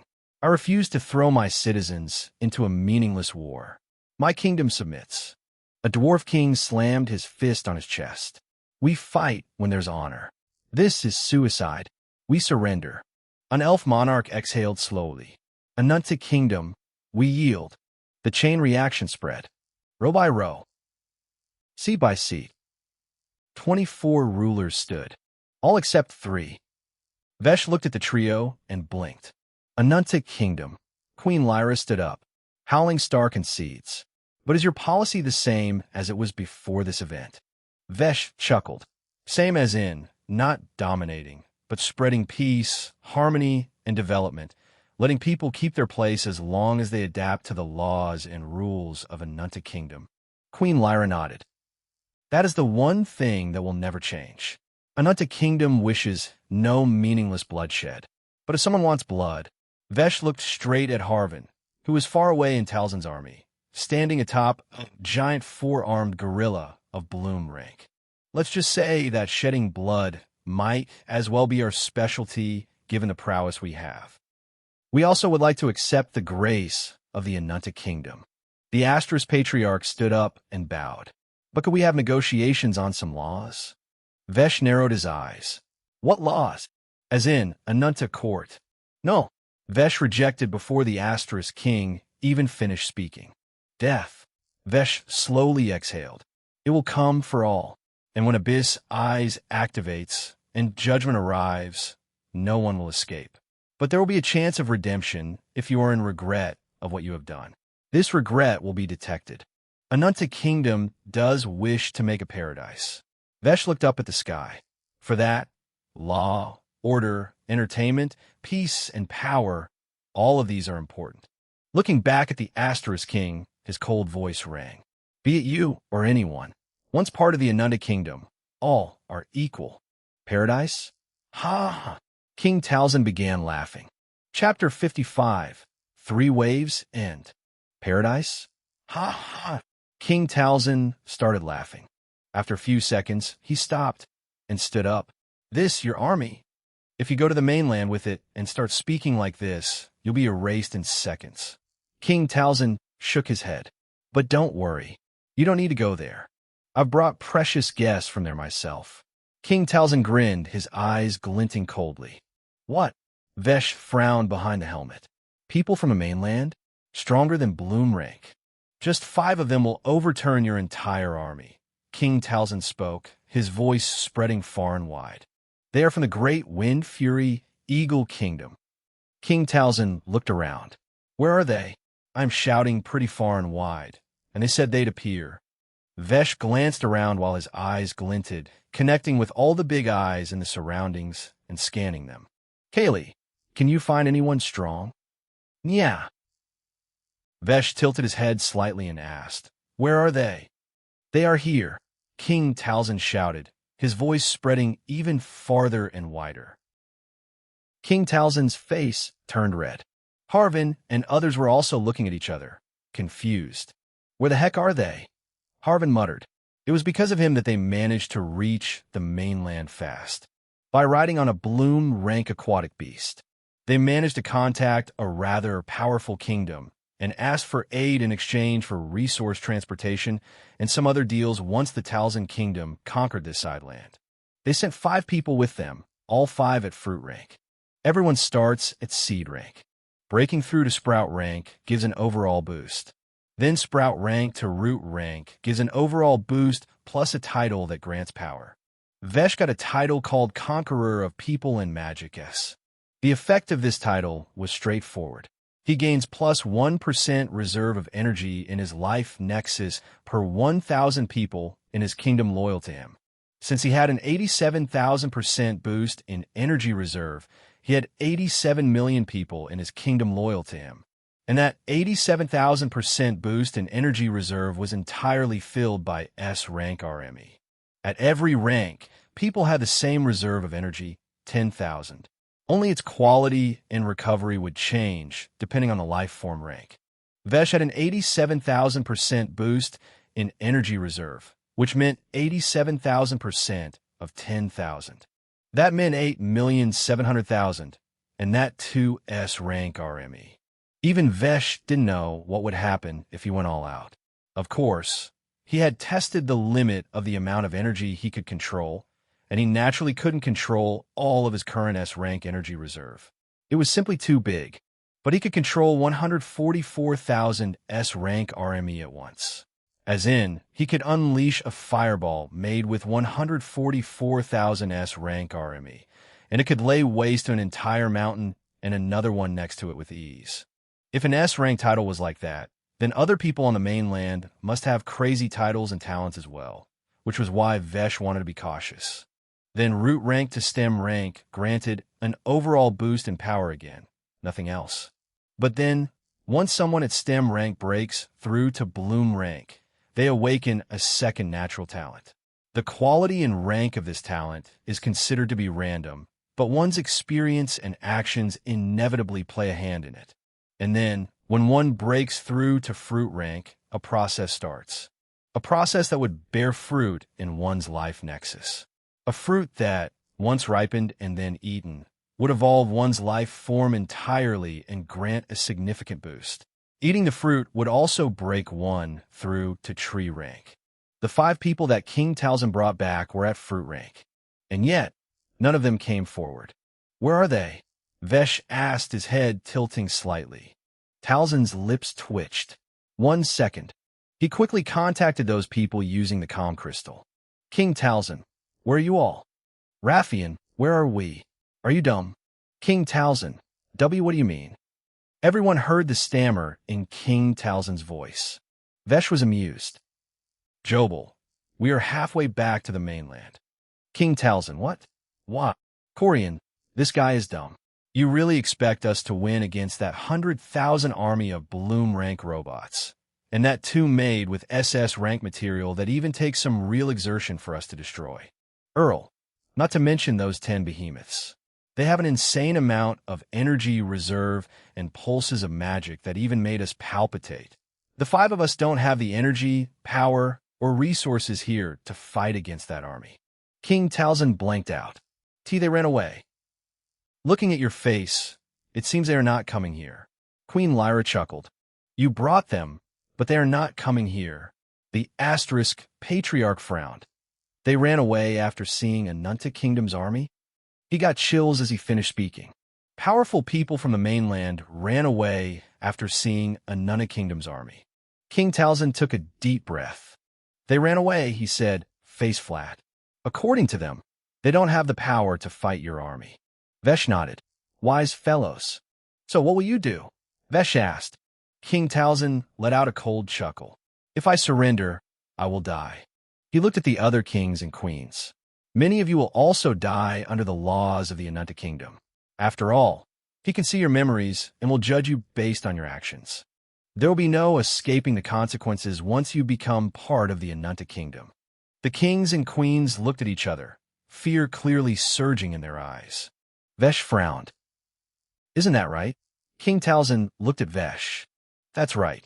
For a progressive, peaceful, and ever-growing empire that Ananta kingdom wishes to be, there will be no escaping the consequences.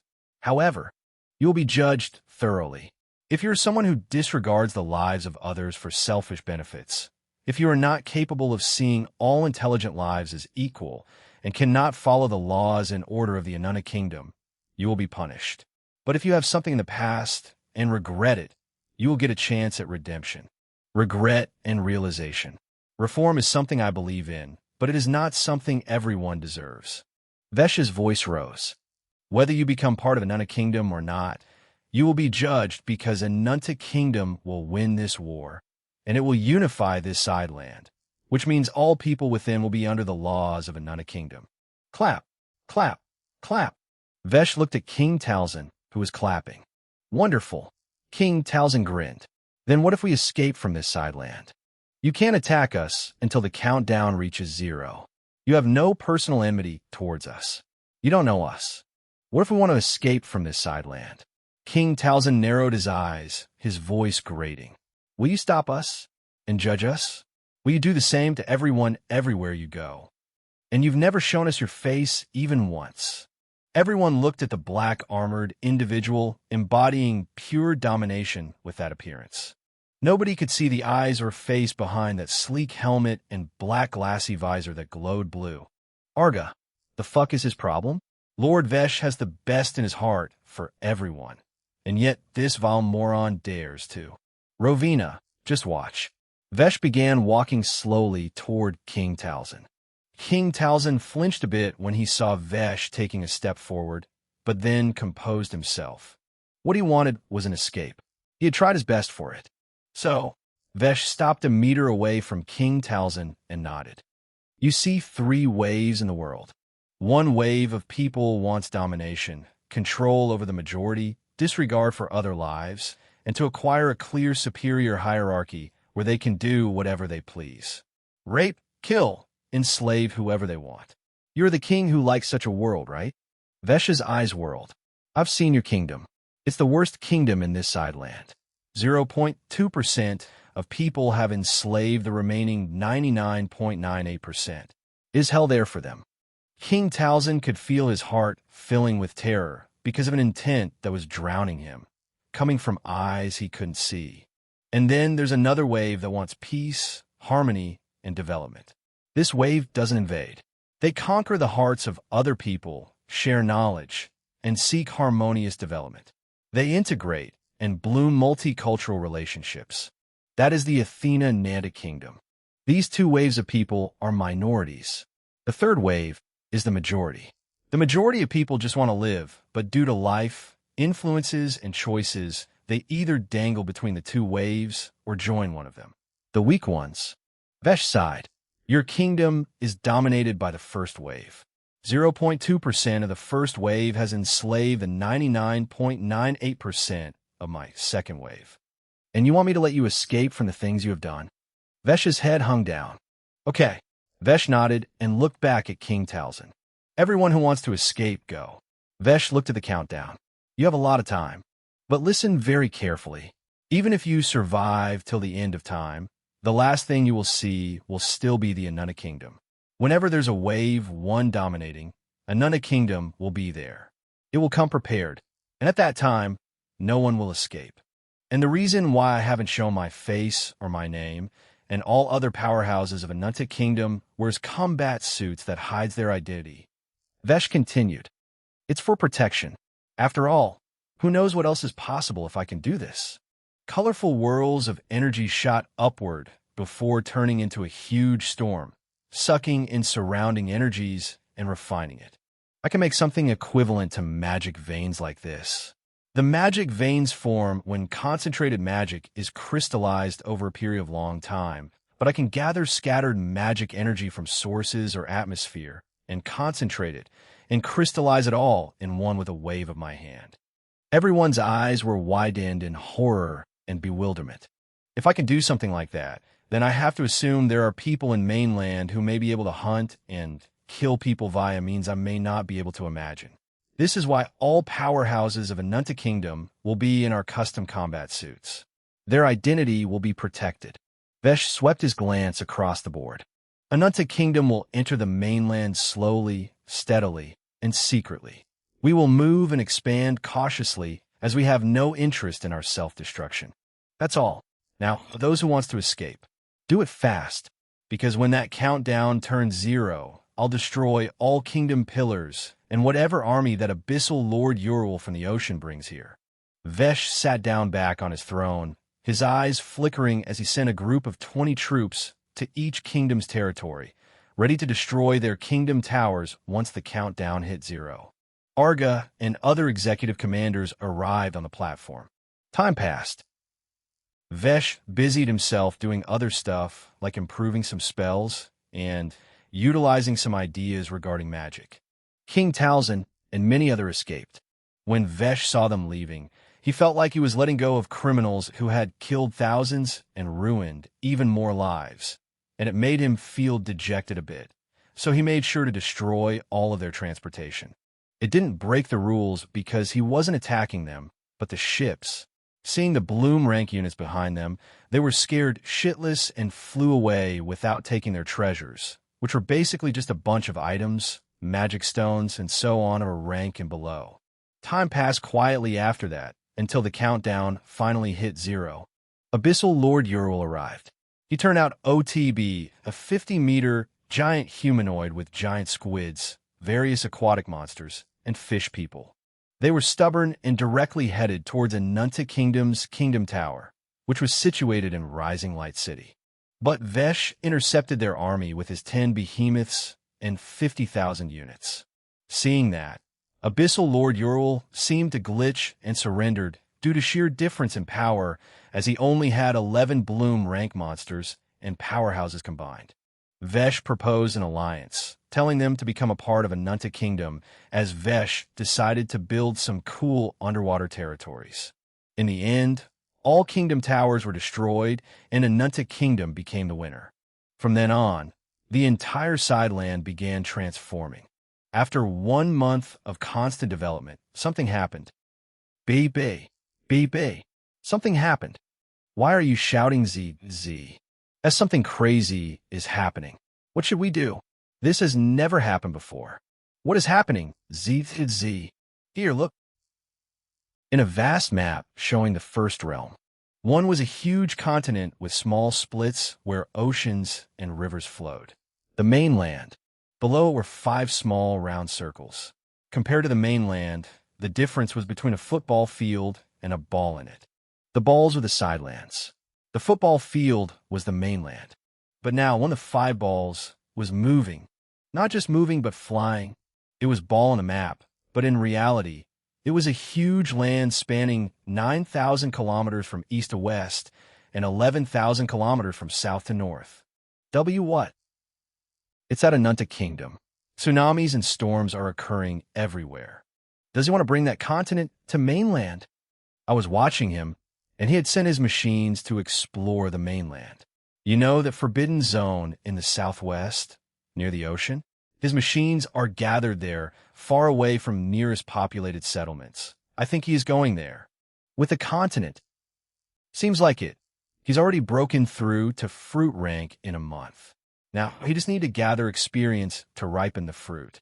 Well, that's not surprising considering those 2 SSS rank talents. But this is getting fun. It's clear now.